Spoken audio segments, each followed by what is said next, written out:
Yeah, there is no Brett. Damn that man. He's still on vacation. He's still doing whatever it is that Brett does when he's not here screaming into a microphone. I don't know what that is, man. Is it just craft beer? I have no idea does Brett play golf or does he have a hobby? Does he build Lego sets? Is he working on like a 20,000 piece Star Destroyer right now? What's going on? Well, he went to Nebraska to visit family, so maybe he just can't find an operational vehicle in Nebraska. He can't find a plane. He can't find a car. No, man. He's just wading through fields of corn right now. I've spent a couple of summers in Nebraska. What the hell's the name of that lake that Kaz lives on? Lake McConaughey. Lake McConaughey. Yeah, I've gone down to Lake McConaughey and hung out with Kaz down there a few times. Yeah, Nebraska during the summer don't play. They were drinking all the booze that summer, all the booze down there. So, welcome to Brett Kane's special early morning hour without BK. He's out right now. Although, get off our show. There are a couple of things I do want to start off talking about here on this Tuesday, July the 8th. As we get, before we start playing these reindeer games, I will say that we will today get a lot more information on exactly what's going on with Jonas Valanāiťnas. Because JV is addressing it. There's a fan event with Team Lithuania, and he's going to be there with the media. He's going to have to talk to the media today. And if are you absolutely sure the first question they're going to get is, are you going to play for the Nuggets next season or something like that? So we will get more information on JV today. And yesterday, when we were talking about it in the morning and then during the day, I think I changed my opinion on Jonas and all that kind of stuff. And obviously there's the rumor or the report that Al Horford is considering the Nuggets. The Nuggets are one of the teams that Al Horford is considering signing with. And which is great because you can't have both JV and Al, and they're both bigs, and they both can help you win, but in different ways. So, I mean, would you rather have JV or Al? I don't know. You might just have Al for one season. You could have JV for 3, 4, 5 if it works out. I mean, he can play till he's 37 if he wants to. But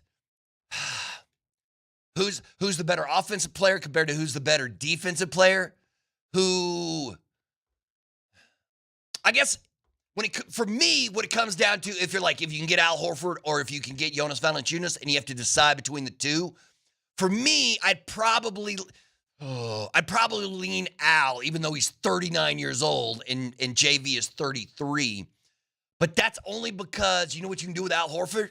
Al Horford is more than happy playing power forward. You can put him at the 4 and have Joker at the 5, and then Al can not only have time backing up Joker, but he can also have minutes where he plays with Joker. You can throw them both out there together. And now that I think they play well together. And you probably won't do that. As much as I like to get cocky, be like, yo, throw JV and Joker out there and have them run the pick and roll together. That's not going to happen. You know what I mean? So I don't know. I don't know. We will today, hopefully, and there's no way that JV just no comments that, right? He's going to talk. When he's asked the question today, he'll have an answer. So we'll see. The more the story develops, the more I think that, I think yesterday the point was made that Jonas he hasn't pulled these kind of games before. You know what I mean? He's not out there. He's not, I'm trying to think, who's an NBA player who plays reindeer games with his team? And, if it happens again, you're like, if it walks like a duck and quacks like a duck, that's a duck. But JV is not a guy who goes about, sabotaging his team or his teammates or the locker room. So this might be something. It might be what everybody's saying it is, where he's just got a family issue that he's been dealing with for a while. You're saying that because he doesn't have a previous record of this, he is not a habitual line stepper. Right. And he's not a habitual line stepper. He went to Greece to check out the team and check out Athens where he might be playing. Then after that, now he's in Lithuania to address his homeland. Yeah. So we're just saying where there's smoke, there might be some fire. Yeah, we're gonna find adding up all these details. Yeah, we're gonna find out today. At least I hope so. Because there's no way a Lithuanian reporter doesn't hit him with that question immediately. Absolutely immediately. It's not the first thing he gets. It's going to be the second.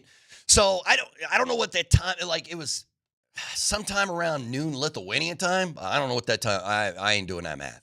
But sometime today we should have a better understanding what's going on with Jay. Anyway, before I went on that tangent, I was going to ask you, Nelson, is there something I'm supposed to be doing here on Brett's Hour? Is there like something he reps every show that we don't, like, does he rep the Rock? Because yesterday, anytime I brought up the Rockies or Hunter Goodman, making the all, Vic and Mo shut that. They had no interest in talking about the Colorado Rockies. It almost felt like they are pissed at the Rockies. Like they were like, I don't want to talk about it. I don't want to think about it. I'm angry at them. Well, first, but does Brett go? Does he spend his little hour talking about? Is he like DMac where he's like, I love the Rockies. I ride and die with the Rockies no matter how bad you are. Well, first of all, I'll give you the info you need. It is currently 3:06 p.m. in Lithuania. So if his conference starts at night, we should be getting a couple things in a few hours. Okay, good. And then to your other question, I guess the thing with the Rockies and Brett and Moj and Vic is during the offseason, Brett was saying that he didn't think the Rockies were going to be another 100-loss team. He said, I don't think they're going to be any world beaters, but I think they actually have some young pieces on their core. But Brett came out and said he doesn't think they will lose 100 this season. He thought that they were going to be not like a playoff team, but just slightly better because, I mean, they have some good pieces in the infield. They got some hot bats. No, see, now you're pulling a DMac. Don't feed me that nonsense when you're about to have the worst season in the history of the sport. Hey, Berto, you asked me. We hopped in the time machine together, and we're going back to March. This is the conversation we were having. And so Brett was just trying to bring some positivity to the show. And anytime he mentioned that, Moj and Vic would get pissed, and they would go, aw. Adorable. Look at this guy having hope about the Rockies. And they basically said everything that you're saying is what we've said every single offseason since the beginning of recorded time, and what have the Rockies done with it. So they've just been taking a victory lap on Kaner for them not buying into any Rockies hype. Oh, it's been bad. So, they just don't want to talk about it because what's the point in talking about the Rockies? What's going to change? Because there is no solution. Like just a couple of weeks ago during the midday, I think we threw out the question just on the text line, like yo, random person out there, help the Rockies. Give me one piece of advice for the Colorado Rockies. And even then, it was just people clowning the Rocks. Nobody was serious about their answers. Nobody had like a real answer. And in terms of traditions on this show, the only one I can think of off the top of my head is Brett usually has one epic sneeze at some point in the first segment or two that cuts him off mid-sentence. Okay. All so right. if you want to sneeze epically. I'm not a sneeze dude. I'm a hiccup dude. You know this. Like I'll catch the hiccups when I'm doing an Avs or Nugs game. That ain't no good. And I love when you're doing the score update. You'll say something like, so then after the second period. I hate it. But yeah, I don't really do the hiccup thing. All right. So, all right, we don't have to rep anything for Brett. We don't have to stand strong on any. Is there like one big sports take that Brett has that he has to fight for every day with Vic and Moj? Because I'll defend my man. Otherwise, let's move on. Man. The world is your oyster. All right, let's go. We got a lot of NBA news. Obviously, we don't have as much NHL news, at least not yet. But there are a couple of things I want to talk about. One of which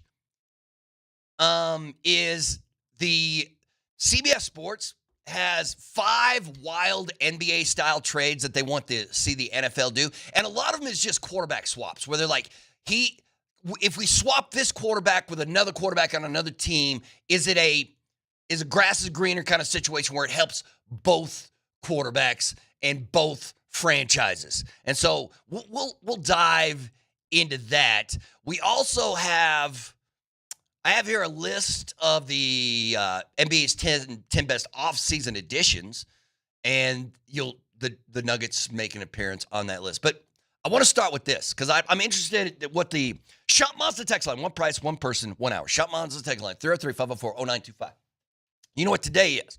Today is July the 8th. You know what this is? This is the 15-year anniversary of something that changed the landscape of the NBA. Do you know what that is, Nelson? 15 years ago today. 15 years ago, so that would have been 2010? Yeah. Was that when Melo was sent to New York? No. That might have been even earlier. Yeah, it was earlier than that. Okay. Melo got, 2 years earlier, because it was 09 with that, where Melo wasn't on the team. That's right. Wait, no, it was 09 where Melo took the Nuggets to the West Finals, and then they lost to Kobe and the Lakers. No, 15 years ago today, LeBron James made the decision. Oh, wow. He took his talents to South Beach. LeBron James made the decision. That was 15 years ago today. It is, according to the I read an interesting article about how it shaped the NBA and the ripple effects that the decision had on not just the NBA, but sports in general. And Nelson, let me ask you this question. They said the number one thing that came out, there's a lot of things that happened with the decision. Like LeBron makes the decision, and Big Three becomes what everybody in the NBA wants. You know what I mean? If you're going to compete with Miami, you got to have a big three. You got to have a big three. But they said the number one thing, the reason that the decision changed the NBA is that it started two eras. Can I guess one of them? Yeah, what is it? I think that experiment was the first time I heard the phrase super team. Yeah, close.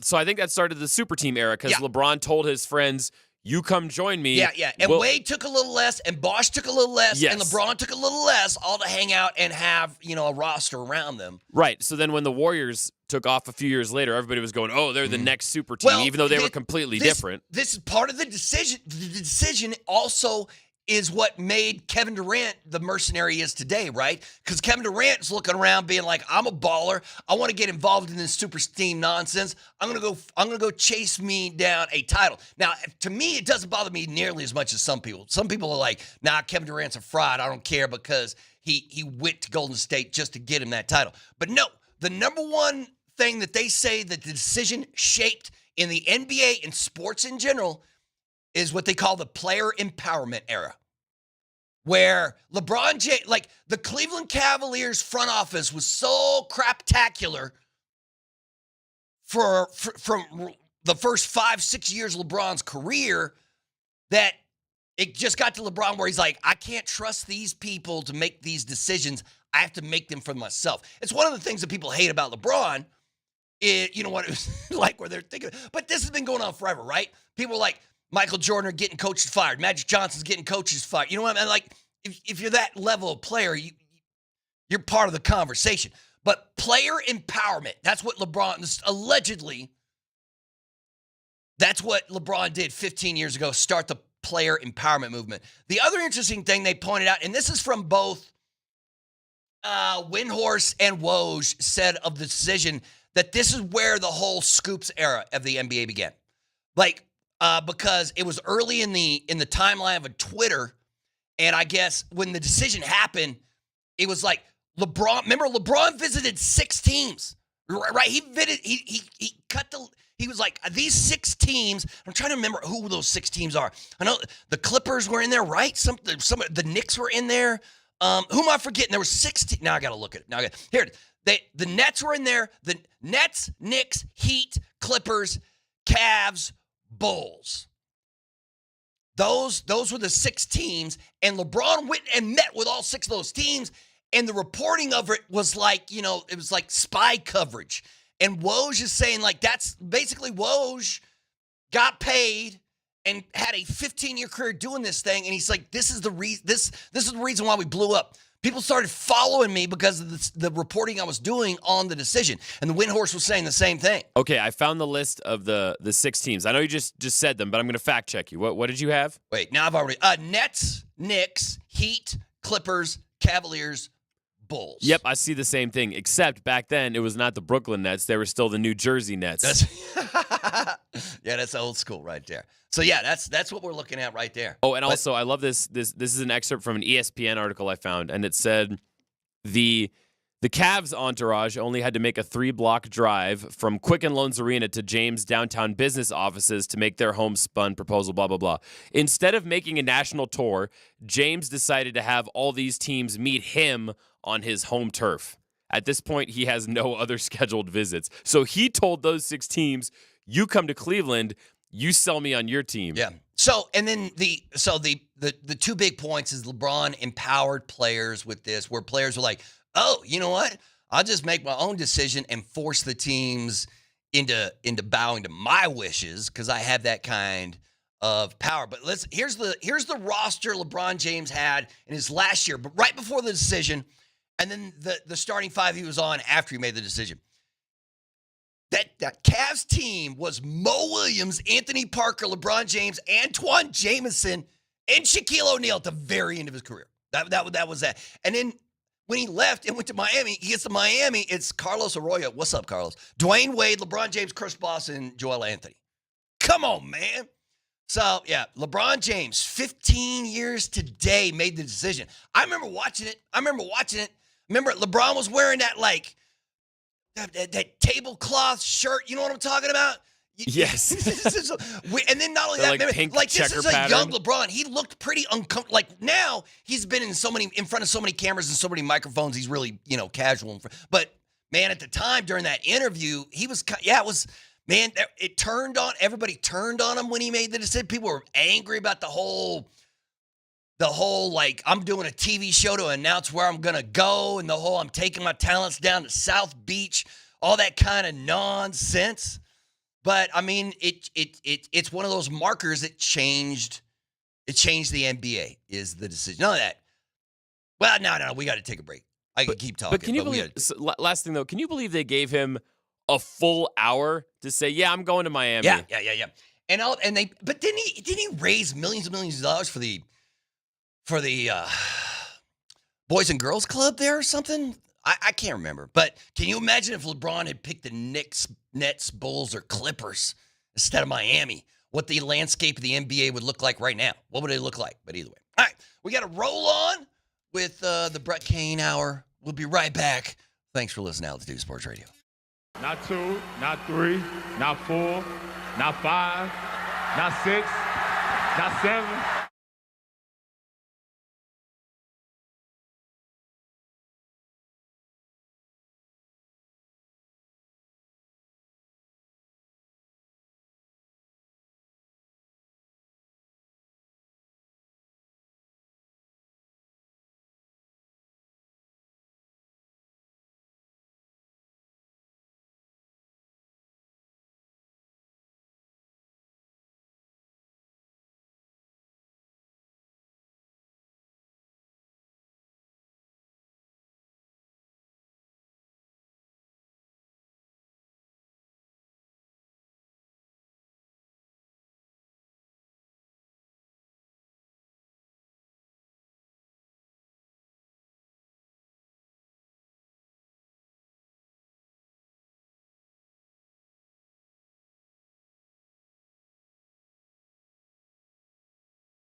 I rolled in this morning and Nelson's in there listening to Yacht Rock, bro. Yacht Rock is what Nelson is. He's like, had this song in my head. Got to check it out. I don't know what. It was a little Ride Like the Wind, Christopher Cross. Ride Like the yeah.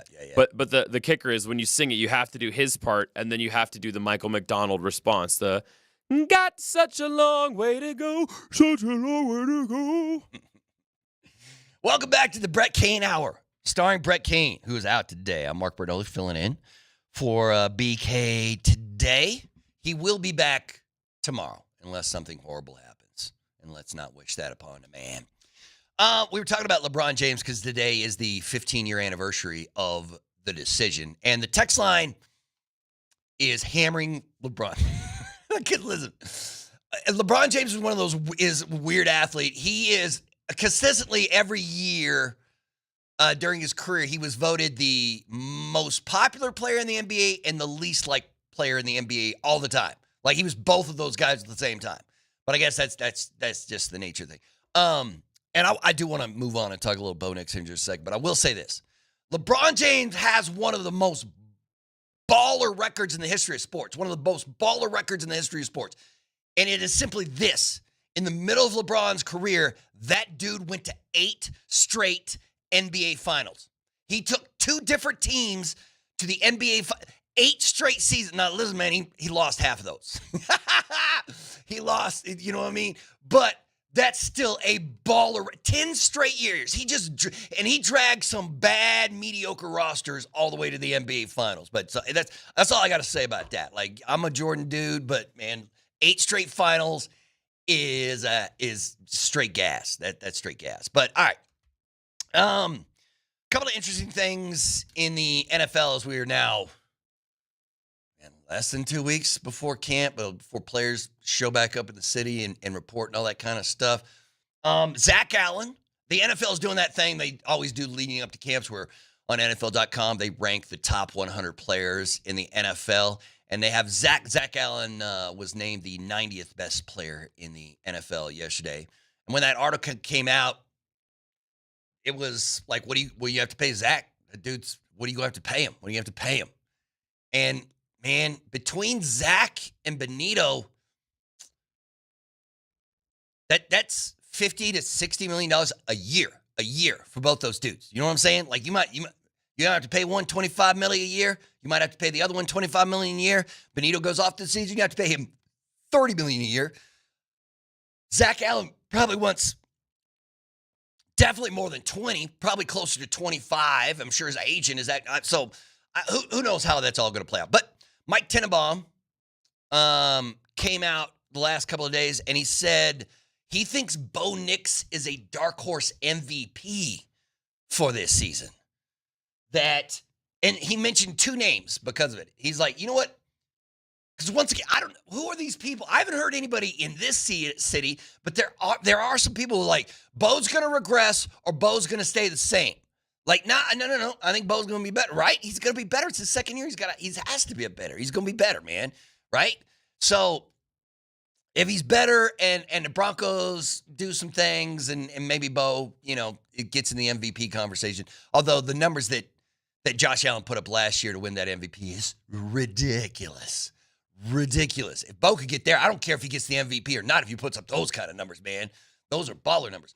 But having said that, he mentioned 2 names why he thinks Bo could be a dark horse MVP contender, and that is R.J. Harvey and Evan Ingram, because he thinks that those 2 players can change the nature of the Broncos offense. And if that's the case, the Broncos score 1 more touchdown a game, 7 more points per game, gets up there in those elite offensive categories, and now you're talking. Because now you've got a top 3 defense, and you've got a top 10 offense, and guess what? That's winning football. That's winning football. But I do have this for you, Nelly. CBS suggested 5 like kind of crazy NBA trades that the NFL should pull off because, listen, man, NBA does drama so well. The NBA loves drama. It's just the nature of the sport. They just do it. And not only that, like the text line tried to convince me, like I asked, hey, Brett, what does Brett rep on this show? Should I be repping something that Brett reps? And the text line said, every Tuesday, Brett does a WNBA power rankings. Is that true, Nelson? No, not at all. Okay. But I was just about to say, like, the WNBA is the most popular it's ever been currently, and that's because that league is now just populated with a bunch of characters. You know what I mean? Like, and it's got drama, and people love drama. So how do you get that into the NFL? You get some cocky trades. So here's the first one, and I want to get your opinion on this. And the Netflix quarterback series has started. Netflix is doing their second season of quarterbacks where they follow dudes around. And one of those guys is Kirk Cousins. And they got Kirk Cousins. Oh, my goodness, Nelson. Wait, sorry, I'm watching. This is so random. We're watching Utah and Seattle. NBA preseason action. Paul Millsap is playing on it. Kevin Durant is playing for the Sonics. So this has to be the year before they left. What year did Seattle bail and go to OKC? I want to say either 2008 or 2009, but Kevin Durant looks so. This is on the. So does Paul Millsap. This is one of those channels that just like replays classic games, and it's the Supersonics taking on the Jazz. Wow, bro, this is a crazy. 2008 is the year that they left for OKC. 73-65 Utah right now. Man, I saw young Kevin Durant. It freaked me right out. Okay, so anyway, back to where I was talking about these crazy NFL trades. So Kirk Cousins kind of is like, you know what? Like he's admitted in this quarterback series recently where he's like, you know what? If I knew they were going to draft a quarterback, if I knew Atlanta was going to take Penix, I might have just re-signed with Minnesota. I might have gone somewhere else. I might have done something else. You know what I mean? So he was like, this was not what I expected. So the whole Penix thing is not what I was expected. But how about this? So this is for San Francisco and Kyle Shanahan to shake things up, they say. And it's a crazy trade. And I mentioned how a lot of these are just quarterback swaps to try to get a quarterback in a new place that maybe, a new feel, So how about this one? The San Francisco 49ers get Kirk Cousins from the Falcons, a 2026 second-round pick from the Dolphins, and a third-round pick from the Saints. The Dolphins get Brock Purdy.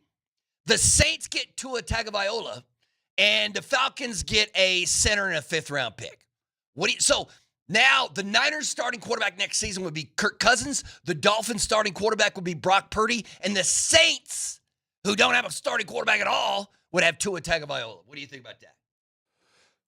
The only reason that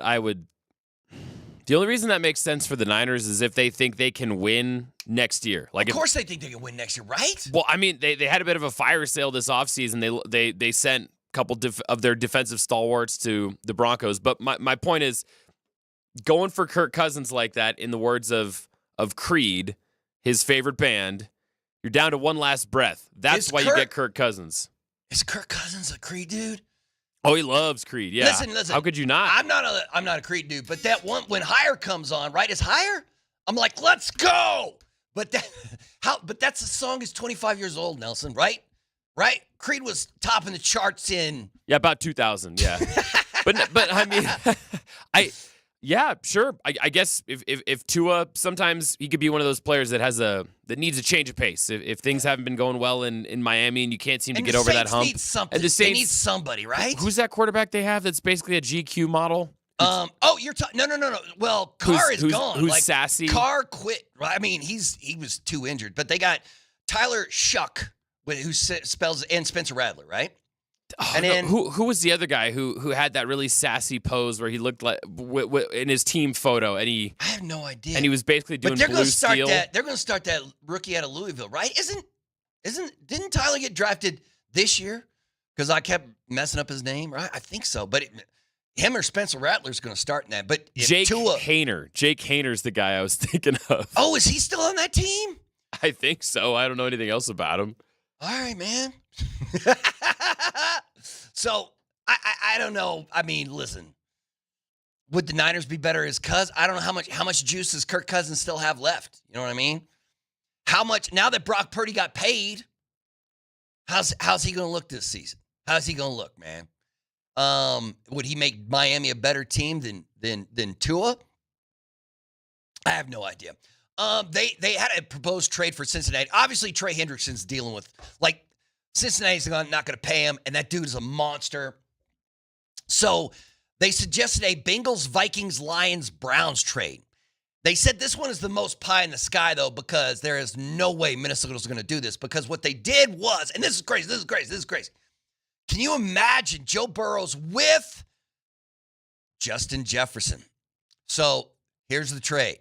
The Bengals get the defensive end, Okawara from the Browns, and Justin Jefferson from the Vikings. The Vikings get T. Higgins, Greg Newsome, a first-round pick, and a third-round pick. The Lions get Trey Hendrickson. The Lions don't need to make that defense any better. As long as that defense stays healthy in Detroit, that thing's going to be right. But Trey Hendrickson goes to Detroit, but that means Detroit has to pay that man. So, right, Detroit then has to pay him, and then the Browns get a fourth-round pick out of it. But there's no way Minnesota would trade Justin Jefferson, even if it meant they got a wide receiver and a corner and a first-round pick and a third-round pick. Right? No way. Justin Jefferson's probably the best wide receiver in the NFL right now. You're not going to make that deal unless I don't know. But getting rid of Trey so he can stop being unhappy with the team and getting paid. But, man, if I'm in that division and Detroit gets an edge rusher like that, no, that's nasty. That's nasty. So that's one of the proposed trades. Here's an interesting one. They said, you know what the Jags and Bucks should do? Swap quarterbacks. They should just swap quarterbacks.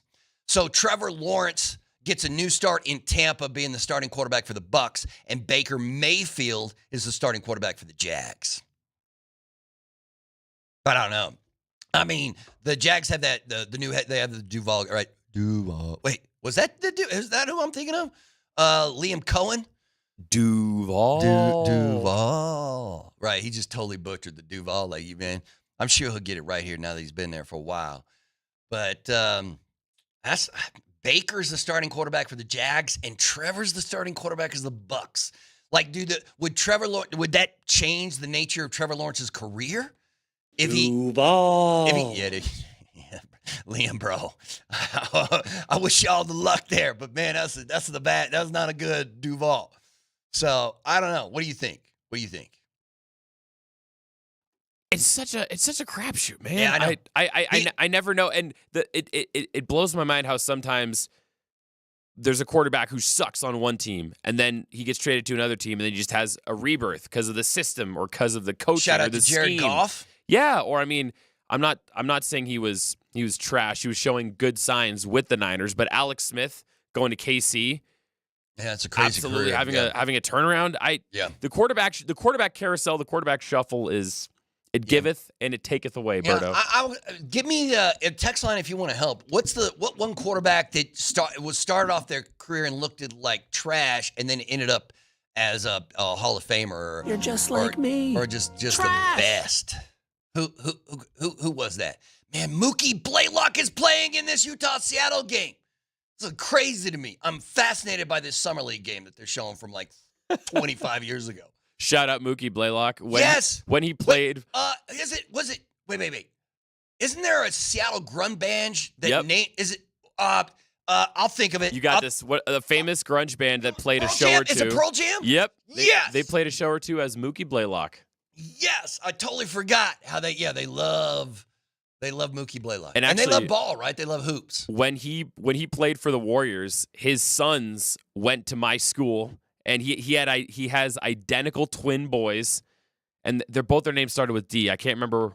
I remember Darren Blaylock. Can't remember the other one. So yeah, it's my boy right there, Mookie. Interesting. I was classmates with his kids for like 1 year, then he got traded again. Mookie Blaylock, bro. Man, you know what? Is George Karl? No, George Karl's gone by now, right? In Seattle, right? Is he in Milwaukee at this point of his career? Man, there's Jeff Green. This game is crazy. I just want to sit here and watch this preseason game, bro. Jeff Green is playing in this thing. All right, and the final one that they suggested if you could swap these two quarterbacks, it might be a better situation for both. And that's making Kyler Murray the starting quarterback for the Panthers and Bryce Young the starting quarterback for the Cardinals. Is that trading my semi-trash for your semi-trash, but I don't consider Kyler Murray trash. The Panthers feel like one of those teams though, where no matter who you give them, I don't know how well they're gonna play. I mean, right, but they got remember when Baker Mayfield was a Panther? Yeah. He sucked. Wasn't Sam Darnold a Panther? The Panthers have that crazy owner, right? Yes, they have crazy owner. David Tepper. That's right. Who's out here dumping his drinks on fans beneath his luxury box. Right. And remember there was like a restaurant or whatever that had a sign that was like, the Panthers need to trade somebody, or they had some, and he was like driving on the road and saw the sign and pulled into the restaurant. It's like, I got to talk to this guy about my Panthers, about the team. And you're like, bro, man, you got to take it back just a notch, just a hair.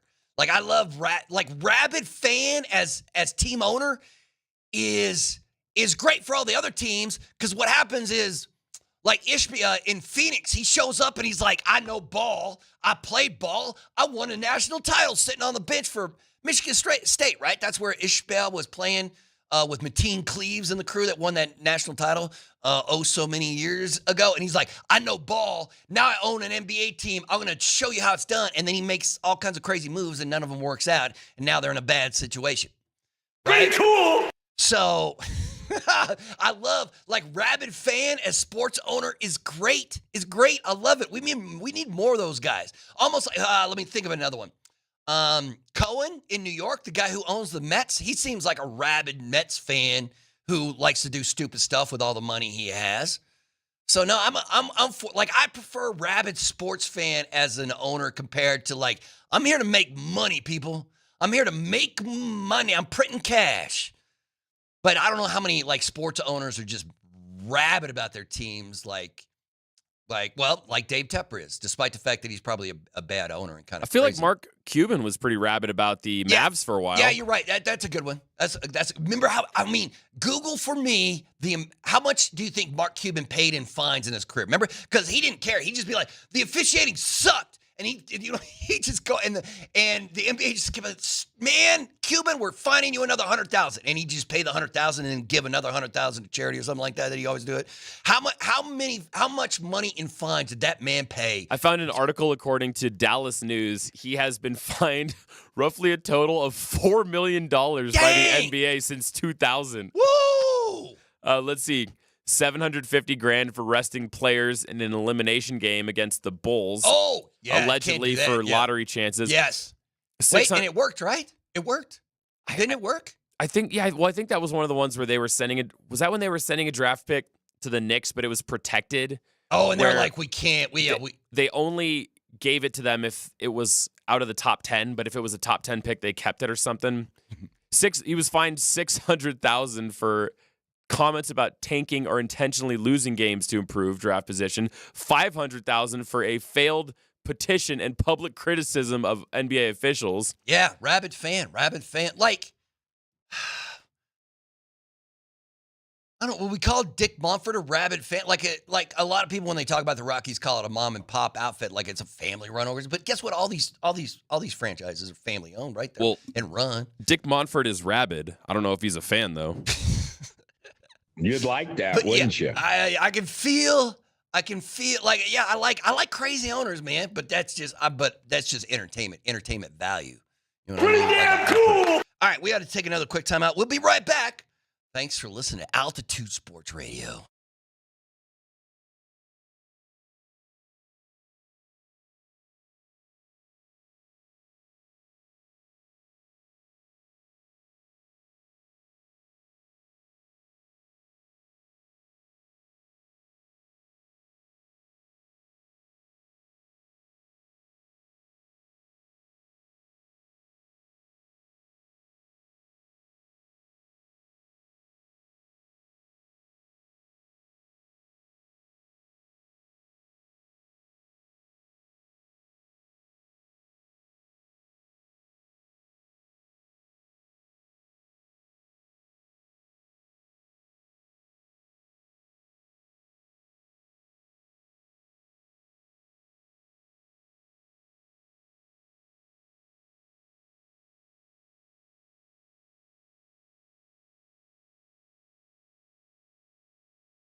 Safeway Twitch stream. Order online. Safeway does the rest. Get easy delivery or free pickup with some great deals. Get started at Safeway.com or the Safeway app. Safeway. Fresh. Welcome back to the Brett Kane Hour. BK out. BK. Is there, like, Nelson, can we put Brett's business out in the streets? Do you know some deep, dark secret about Brett that we can put out in the streets right now? So when he gets back tomorrow, people are like, yo, bro, we heard you murdered that dude or, something like that. Do you got something for me? Oh, yeah, this is pretty intense. You ready for this? Yeah. The deepest, darkest secret I know about Brett Kane, Kane is not the actual way you spell his last name. You're right. You know what Brett is? He changed his spelling. Brett's one of the few people nowadays that has a radio name. I forgot about that. You're right, because nobody, like, back in the day, if I showed up and I was like, yo, my name's Mark Bertinoli, they'd give me some stupid radio name. You're right, it'd be like...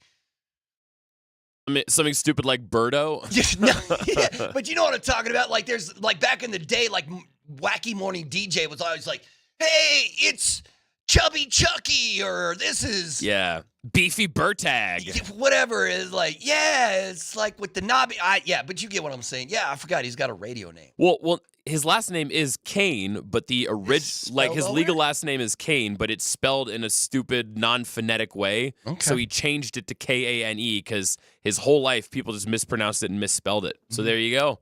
How's that for some dirt on the imposter who normally runs this show? I was thinking about how I don't like to get up early in the morning. And I was on my drive in, I was like, how do I go about never getting up early in the morning again? Outside of like robbing a bank or winning the lottery. Somebody here in Denver won the lottery. Congratulations. I don't know who, or I don't think they've claimed the prize yet, but they won it. And they get some cola. And it's only like $3 million. But $3 million, brother, is $3 million. Well, you better keep scheming, because as it stands right now, you're going to be getting up pretty early a lot in 2 weeks. But here's what I was thinking. When Moser and Vic are in Italy. Don't we have Voice of the People, the app Voice of the People? Why can't we just have one of those chuckleheads just record like a 15-minute segment? We throw that on air. How do you think that would sound? So you want Moser and Vic from Italy to Voice of the People me their radio show? No. I want the people to voice the people. I want random fools out there. Like, there's got to be some people listening to this show right now going, this dude's an idiot. I could do a better talk show than this chucklehead. Like, how many people do you think that, like, what is there 50%, 75% of the people out there driving and listening right now think I could kill a radio show? Let's go. I'd rather do that than construction today. I'd rather do that than lay some pavement or do some roofing. So I'm just saying, Voice of the People, man. Sure. So you want us to start doing, recreate Brett in the aggregate with just listeners out there giving us their pipe and hot takes. Okay, sure. Yeah, I'm just wondering. That, then it would be it would be a train wreck. It would be a garbage fire. Horrible. But I bet you it'd be pretty entertaining radio, at least for a little bit. At least for the first time. So all you got to do is take out the Altitude Sports Radio app powered by the Wilhite Law Firm, and at the bottom there's that microphone icon. You tap on that microphone, and then a record button comes up, and then let's see. You got to give me about 15 minutes. Let me ask you this. For the people who are out there listening right now, what do you think is harder to do if your name is Mark Moser, other than stay married? Is that doing play-by-play or doing the radio show? What do you think would be harder, doing play-by-play or to do like a 4-hour sports radio show? Oh, play-by-play is infinitely harder. Are you kidding me? No, I don't think. Man. Not the way. No, I mean, trust me. Hockey play-by-play is a bear. Yes, hockey play-by-play specifically. Oh yeah, that's not easy. That's not easy at all. Because especially when you're up there up in the press level and you're looking down, you can't see anyone's faces. You just see the tops of their helmets, and it's a weird angle. You can't see anyone's names, and even if you can't see people's names, all their last names are like Brizgalov. It's a bunch of Russian names you can't even say. Like, it's impossible to do hockey play-by-play. Yeah, it is. Like, before every game, like literally before every game, the play-by-play guys get together and talk. Like, they're like, if there's any like pronunciation of the opposing team that you're questionable about, you're just like, hey man, what's up with this? How do I say that? And you're like, that's Smith. That you say that's Smith or what? You know what I'm talking about. But how about this question? So Moj, truly great. He's great doing the sports talk. He's great play-by-play guy, right?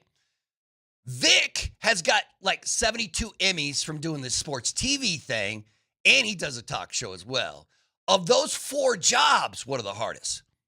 doing Vic's TV gig, doing Moser. Like I don't know. Yes, I think who hustles harder here. I think Vic's TV reporting is tough because you need a specific skill for that, right? You actually have to go out, collect data, gather information, put a show together. Yeah, you actually have to talk to people. Yeah, and Vic Lombardi, as he likes to say, used to be on the news.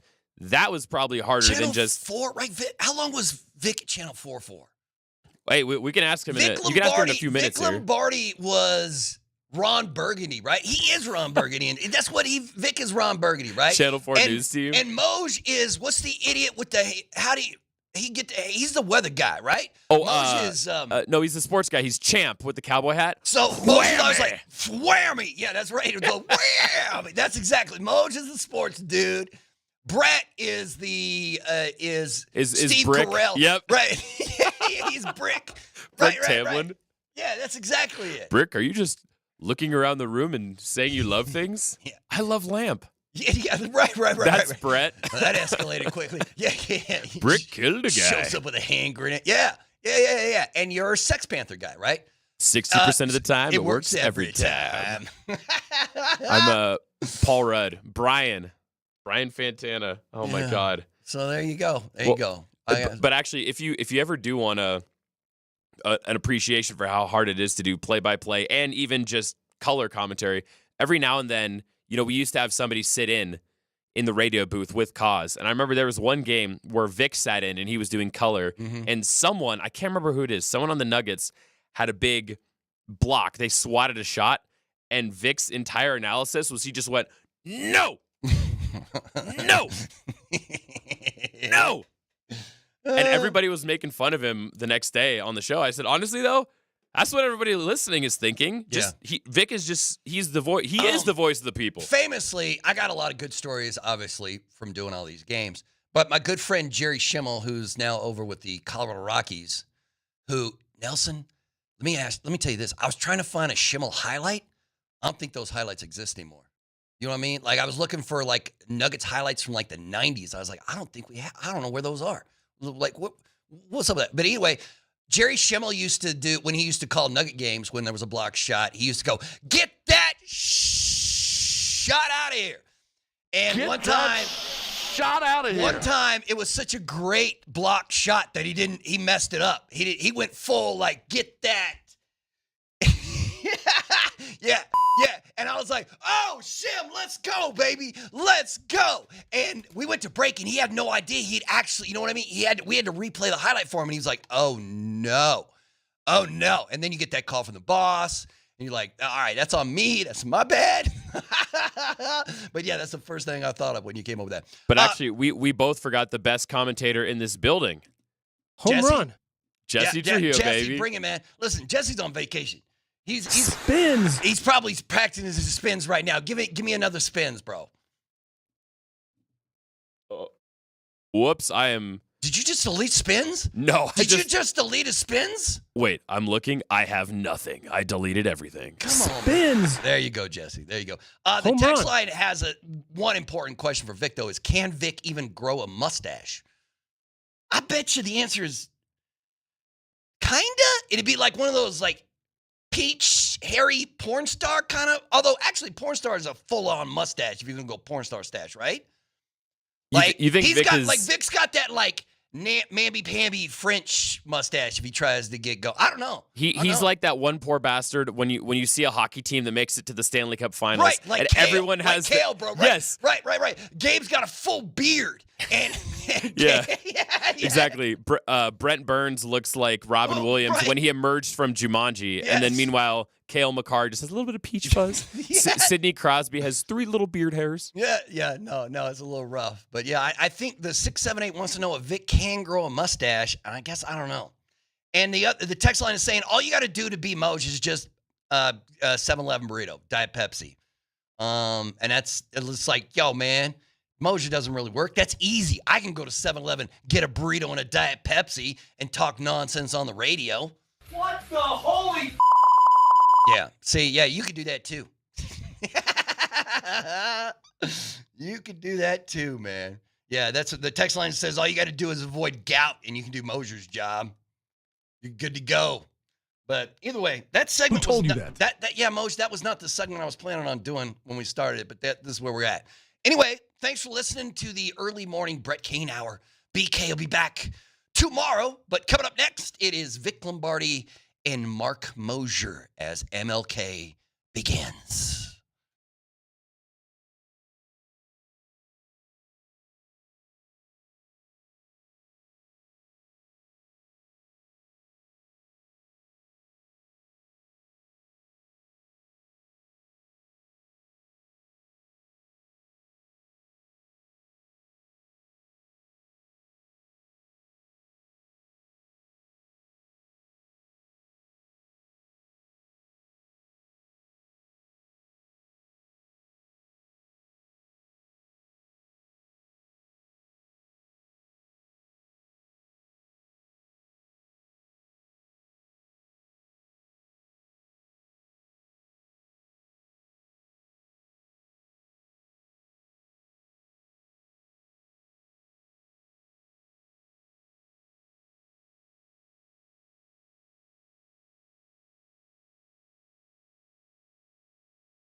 Moser, Lombardi, and Kane on this Tuesday morning. Welcome. Brett's still out. Brett's still doing whatever Brett does when he's not hanging out here. Mark Bertinoli, along with Mark Moser and Vic Lombardi.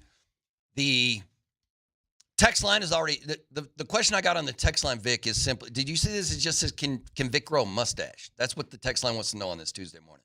Can I grow a mustache? Yeah, they want to know if you can grow a mustache, bro. I probably could. He can grow a mustache. Have you ever you've never tried in your life to grow facial hair at all? When I was at Channel 4, believe it or not, they did not allow us to have facial hair. Really? I didn't know that. Yeah. So, did they Like have the like you Yankees. couldn't have? See, that's a bum rule to me with the Yankees. But for a TV station, I guess I could understand. Like they don't want you coming in looking like a dirty Like a hippie, scrub. right? They don't want us looking like you. Okay, yeah, but Like see, I can scrubbing out. You're right. There's no TV station in this city that would hire me to do anything. No, it was a different time, Now beards are the norm. Everybody has beards now. Everybody has facial hair now. It's like, oh, look yeah, at but this, not like, the how cool TV this is. folks, right? They're all just like clean shaven, good looking. Yeah, but dudes, your old right? man and your brothers, they've all got mustaches and beards and whatnot. Yeah, I just everybody got something I going on. prefer to show people my face. I'm not hiding anything. I see. I got you. Hey, as we get into this show today, Yeah. I am no clearer on the Valanāiťnas situation than I was We're gonna yesterday. We're gonna know 2 today. days. Well, this guy can He's talking to the media today. I Today. understand that. He's going to get that question today. What kills me is I see tweets from 20 hours ago. He's going to talk today. Yeah. Well, what the hell? I mean, is that Europe today? Is that me today? Yeah, no, What it's friggin' sometime day today, is right? today? I think it's at 2:00 today, somewhere in Europe. Well, let me tell you Oh, something. and Nelson just did that math. What time is it? In Lithuania right now, it's almost that time. It I is think. currently 4:03 p.m. All right. Well, so did he talk already? You know or what? is it Yeah, late? let's see if this he's is- already spoke. I can't find it. I got problems. This is just because I spent a lot of time thinking about this yesterday. Would you rather have Al Horford or Jonas Valanāiťnas as a member of the Nuggets? Right now, I'd rather have a sewer rat than Jonas Valanāiťnas. I don't want somebody who doesn't want to play here. I don't either. I'd take a rabid sewer rat sitting on the bench in a cage But what if over you this hear, guy. What if you hear different? What if it was just an agent mix-up? What if his intentions are He was an far agent different? mix-up. Yeah, his agent's a real moron. I'm just saying. Well, what yeah, he what is. if? It let sounds him like- speak. Let him because- speak first. What Right. if what he has to say is much different than what you're hearing? The report is that the agent told the Greek team, but not the Nuggets, right? He told the Greek team, like, hey, yeah, man, Jonas is thinking about coming and playing for you guys. But then he never told the Nuggets that Well- Jonas is thinking about going overseas. Sounds like he has two agents. He has Jeffrey Schwartz, who is his American agent. Schwartz is an agent to many, many players, a lot of Nuggets players. Oh, really? Okay. And then he has an agent in Europe who's probably working behind the scenes to make I little thought he had the keys. same agent as Joker overseas. Like, Jeffrey Schwartz is his agent okay, here. and that's his Joker's agent too? Exactly right. Okay, yeah. okay. So then he's got an agent who apparently struck this deal with this Greek team and did not alert the Nuggets of this deal. That's so wild, man. So wild. Yeah. If he talks today or tomorrow or whatever He's going to talk and he can't dodge the question. It's going to be the first question he gets asked. No, Bert, you're missing the point here. I don't know when he's talking. I see these tweets. He's going to talk today, and that was 20 hours ago. And I'm like, I don't. Did they tweet They that out? take like it at a little 1 a.m.? slow over in Europe, Mose. Did they tweet it's that a little out? slower Yeah. lifestyle over there, bro. They tweet that out, 1 a.m. Lithuania time. Here's the thing. He's a guest at a basketball symposium of some sort. That's great. Good for him. The only thing that I want to hear come out of his mouth that I care about would be, this is a wild mistake. I can't wait to play for the Denver Nuggets and compete for a championship. If anything other than that comes out of his face, I don't want to hear it because this is driving me crazy. I agree. I don't like being. Listen, I don't like my team being strung along. One, a team that has a chance to win it all, and with him, they've got a good chance. And number two, I don't like to be strung along as a dude. You're stringing me along, Valley, and I don't like it, bro. Now, you may be a good dude. You may have family reasons, and that's fine. Totally fine. But enough of this. Either you're a Nugget or you're not. End of story. I'm But he tired of has this crap. no past history of being a chucklehead. You know what I mean? Like, it's not like Nelson, he's you not call a him bad apple. He's not a habitual line stepper, is what you know. Like he's A not habitual line He's stepper. not pushing. He's not doing any of that. This is just a one-off situation. I got a timeout here. it's a one-off situation. He has a valid NBA contract that he willingly signed that is now owned by the Denver Nuggets. And he agreed to play out that contract. You don't just up and retire or head to. But you can understand where there's there's a situation where the Nuggets come across looking like the bad guy in this situation. situation. I don't know why you're the bad guy. Here's they the are deal. not the bad guy. Here's if why it is a family situation, though, well, right? Well, then let's hear it. Yeah, that's true. We have to know. But if it is, well, then where's the news on that? Where's the information on that? We all have families. Yeah. We all do things allegedly, for our families. It's been going on for a year. What's different from Joker playing here? You think Joker would rather play in Sombor or in Denver? Oh yeah, Sombor.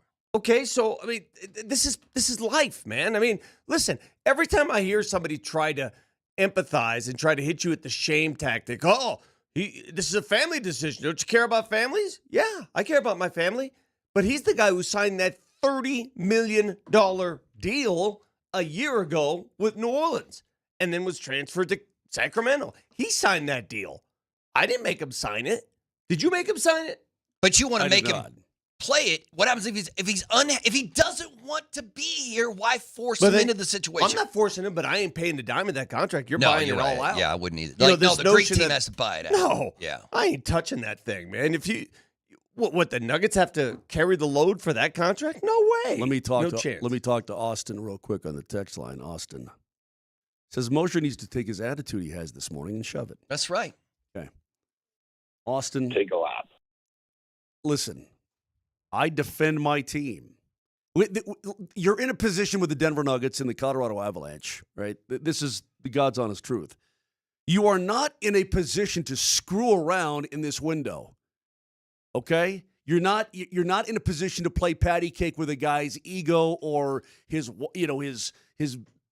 wants more money out of Greece or whatever his motivation is. Play. I think it's a leverage for the Greek team, but not the NBA team, right? Because I don't think there is because the Nuggets can't tear up the contract to do a new one, right? No. Listen, it's written in stone. Listen. The Nuggets have a team option the following season. Okay. I guarantee the leverage play here might be, well, why don't you make that a guarantee rather than a team option? But my question is, can you do that? Of course you can. Can you? But that's once again, that's the Nuggets changing the contract. And if you could do that, then why do we have the first apron and the second apron? If you can just change contracts willy-nilly. All you have to do is guarantee the second year. It has nothing to do with this year. It has nothing to do with where they stand this year. Okay. Yeah, I'm just wondering, I thought because the way the NBA handles things, it's like signing in blood. It's like selling your soul. Like you cannot change those things. Did you drink that whole coffee already? Yeah, I'm a little twitchy, man. Because I'm in a mood. You got me in a mood.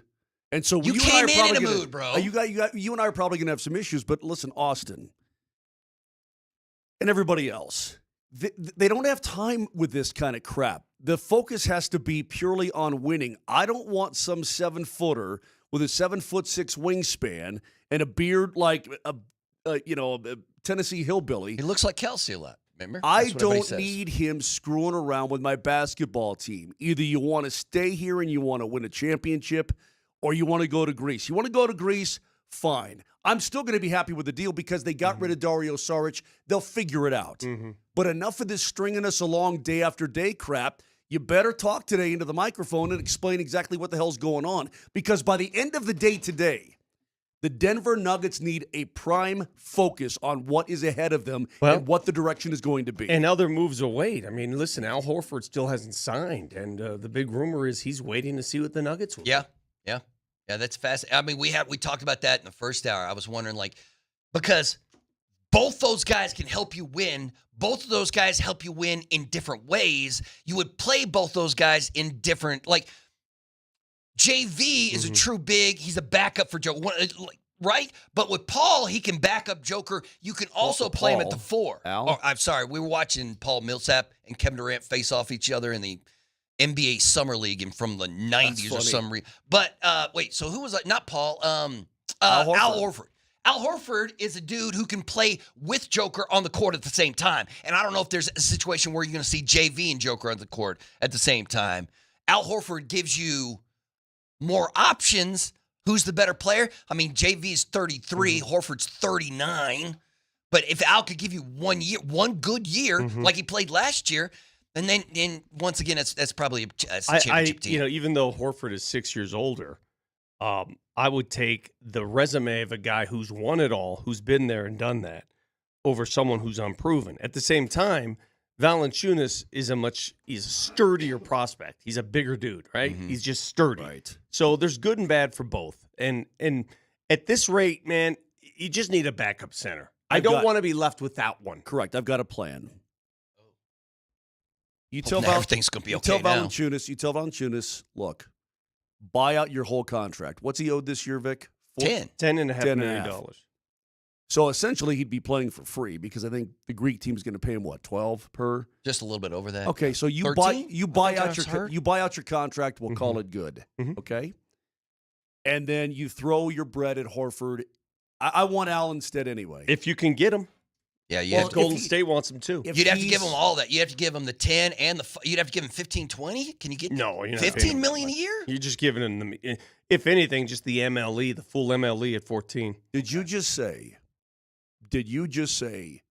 that it's your belief that Horford's waiting to see what the Nuggets are going to do? That's my belief, yeah. If that is the case, let's just say you're correct. Mhm.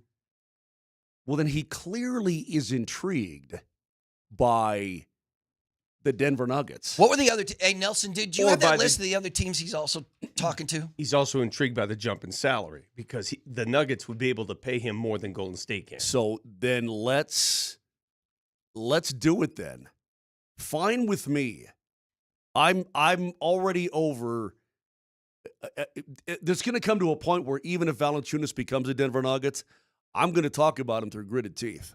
I'm not liking this at all. I don't like this patty caking around stuff. I don't like it. From what I can tell, word on the street is he's looking at mainly the Nuggets and the Warriors. Those are the best fits for Al Horford right now. Okay.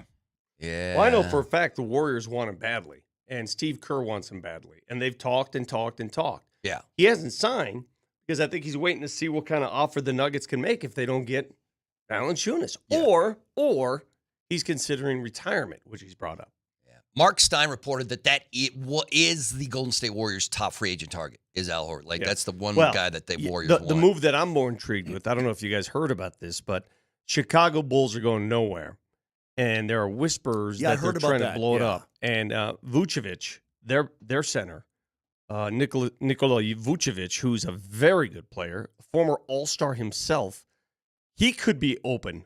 He could be bought out. He could be optioned for trade. Who knows? I heard about that as well. And how much is Vooch making?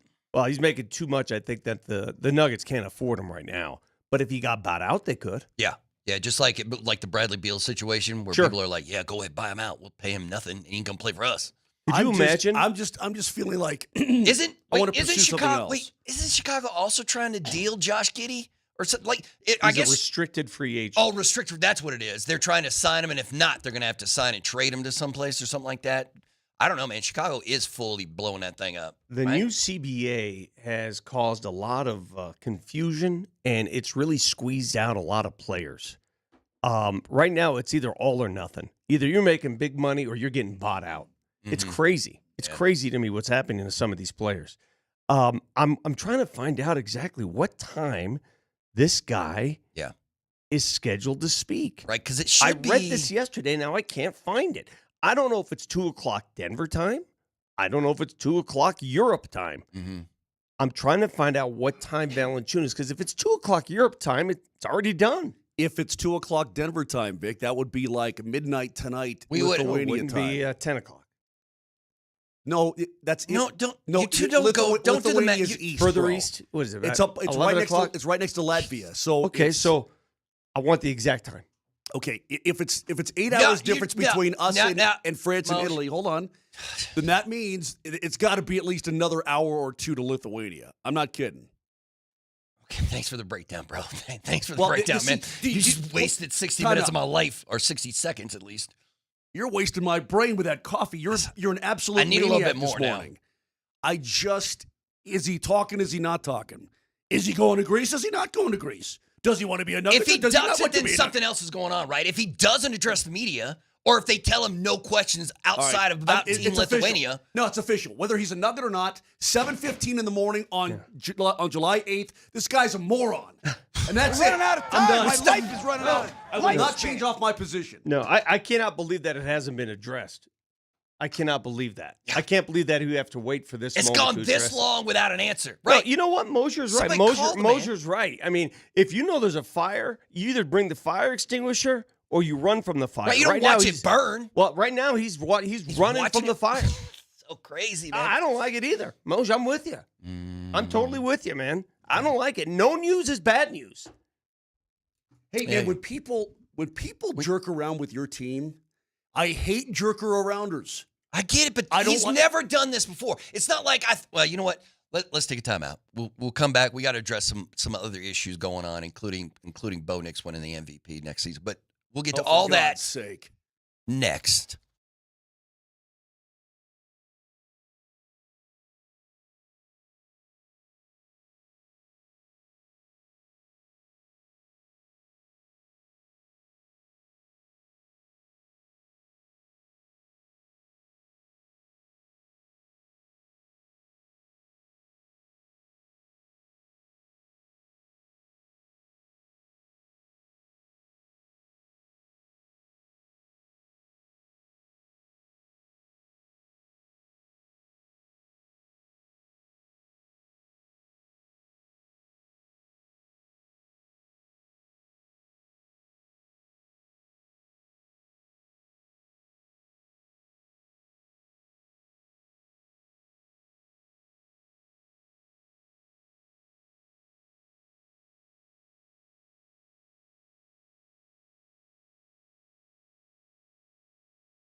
The Ramos Law Hotline, car accident, you need Ramos Law, medical doctor and attorney. Visit ramoslaw.com. It's 303-504-0925.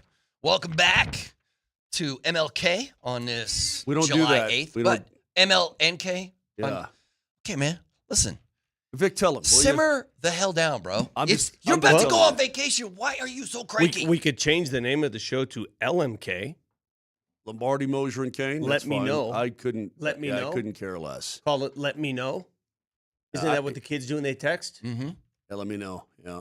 No, either way. Welcome back. Okay, so hopefully we'll get somebody will send a Raven. Mm-hmm. I just rewatched all of Game of Thrones. There had no telephones back then, right, or whatever. Well, Wherever yeah, they it's live. not back then, bro. It's a whole different Yeah, I mean, fantasy well, yeah, universe, whatever. homie. Either- It's well, they're not on a like horse. it's not like 863 or. Bro, they got horses and swords, fine, but they send the But Raven. they got dragons too, my man. Yeah, that's a bunch of crap. Anyway, so the deal is that somebody's going to send a Raven from Lithuania, letting us know. I have no if, idea. How can nobody if just call that dude? wants to play in Denver? Or How can not. nobody just call JV and just be like, "Hey, man, what exactly is going on?" and let us know. You probably couldn't find him with a search party right now. You I know don't what? know, man. It's driving me crazy. Hey Vic, you know what Nikola Jokic is eligible for now that we've started the new NBA season? An extension. Yeah. 3 years, $206 million. But do you know how this works? Like Josh was saying, he could sign it right now immediately and lock in that 206, or he could wait You can wait until the salary cap moves up and make more money. Okay. And it's gamble. It's a little roll of the dice. You know, if he gets hurt, whatever. Yeah. You either want the security now or a longer, more prosperous deal later. Either or. He's going to sign something. Yeah, he's going to get paid no matter what. It's $206 million or like an extra $15 million tacked on I mean, or something. they're trying to pay him as much as they possibly can because he's worth that much. Yeah. Right? There are certain So they're not athletes trying that, to hide from that. right. There's certain athletes that just you're never going to be able to pay their actual worth. Exactly. Like Jordan and Elway and Manning and Joker and LeBron. The text line was freaking out. You know what today is? Today is the 15-year anniversary of the decision. Of LeBron's you're decision. kidding. Yeah. 15 years ago today, LeBron's like, I'm taking my talents to South Beach. And it was a massive article. Changed the face of the NBA. Yeah, it changed the face of the NBA. They said that it was the player empowerment movement. LeBron started it 15 years ago where players are like, oh, I can just tell my team I don't want to do that and force their way out and do whatever they want. But It really is. Woj? It really is. Hold on a second. It really is kind of crazy that it's been 15 years. Yeah, it 15 doesn't years. seem like it. I mean, it doesn't seem like it's been that long ago. LeBron's but been in the NBA for 22 I years. know for an awfully long time. What 22 years. you're talking about with Woj? What? Oh, Woj is saying that the decision started the scoop era of the NBA, where he blew up. People started following him on Twitter, and Shams got in the bit. That Woj is like, it was the decision that started this whole like the scoop era of the NBA, where everyone's like, I need to know what's going on right now. Because that's when Woj was saying that's when they were reporting on every single meeting that LeBron had. He met with 6 different teams. And so like they'd report on when he met with the Knicks. And because they had to travel to him, he didn't travel to them. They came to Cleveland or wherever to talk to LeBron. But yeah, 15 years ago, changed the All the nature of cheesy sports. lines. I'm taking my talents Yep. to South Beach. Uh-huh. Remember when they met? Hey, Nelson, play that. Not one. Not two, not three, not four, not five, not six, not seven. That's up there with like we talking about practice. Like that's one of those all-time NBA Isn't that quotes. the same guy who says he's tired of NBA's ring culture? Yes. He just came out last week or 2 weeks ago saying that. Yes, exactly. I read And the it's just basketball. the Jim Gray book last year. Jim Gray wrote a book, and he was behind the scenes, the guy who helped orchestrate and organize the decision. He's the one who did that. Yeah, he hosted it. that Yeah. thing, yeah. And so he got the agent at the time, LeBron's agent, everybody involved in it. And some of the behind the scenes of that were amazing. Even Jim didn't know where he was going. Oh, he had no really? idea. He had no clue. I don't think LeBron knew where he was going. I watched it. I mean, we were all sitting there watching the decision, right? At least I was. It was a big deal. I found it to be incredibly laborious. Yeah, no, the it was text line very is with you. self-serving. Text line is angry about the decision and LeBron in general, but that's just LeBron. Well, that's what he does. I don't care. It's still one of the ballingest records in the history of any sport. LeBron James took his team to not 1, not 2, not 3, not 4, not 5, not 6, not 7, but 8 straight NBA finals. Don't just nod at me like that. Don't mean 8 straight NBA Finals, man. And some of those rosters were trash, and he dragged them all the way to the finals anyway. Pretty awesome. It is pretty awesome. Good for him. Yeah, but nobody likes He LeBron. ain't going to do it again. Nobody likes. Whatever. I bet you that man hits 25 NBA seasons. 25 NBA seasons. I bet you he gets. I mean, he'll go down as one of the greatest in the history. I mean, you cannot deny what an unbelievable player, unbelievable talent, unbelievable businessman he is. I just don't like I don't like this. I need my respect and my love and all this. I don't know. It rubs me the wrong way personally. What are some of the great empires in the history of the world? The great empires. Roman Empire. The Roman Empire, obviously. Turkish Empire. Turkish. That's the first one you go with, Turkish? Roman is Roman's number one. Oh, Turkish is number two. The Ming Dynasty. Ming Dynasty's probably right. It's right up there. The sun never sets on the British Empire. Nah, the British Empire can kick rocks, Hold bro. on a second. 1776. You're not bringing that in right after the 4th of July. Get out of here. Hold on a second. Even after the U.S. said, even after the colonies go get bent and all that, the British, like 1830, they were all over the planet. Ain't no more. Yeah, what they doing right now? They're just living in their little Begging us island. for money. The Ottoman Empire comes to mind. Yeah. I'm I reading forgot this this is why we list got on this. right now of the biggest sports empires in the world. Ooh. Okay, let me give you this list. Number 10 on this list, Yankee Global Enterprises. They own the Yankees, New York City FC, the Yes Network, and Serie A AC Milan. Ooh. I see where you're going with this, Vic. Number 9 on this And it's list. true. Golden State, valued at $10.85 billion. They own the Warriors. They own the WNBA Valkyries. They own the Chase Center. And something called Thrive City. What the hell is that? I don't know. Hold on. Yeah, now we got it's going to be like a That sounds like cornhole team or something- something. Sounds like a skate park. Listen, I love skate parks, but let's see. Thrive City. Wait, it's a church? No, that can't be right. You know Why what? would you Thrive name your City. church Thrive City? No, it's okay. They've got food, beverage option. It's like McGregor Square. That's Number what it 8 is. on that is the Kraft Group, Patriots, Revolution, all that stuff. Number 7, Paul Allen's group, the late Paul Allen, Seahawks, Portland, the Sounders. They're all being sold. Number 6 is AEG, the Anschutz owned Los Angeles Kings, the Galaxy, Keep going. Crypto. Number 5 is MSG. Number 4 is Fenway Sports. Number 3 is Harris Blitzer Sports. They own the Commanders, the Sixers, the Devils. Number 2 is Jerry Jones. They own the Cowboys, the Star Say in it Frisco. with me, Bert. Ready? We're number one. The number We're one. number That was- one. We're waiting number for it. one. The number one sports empire in the world, valued at $21.17 billion, is Kroenke Sports Entertainment. Damn The right. Rams, the Nuggets, the Avalanche, and the Arsenal, along with the Rapids, Mammoth. the Mammoth, Altitude Sports Radio 92.5, Mark Moser, I'm part of. Hey, Birdo, listen, I'm part. I am Nelson. part. Of the greatest I'm part of the greatest sports dynasty. empire on Yep. the planet. That's right, man. That's right. They're going to do movies. Whatever. They do movies about the Roman Empire now. Didn't do that. Wait, yeah, they always do. Yeah. Although I haven't seen one. When's the last Roman Empire movie? Well, There's a Gladiator. series for crying out loud. Gladiator. Yeah. Oh, yeah. All kinds. Well, you know what? I never saw Romans. Gladiator 2. I've never No, seen the I second. heard it. Dumb. I heard it sucked. Stupid. It's bad. Yeah, it's dumb. Hey, Okay. Vic, Don't I bother. looked. There's a spot. The exact coordinates are online. Do you remember when? Oh God, what's his name in Gladiator? Help me out. Russell Crowe's character. Oh, Marcus Maximus no, Aurelius. Maximus. My name is Marcus Aurelius. I can't do that. No, speech, Marcus but you Aurelius was the old man. He was the guy that died. That was the emperor. Okay. Hang on, the can- Commodus What- took so over. What was He was come on, Ma- he it's was a Maximus. famous speech. Yeah, but hang on a Nelson, second. find it, bro. Find it. But speaking of the Roman Empire, there's coordinates where he's dying in the ring. Remember, after he's already stabbed. Remember, Commodus stabbed him Yeah, yeah, underneath and all that. But he's dying in the ring and he's walking through the wheat back to his family. You remember that? Yeah. And his hands are going through the wheat. Yes. You can go to that exact spot. It's Vic. Why would Is I? that what you guys are going to do when you go on vacation? Why don't would I think go that there? You don't think that would be badass to go walk through that wheat? I imagine No, I it's don't just a care. bunch of old white dudes just I don't like, this care is one great. bit. Just, wandering the fields. Boy, walk through a freaking wheat farm. Sounds great. Might be the dumbest thing you've ever said. I guess you really do need this vacation, bro. You need this vacation. You got to hang with me for 3 more days, and then you can do whatever the hell you want. You're slowly unraveling, though. You're going to crash out. It's your last day.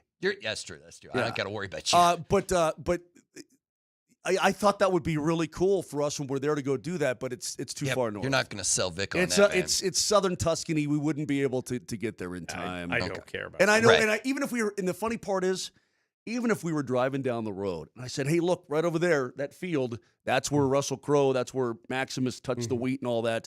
You'd say, Won't care. keep driving. You wouldn't give a rat's rip, would you? I don't care one bit. All right. I'll take you Anyway. where Rocky Marciano's statue is sitting. Oh, they got a big statue of Rocky in Italy there? Pescara, that area. I'm in. That'd be really cool. Show you that. But, So- My name is Maximus Decimus Meridius, Yeah, let's go. commander of the armies of the North, general of the Felix Legions, loyal servant to the true emperor Marcus Aurelius, father to a murdered son, husband to a murdered wife, and I will have my vengeance all right, let me ask you this. in this life or the next. Awesome. Let me ask you Yeah, this. that's a baller speech. The Roman Empire is based in Rome. Why do all these guys have English accents? Yeah. I don't know. It's the same reason. No. Remember when Sean Connery played a Russian sub-captain, but he was just like in Hunt for the Red October, but he's Yeah. still just like, I'm doing my, yeah. Yeah, but everybody's got an English accent in that show. No. Right? That's not historically Fake accurate. news. No. It's not the way it worked. I mean, what is You know what? My name is Marcus Aurelius. That's My it. name is Maximus. Yeah, that's a great speech. You know, Hey, I was forget talking. about it. You killed my wife. You Hey, killed my son. hey. What Is are we that- doing here? Hey, I'm gonna smoke you, Hey, communist. forget about it. I was talking to Tyler Polumbus the other day, and we were talking movies, and I brought up the Al Pacino speech from Any Given Sunday, where he's like, "We die for those, we live for those inches," or whatever. And Tyler said that's the greatest football speech he ever heard, and he never got a speech like that from any of his head coach.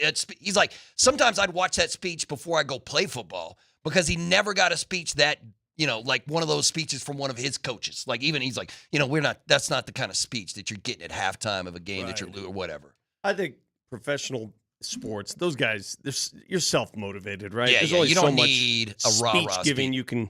you can do. I mean, So while we're on this subject, then, and by the way, our Mario man, whatever his name is on the old Twitch, is correct. Maximus was actually from Spain. Okay. They called him the Spaniard. Spaniard, right? Yeah. so why does he have an English accent? Beats me, Jack. I don't know. Well, it's fake news again. Then rewrite history. Do it the right way. Why does it Right. have to be an English accent? So what you're saying is we are part of the #1 sports empire on planet Earth today. yes. I think that's pretty damn cool. I do too. Although it does make me nervous. Now is the best time to sell, right? Because all these teams are good. Well, you know what? I wonder if it That ain't stays that happening. way now that the Dodgers owner bought the Lakers, because the Lakers alone are valued at $10 billion. Right. All right. So the value What of do you think the Dodgers are valued at? they $10 gotta billion. they got to be up there. Is it still the Dallas Cowboys is the most expensive? No. It's got to be a Premier League team that's the most expensive sports franchise on Well, the there in was the there was a planet. time when Manchester United was the most expensive team on the planet. I And mean, Forbes has that list of the most expensive, right? I don't know who was #1 this year on that list when it comes to just like what's the like if I wanted to buy the single most expensive sports franchise in the world, what team would I have to purchase? well, it says the Cowboys are estimated at $10.1 billion. But that comes with the stadium. Right. That's stadium Warriors. inclusive. The Warriors are at around 8.8. This is according to Forbes and AI. Rams at 7.6. Yankees at 7.55. Knicks at 7.5. and that's crazy. The Rams are worth more than the Yankees, bro. Yeah. But a lot of that, I'm sure that has to do with SoFi, right? Because I course. mean, you get a The value. value. Yeah. Yeah. And where you're located matters. Yeah. LA. Yeah. Man, that's crazy. Man, sports franchises. Like, how much could you have bought? What did Pat Bowlen pay for the Broncos? Was He it paid eight- was- 60. I think he paid 60. $55 million. comes to 55 mind. million. Yeah, something like. I can't 60 remember million, the yeah. exact number. That is He crazy. bought it from Edgar Kaiser, and at the time, he had to take a loan. He had to borrow money. I mean, listen, man, those assets. It was 78 million. 78? 78. Those Crazy. assets mature in a hurry. Yeah. Yeah, that's a hell of a bargain nowadays. Hell of a bargain. But all right, I do want to talk some NFL.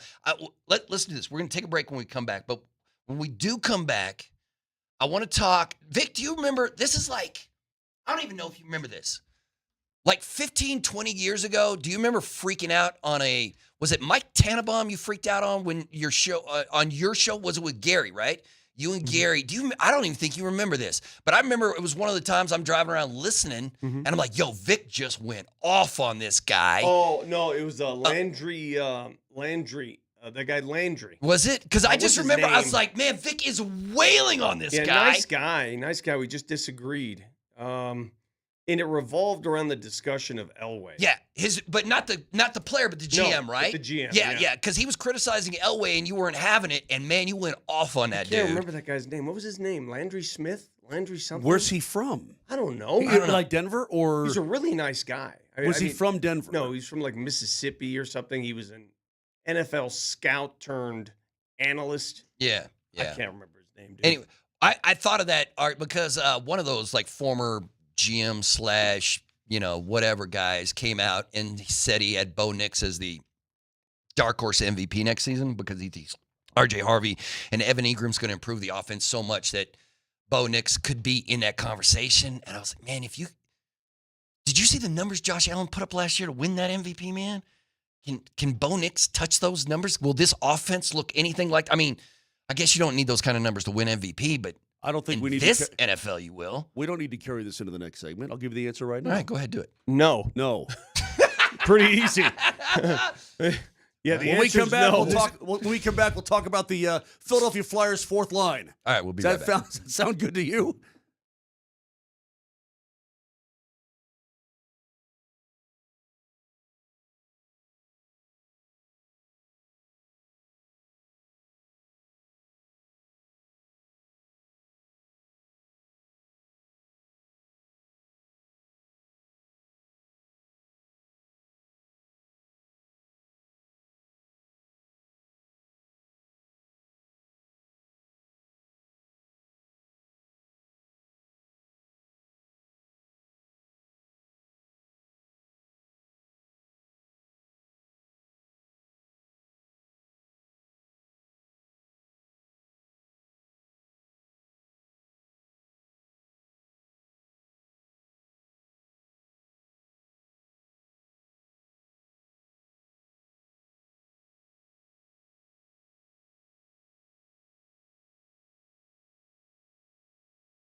Alberto, what do you what's dribbling out of your mouth about Bo Nix? What you got dribbling out of your mouth? Hold on, I'm gonna play it. Can I? Hey Nelson, I gotta use the mouse. It's not a touchscreen, huh? Hold on. Yeah. Stop. Stop. You're Well, I don't know how to do it. There you go. Oh my God. Stop that one. Okay. Are we good? All right, there we go. All right, welcome back. What the hell was that? I don't know. I just figured out I can play stuff from over here. I had no idea. And so now I can play all kinds of stuff. Nelson's going to put us some sound bites up there for us with the NFL. So Brett's back tomorrow, correct? Yeah, Brett's back. Wherever Brett is. I want to...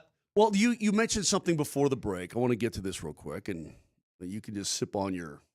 I finished that coffee, man. Now I need more coffee. No, you don't. you really don't. Is Bo Nix, could he potentially have a terrific season? Absolutely he could. Who was the person that you mentioned has Bo Nix as a dark horse? Who was that person? Mike Tannenbaum. Mike Tannenbaum. So he's not the one that Vic flamed on. No.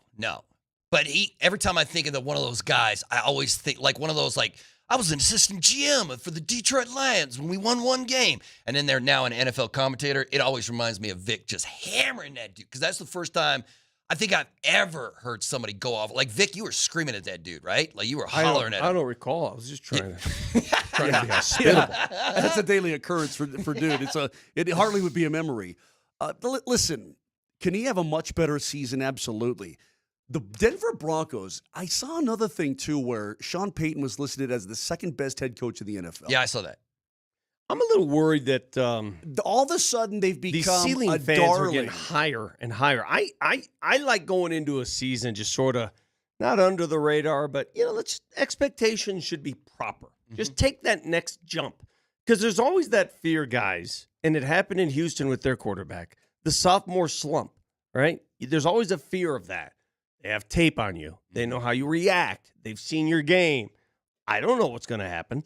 But to suddenly spring from, hey, man, this guy's the real deal, which I acknowledge. He is your franchise quarterback. I love Bo Nix. I really do. To go from there to MVP candidate, let's just hold. Berto, let's hold. It's a lot easier. I don't even know how to describe this. It's a lot easier to go from out of the playoffs to into the playoffs. Yeah, I get what you're saying. Than it is from into the playoffs to winning a Super Bowl, because that... Right, it's that little. You're exactly. Dan Issel used to say when he was the GM and then the coach of the Nuggets, he always used to tell us, like, "Hey, man, I think it's easy to take a bad NBA team and make them a pretty good NBA team. That's not the problem. The problem is not going from 20 wins to 40 wins. The problem is going from 45 wins to 50. It's those 10 wins at the top, because that's the hardest. It gets really dense at the top, and those teams are all flipping good. Now you could win. The turnovers happen. It's an oblong ball. It does weird things and so on. Okay, great game plan and so on, but it's very difficult to win. It just is. So I can understand why the Denver Broncos are a playoff team last year, and while they're a good team and their defense I think is going to be awesome, I see where people will look at that and go, wow, that's maybe a dark horse for me, or that's a Cinderella pick, or all this kind of thing. I want to guard against that. I want to warn people it gets very, very difficult. The odds right now that I have from Vegas on Bo Nix as a, quote, MVP is what? They've got 16 quarterbacks in front of him with better odds to win the MVP. Yeah, but that's why you call him a dark horse, brother. Okay. Well, put some money on the dark horse, on including the underdog. Matt Stafford, Jared Goff, Brock Purdy, Dak Prescott, Kyler Murray, Caleb Williams, Jordan Love. That's CJ a bold statement, putting Caleb up there instead. And this is not putting him up there. This is just what the betting public is saying right now. Essentially that, we don't believe it. And maybe he could have a fantastic year, but to get all the way to MVP, you just talked about what Josh Allen did last year. Yeah, it's stupid. His numbers were phenomenal. And he couldn't win a Super Bowl either. But his numbers, Vic, Josh Allen's numbers were stupid good. His touchdown to interception ratio was maybe the best in history. He was phenomenally proficient. Sure. I don't see our guy being that guy, but I guess who knows? I don't want to rain on anybody's parade, and I don't want to stomp on your dreams. Don't shatter his dreams. Just enjoy the fact that the Broncos are competitive again, and the Broncos are a playoff team again, and the Broncos can compete again. That's where I'm at. Nothing less, nothing more. I'm not going to do anything more than that. They're a team that right now, defensively, is stacked. Yeah. They are stacked. Offensively, they have some questions to answer still. Mm-hmm. No, we're not sure how the running back room is going to look. We don't know if Evan Ingram is going to jive. We don't have any idea there. I think defensively, questions are already answered. Yeah, defensively, they're on paper right now, and what the evidence from last year, and I think they only got better. Yeah. They're really good. Yeah. Let me ask you guys this question, because this was something else that I found really interesting when it comes to projections for the AFC West, where this year, it looked the Broncos are going to win 10 or more. The Chiefs are going to win 10 or more. They obviously won 15 last year. The Chargers are going to win 10 or more. But the most fascinating team to me right now in the AFC West is the Raiders. Because this, how do you feel about this proposition? Raiders are winning under 10. They're going to be the only team in this division that's going to win under 10 games. But if Ashton Jeanty is who we think he is, the Raiders could, at the end of this season, have the best tight end in the sport and the best running back in the sport. And then you go out and find yourself a quarterback, or they win 5 games this year and they draft Alar or Arch or somebody like that. And then you're looking at the Raiders going, are you kidding me, man? Because you can't tell me that Brock Bowers, he could be the best tight end in the league next season. And if Ashton Jeanty is the best running back, if he gets to Saquon levels or whatever, then you have the best tight end and the best running back in the league all playing for this one team. And all you need to do is find you a quarterback. Or am I drunk? I think the Raiders will be improved. Well, you're on coffee. Everybody can tell you're definitely on the coffee. They're going to be improved. There's no doubt about it. How much improved? I don't know. This division is a pain in the butt, Vic. The Vegas Raiders last year scored 309 points and gave up 434. That's a minus 125. I can guarantee you they're going to score a lot more points than that this year. Now, I don't know what they're going to get to. Every other team in the division, let's see, the Kansas City Chiefs only got to 385, but the Broncos were at 4.25. Chargers were at 402. Maybe they throw on an extra 100, an extra 100 points. I don't know what they're going to do. Don't you think the Chargers are going to win 10 or more, right? Or do the two of you think I'm crazy that Chiefs, Broncos, Chargers, all 10 or more wins in the division next season? I'm not saying that anymore because all I do is get beat down. Every time I say, well, don't forget about the LA Chargers. They won 11 games last year. And every time I say that, Vic and Brett, they go outside to the construction area over here down the mall. They grab a 2x4 and they come in and they beat me with it. Pretty much. They're building a swimming pool. Here's what I'll say. Okay, they go grab some. Yeah. They go grab some Swimming whatever. pool. Yeah. Today, Little kid. I do not apologize. Little It's kid weird. swim. Yeah, They are? Yeah. So It's for the me, weirdest thing. Yeah, you can go over there and swim if you want to. wait a minute. They're just It's it's for a swimming lessons. The Can swim you believe school. that? It's a swim It's a school. swim. I need Yeah, lessons. I had no idea. And they're like, yeah, You know, we'll Vic, just put a that's pool in honestly here. that's something you ought to do. I should. You ought to learn to swim before. Wait. You don't know how to swim?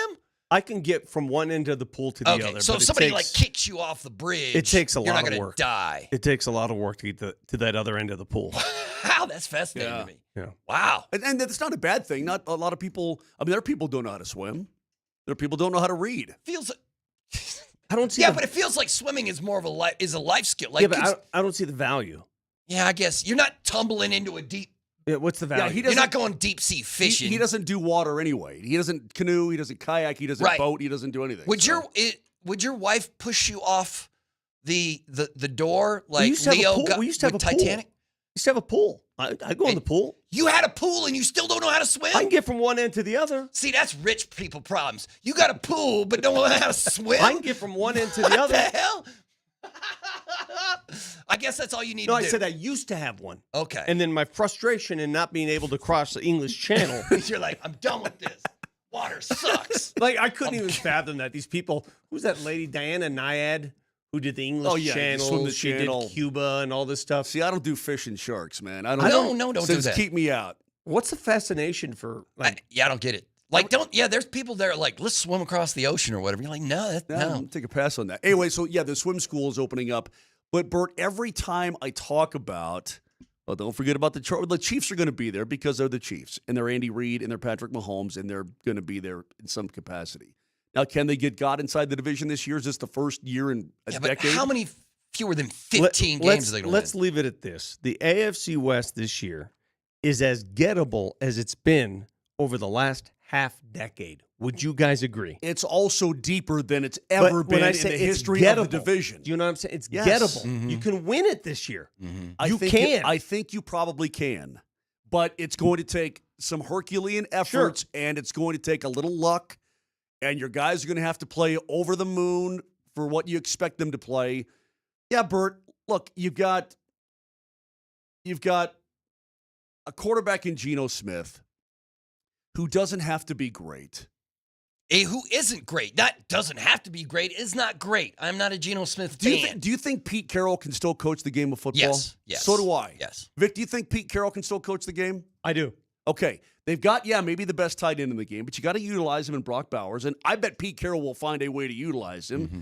You've got a potential superstar running back in Ashton Genty, and I don't know what he's going to be at the NFL level, but he's pretty dang good.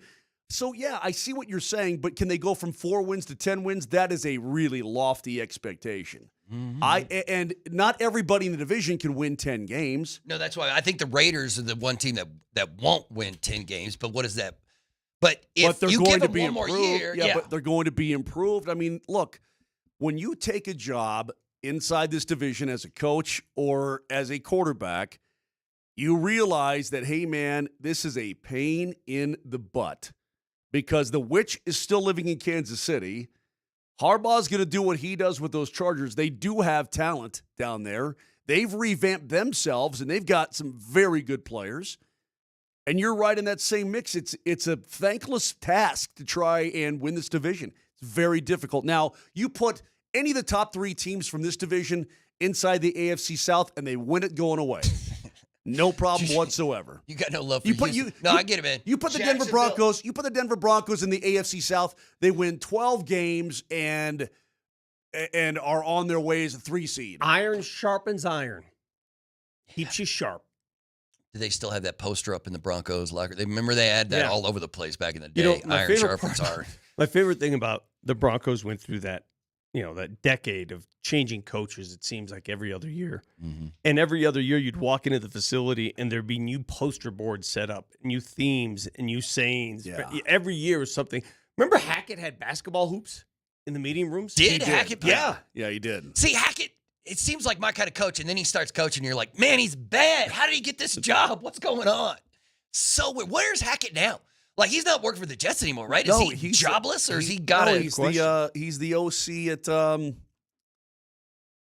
He was the OC in New York. I don't think he is anymore. I don't know if he has a job, but Everybody's out. everybody, I mean, is the good old board network. I'm sure somebody hooked him up with a gig. Well, let's see here. But I have no idea what Hackett is doing right now. No idea. It looks like he's not doing a damn thing. Yeah. See, I don't think he's got a job right now. Yeah, you're right. It looks But like he yeah, it comes to a point that you mess up so much, you're just like, yeah, no, I don't think this guy's going to make it. But good times. The point is that, yeah, the Denver Broncos could win the division, but, man, this division is just hard. So, iron sharpen iron.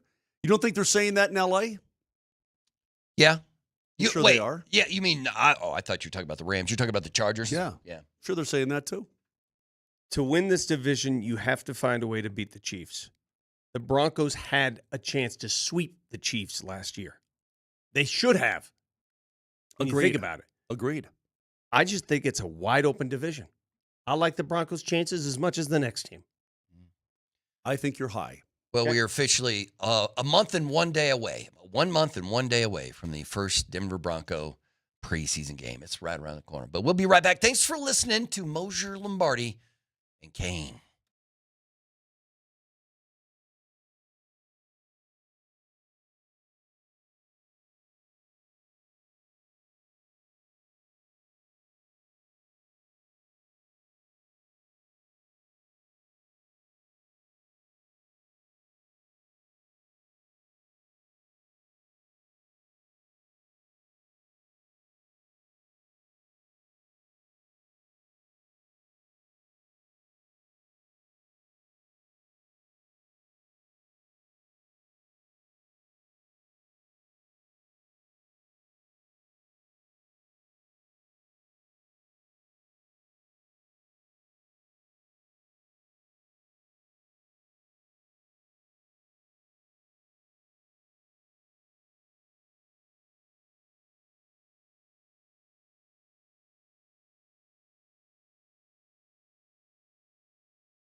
Hey, Berto. Yeah. Welcome back to Moser, Lombardi, and Kane, everybody. Yacht Rock, man. Nelson was listening to Yacht Rock. I come into the studio this morning at like 5:45 in the a.m. Nelson was listening. Nelson, what's the name of that? Or just play it, bro. Just play this. Wait until you hear this. He was just rocking out to Yacht Rock. Like, it's not like whatever, like tops 70s or I know you're a Hall & Oates kind of guy, bro. I love Yacht Rock. Well, Kane, it's his favorite band of all time is Hall & Oates. Really? Yes. Brett Kane's favorite band of all time is Hall & Oates? Yeah. He's got to be the only one. This is Christopher Cross. Yeah. This is what I was listening to in the morning. Yeah, this is what considered Nelson. Yacht Rock? Yeah, this is Yacht Rock, right? It is? It's Yacht Rock, baby. Why? I don't understand. What is Yacht that? Rock. I don't know, man. I think it's just lame songs from the 70s. What is Yacht Rock? I don't know. I could jive with this all day. No, I mean, I'm not calling this song lame, but I think as a group, as like the overall umbrella of Yacht Rock is kind of lame. Some are good, some are lame. Hold on. Yeah, no. Night, my body's weak. I'm on the run. This is your go-to karaoke. So what's your go-to karaoke, Moj? I don't do karaoke. Because all you really love is How do you the remember hair the metal words to every song? Because I've listened to Ride Like the Wind. In my lifetime, how many times have I heard this? I've probably heard this 1,000 times. I don't remember a word. 500,000. Oh, that's Michael McDonald But in the how come background. I can't remember the words? Ride like the wind, ride like the wind. Yeah, but why does your brain process and remember the words and I my don't know. brain cannot? I have no idea. All right, thanks, Nelly. Yeah, I appreciate that. Who's your boy from Cartel Golf? I don't Who's know. He's our boy from Cartel Golf. He's hooking you up with swag? I reckon, yeah. Thank you. Vic's got all kinds of great stuff. Hey, a couple things. Somebody said, the 0233 says, we have to live broadcast Vic in swim lessons. Really? That'd be kind of cool, right? You know, the problem with the swimming thing is because, like, my brothers tried to teach me one day, Yeah. is I don't like putting my face down in the water. Oh, really? It freaks me out. It does. So you've got... The text line wants to that's know a- what freaks you out more. That's a phobia. Like, would you rather be stuck in the ocean not knowing if a boat's going to get to you, or a boat's coming, but it's going to be 30 minutes, or you have to deal with a snake in your garage? I'd rather deal with a snake. Oh, that's a bold statement. Yeah. Big Lombardi. Well, the swimming thing freaks me out. I don't know how people tread water. I don't know how you do that. It's like magic. Yeah, I can't believe you made it this far into life and you can't really like a polo player. For the longest time, water polo, I thought they were playing like a 3-foot pool. Oh no, those bros are swimming. I had no man. idea that they. Nobody told me that. I was like, wait, they're swimming? Yeah, water Like, how polo is that don't play. possible? No, those dudes try to drown each other. They're grabbing and pulling and hitting and popping. Yeah, no.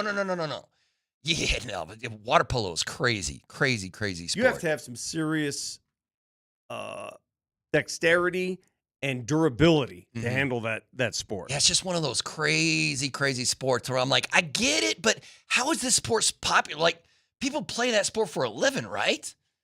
And they just keep on, but I guess whatever. I guess you can be a professional dart player. Did you guys watch the Rockies at Fenway last night? Caught that L. Watched a little bit of that. You know, it brought back memories, and it almost saddened me because I was there in 2007. I went out for the World Series. I sat atop the Green Monster. I watched it all unfold. It was so cool, man. It was just one of the coolest moments of my life watching that game in the 2 games in that yard. In 2007? Bert, the first time, here's a Fenway story for you. The first time I ever had a beer where you fill it from the bottom and that thing floats down and covers the I hole know what you're talking about. was on Yawkey Avenue, just outside of Fenway. I'm like, this is the coolest thing I've ever seen in my entire life. I had no idea you could fill a beer from the bottom of the cup. It was really What kind of cool. sorcery is this? And it's a. I mean, going to Fenway is really cool. It really is. It's special. You go to those extra hallowed small, like when the concourse is tiny. It's as wide as this studio right here. You go to those old ballparks. You go to Wrigley. You go to Fenway. It's a special feeling because they've been around for over 100 years. Well, it's different. Sorry, I don't mean to interrupt, but all right. with all the buildings that you two have been to, it's also in baseball. It's different because like Wrigley and I'll put Coors in there, like these baseball fields that mean something. What about MSG? Like Madison Square Garden, right? The most famous sporting Pretty arena in the cool. world. And it's how old is that place, man? Well, They've redone it. They put like $950 million into it. It doesn't feel like it's got the drama or the romance to it that a Wrigley or it looks like it on the Fenway outside. does. I mean, it's still the same exterior essentially. And to get into Madison Square Garden, you have to enter from the bottom, then you have to walk up this gigantic ramp. And it's concrete, and they didn't fix that at all. And the walls are still the same walls they always have been. Every time I walk up, because ice level and basketball level is like 3 stories above the ground. It's not ground level. You have to walk up to where all that is. And every time I walk up there, I try to think of all the human beings, the famous human beings that have walked or driven up, because you can drive like a limo up there, but it's tight fit. But, from circus elephants to Led Zeppelin to Muhammad Ali they're on the same exact steps as you are. It's a pretty cool thing. All right.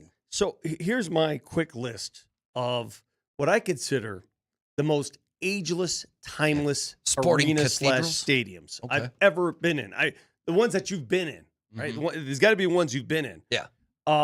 Number 5 on that list is Ann Arbor, the Big House. Okay. Never been there. Okay. It is unreal. You 100 look at it something. from the outside and you're like, what's the big deal? And then you go in and Yeah. and There's it is 100-something thousand massive. people. Yeah, just going crazy. Just massive. And everything about it is cool. And again, timeless. Moshe, you and I attended a game together at this one. The LA Coliseum is just a badass venue. I sent out that tweet to you. Did you see it the other day? Yes, you did. It I was like the the 54-51 game. I like the Coliseum better than I like the Rose Bowl. Ooh. I do. I think the That's Coliseum. another bold No, statement because the Rose Bowl is no. famous. The Coliseum is unique. The fact that they had the Olympiad there and they built out the end zone to the extent they did. There's nothing like the LA Coliseum. I would agree. It's a special place. We had to cut through a ripped up fence. Some dude pulled a fence open for us to get in. It's hysterical. Anyway, it's a special place. Those places, Vic, for me, are special because they're from my youth, right? Sure. Go to the Rose Bowl, go to the Coliseum, even Dodger Stadium to a certain extent, if you can believe that. But those were special because those are from my youth, and those buildings are historic, and they've been around for 100 years. Number 3 for me is Wrigley Field. I've been there many times. Many I got times, kicked out of Wrigley Field once when I was in college. You lost a shoe, or didn't you lose a shoe? No, that was at the old Fiesta. Oh, okay. That's number 3 for me. Number 2 would be Fenway, because Fenway is just. Oh, okay. I hope they never do. I mean, they've done movies at Fenway. Right. They did Departed, wasn't it? No, the Oh, fighter. what about the? No. Yeah. What was the crew? Yeah, with Ben Affleck and Hawkeye. Come on, yeah, that's a great movie. That's a great movie where they rob The Fenway. Town. The Town. The Town. Yes, the Town. What about What about that romantic movie Yeah, what with was that that- chucklehead yeah. from the Tonight Show? Yeah, Jimmy Trouble Fallon with and the that- Curve? No, Fever Pitch. Jimmy Fallon. Fever. Fever Pitch. Fever Pitch. Yeah. They had to change the ending of the movie, remember? Because They won the Red World Sox won. Series. Yeah, that was the year the Red Sox. Remember, she jumps over the center field fence. Don't sign. He's signing away his season tickets. Don't do it. And he does it, but then she rips it up. Remember that? And the number 1 stadium for me when you walk in, timeless, just mystical. They've changed it a little bit, which upset me, but Notre Dame Stadium still with the. I've never been there. I mean, it's just you walk in, you're like, wow. Mm-hmm. I mean, that's just me. Everybody's got their opinions on their favorites. There are some modern stadiums that are just awesome. I mean, see, I'm the nostalgia kind of guy. That's what I like. I told you the first time I ever went to Yankee Stadium a long time but they ago. redid I had to call the old Yankee Stadium it was awesome. special. Yeah, it was The awesome. new one it's too corporate. Yeah, it is. It's antiseptic. Yeah. But like, honestly, Berto, when you go to Coors Field is one of the first of the new old ballparks, Camden Yards and that sort of thing. It is a phenomenal ballpark. I don't know how many Rockies fans actually travel around and have been to other ballparks around the country. I've been to a lot of them. Coors Field is awesome. They do a great job. It's beautiful. I mean, everything about it is great. So I'm going to say that. I mean, this Coors Field's going to be a timeless wonder in 50 years. Listen, there are so many out there. I'm just referring to ballparks and stadiums that are old. And Lambeau? Have you ever been to Lambeau? You've been Yes, to Lambeau, I've been right? to Lambeau several times. Now, they've done some upgrading to Lambeau. That's why it's hard to assess some of these upgraded places. But the old stadiums that have still retained their flair, right? That are still like, wow. someone mentioned Folsom Field. Yes. Folsom Field's special. It is. It's although special. They have they've done a new when you look at the east, obviously the north and the east are, those are. It's not anything like it used to be. I mean, it's absolutely gorgeous. Can we call? We've got a couple here. Would you call Churchill Downs? Would you put Churchill Downs in the Kentucky Derby? I think you probably could as a legendary sports arena. I've never been there. I've been to Belmont. I've never been to Churchill Downs. Okay. Yeah, I don't think horse racing's a sport. But right. Well, I mean, would you put Augusta there? Would you consider Augusta like you would? That's different. Yeah, I mean, obviously, that's I'm talking about stadiums that hold people, arenas that hold people. Okay. We've been to the Roman Coliseum. Yeah, and they don't hold anybody anymore. But we got on the text line, Camden Yards in Baltimore is undefeated. Never been. Yeah, I've been, and it's the first of the new old ballparks. That was the first one, Camden Yards, and it is still to this day. It's still pretty. It's still gorgeous. Mm-hmm. It old really Soldier Stadium, Old Soldier Field in Chicago. I went to that when it was still Soldier Field. I was there. Yeah, well, so did I. I was there when it flooded, when a sewer line flooded the place, and they canceled a preseason game. Really? Yeah, the entire square block smelled like poop. Where? Yeah. How about where would you put? Because I only saw a couple of games at this particular place before they tore it down. Where would you put Old Mile High? I mean, it was Old Mile High. For us, it was special, but it was special. But that place felt dangerous when a game was going on. It felt like it was going to fall apart at some point. Like it was shaking. South stands are moving. I tell you what was a piece of crap was McNichols. Yeah, I hated McNichols. We lived in. I mean, I spent my childhood at McNichols, and there were cracks in that armor that you would. You know what's crazy? When McNichols was buried, when McNichols was decimated. Yeah. It's as old as Ball Arena is now. Ball Arena is older. Yes. Crazy. Can you imagine that? That is crazy. I'm telling you, I spent a lot of time at McNichols as well. Let me explain. No upkeep. Hey, everybody out there listening who are old-time Denvers, get this. Place. The day the paint dried, it was outdated. Oh, yeah. They didn't have suites. The day the last screw was screwed in, it was outdated. There was no vision. The Nuggets locker room at McNichols was the size of this radio studio. I kid you not. I had to go shove a microphone in like Nick Van Exel's face, and it was like we were all just like, "What is going?" It was. Oh, that was one of the worst locker rooms I've ever seen. My favorite thing about McNichols is, do you remember all the doors that were at the place? So those doors wouldn't lock. Half the doors were open. Correct. Just roll in. I would call my pals. Nuggets were playing the Lakers. Hey, man, can you get tickets? No, just go to door 7. 7 is always open. Yeah. Boom. They're in the arena. Here's what Mile High was like to me. You probably never been to the old Joe Louis Arena in Detroit. Yes, I have. Okay, it's torn down now. Yeah, that was crazy. They forgot to put in a press box, so again, I could reach over and just touch people on the head. Yeah, I remember. We had to have security for Haynes, remember? Yeah, sure did. But get this. As long as you didn't have to get something to eat or pee, it was awesome. Right. And Mile High was like, if you were a woman there and you didn't have to ever go pee, it was great. I don't think they had a bathroom for women. They just had a trough for men. I'm not even kidding you when I tell you the poor gals at Old Mile. Any gals out there can verify this, please. 303-504-0925.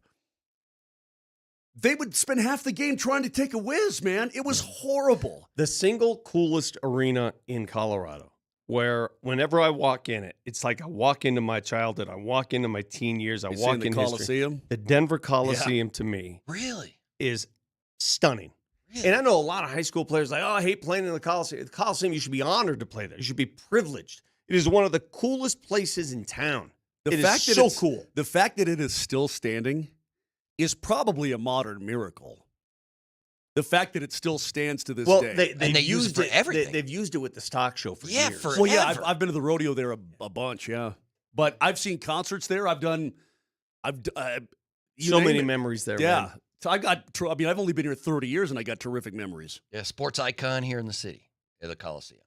Oh, right? Yeah, the Cutthroats played there, the hockey team. And I don't remember. Oh, wait, maybe I remember that with the fish logo. The fish Logo. Did they? Mm-hmm. That's old school, man. That's old. Well, remember, is the World Arenas down there in Colorado Springs? Remember when the Avs play on the international sheet of ice in that bad boy? God, I hate watching hockey on the big sheet. Yeah, the big sheet, man. Vic, the difference, and again, modern NHL rinks, I know because of the speed of the game, it feels like there's no room out there. I dig. But when you watch hockey, especially like college hockey on the big sheet, the amount of time it takes for a guy to walk out of the corner to try to get to, you could set a timer on it. Like watching hockey on 100 by 200 is excruciating for me anyway. I can't do it. What's the Olympic ice?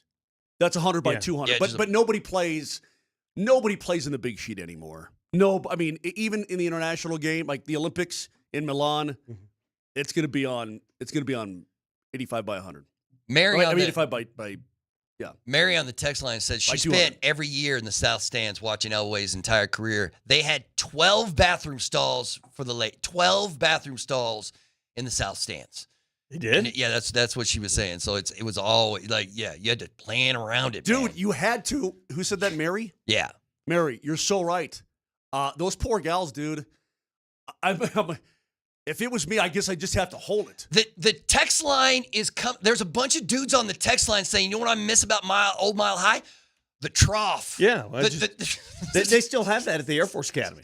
Oh, yeah. If you go to Falcon Stadium. Remember the outdoor game down there that we did? Falcon Stadium is still awesome. Yeah, it's pretty cool. Falcon Stadium It's great. But the trough is awesome. With the back trough is You great. just go to work. Mm-hmm. Yeah, you don't have to. Yeah. I'm all for it. They have ice in there. Yeah, just throw some ice. It You don't did need no fancy things. Just throw some ice in there. Does Ballmer Melt the ice down. have any of those troughs? And then remember, because he wouldn't shut up about the bathrooms, and I was like, is he a trough guy, or does he just have 2,000 urinals in that? I don't know, but you get this. Moser's the kind of guy that needs to have his own stall. Yeah, I like the trough. Don't get me wrong. I like the trough. Pretty cool. Last thing. Yeah. Every time I take people to Normandy, there's a special thing in beautiful St. Mary-Glise. You can whiz right on the street. Wait, what? Not in the street, but right on the street by City Hall. Yeah. They have a two staller, right? And you just roll up and be like, and cars drive by. Yes, you can whiz right. So typical Frenchman, dirty. So hold on. So our boss Steve, I says, well, you got to try it. He's like, I'm gonna go give that a try. I can't wait, dude. It's liberating to be able to whiz on the street. Pretty damn cool. Yeah. Anyway, that's all I got. All right, that sounds crazy. We'll be right back. Thanks for listening to Moser, Lombardi, and Kane.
It's off the Moser's going off the rails already. Welcome back to Moser, Lombardi, and Kane. See, this is why you want to get me off the rails. I'm off. Fine. You're I'm already off the rails, man. So Vic makes a point here during the break. He says, I got to figure out what time. This is why I'm so angry. He says, I got to figure out what time Valanāiťnas is going to talk today. People have been saying Valanāiťnas is going to talk today for 20 hours. So what is today? This is a big story. You This is a big story for the league, not just the Nuggets. Let me tell you why. Let me tell you why. This is precedent setting. This is a very, very precedent setting for any of those foreign leagues who want to come in and snag some NBA players at a competitive rate. They've got an agreement. The NBA, FIBA, all these other leagues. You can't do this. Right. Correct. Right. Yes. So the team in Greece, I can't pronounce. Yeah, do it. Give it a shot. Nelly knows. Panathinaikos. Nelly? Panathinaikos. That's pretty good. I have no idea if it's right, but that's pretty close, right? The name of the team. What? Okay. Eh? The name of the team is notwithstanding. They apparently, from all reports, they got a guarantee from Valanāiťnas' agent, not the agent here, not the agent who's also the agent to Nikola Jokic and several other NBA players, not that agent. His Lithuanian agent assured to this Greek team that the Nuggets would release Valanāiťnas from his contract. Oh, that's crazy. No such assurance or guarantee was ever made. The Nuggets had no idea that this was even going on. So now the Nuggets are left with this predicament.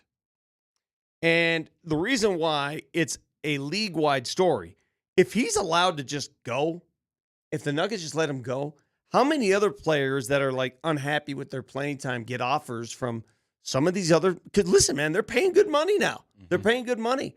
And they decide to go. They'll be picking players left and right. I'm guaranteed the league does not want this to happen.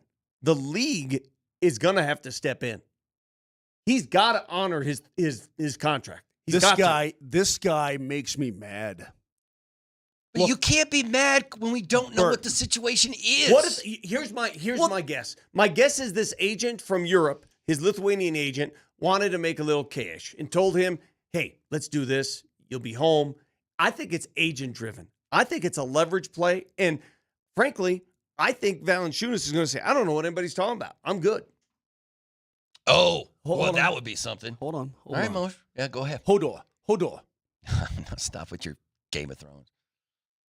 He has a valid contract to play basketball in the NBA. The Denver Nuggets own that contract now. He has a valid contract. I don't care what his reason is, unless it's something that's like he's got a dire situation with a family member or something along those lines. If it's just, you know what, I'd rather hang out in Athens. Well, screw you. You have a valid NBA contract. And Vic, it's to the point now where this is where I'm so frustrated as well, Vic. He's going to talk. Yeah, when? Well, he's doing this Lithuanian. What is it, Nelly? He's doing this Lithuanian symposium. For Team Lithuania. He's doing some basketball camp or something. Lithuanian symposium. When's he going to friggin' talk? And why isn't he talking already? Why isn't he on the horn with the Denver Nuggets saying? Here it is. He is addressing the media, and he's addressing anybody who's at this symposium publicly. When? Through the EuroLeague 2025 BB Summit. He's a speaker there. When is it? Let's see. What is the date of this? It doesn't have the exact date. It's supposed to be today. Why? Lithuania is not third world. Why can't we get information out of Lithuania? They're no longer part of the Eastern Bloc. It's a free country. What are we doing? I mean, it's like, is Lithuania like geofenced around? You can't get anything out of there? Yeah, no, I don't know. I mean, for God's sake, this is stupid, dude. A simple text message would suffice. A friggin' text. What, they don't have cell service in Lithuania? Good. I'm good to play here. That's what I'm saying. This whole thing is so stupid. It's ridiculous. And I don't like my team getting jerked around like this. No news is bad news. Yes. If you don't get news about this, it means to me, I don't think he's interested in coming here. Mm-hmm. And how far do you take that? How far do you take that? If he's like, I don't want to play in the NBA anymore. Let me go. Are you gonna still just try to shoo him on into the lineup and be like, nah, sorry, man, you're going. I'm on it. I got it. You're here. I got it. You guys keep talking real Or quick. do you just, I mean, listen, What do you want? Al Horford is what I want. What do you I want Al. What do you want exactly? I'm booking a flight to Lithuania. Hang on a second. Listen, man, I'm sure you could just Zoom call him. Like, there's like No. Let's see. What's the date? Today's the 8th. It's the I'm 8th. leaving this afternoon. What airline flies there? Right. I'm How gonna- long I'm gonna would find that out. flight take, man? Have you tried that Aer Lingus? The Aer- Irish airline? No, I ain't flying no Irish airline that just start. No, not. I'm not getting on a plane that's part of a startup. You know what I mean? Like, hey, it's our first time in the air. Come on down. Not the first time. That sounds like a terrible idea. It's like, you want to fly to Lithuania? Come on. No. All right, let me see what kind of deal I can get here. Yeah, it's going on at the Cyber City complex in Vilnius. That's where you gotta go, Moj. I'm booking it. All right, Turkish Airlines, Vic, you ready for this? Yeah. If I want to fly Turkish Air, Okay. I got one stop. I don't know when whatever IST is, probably somewhere. Who knows? Round trip $1,152. Right now, though. Tonight at $750. You want me to get over there? It's not a bad price. Well, and you're also flying. Yeah, it really isn't actually. But it's going to take me 29 hours to get there, and then 39 hours to get home. It's worth it. I mean, do you care about sports? Do you care about the Nuggets? You don't, man. Make that trip. Hey, Valley, you don't want me showing up in Vilnius. You know what's interesting? You don't want me on the ground in Lithuania. Here's what's I interesting. am so mad about this, Vic. It's just ridiculous. He's just screwing with our team. Here's what you should be. You should be looking at your emails because none of these Nuggets trades that are announced, right? None of these free agent acquisitions. Yeah. They're not officially. Nothing's been made official yet. Until today. It was supposed to be made official on Sunday. Sunday, right. Sunday was the first time they can be like, okay, everything. That's when we found out that whole 7-team trade with the Houston Rock for Kevin Durant and all that kind of stuff. Nothing is official just yet. You're right. And I just saw the MPJ trade to Brooklyn for Cam was listed. I think ESPN listed as the second best move in the NBA offseason. And number one was the KD move by Houston. I've yet to see the Nuggets list you're right. any of their acquisitions. You're right. I haven't seen that either. They haven't combined trades. They haven't done anything. Here's what they're not going to do. The league is not going to screw over the Denver Nuggets. I promise you. The Denver Nuggets have done everything correct. Everything. They've done everything right and by the book. If this one guy and his waffling and his wishy-washy nature, this one big man holds up things, the guy's going to be dead to me, Vic. And I tell you what, he's very close to being dead to me. He's virtually on life support as we speak. I don't understand what the issue is. Look, if you don't want to be here, fine, then say it. And then just be gone. This whole... and how are the Nuggets... They can't physically kidnap him and make him show up and value and honor his contract. I've never seen anything resembling that. I've never seen a player being force-fed a job like to stay here. Have you guys? Yeah, you're right. I haven't really seen this like where a guy's like, I want to go overseas and play, and the NBA teams like, no, but most of those guys don't have the talent to be on an NBA team. But Jonas obviously does. If Zeke Naji said, I want out of my contract to go play in Greece, I'm sure the Nuggets would be like, sounds good. Yeah, great idea. Hey, you know what? Why didn't we think of that? Amazing. You buy out your contract, you can go play wherever you want in the world, okay? This guy, though, they have a specific purpose for him. They have a plan for him. They need him, or they need somebody like him. Yeah. Who is the better fit? Jonas Valanāiťnas or Al Horford? I think they have their strengths. Jonas is younger. So I don't want to hear, you got more years out of Jonas because right now it's just a one-year deal with a team option for a second. So technically the Nuggets would have him for 2 years. If you go get Al Horford, it's a one-and-done type thing. And maybe that's what he is. He's determining whether he wants to play another year. From all accounts, Al Horford is deciding between Golden State, the Nuggets possibly, or retirement. And it's got to be worth his time. The Nuggets, if they lose out on Valanāiťnas, let's say Valanāiťnas goes away, he buys out his contract, the Nuggets can offer Horford more money. So maybe that's why Horford is waiting. I like it. That means he's interested, and that's a good thing. I think that's a really good thing. If Al Horford is interested, if he wants the Nuggets, then I'm going to want different him. players. They're different players. Yeah. One is more of a stout, I'm going to throw some muscle at you. Sure. The other one is more savvy. Horford is a savvy player who's been around the block, and he's won a championship. No doubt about it. Feels like he's been in the league forever. Deanna typed in and said, Twitter said that 8:30 Mountain Time is when it starts. The symposium, not necessarily. I told you. So it's starting right now? told Like you. right now. Ooh. 8:30 Mountain Time AM? AM. She says AM like it starts now is what she said. Oh, interesting. So hopefully, maybe before the show's over, Nelly, we'll have let's an get a update. microphone. There's got to be a hot mic in that symposium Dude, we've somewhere. already established that Lithuania is. It's on. It might as well be Mars. Nelly, can you get a No, mic it's there? not. This whole thing is so frustrating. They have technology in Lithuania, Yeah. bro. Let's see, 1-800-Lithuania. Yeah, is that what that's I'm exactly what dialing you're here? doing. Nelly, I swear to God, if you cannot call somebody, we got to get a hold of somebody in Lithuania. Is there, like, At that hotel. Yeah, let's call somebody in Lithuania right now. Do you know any other Lithuanians? No. Well, I know that Don Nelson coached their team, Don Nelson Jr. to the Olympics. Remember He that did, team? yeah. That was a fun team. Do you have Sharunas Marshallonis' cell phone number? God, he was fun to watch. God, Sharunas Marshallonis was a great player, dude. He was. You remember Sharunas Marshallonis? Yeah. Great player, dude. Yeah. Underrated player. You know who I was just thinking of the other day? This is just, when you're just driving around and a random basketball player pops in your brain.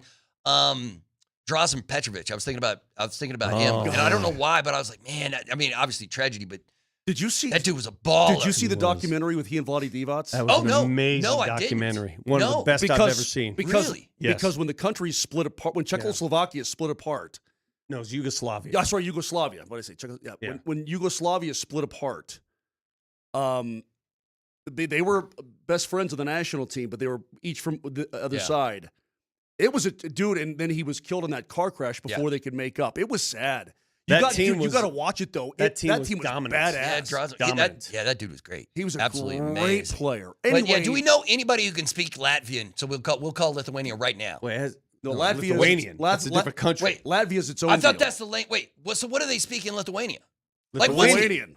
Wait, there's a My Lithuanian. God, I can't. Wait. No, I can't share a studio with geography challenged people. I have no idea. If you asked me to find Pueblo, Colorado on a map, I'd be confused. Yes, Berta, the official language of Lithuania is Lithuanian. But it is a language that is closely related to Latvian, which is maybe how you got confused. Okay.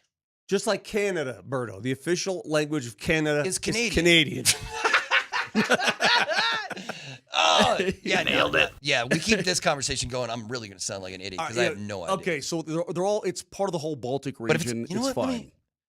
So it started 7 minutes ago, if we're right about this. Well, if we can't get any sort of information, Vic, I'm going to make a proclamation. Let's see what's up. If I show up tomorrow morning at 7 a.m. and jump on the air at 7 a.m., if I don't know anything more about the situation than I do at this second, this guy is. I will no. I'm not doing it. You cannot string along the Denver Nuggets, and you can't string along the NBA like this. It reminds me ridiculous. The unfortunate nature of this is that there's nothing we could do. We're just waiting, and I don't know if it's guy's named Val, but it reminds me of the Val Avalanche affair. Nichushkin? Yeah, Yeah. just the fact that you don't know what's going on, you Right. don't know when it's But happening. it makes you nervous. It just exactly. You're You're just sort of like, what's happening here? Great player, you want him to play. Mhm. Is he going to play? Is he available to play? It's the same deal. Linus Kliza, remember him? Yeah, Oh, LK, yeah. baby. Yeah. Yeah, LK. everybody He remembers could LK. dunk. Yeah, LK Yeah, he was could great. dunk.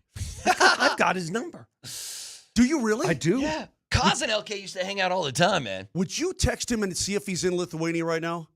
No, well, wait. Actually, the last I heard, he was living here in America, but that was years ago. Linus Kliza, man, Years that's a ago. blast from the past. I like that guy. Yeah, maybe we get some just randomly call NBA players till we get somebody's like, yeah, I know Jonas's number. Here you go. Give him a text, give him a call, see what's up. Either way, I don't know, man. This report from Brian Windhorst, who reports, quote, Nikola Jokic is reportedly happy with what the Nuggets have done this offseason. You think? Yeah, you got markedly better. Yeah. Wow. Right. Huh. It would be a story if he wasn't happy with the situation, right? Huh. He's happy. Bruce? I mean, he loved Bruce, right? Bruce was back. Reports come out that Pat Surtain wants to win the Super Bowl. Yeah. What was Sources close to Pat Yeah, Surtain. sources close to Pat Surtain say he would like to win a Super Bowl. Wow, bro. This is the hard-hitting information you come to this program for. The fact that nobody has, I can see me Moj, sitting here in Denver, not knowing a soul in Lithuania, not being completely behind this fake Iron Curtain. I can see that. But not one NBA person has the ability to find out what the hell's going on with this guy? Did he go underground? I mean, what's he doing? Yeah, where's these NBA insiders at? We can't even get an official start time. We can't stream it. We can't see him. We can't do anything. No news is bad news. I agree. If this weren't legit, he'd be quick. There's social media today. He has Twitter. He has Instagram. Yeah, he could say, he could easily go to those platforms and say, I don't know what people are talking about. I'm playing for the Nuggets. He has not done that. His agent could have issued a release. He has not done that. Well, you're telling me that nothing has happened, nothing's been said, which tells me it's not good. He does have. Yes, he has Twitter. It says NB. Well, he hasn't tweeted in 3-4 years, bro. It doesn't matter. If you want your word out, you can get it out in today.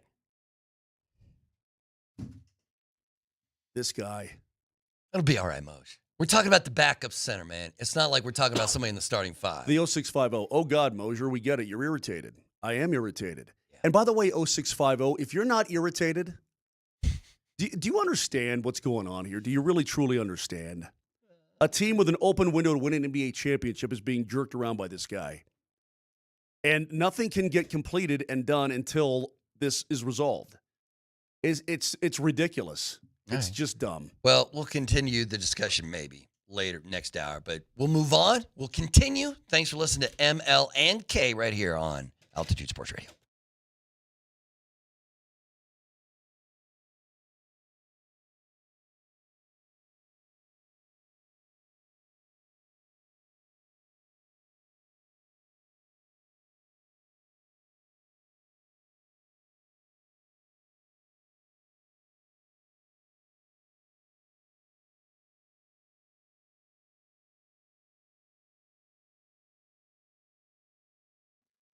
Man, it is hot out there. It's supposed to be 100 degrees this week. You better make sure the AC is working properly. Right now, AAA Services for $49 will tune up that AC. If it's on its last legs, if you can't get it going right, whatever the problem may be, call AAA Services. $49 AC tune-up, pro-level stuff. You can schedule an appointment today online at AAAtoday.com. That's AAAtoday.com, or give them a call, 303-313-3333. That's 303-313-3333. That's AAAtoday.com.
Welcome back to Moser, Lombardi, and Kane on this Tuesday, July the 8th.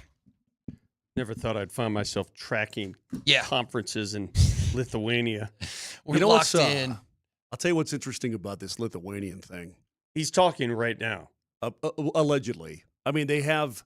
It just started. So, I'm assuming they're going to get to the question and answer portion of this program coming up any time now. So, I'm on the website for the B8 Summit is what it's called. Yeah, basketball and business together. The B8 Summit. Corporate synergy mode. Vilnius 2025. One of the guest speakers it has on their website, Jonas Valanāiťnas, NBA player for the Denver Nuggets. Yes, they do. So they have him listed, Vic, as a Denver Nugget on their website right now. Okay? What's the time difference between here and Lithuania? 9 hours. 9 hours, okay.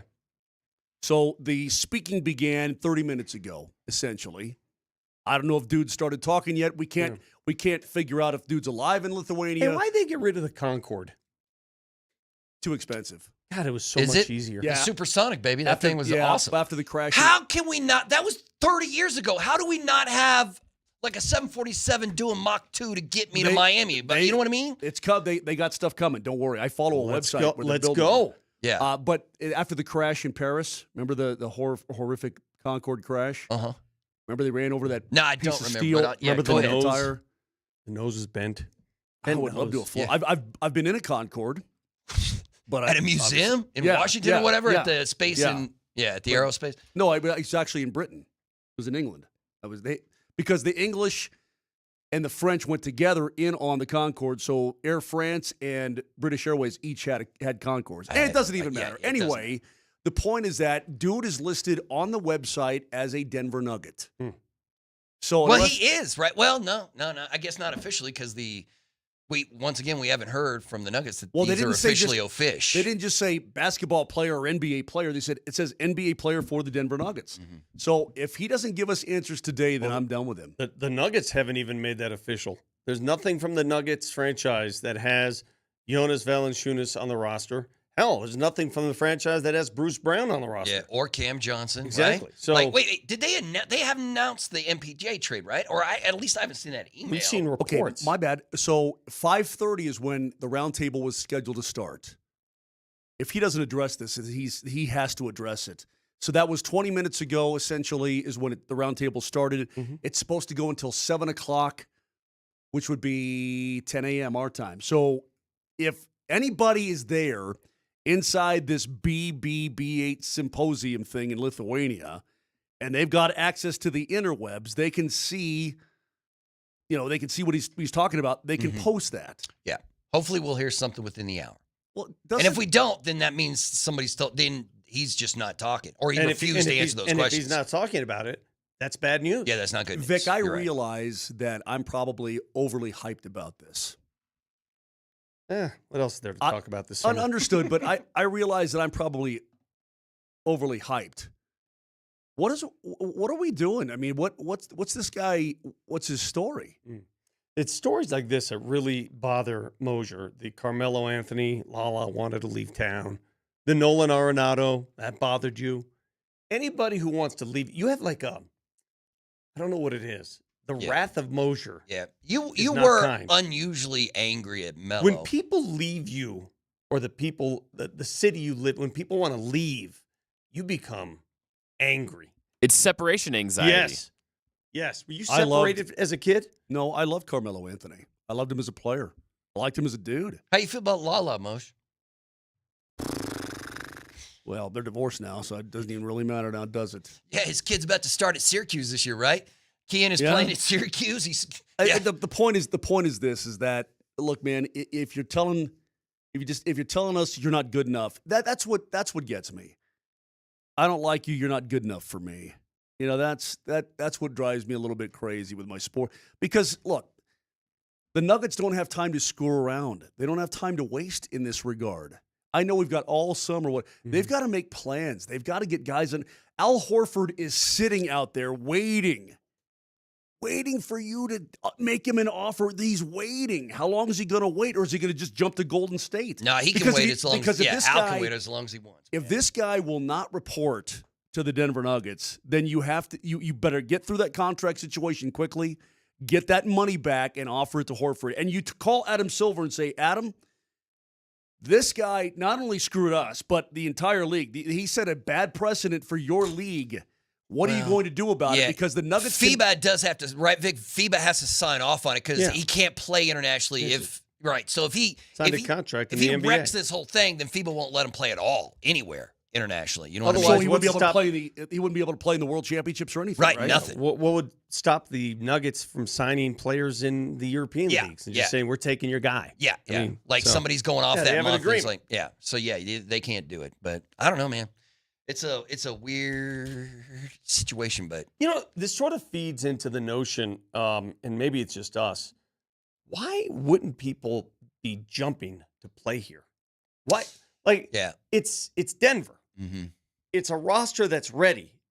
The best player in the world plays here, and will make you better. That's what his greatness is, making you better. Why aren't there people hanging out, knocking on the door, begging to play here? Mm-hmm. Like when I heard Bruce Brown was coming here on a vet min, I was like, okay, that's a guy who wants to win.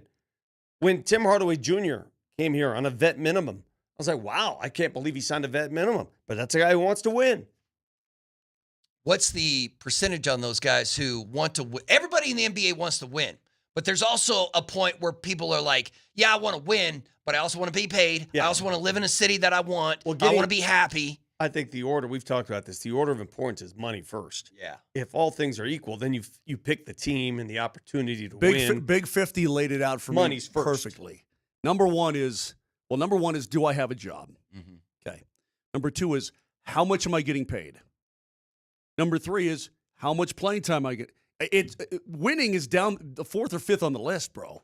Thing is, guys like Bruce Brown and THJ, Tim Hardaway Jr., they could have signed vet minimum deals with other teams and gotten 2 years guaranteed. Mm-hmm. They did 1 year deals in Denver. The 4449 says, well, they fired their head coach, GM, back-to-back second-round exits. That's why. No, dude. This is, I don't know how to tell you. If you're referring to Valanāiťnas.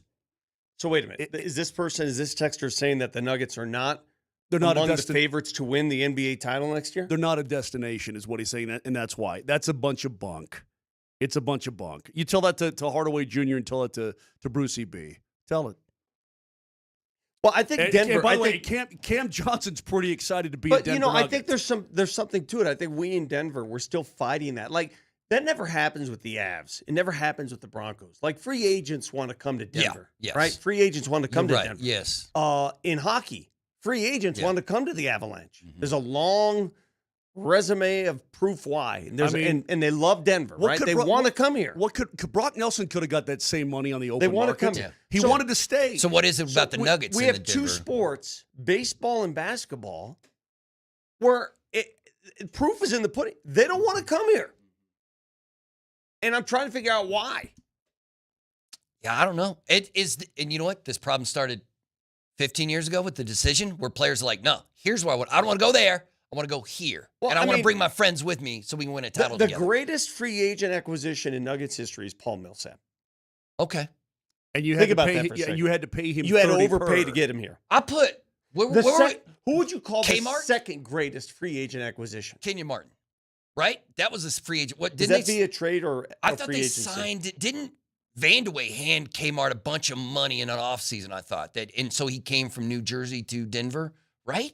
I could be wrong. You could make the argument that the second greatest free agency acquisition is Russell Westbrook.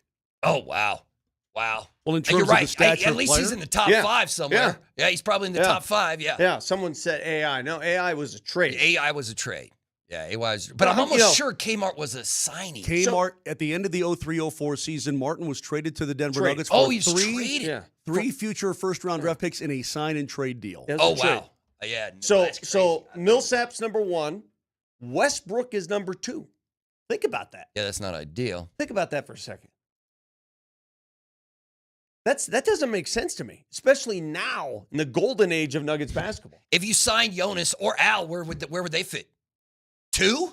Would they overtake Russ? Jonas is a trade. You're right. So it'd have to be Al. You're right. It'd have to be Al because it is a trade. Oh, that's crazy. So, like, in terms of people wanting to play in this city, The Broncos have never had a problem. The Avs have never had a problem. The Rockies have had a huge problem. And it's not just because of the organization. It's because of the conditions, the environment, the climate, altitude. It's a factor. And people that keep shaking their head and saying it's not a factor, it is. If you're a free agent pitcher in the major leagues, you're not playing here. You're not choosing to come here. That's a death sentence. The text line has some interesting ideas on this whole situation, but it is amazing to me that it might just be like Paul, like finding free agents, getting the agents to sign here. It's just not. It's not the easiest thing to do. But you have Joker. You have Joker now. Yeah. Why? I don't know. Maybe with Jonas, it's like Jonas isn't like I don't want to come because I'm going to miss playing times and starts and shots. Right? That's not what he's thinking. At least I don't. Either way, if you're the Rockies, I wouldn't even entertain free agency. To be honest with you, that's why. Yeah, because you can't get anybody. You can't get anybody, Mark. I mean, you're just going to be like, we're going to go all in on draft and develop. Spend all your draft money, and develop. Spend That's all what your we're money doing there. The only guys, I mean, the guys that you got, I mean, obviously the most recent, Chris Bryant, total disaster. When you went out and got those arms back in the day in Nagel and Hampton. Yeah, that didn't work out well. You had to overpay them big time. And those are some of the work out well. Remember at that time, Major League Baseball had not seen that kind of money spent on pitchers. it was crazy money. That was a record contract. I was excited for the Bulldog to show up and pitch, and then it just didn't work out well. And here we are. We're back. And it unfortunately it was such a loud signing. It sent a loud message to the rest of baseball. Yeah. If you're a free agent pitcher, don't stay. You ain't coming here. All right, yeah, we got to wrap. We're going to take a quick time out. We'll continue the conversation next right here on Altitude Sports Radio.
Moser bought a linen shirt, everybody. Hey, what's with this shirt? Let me see this shirt. Moser bought a linen shirt, I and wanna now see. he wants to show us all.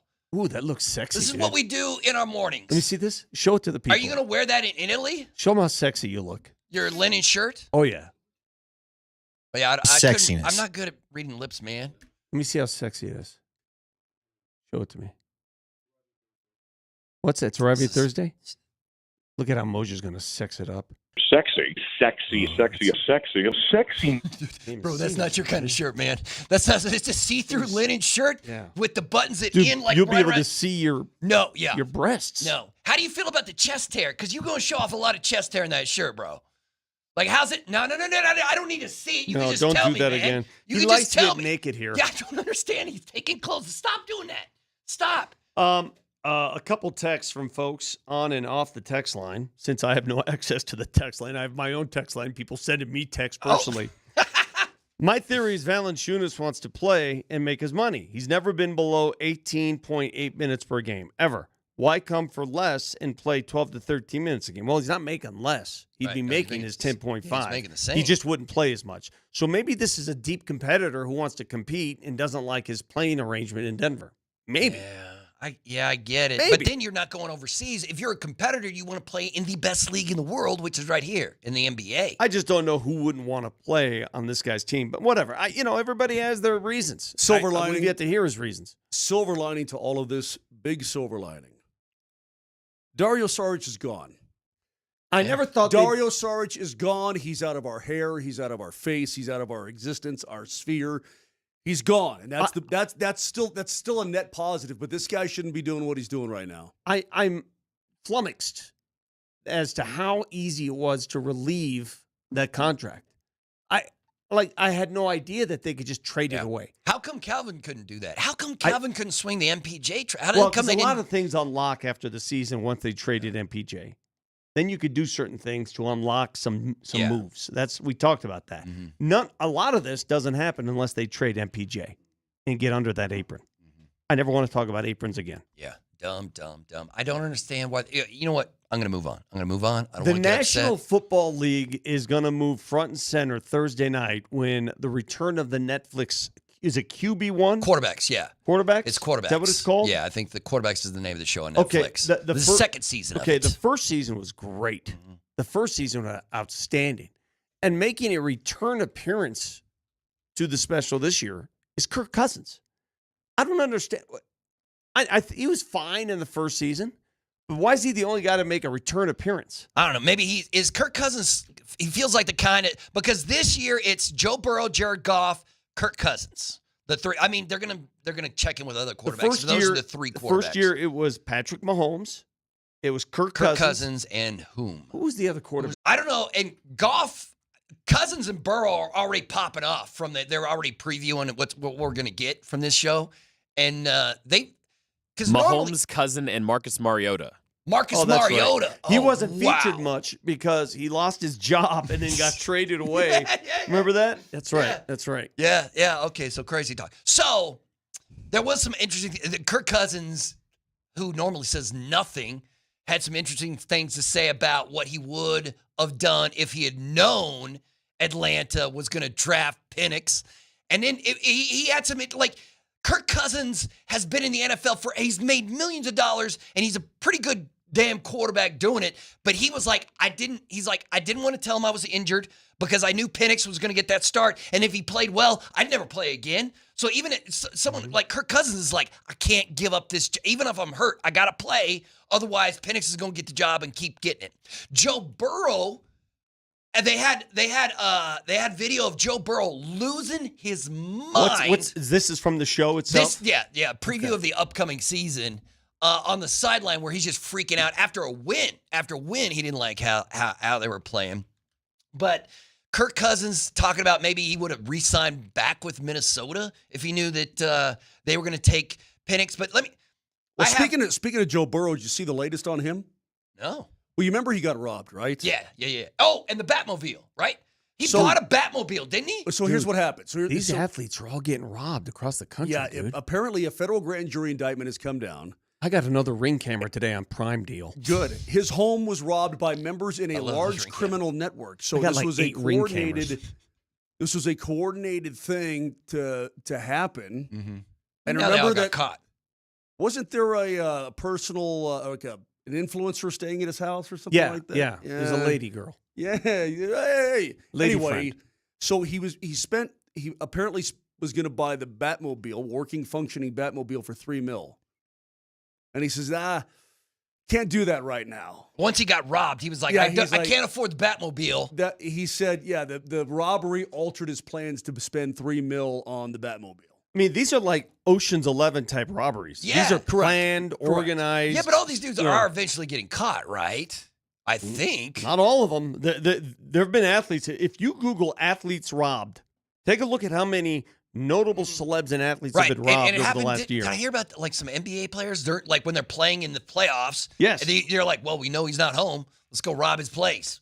Yeah, not ideal. Yeah, it's kind of weird. But yeah, don't rob Vic's place. Well, I have 2 killer dogs, and I have 7 ring cameras now. Ring cameras all over the place. And 8 snakes. Oh, that's right. I want to give a couple proposals for you because CBS Sports today had an interesting. They were like, listen, you know what the NFL should do? Here's what the NFL should do. There's all these quarterbacks, all these mid-level quarterbacks, and what these teams should do is swap these quarterbacks. A new place, grass is greener on the other side. And so they suggested that the Niners should trade for Kirk Cousins, the Dolphins get Brock Purdy, and the Saints get Tua Tagovailoa. New quarterbacks in new places. They suggested that you just swap Trevor Lawrence for Baker Mayfield. So Trevor Lawrence is now the starting quarterback for the Tampa Bay Buccaneers, and Baker starts for the Jags. And then you get is that an improvement for both of those gentlemen and both those teams in that situation, or is it a fall off? And then they suggested, the Panthers should trade for Kyler Murray and give Bryce Young to the Cards. They should trade for Kyle Murray? Kyler Murray traded for Bryce Young just straight up. And see if, just start. So all these crazy trades thrown out there, all these different crazy Yeah, but things. would you, you're the guy who has the crazy ideas about the quarterbacks. You're the guy who wants the Broncos to take a quarterback in the first round every single draft, no matter what. Well, not anymore. I mean, they got their guy now, but we'll see how it goes. I expect even improvement this year. But look, I'm sure. Here's the thing: once you have one of those guys, you're not assured that the other guy is going to be any better. But once you have a guy that you think is your guy, and do we look at Kyler Murray really as a franchise type of quarterback? I mean, Baker Mayfield, he's certainly bounced around. I mean, Kyler's a good quarterback, man. We would have killed for Kyler in this city 3 years ago, right? Probably so. I probably would have killed for Baker Mayfield when he was actually playing good football. Now he is again. He got another opportunity finally in Tampa, and he's playing well. He's got better odds to win the MVP than the guy here. So I don't know, man. Well, how about a quick game of Would You Rather? Okay. I love this game, Sure. right? Because, we talk about the franchise status of Bo Nix, all right? Would you rather have Bo Nix, or I'll just name some quarterbacks across the league right now. Okay. Let's see what we think. Hold on. Okay. Hold on. We're really doing this. Yeah. Bo Nix or Anthony Richardson of the Colts? Bo Nix. Bo Nix. Bo Nix or Justin Fields of the Jets? Bo Nix. Bo Nix or Sam Darnold of the Seahawks? Bo Nix. Bo Nix. Okay. Any reason why? As you go through I think he's a better player. Bo Nix or Caleb Williams, Bears. Second year Actually, let me ask you this, Vic. If Sean Payton got the choice, if you went to Sean and say, hey, you can have Caleb right now or you can have Bo right now. Great question, because he was touting Caleb Williams. Who do you think it would? But he loves Bo. But which one would Sean take? That's a tough one. I think secretly he might tell you he'd take Caleb Williams because he feels he can mold him into the... Maybe. Listen, maybe. Caleb Williams is a tremendous talent. It's a matter of whether or not the Bears screw him up. Okay, keep going. Bo Nix or Bryce Young? Bo Nix. Bo Nix. Bo Nix. Bo Nix. But although Bryce Young had a real good bounce back second year. Miss me with that nonsense. Okay. I'll take Nix. Bo Nix or Tua Tagovailoa? Bo Nix. Dude, when Tua's healthy, No. That's a no-brainer, dude. Tua can be down and out in a second. Okay, but you're talking about his brain. His entire career could end up, well, any NFL player you could say that, but yeah, Tua's a little bit closer than most. But the talent of Tua is better than the talent of Nix. So Bo Nix right now, by my count, 6-0. Yeah. Okay, keep going. You ain't name somebody that I like. Bo Nix or Trevor Lawrence? Oh, man, I got to go Bo Nix. This is so stupid. It sounds like such a homer, but I got to take Bo over Trevor, man. I don't know if This is Trev's ceiling. We've seen Trev's ceiling, right? We don't know what Bo's ceiling is yet. Moj? How old is Trevor Lawrence? Oh, he's not that, but I bet 26? I have no idea. He's Yeah, not yet 30. I know that. He's 26, 27. Yeah, he's still young. Babyface. He's 25 years old, bro. He's only 25? He's as old as Bo Nix. Okay. I'm taking Trevor Lawrence. Are you really? His arm, his talent is more than Bo Nix. That's the first one, all right? Okay. You got Trevor. Bo Nix or Kyler Murray? Bo Nix. Bo Nix. Bo Nix or CJ Stroud? CJ Stroud. I'm going to go Bo Nix. Bo Nix or Baker Mayfield? Bo Nix. Just no way, Mose. You ain't picking Baker over Bo. Did you see what Baker did last year? Did you see his season?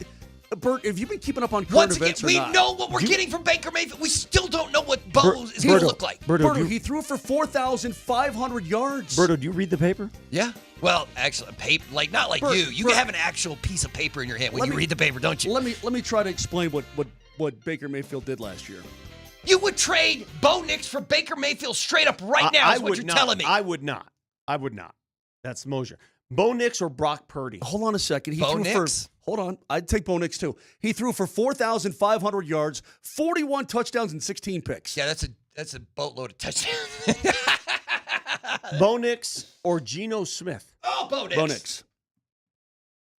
Bo Nix. Although Geno Smith threw for 43-20, dude. Okay, now we're going to get in some tough ones. You guys, I can't believe how. You guys are pro Bo Yeah, Nix. I can't either. Bo Nix or Jared Goff? Oh, this is a good one. Because I have. It's a good one. Because I have watched a lot of Lions football, I've glommed onto the Kane family tradition. I would take Jared Goff, dude. The guy threw for 4,700 yards and 37 touches last year. All right, I'm not going to insult you with some of these other ones, but I'll leave you with one last one. Yeah. Bo Nix or Matthew Stafford?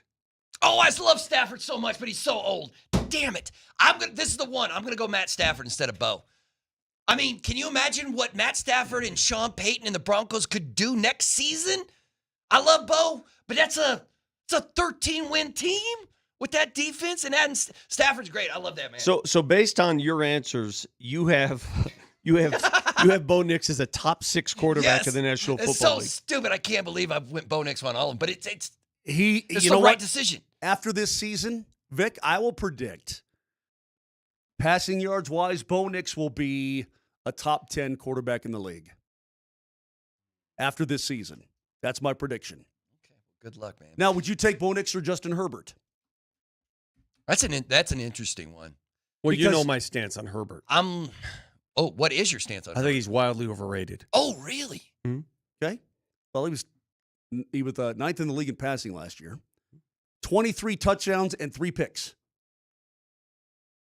It's pretty good. 23 touchdowns and 3 picks. Boy, Herbert's going to have a massive year this year, right? Pretty good. He's going to have a huge year this year, I think. Yeah, I take back what I said. That's pretty good. So you still have, so keep in mind, and obviously you take Mahomes. So he, in our eyes, he's still the 3rd best quarterback inside the division. Yeah. And we'll see what Pete Carroll and Geno do with. When they draft Arch, when they draft Drew Alar, and Ashton Genty's running for does the Irish have a 1,700 QB? yards. Who's Notre Dame's quarterback this upcoming season? You know, they got somebody. They got a 5-star somebody. Lloyd Carr's grandson. Oh, really? Who's supposed to be a stud. Really? Yeah. Okay. He's supposed to be a stud. See how it all plays. Again, that's the part of college football that is annoying these days is that you can't follow your teams like you used to because it changes every year. Right. It's like 1 week to the next, you can be like, wait, we got a guy? We have to pay him $4 million? So here's play college ball? We got to go to break, Mosh. I understand that, but they got Jacoby Myers and Trey Tucker catching the football in Vegas. I mean, they got some dudes. That's what I'm saying. Vegas is going to have, if it plays out like they think it's going to play Vegas out, is going to be good. Vegas is going to have the best tight end in the NFL and the best running back in the NFL, and all those idiots have to do is find themselves a decent quarterback, and they'll be rocking and rolling or whatnot. I reckon, golly, this division is such a pain. We'll be right back.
I didn't know. Moser, Lombardi, and Kane. No Kane. Kaner's back tomorrow. You tall, pasty dude back in the building tomorrow. Allegedly. Unless he got some sun while he was doing whatever he was doing over the last 6 days. Hey, I got a text from him and his brother and his dad. Yeah. Apparently, this is the golf game that I was supposed to be a part of yesterday, but I couldn't get to Omaha. Kaner says he shot a 70. He said no, he didn't. You started that sentence with he shot a 70-something. No way. He's playing pretty good now. Vic will tell you. There's no way Brett Kane didn't tap. He didn't have a few foot wedges. There's no way he shot 70. Whatever. Here's Nolan. I let Brett off the hook. Up 4 with 5 to go. Doubled. He birdied to cut it to 1. He took a 1-shot lead on 17. He made 3 birdies from off the green. And then Dad says, I suck. And then Brett says, I shot a 78. Give up the game, Mose. You'll never beat me again. No, there's no way he shot a 78, right? He's that good now. No he's way. getting good. I'm not kidding. He's not at my level, but 78 is that's scratch golf, basically. What was par? 76? It's not scratch Oh, golf. 72 was par, dude. Oh, was it? Okay. Yeah. Whatever. When the hell is the British Open? I mean, when is 2 weeks. Is it 2 weeks away? Well, this week is the Scottish Open, and then I think the Open Championship is following. Do you two Help gentlemen? me out, Vic. You're into that kind. So our we've got people over there already. Do the two of you believe in the sportscaster jinx? Are you? I mean, because you two are sportscasters. What do you mean? Do you believe in the sport? Well, because we had somebody on. I remember if it was the Twitch or text line this morning who had a philosophy of why the Rockies suck, and they put that blame at the feet of Drew Goodman. They're like, Goodman, when he was calling Nuggets games, Nuggets were bad. Then he moves over to the Rockies. He calls Rockies games. Rockies are bad. And they're like, it's a sportscaster. It's a 20-year sportscaster curse is what this text line was saying. I find myself watching Rockies baseball, and I enjoy the broadcast. I think they do a really good job. Just because the team is terrible doesn't mean those guys aren't still good. I enjoy Hughes and I enjoy Spill. I enjoy everybody. Second dick shot. Absolutely. So you've never been calling a game and said something like, wow, the goaltender's looking really good, and then immediately there's a goal scored and fans blame you for it. Of course. I mean, you can't help but Can you tell? but have that happen to you from time to time. Let me ask you, when you're watching college hockey, high school hockey, when you're watching sports at a lower level, can you watch a player and say, oh my, that's special, even when they're going against lesser talent? Like when you get fired or quit, whatever it is, could you go to a front office and be like, you know what, I see hockey differently. I can tell when a young player. Can you see special? Can you scout, in other words? You can tell the good players from the bad. Yeah, but you can't tell what a player is going. I mean, that's why drafting is so hard. I mean, these are 18-year-olds you're drafting in the National Hockey League. You have to speculate. You have to figure out what that kid's going to be when he's 23 years old. You have to speculate. And that's very difficult to do. Some guys, honestly, they never get better. Yeah. I was watching. The reason I bring that up. Some guys actually, when they get to the NHL, they're better players than they were before. Like Brandon Yip, former Avalanche Brandon Yip. Yeah. I think he was a better pro than he was even a minor leaguer. I mean, he was a better NHL player than he was minor leaguer. I'll give you an example. When you watched Cale Makar play at UMass, you could absolutely tell he was going to be a stud. But could you see that? I mean, he transcended stud because he got to the NHL right away in the playoffs and kicked butt. I mean, it was beyond expectation. I think it was beyond expectation, but everybody knew he was going to be very, very good. That's why he was a not this good. Not this good. Not this good. Well, I mean, like he could play it. He can never play hockey again. He's a Hall of Famer, right? But I'll tell you this. When he was drafted, obviously he just played not even major junior. He was in BC. And then he, of course, went to college. But when he was drafted, I have one of the smartest minds I've ever known in the NHL. Won't say who it is. Tell me. I think they just got the best player.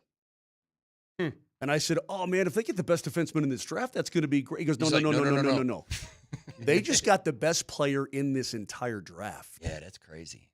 But can you be a this person now, again, I didn't watch him play when he was, 15, 16, 17 years of age, that kind of thing.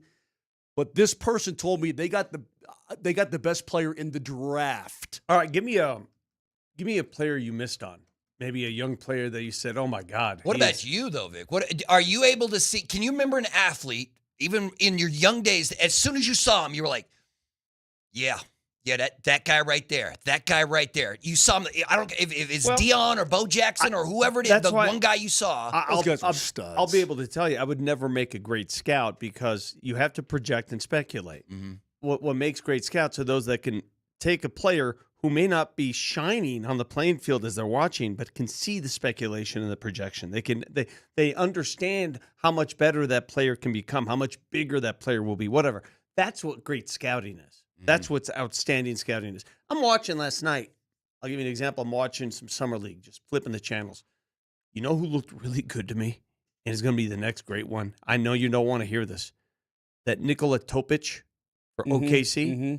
The way he handles the ball. I heard that. Oh, my goodness. And he did some things last night in Summer League. I know it's just Summer League, but I'm like, oh, my goodness. Mm-hmm. Wow, that was special. The rich got richer. Yeah, but you have to be very careful. You have to be very careful because there's a lot of people that shine in Summer League and never do a damn thing in the regular league. It's got to be one of the I used to romanticize, scouts when I was younger. I was like, man, that seems so like you're going around, you're watching minor league baseball or AAU basketball, and you're trying to, but no, it's a terrible job. It's just work. It's just a grind to find those guys. But the worst case scenario for me is if I'm a scout and I know this guy is going to hit, but now it's my job to convince management that he's going to hit. It's my job to convince those guys this is the guy they have to draft. And and you know how many of those guys you can't convince the front office of? I don't know how many, but I'm sure you miss on some. Can you imagine? Like Tim Conley's on his gravestone, it's going to be like drafted Nikola Jokic in the second round or something like that, right? Like, I mean, that kind of stuff is the ability to identify talent that will play well and mesh with your team, and then convincing the front office that you're right. Sure. And you need to go get that guy. And every team's going to miss. I look around. The year that Cale Makar was drafted, and this is not necessarily, and I never blame a player where he's drafted because it's the team that makes the decision. But the year that Cale Makar was drafted, Nico Hischier went overall number 1 to the New Jersey Devils, and he's had a fine career so far. He's got 422 career points in 527 games. Pretty good. And he came in as a puppy, skinny, and he's only getting better, right? I mean, he's in his later 20s now, and he's a very good player. Taken number 2 overall was Nolan Patrick. What happened? Jonas is up there. Jonas is up there. The summit has started. He's got a microphone in his hand. I'm looking at video. What do you follow? Of microphone is this is Basketball Maniacs has a video of the summit with Jonas up there speaking right now. So they're all talking. They're not taking any questions yet. At least it doesn't look like. Are they going to take questions or are they just going to talk?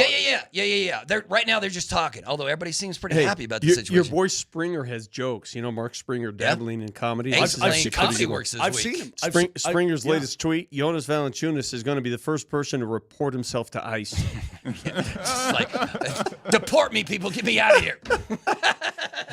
That's good. Hopefully we'll get some information. I'm staring at Jonas right now. Let me know. I've seen Springer. I saw him in an open mic night, and he's actually going to be at Comedy Works, I think, tonight. Yeah, is it tonight that he's doing Comedy? I think it's tonight. Yeah, check out our man Spring at Comedy Works. Okay, so the deal is that Nolan Patrick went number 2, and he had injury history, and so he never really panned out. Miro Heiskanen went 3 to Dallas, and he's obviously a very good defenseman. Yeah, but And then Makar. Dallas is like, we got a great blue liner. And Colorado's like, we got the best. That's exactly right. Yeah, he's going to go down as one of the best. What's more prominent? Like my friend Doug just tweeted or texted me with this. Do you remember Darnell McDonald here in town? Do you remember that name? Of course. He was a great football player, but he chose and a baseball player, yeah. He chose baseball with Baltimore. I mean, he was a can't-miss product. You got guys like that who are can't-misses and really never get to that level that you think for whatever reason. He got to AAA, and he obviously... He played a couple of games, I think, with great athlete. He played a little bit with Baltimore, but he was one of the best football players we've ever seen in this part. You get guys, but then you get guys like Derek White. Derek White was under everybody's radar. Everybody's radar.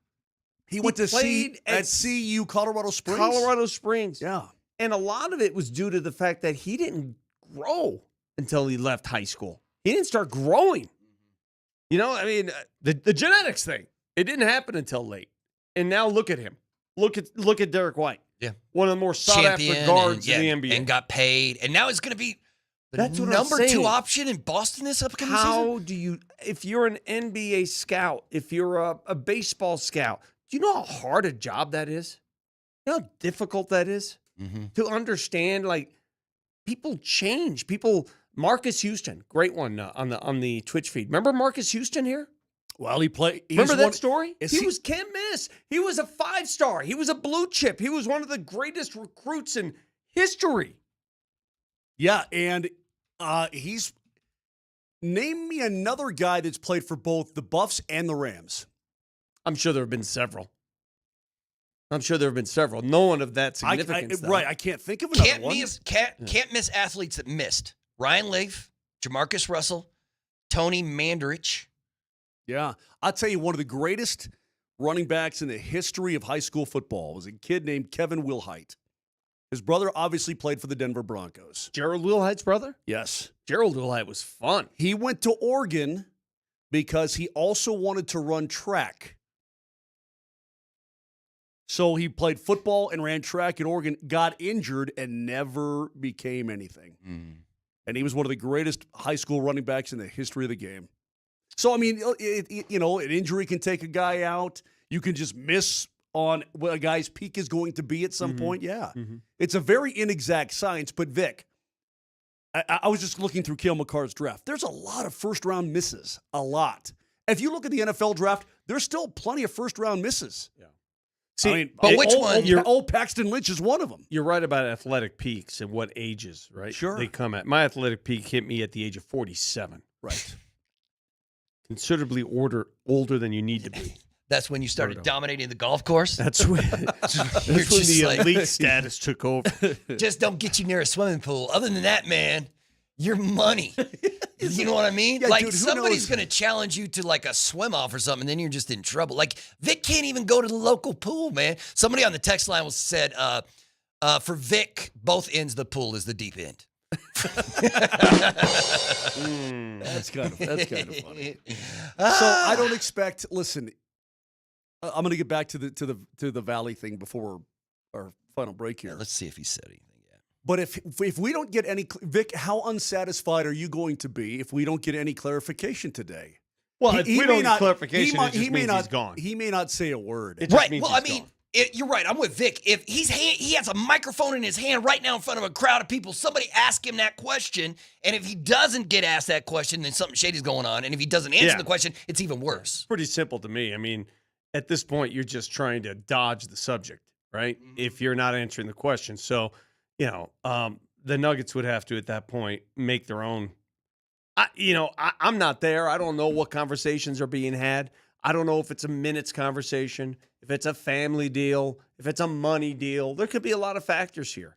But at the end of the day, if anyone has any drawback, if anyone has any hesitation to play, don't play.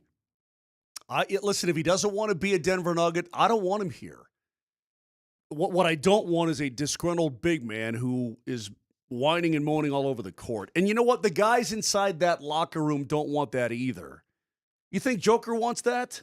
You think Jamal wants that? You think AG wants to defend what the guy doesn't want to be there? No, of course he doesn't. You think as Nikola Jokic is watching his horses win races, he won again last night. Do you think Nikola picks up the phone and calls him and says, "Hey, what's happening here?"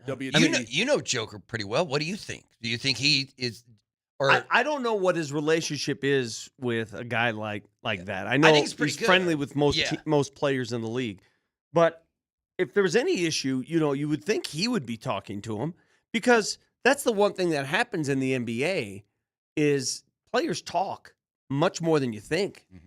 I mean, they're talking. They're recruiting is what they're doing. And that's an opportunity for Nikola. I tell you what, I'd be disappointed. Would it be fair to say? I'd be disappointed if Nikola Jokic wasn't actively participating in this conversation. Would you? Yes. Yes. Moser, Even would if- you? I would be. I mean, because I think he realizes that guy can help him win. I mean, you think he wants to play 40 minutes a night going forward? The answer is no. He'll play 40 minutes a night. Well, I think Joker's probably already. I mean, as soon as he heard, I'm sure he contacted him. But if you're the front office, you might want to be like, "Hey, Joker, can you help us out too?" Right?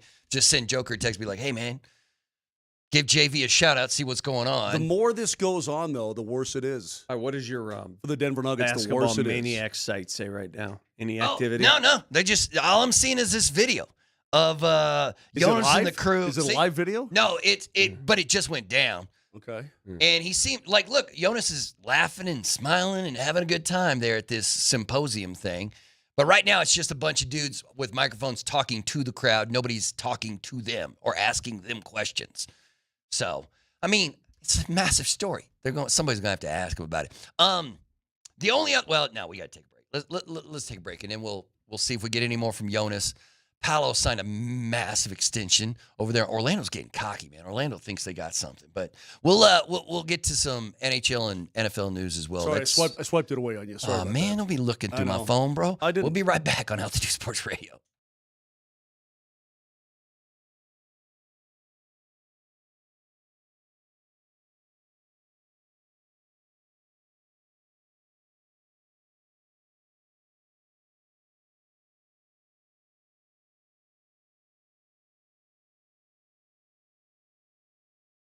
Dudes, summer is about feeling your best. More energy, more time outdoors, more time with the one you love. You got an issue? You got erectile dysfunction? You're dealing with any form of that kind of thing?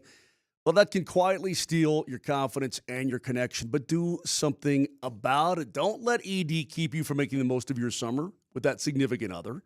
Rocky Mountain Men's Clinic treatments work when pills or herbals fail. They've got treatment success rates well over 90%. And Rocky Mountain Men's Clinic has served the Front Range here in Colorado for nearly a decade. Successfully treated tens of thousands of men. They tune up your whole dude engine. They're great. Schedule a consult with Rocky Mountain Men's Clinic today. It's only $99. You got the consult with a Colorado licensed medical provider, TPSA test. And if they advise you, you get a test dose right there in the office. If it doesn't work, then your appointment and everything is absolutely free. But it's going to work, and you're going to be in a lot better shape when you're done. So they've got 5 locations in Colorado to serve you. Pick them from Fort Collins all the way down to Colorado Springs. Give them a call. Schedule an appointment. It's no hassle. Nothing to be embarrassed by. Get yourself fixed. Do it today. 720-440-7900. That's 720-440-7900. Or go to RockyMountainMen'sClinic.com.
Welcome back to Moser, Lombardi, and Kane.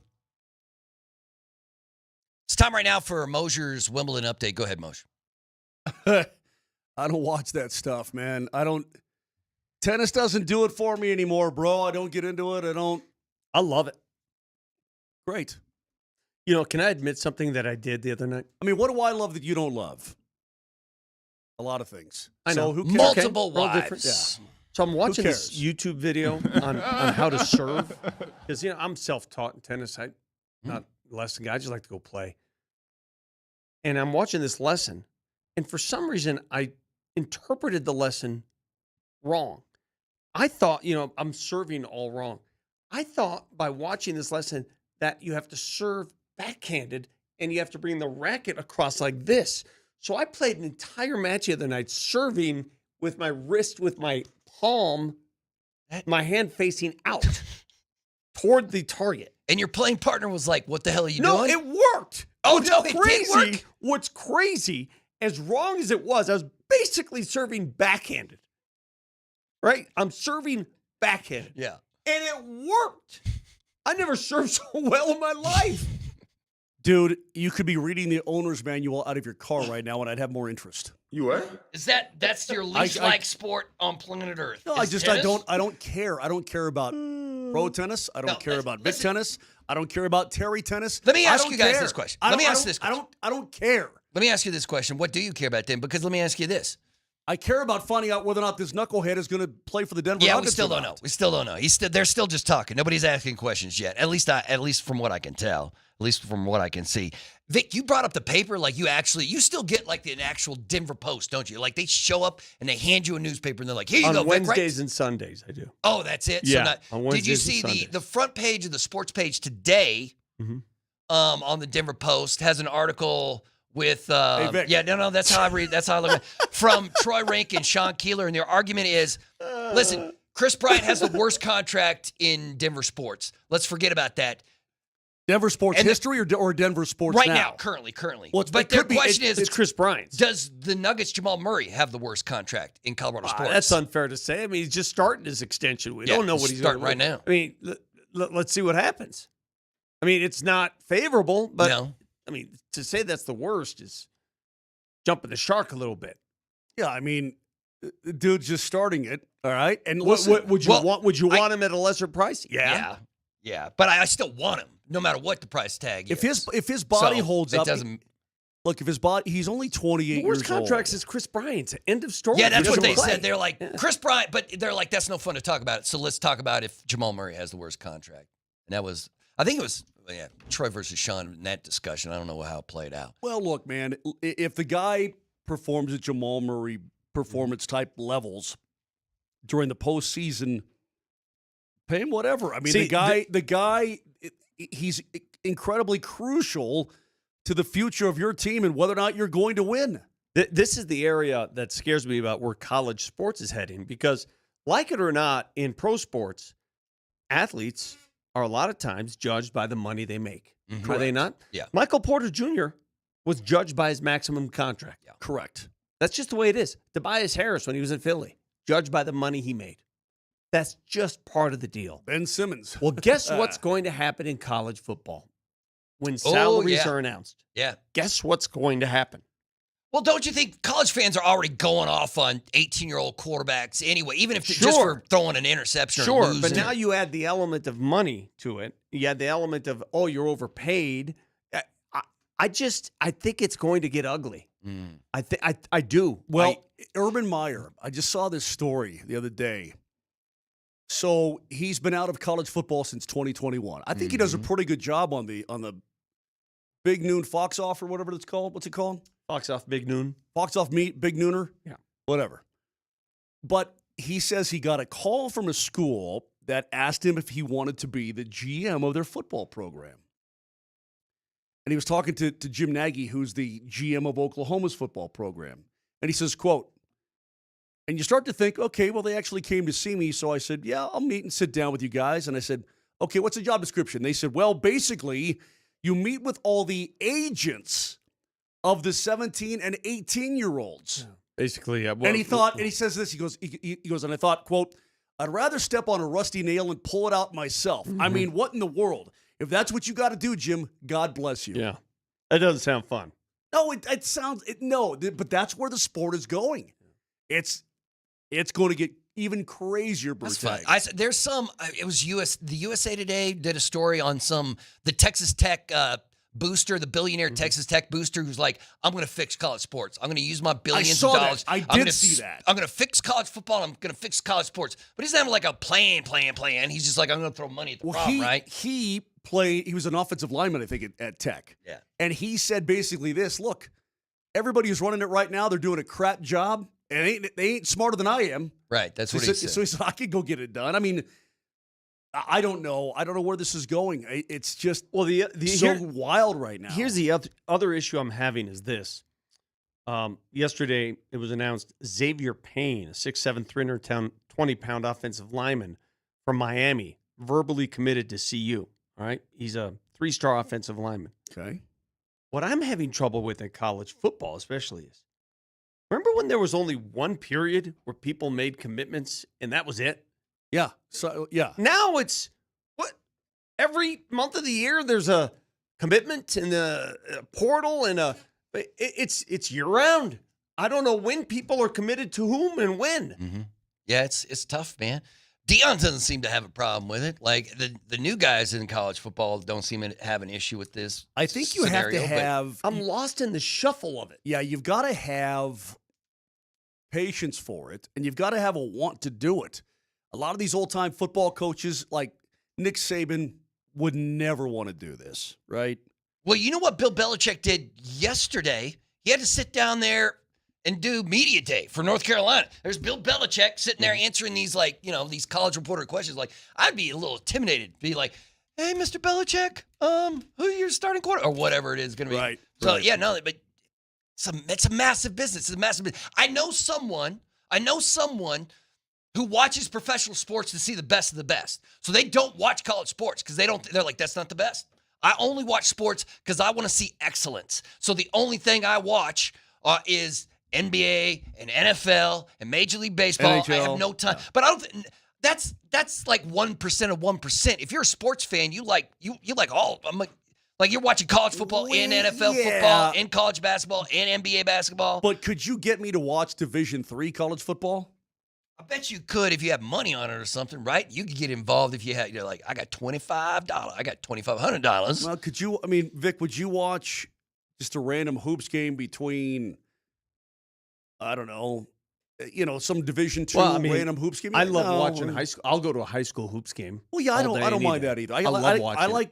There's a stadium by my house, and I used to just roll up on a Friday night and watch high school. I didn't know who was playing. I had to figure out when I got there. I'd roll up and watch some high school football from time to time. Like last night for me. I mean, tell me if you guys get this way.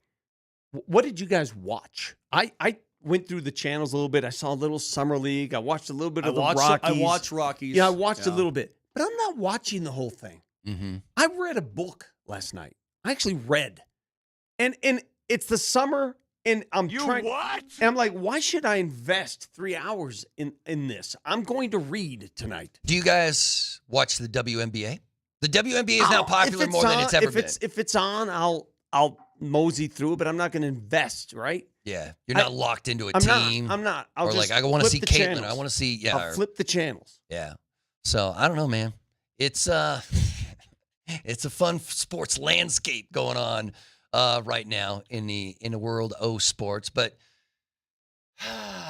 you know what people watch is familiarity too. Like I watched the DP Golf World Tour the other day because our Denver kid is there. Bryant. Yeah, I loved. By the way, I loved when he was a little kid punching you in the gut. I thought that was really cool. And you're familiar with the name, the man, and you watched it. I watched some of the Tour de France over the weekend. No. The Netflix series is really cool. Are you cheering for somebody? Like, are you watching it because you're like, this is my guy. This is my guy.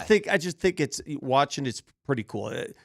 You don't understand how fast these guys are moving up and down these mountains. I get it. It's a crazy sport, but it feels like there's a bit of boring. Like I'm just watching the dudes pedal. My favorite seems part a about little cycling, predictable to me. Is that not? Yeah, I know. But guys fair? like you guys, it makes me laugh. And the whole team helps one guy win. Listen, that's a bunch of crap. I'm not a cycling nerd. Man? I'm not a cycling nerd. it makes me laugh when you guys poke fun at cycling, guys like you. I'm not poking fun at it. I would love to give each of you a bicycle at the bottom of Lookout Mountain and say, no, go. No. 10. Vic, I don't care. You're right. yards. I don't care. No, it'd be more interesting if like the teams could fight each other.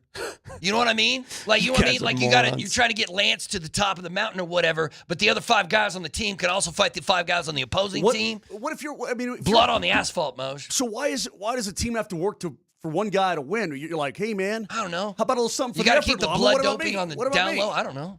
Yeah, same thing happens in motorsports. Same thing happens in motorsports. It's a team. Yeah, you know. What are you talking about? F1, same thing happens. I actually watched F1 the other day, and the McLaren finished 1-2. But those guys, when it comes down to it, I think they let them race at the end if they're battling for a win. But there's always one guy that the team is pushing for. Well, the whole team's they protect this one dude so he can. It's just. I don't know. I don't know where the passion comes. Like DMac can't get off a bike. That dude stays on a bike 24/7. He loves that bike. Yeah, How often do you ride, Vic? Because you ride a lot, I don't right? ride him as much anymore. Not as I you don't. used to? I used to ride a lot. Now it's very minimal. If I do, it's an opportunity. I bonked the other day, so I haven't ridden since. Oh, I'm sorry about that. You all right? You ever bonked? What, fallen? Moser doesn't do you know physical what bonk activities. Is? No. I thought I was literally, I passed out. Oh, that you really? Yeah, like on a bike? Oh, yeah. And you woke up falling to the ground? Yeah, I mean, I I lost all my chemicals. Oh, wow. My whole life is gone. Then I woke up. Sweet. That's not ideal. You ever passed out working out? Have you ever passed out? Or I'm sure. No, but I've gotten lightheaded. Have you vomited? Yes, I've barfed before, and I've gotten lightheaded, but I've never actually passed out. My brother's a vomiter when he works out. Oh, no. Yeah. He's like, let me do some crunches and then. He's like, when you work out really hard, and I'm like, dude, what is going on here? Calm down. Yeah, you shouldn't be going that hard, man. Like, it's not the apocalypse. You don't need to outrun a zombie or something like that. Like, if the zombie apocalypse hits, Moses get eat first, right? Sounds good. Please first. do. You don't need. I don't care. You need to do. All right. Well, I'm not going to make it anyway. Get me done first. That's the show for this Tuesday. Nothing from Val. Still nothing. Still nothing. I've been looking, and they're still just talking. At least that's the only thing I've seen is that video. Say something. Hey, All Nelly. I've seen is that. Oh, wait, hold. No. Wait. No. Oh, no. Hold on. Before we go, wait. Is this an update? Hold on. Valanāiťnas talked publicly about wanting to return to Europe. No. This is no. Watching you read your phone 2 inches from your face. No, we still don't have an update. Still don't have an update. I'm locked in, man. We still don't have an update on it. Hopefully we'll. Sorry, Mr. Fact Checker. Oh yeah, that's right. Good job on the fact checker, Nelson. We'll Thank you. It's brought to you by Rock Plumbing, Heating, and Air. All right, we got. Dude, it's we like gotta go home, it's man. like this. It's like Vic. Hey, it works, doesn't it? Vic.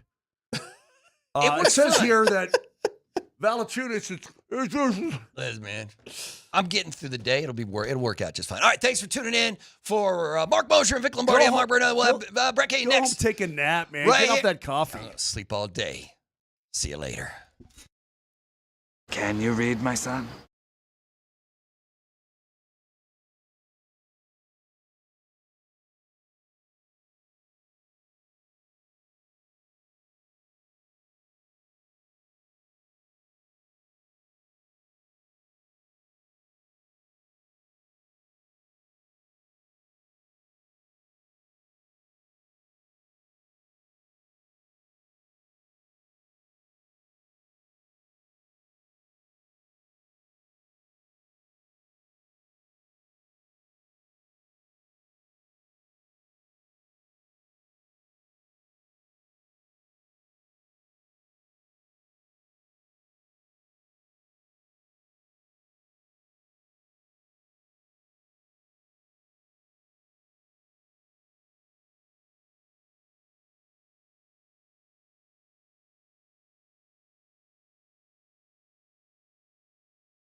What up, people? Altitude Sports Radio 92.5. It's the morning sprint. Alex Ryanemi alongside the coach, Mike Sanford. KJ Granderson is behind the glass today on a 2K Tuesday. 303-504-0925 is where you can reach us on the Shop Mazda text line. Get your favorite 90s and 2000s tunes in there. KJ will play them throughout the day. We are waiting on pins and needles for Jonas Valanāiťnas to possibly say something at like a European basketball summit where he's a part of a panel.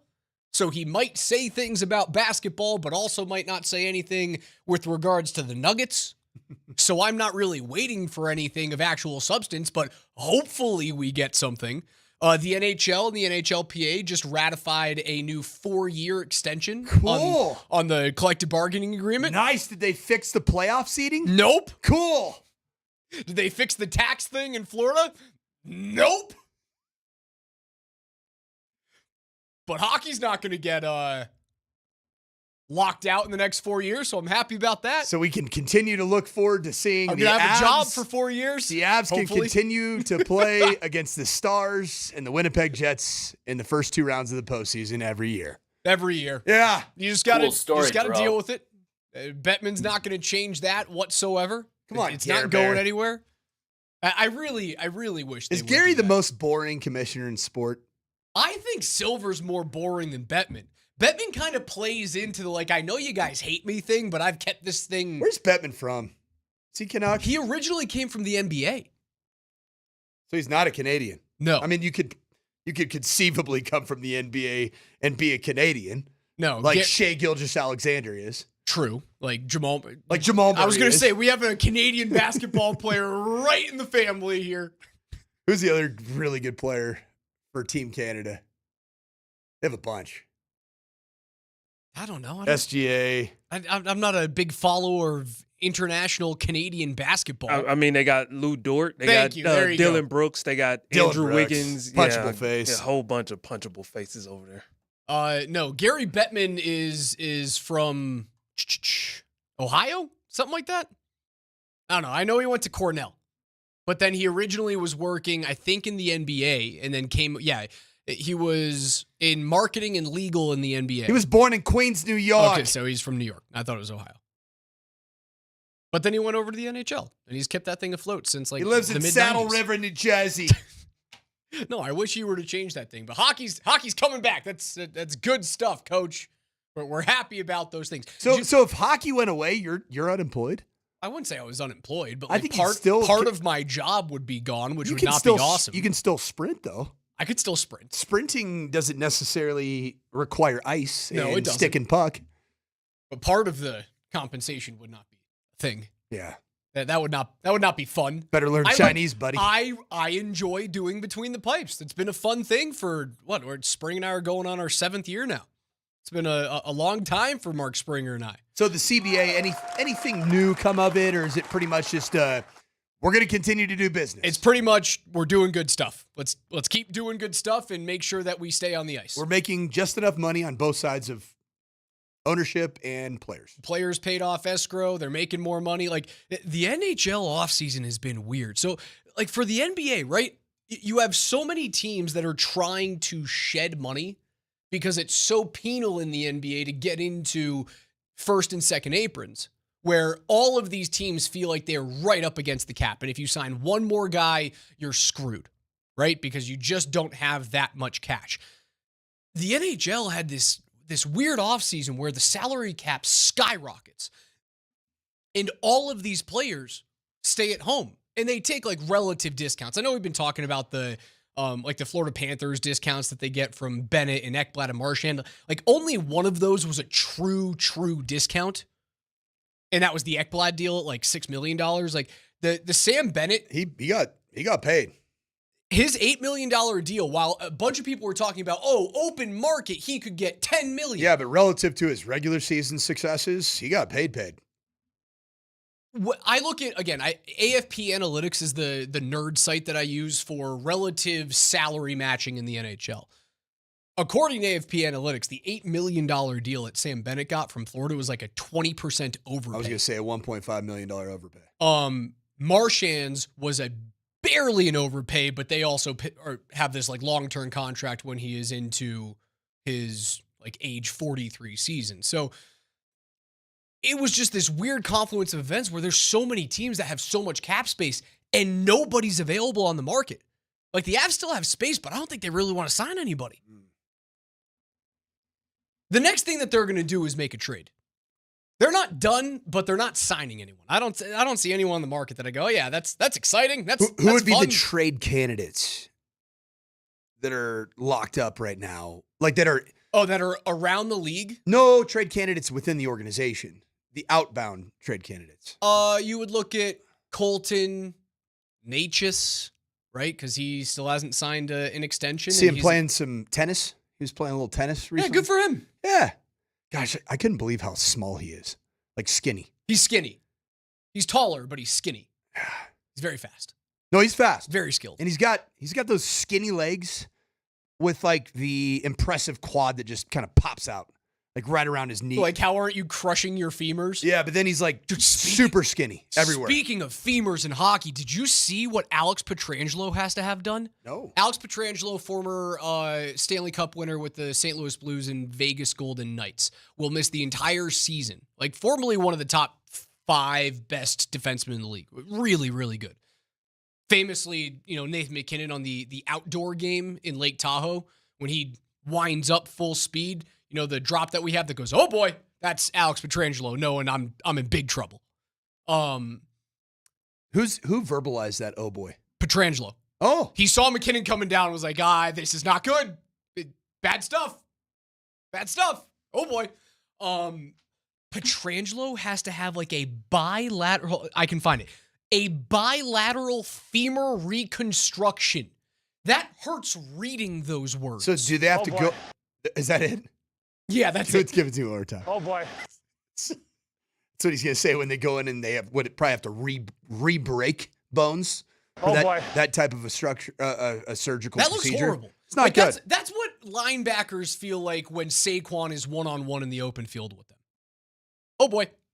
Not good. I'm probably going to lose this battle. Raj, while we're talking Pietrangelo right now. Can't believe we're getting into hockey this early. We're getting deep in the weeds. I did actually stumble across this list. NHL defensemen ranked heading into next season, different colors representing different tiers. Okay. Basically the top tier. Number 1 defenseman. Makar or it's Quinn Hughes. Hughes? Quinn Hughes, number 1. Cale Makar, 2.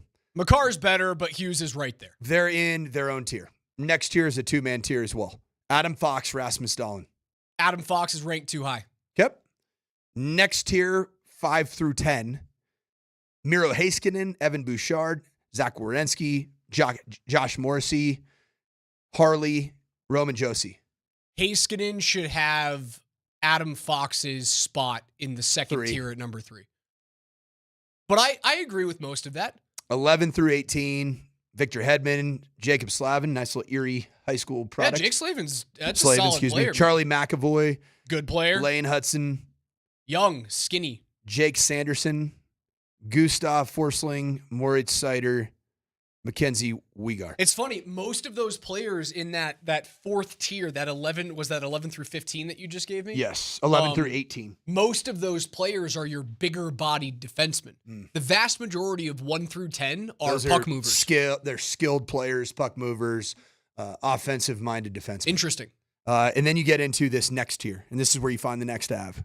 So between positions 19 through 34, I will not bore you with reading them all, but Chris Tanev is 26, followed by Devon Taves. They've got Chris Tanev ahead of Devon Taves? That's wrong. And then who would you guess on this? Who would you guess would be the next Av, the current Av, ranked in this D-man power ranking? Brent Burns. Oh, shoot. Is he in there? Or is he too old? I put Brent Burns. I mean, Sam Girard's probably going to be on that list just because his Sam Girard's analytics numbers are great. I think this, or have been, better than most puck-moving defensemen. I think this power ranking here assumes that Brent Burns is no longer with us here on planet he's Earth. just dead? Yeah. So Sammy G is number 72. I think it's kind of right. Okay. I think that's pretty solid for Sam. And then most like number 3/4 obviously. defensemen are in there. Manson not being in the top 100 D-men. Would you Burns agree and with Manson it? aren't in there because they're getting older and slower. Yeah.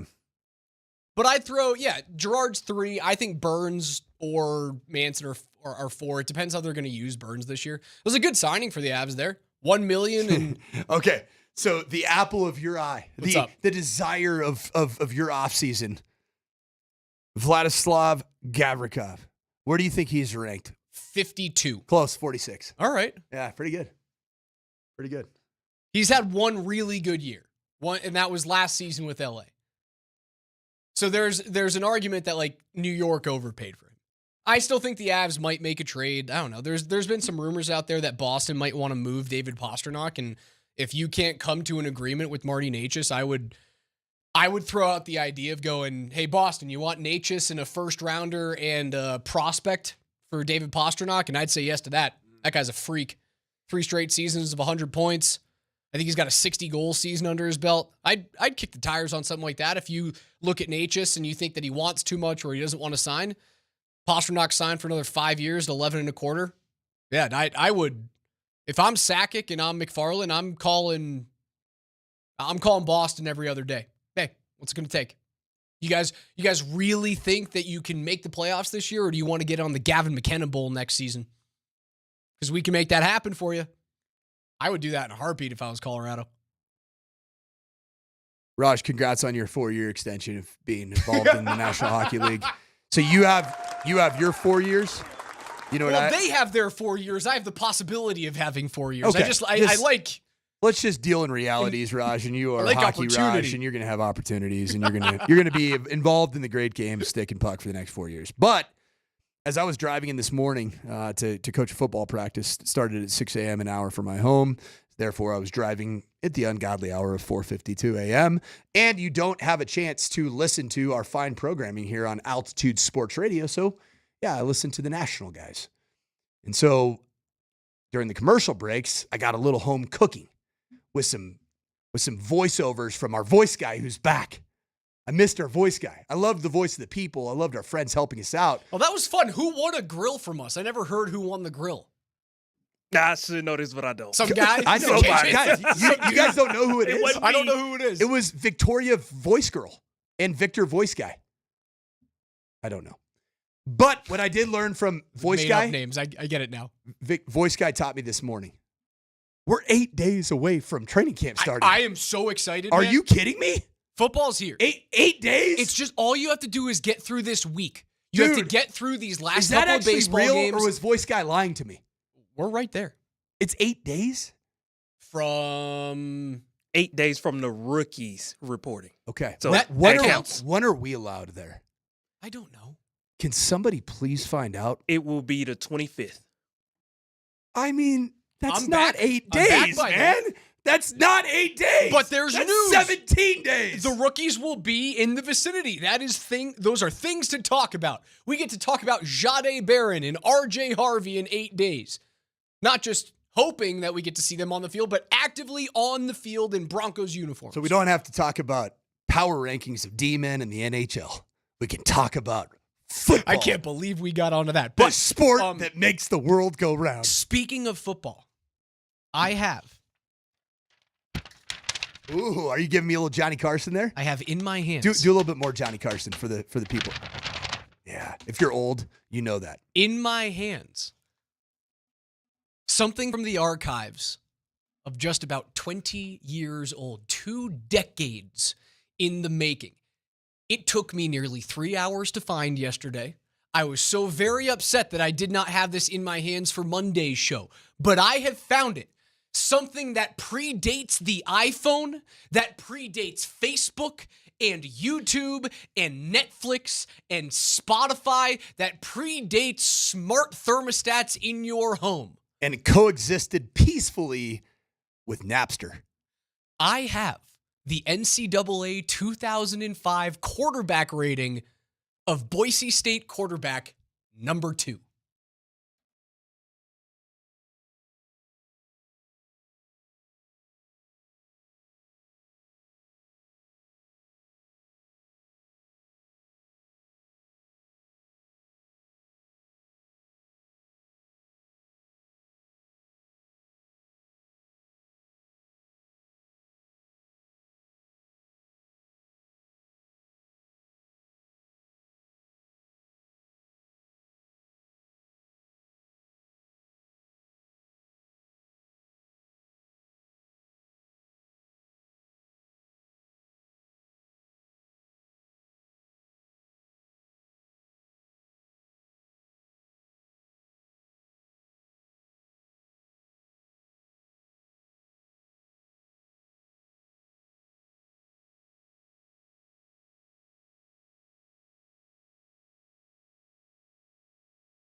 Take us wherever you want to go on this 2K Tuesday on the Altitude Sports Radio mobile app that's powered by the Wilhite Law Firm. They are injury lawyers. Go to willhitewins.com. That is willhitewins.com. And it's fitting that it's a 2K Tuesday that I have found these things. So yesterday we talked about the poor schmuck, the Kentucky punter that was given a toughness score of 0 by EA Sports ahead of their release 2 days from now of NCAA Football 26. We learned that he's a pretty entitled young man. He's a pretty good-looking fella. Yeah, he gets his eyebrows professionally sculpted. Has ramen hair, as most kids in their late teens and early 20s do. He's had jawline reconstructive surgery to make sure that he optimizes his riz that he throws in the general direction of the female population. Still, for lack of a better term, a tough look for Kentucky punter, I completely forget his name, to have a 0 on his toughness rating. That got me thinking. Well, we have someone here who was in that video game at one point in time. I actually made it, I think I made it 4 seasons of that. NCAA football 2001, 2, 3, and 4. My redshirt year is the 1 year in 2000 that I didn't make it. So we found you in NCAA 2005, which is for there you go. The 2004 season, right? Because they start the year before and all that crap. It was always confusing as a kid. I spent like 3 hours yesterday. It's a long project, Raj. I know. Wasting my time. Let's be very honest. Wasting my time looking for this. And I finally stumbled Raj, you were not wasting your time. This was one of the most valuable projects of your lifetime. Not only did I Amazon a PlayStation 2 copy of NCAA Football 2005 with Joey Harrington. How much did you pay for that? Sorry, $7.86. That's incredible. Well, I would pay it any day of the week. So in the talent bullpen that we have here, we have an old PS2. We have an old PS2. Uh-huh. And we also have a couple Sanford boys that come and hang out during the show from time to time during the summer. The fellas, the kids, will be able to play a video game with their dad in it, which is awesome. So that'll be here tomorrow. Thanks, Amazon. Very excited for that. But I do have the ratings for you. Coach Mike Sanford, senior quarterback number 2 of the Boise State Broncos in the WAC. What was I weighing? What was my height and weight, Raj? 6'4", 213 pounds. That's sexy, isn't it? That's pretty good. Gosh, those are good measurements. Now, that's a big boy, 6'4", 213. That's Valanāiťnas size. I think I was closer to 222. I was jacked. All right, my 222. Jacked. For Coach Sanford. It's pretty good. I'll start off with the real good stuff. 6'4", 220. Stamina rating of 87. I think my wife would disagree with that, but continue, please. Maybe not then. Maybe a 22-year-old Coach Sanford had a stamina rating of 87. No, never? Yeah. Yeah, I think you might have an angry caller here pretty soon. Very disagreeable caller. Awareness, 80. Respectable. Okay. I think that's pretty good. I think that's a pretty good awareness. Now, these are your general athletic stats. traits. Your general athletic traits. I mean, I'm a pocket passer, am I not? You are. Back in NCAA football 2005, there were only like 15 stat categories. There's like 60 now. I know, there's no toughness. So there are 2 quarterback rankings. Your throw power, a very impressive 88. Coach Sanford. Yep. 88. It's a far cry from what Matt Leinart, the top-ranked quarterback in that game, had with a throw power of 93. Wow, I'm only 5 off of Leinart. Only 5 off of Matt Leinart, who was a 2-time Heisman finalist going into that game. In reality, I probably had a stronger arm than Matt Leinart. I just didn't have as good a looks and Reggie Bush to throw to. Throw accuracy? Okay. 87. Pretty good. For reference, Leinart was a 96 in throw accuracy. He was an accurate passer. Let's go. That's kind of where the niceness stops from the fellows at EA Sports. Okay. Speed is a 56. Documented 4.68 40 time at 6'4", 220. You really think that's 56 for the quarterback position? Standing jump, 48. I agree with that. The Caucasian nature has always really bled into my vertical jump testing. Agility for the 6'4", 220-pound pocket passing quarterback, 56. Yeah, just probably right on par. I would agree with that. Your Ball carrying statistics, a 52 and a 56. That's probably true. Pretty tough. That was a bit of a giraffe. Now, where I think they kill you here is your general strength is a 56. Totally I don't understand totally how does that incorrect. happen? Probably looked at my bench numbers only. I wasn't a great bencher because I have long arms. It's a long way for that bar to travel. Sounds like a lot of excuses. But you want to talk about real strength numbers and power numbers? Let's talk about my power clean and my hang clean back in 2004. I set the all-time record for Boise State quarterbacks in the program as a 347-pound hang cleaner, 308-pound power cleaner. I could move that bar because I had hip explosion. I think what I'm going to do with this, man. So, Big Cat at Barstool did like his Coach Doug's thing where he brings a team through a dynasty mode. But since we only get 1 year of quarterback number 2 at Boise State, I kind of want to do a 1-year dynasty mode and see if we can get I can't wait to see the results. quarterback number 2, a Heisman Trophy in the WAC. Now, the hard thing that I'll have to do is that I will have to fend off future Rose Bowl champion Jared Zembransky. That's going to be the tough Fiesta thing. Bowl champion. Now, Fiesta Bowl champion against Oklahoma. Correct. With the Statue of Liberty and the hook and ladder. In reality, it was bigger than the Rose Bowl that year. It was a heck of a game. It was one of the best football games in the history of college football. As the proverbial coach of this one-season dynasty, how difficult will it be for me to hold off quarterback number 7? Is that 5? Quarterback number 5 making a hard charge at the senior quarterback number 2. It's going to be hard. It's going to be a tough one. Yeah. You're going to have to play. And when I went through that quarterback battle, I felt like I had to clearly win the job because Jared Zembransky, who his running numbers were much better than mine. Fast guy, could really roll. Arm strength was really good. Accuracy, let a little something to be desired in his awareness. He was a bit of a knucklehead. At least you weren't as slow as Kentucky quarterback Jared Lorenzen, who had a speed rating of 42. God rest his soul. Jared Lorenzen passed? He did. Big boy. You know who else was a big dude that passed in the past couple Isn't of that days? wild that he and I were contemporaries? Contemporaries. In that particular video game, and he is no longer with us. Did you see, like, Bobby Jenks passed away at 40? saw that. Remember Bobby Gosh. Jenks with the closer for the White Sox? World Yeah, Jared Series champion? Lorenzen's, God, he passed away 6 years ago. Dude, July Jenks 3rd dies, of 2019. He died early. Jenks dies at 44 from, like, stomach cancer, and well documented that he was, like, a very heavy drinker, and that probably contributed to an early death. Ooh. He's one of those dudes. Lorenzen, he died at 38 from an acute infection complicated by heart and kidney problems. And he was weighing, I think at the very end, he was weighing well over 500 pounds. The big picture in Major League Baseball doesn't really exist anymore. Like the days of your 285-pound closer coming in and just throwing gas, those things are gone. Find me who's the fat guy in Major League Baseball right now? Like Daniel Vogelback's out the league, isn't he? They don't exist anymore. It's the big dumper, just his but lower half. He's not a Cal fat Raleigh, dude. just got a huge ass. Like he ain't Pablo Sandoval. You remember when Pablo Sandoval became a Boston Red Sox?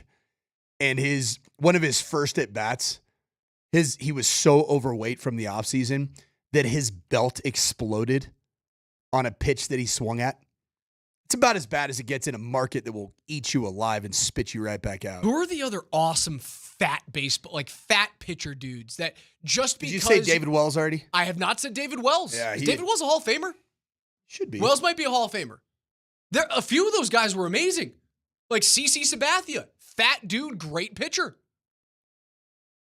Levon Hernandez, fat dude, pretty okay pitcher. David Wells just had a really fat neck and face. I think he was a rotund fella too. 'Cause He loved a good 1 beers. Yeah, I mean, how wild is this? He's listed at 6'3", 187. So if he's fat, then I'm or morbidly obese. There's no way David Wells was only 187 pounds. Maybe I'm thinking latter career David Wells. Yeah, he got a little bit thicker. But he got them thick ones going later in his career. Who is the big beefy closer for the Dodgers in the mid 2000s? Not Kenley Jansen. Kenley Jansen's probably one of the fatter dudes in the league right now, but he's getting old, so I'm going to give him a pass. Who was the guy? Jonathan Broxton. Oh, yeah. Remember Jonathan Broxton? Yeah, big, beefy dude. Bartolo Colon, Adam texts in here. Great good one. Bartolo really Colon good is fantastic. Vlad Guerrero Jr., Christina texts in, pretty hefty dude, but Vladdy feels more powerful. Vladdy doesn't feel as chunky as Prince Fielder did. Prince and Cecil Fielder, both big dudes. Prince Fielder tipped the scales at 285, and he's not exactly tall. Dimitri Young. Do you remember Dimitri Young? I do remember Dimitri Young. Mo Vaughn got 295 pounds. I'm trying to find guys that CC Sabathia was $3 bills. CC was big. He was $3 bills at the tail end. He was just kind of at the end of his career, though. It's kind of a bigger overall guy. Oh, CC's huge. Yeah, just a huge human. Big old haunches. I mean, there were some. I'm trying to find guys that were just big. Like John Kruk was in the middle of his all-star years and was really, really fat and out of shape. Not just because he was like 38, 39, 40 and was just getting older. Eric Gagne, I would say yes to Eric Gagne, but there's a lot of steroids in there. Fernando Valenzuela. No, he's just short, wasn't he? Was it Fernando Valenzuela? Tail just a tiny guy? Got a little thick. Oh, great one. Jabba Chamberlain. Oh, Jabba. All-time fat baseball player. Jabba Chamberlain. Had a great name as well for it all. Did we have any guys here in Colorado that were like relative just fat dude? Like Jason Giambi was big, but he was 40 when he was here. He was also pretty steroided up too. He sure was. He was a neighbor of my dad's when my dad was the head coach of the UNLV Rebels. He lived 5 doors down. One of the Giambi brothers passed away. It was Jeremy Giambi. Jeremy Giambi's not with us anymore? Yeah, one of the Giambis is no longer with us. God, this is turning really sad. I guess we are talking about overweight dark players. around here. Mm-hmm. I'm sorry. Bobby Jenks in his dyed pink goatee. Yeah, Jeremy Giambi. Giambi. Me think of, dude, this passed away at 47 years old, February 9th, 2022. It is a breed that's no longer really in the league. Like Josh Naylor, that's a good text message that just came in. Josh Naylor might be the only other guy. That could be it. All right, let me ask you this. They say in 2019, John Gray got up to 235 pounds. Does that count? No, because John Gray, it's a feel thing. John Gray never felt overweight. He felt powerful, right? I don't think I could ever look at John Gray and go fat guy. Did we already go like Andres? Did we go Andres Galarraga? He had some heftiness to him. It is in his Rockies years. Yes, he did. For sure. Yes, he did. For sure. Jason Jennings is a really good one as well. But it's gone. That'll never come back.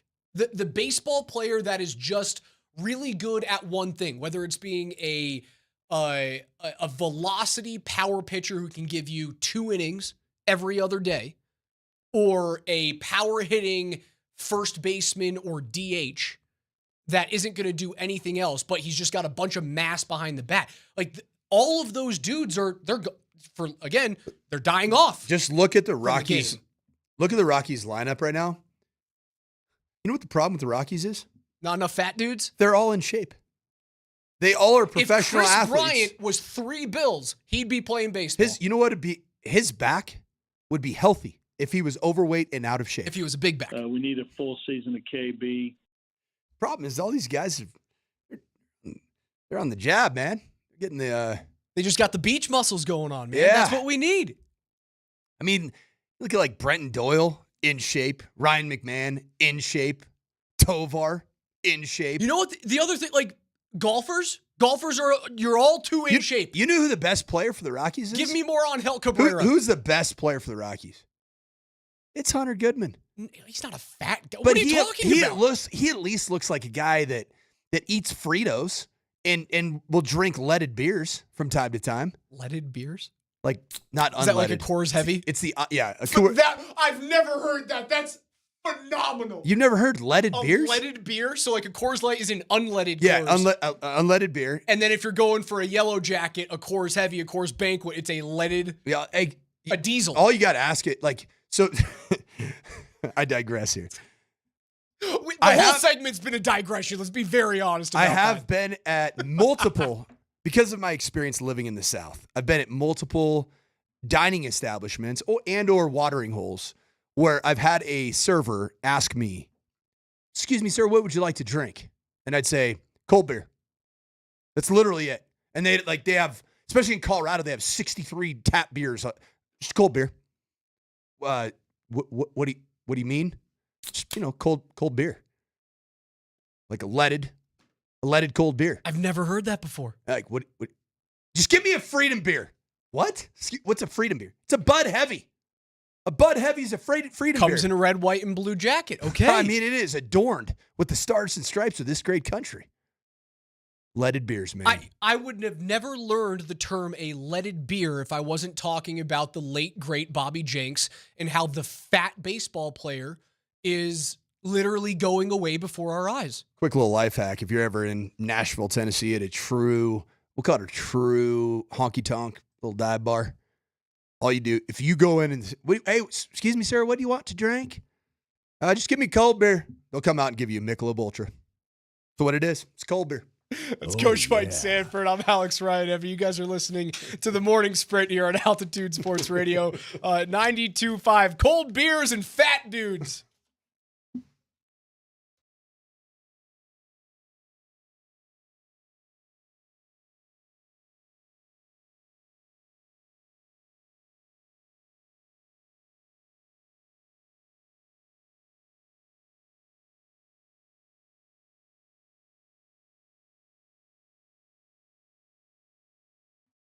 Broncos training camp in 8 days, but today might be your day as a first-time home buyer to start looking.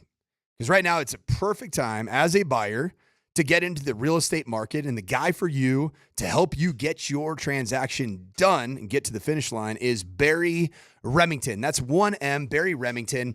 He's a proud Colorado native, the all-time tackle leader as a linebacker for Bill McCartney at the University of Colorado Buffaloes, where the pride and tradition of the Buffs will not be entrusted to the timid or the weak.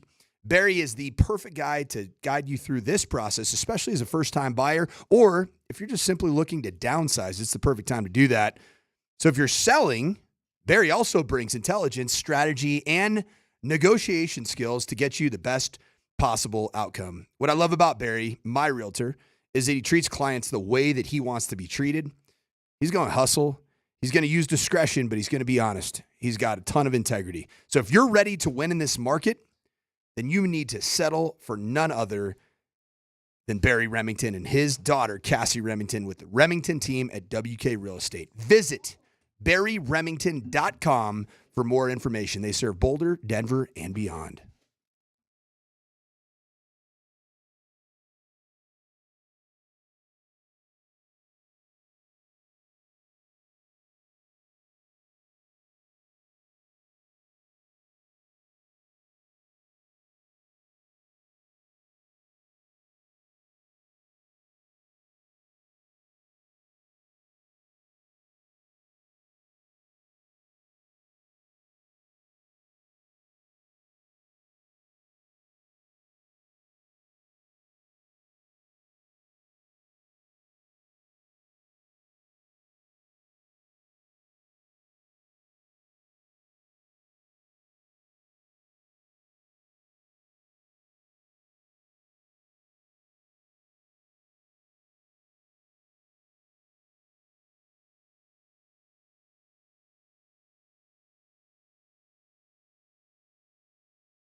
2K Tuesday rolls along. Altitude Sports Radio 92.5. I love how much you guys love fat baseball players. Like the text line just lit up a few minutes ago.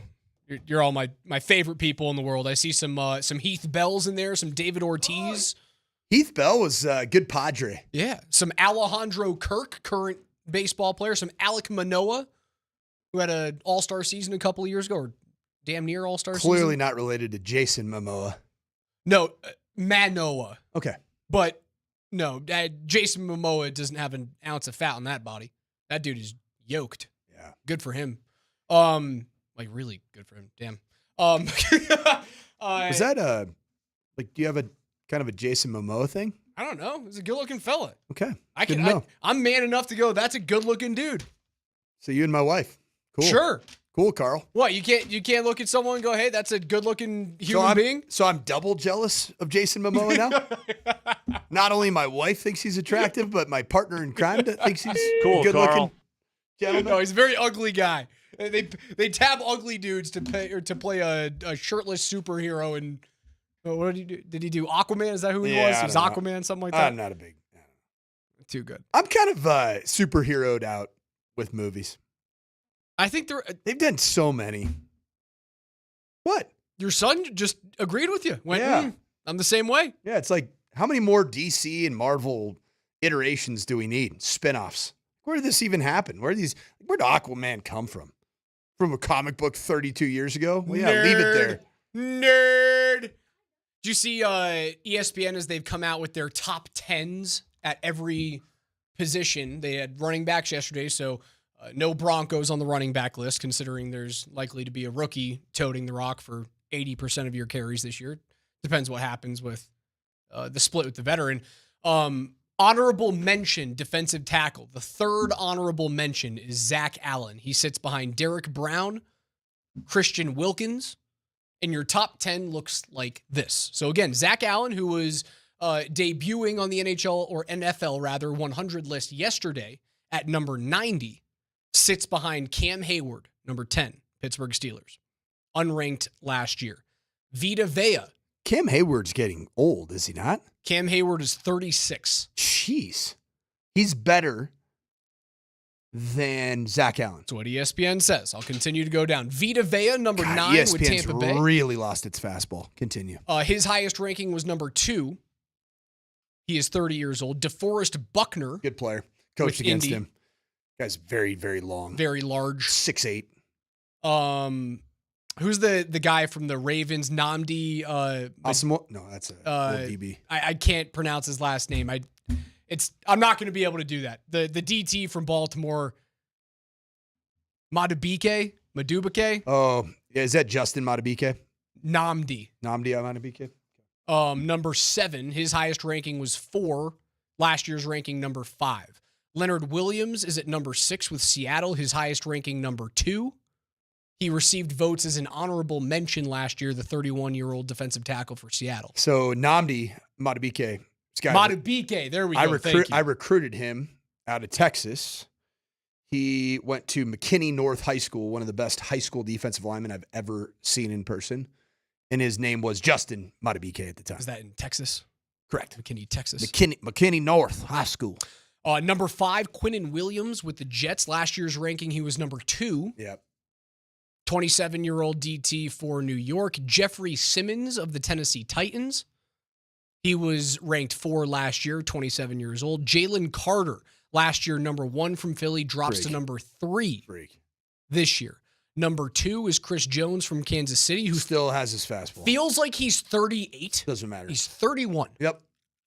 Like, I feel like he's Chris been Jones so has good been forever. knocking on the door of retirement because he's been so good for so long. And then you realize he's like, the dude's like 18 months. Right, because how old is Zach Allen right now? Do I always think he's 29? He's 29. He's 27. No, he's 27. Oh my gosh. I always think he's 29. He's 27.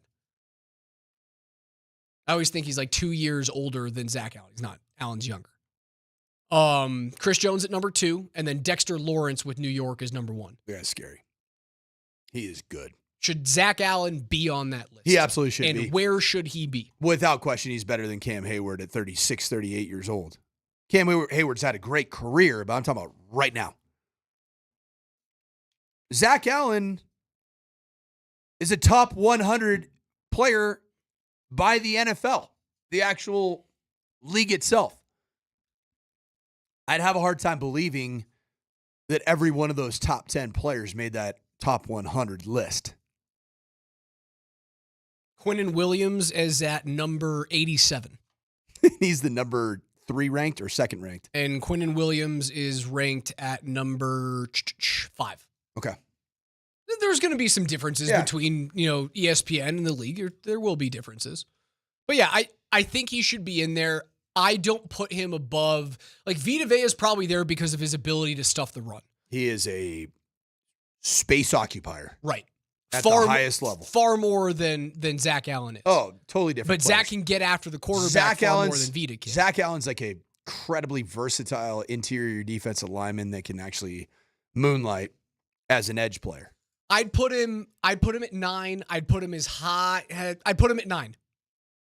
Put him there. Put Vita Vea at 10. I can't put him ahead of DeForest Buckner, or I can't put him ahead of Quinnen or Leonard Williams. I certainly can't put him ahead of Jalen Carter, Chris Jones. He's not there. No, he probably likely will never be there. You think we saw the best season of Zach Allen last year? You think there's another level? Because what makes Zach Allen so spectacular is the combination of elite technique, high level of football intelligence and football IQ. I think he's the kind of player that keeps a running Rolodex of offensive tackles and offensive guards and centers in the National Football League and what can beat them. So he's the type of player that I think gets better with age because he's getting more information. He's not going to out-athlete you like, say, a Dexter Lawrence is going to. He's not going to out-athlete you like a Jalen Carter does. He'll out-technique you and outsmart you.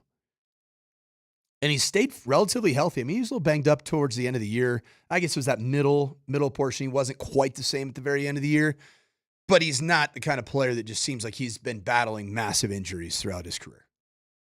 So I think his best football is still ahead of him, which is really scary for the Denver Broncos. And I think the continuity being in Vance Joseph's system, I think now going on his 4th year in Vance Joseph's system, or maybe 5th, between Arizona. It's very clear that his time in Arizona with Vance, and probably more so with J.J. Watt, has turned him into the Broncos version of Zach Allen. I've never heard that brought up. The J.J. Watt. All you hear is his comfortability with Vance Joseph. Dude, he was with one of the greatest pass rushers, the greatest defensive lineman that we've ever seen play the game. Ever. At the end of his career, when JJ was still trying to hang on to it, but it did feel like Watt was, I'm in my elder statesman role. I'm cool. I've done this. I've been there. I've done that. I've won Defensive Player of the Year. That goes so far. And it's kind of the reason why, I want Von Miller here. I know that the organization doesn't think it's a fit, or Von doesn't probably think it's a fit right now. Imagine what Von could do in his latter years where he knows I've been there, I've done that, I've won 2 Super Bowls, a Super Bowl MVP. Now he gets to be who DeMarcus Ware was to Von, to Nick Bonito. Every time we bring up this conversation, there's a collection of people in the Twitch feed and our Shot Mazda text line that just say, don't do it. Why would you bring back Von Miller? Tell me why you wouldn't. Dude, the rub-off factor. Zach Allen is not who he is today without playing a season next to J.J. Watt. Plain and simple. Von Miller, after week 10, tell me that wouldn't be an awesome addition down the home stretch. Go watch that guy. Go study film with him. Ask him what he sees. Find the deficiency in that offensive tackle that we're playing this week. First and second down, he's standing on the sideline with his hands on his hip, number 58. He's just watching. He's not playing out there. Benito's out there on first and second down. Vaughn comes in on third down. Maybe they don't get to the quarterback, but they force a punt. Now they both go to the sideline. They sit next to each other. You open up that encyclopedia, Nick Bonito, now you become a $30 million pass rusher. 40. Cap only goes up, coach. I think it is well worth the investment. What risk is there? I think none. Because if you bring him in, he doesn't play all that much, or he certainly doesn't have his fastball? You know where I really like Von Miller? In the locker room? Well, not only that. For the Halloween party? I just have this feeling that for the Broncos to get where they need to get, they're going to have to get through not Kansas City. They're going to have to get through Buffalo. And I love Von Miller's knowledge of what has been an offensive line that, frankly, has dominated whatever front that the Broncos have put forth. Now, the Broncos beat him. I know that in the 2023 season. That is a massive offensive line. The similarities between Josh Allen and MVP season Cam Newton, are there any? Big mobile quarterback, run first, certainly has a cannon of an arm. Like before the Broncos snatched his soul in Super Bowl 50, Cam Newton was the truth. And it wasn't just because he could run the football. It wasn't just because he was, Derrick Henry under center. Josh Allen's built pretty similarly. Levi goes, screw that, bring back Paxton Lynch. Bo can learn what not to do. The amount of hate that comes in on the text line, no, Von likes to party too much. He's going to take away snaps from the young guys. The 667. Plus, he can help get the young guys in trouble by having stupid Halloween parties. Would you trade any of the years of Von Miller for? I know there was a couple of crap seasons, right? There's the ACL injury. There's the suspensions for violating the drug abuse policy. DMac's famous question is marijuana still a part of your life, Von? Like, I understand that, but would you trade Super Bowl 50 for that headache? Get out of here. We could ask the entire producer lineup about that question. They'd probably say, yeah, I just like Von. Not our guy, KJ. He lives a clean life. He sure does. Yeah, bring that guy back. The risk to reward ratio here is, like, it's the same as what's happening with Jonas Valanāiťnas and the Nuggets. It would suck if he's not on the team. At least you got rid of Dario Saric. It would suck if Von can't really play, but at least he's in the room. At least there's that or JJ Watt couldn't really play at the end of his career either. Newsflash. Look how it helped Zach Allen, man. Look how it helped. Come on. One more hour, 2K Tuesday, 303-504-0925. Get those requests in. KJ will play them throughout the day.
Hanging out on a 2K Tuesday, Altitude Sports Radio. The coach, Mike Sanford, KJ Granderson, is behind the glass. We're waiting on pins and needles.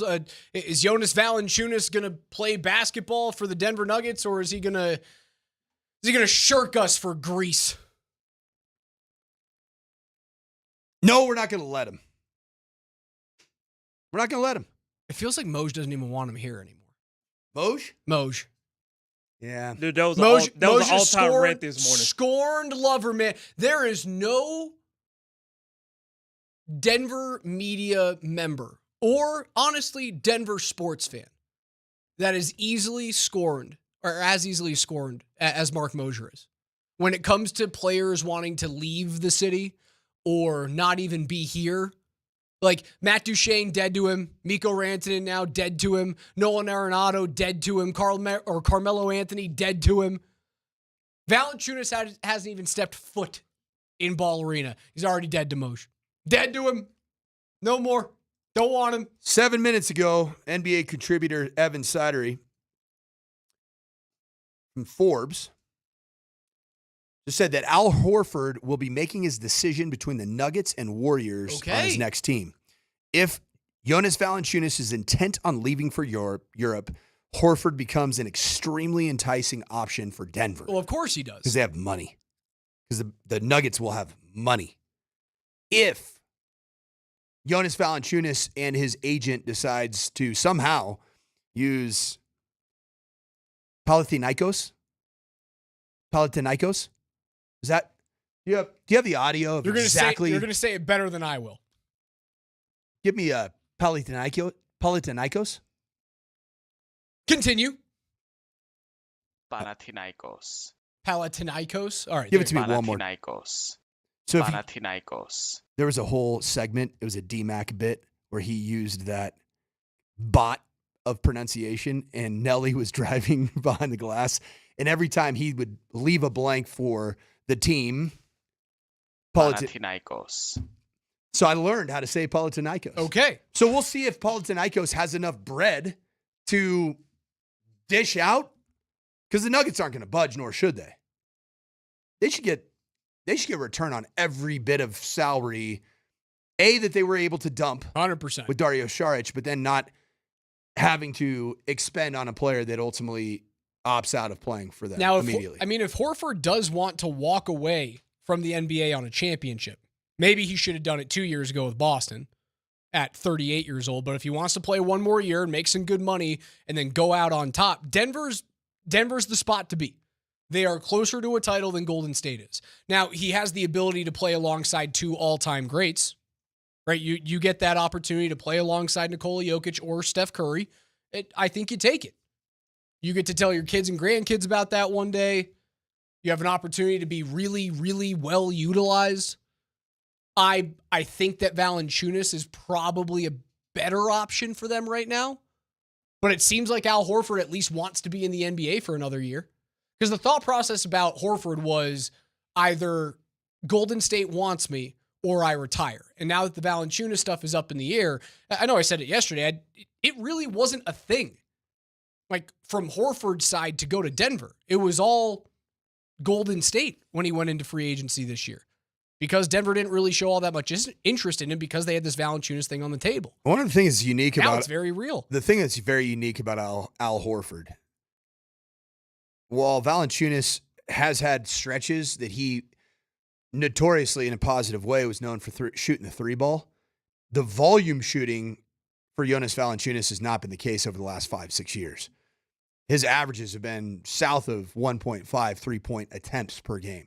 Al Horford, on the other hand, has had a bit of an Aaron Gordon type of a renaissance in his very long career, where the last really 8-9 seasons, you've seen a complete ascent in the amount of 3-point attempts that he has. I do see that. Now, how much of that is the new NBA, right, being molded by what Golden State did in the mid-2010s and starting to become more of a perimeter league just because that's where the value in the shot is? Like, that's the reason why there's more threes and more perimeter shooting now than there ever has been. Is it because of that? Or is it because at age 34, having already been in the league for, 13 years at that point, and playing heavy minutes, heavy inside minutes with Atlanta in his first couple of seasons with Boston, is that an older player going, I can't take the wear and tear of being on the block every single night for 30, 35 minutes? In any event, if you look at his 22-23 season, Al Horford, the Boston Celtics, averaged 30 minutes a game. This is regular season numbers. He was a 45% three-point shooter and average, making nearly 2.5 three-pointers a game. Would you take that off the bench? Of course. Oh, my gosh, would you take that? And he also has the ability to be a good defender. And he's a guy that he's averaged throughout his career. He's been a consistent 6 to 8 rebounds per game type player, depending on how many minutes that he's getting. This guy really hasn't had a dip in his career, and it's kind of wild. He's certainly not the same body that Valanāiťnas brings to. No, I mean, the length. Valanāiťnas is damn near 7 foot tall. He's 260 to 270 pounds. Horford's he's not a pipsqueak by any. He's 6'9", 240. He's got that dad strength in him that I've been around the league for 18 years type of strength in him. I understand that, but it is a vastly different type of defensive body that Horford brings at this point in his career that Valanāiťnas would bring to the table for the Nuggets. It's a step down for Denver. Dude, Al Horford's, his stat line from 2007, 2008, all the way until 24-25, the consistency year in, year out, from when he started to when his quote-unquote peak would have been, say, 8 to 10 years into his career to now, there's no drop-off, man. He's averaged just about a blocked shot a game for nearly his entire career. He just did this past season at 39 years old, averaging a blocked shot a game. He's averaged just south of a steal a game. Rebounding-wise, I mean, his peak was about his 7th year as a 10.2 rebounds per game player. But the last 8 years, he's averaged between 6 and 7 rebounds per game. You want Al Horford if indeed Jonas Valanāiťnas doesn't work out. Remove all uncertainty. Who would you rather have? Jonas Valanāiťnas. I agree. And that's, you bring up Horford's amazing run of, 18 years in the league now. Sorry, 17 years. He's going on his 18th season where he just plays. He's just healthy and he plays, and he's the same guy he was at like 22 years old at 37. His similarity scores, according to basketballreference.com, in terms of win shares through 17 seasons. Here's the players that he sits alongside. Dikembe Mutombo, Hall of Famer. Bill Laimbeer, Hall of Famer. Wes Unseld, Hall of Famer. Robert Parrish, Hall of Famer. Alonzo Mourning, Hall of Famer. You know what all of those players did? Kind of everything. And a lot of the dirty jobs that not everybody wants to do on a consistent basis. Bob Lanier, Hall of Famer. Like, the only dudes that are around him in terms of win shares through 17 seasons that are not in the Hall of Fame are Tyson Chandler, Mark Gasol. Tyson Chandler. I played against him in high school. Stop it. Oh, yeah. Dominguez High School in Compton, California. We played him in a summer league game. That could have been fun. Oh, my gosh. And I was the 6'4" bad basketball player that could really play defense. And I was employed often to go foul. I went and defended Tyson Chandler. And in doing so, he picked up a loose ball low below his knees. And he lifted me, physically lifted me en route to dunking the basketball. And you're 6'4", 190 at that point? Yeah, probably 180, 185 pounds. Still tough to lift up. I felt like I was physically being lifted above his head. Ultimately, I wasn't dunked, but it felt like that. I was like, that is the most ridiculous brute strength I've ever felt for a guy that was crazy skinny at the time. Like, he didn't look like he didn't look like Nick's version. No, he of looked crazy Tyson Chandler. skinny. It's an interesting question, man. Would you take future Hall of Famer Al Horford? All of those names that I just rattled off, everyone but Tyson Chandler. And there's other guys in there. Milwaukee's Jack Sikma, I believe, is in there. Yeah, he's also a Hall of Famer there. Everyone but Tyson Chandler is in the Hall of Fame. Would you take future Hall of Famer Al Horford for 1 year at age 39. He'll be playing in his 40s, correct? Am I right in saying that? He'd be in his 40s if you win the NBA championship next year. Horford when's his birthday? He is June. Just turned 39. Yeah. So June 3rd, you'd be in the NBA Finals. You'd be in the Western Conference Final or the NBA Final. 40-year-old contributing massive minutes, most likely. Here's what I would say is a week ago, if I didn't know anything, I would say give me Jonas Valanāiťnas, the 33-year-old. Knowing what I know now, that Jonas Valanāiťnas wants to play in Greece, has the potential to be, I don't think he's a cancer-type personality. But if you're being forced to fulfill a contract in a place where you go begrudgingly, even if you're not actively being a cancer, that's going to affect it. I would take Al Horford knowing what I know today. A week ago, I would have taken Jonas Valanāiťnas. You're still stretching a 6'9" guy into the 5. You okay with that? It's different. He's only, he's 7 years removed. It's still a long time, but he's 7 years removed from being an all-defensive player in the NBA. It's a little bit different than stretching a Zeke Naji, who doesn't have the girth. Right. I love the girth of Al Horford. It's thick, man. He's able-bodied. I think I find myself agreeing with you, man. Knowing what you know now and knowing the turmoil, and there's got to be some truth to it somewhere. Whether it can't just be the agent pushing for this. You want to get weird? Be my guest. Jonas Valanāiťnas, play style. Any similarities, really? In how he plays, how he reads the defense. Is there any real similarities to Nikola Jokic? I don't think you are signing him to be Nikola Jokic. Do you think there are any lesser poor man tendencies of how Al Horford plays the game to Nikola Jokic? I think Horford plays closer to Jokic than Valanāiťnas does. I do too. Now, if you're talking, who's the kid? Who's it? Nikola Vucevic in Chicago. Now, I don't think Denver couldn't find a way to bring him in unless he gets bought out. Vucevic, I look at Nikola Jokic and I go, that's a pretty good comp. But are you signing a backup big to be Nikola? I don't think you are. I think you're signing a backup big to just go, don't screw this up so that when he comes back in, we haven't seen a 12-point lead evaporate into a 4-point deficit. And to your point, that's why we were all so enamored with, and potentially still could be satisfied with the acquisition of Jonas Valanāiťnas, is because for the first time in forever, you look on the floor without Nikola Jokic and you see 6'11". Full plugged. 280 pounds. I mean, he's listed 265, but he's a big joker. It's a big dude. Yeah, it's a flip of a coin. I'll tell you this, though. I don't want to go over Valanāiťnas and Horford. Oh, no, that is worst case scenario. I do not want to You can't go into the season without having your backup center position solid. And it doesn't happen from within the team. It has to come from one of those two guys. Deron Holmes is not the plug-and-play No.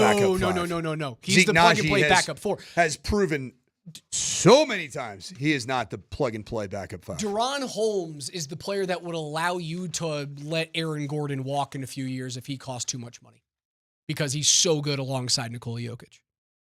That's who Deron Holmes is. He is the replacement for Aaron Gordon of the future. He's not the replacement for Nikola Jokic. And we learned in reality, Aaron Gordon getting stretched as a reserve non-Jokic minute 5. It's not the one. It's not the one. That's too small. Just didn't play out. NFL notes are coming up next with KJ Granderson. Don't go anywhere. PhD coming up from noon to 3. Nate and Andy will take you guys home from 3 to 6. It's Altitude.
Altitude Sports Radio 92.5 presents KJ's NFL Notes. Why are you smiling? Because I love football. Football's fun. Fun, sir. Fun, sir. It's fun. Brought to you by Mountain High Appliance. Locally owned and operated since 1993. Colorado's most complete appliance store. All right, listen up.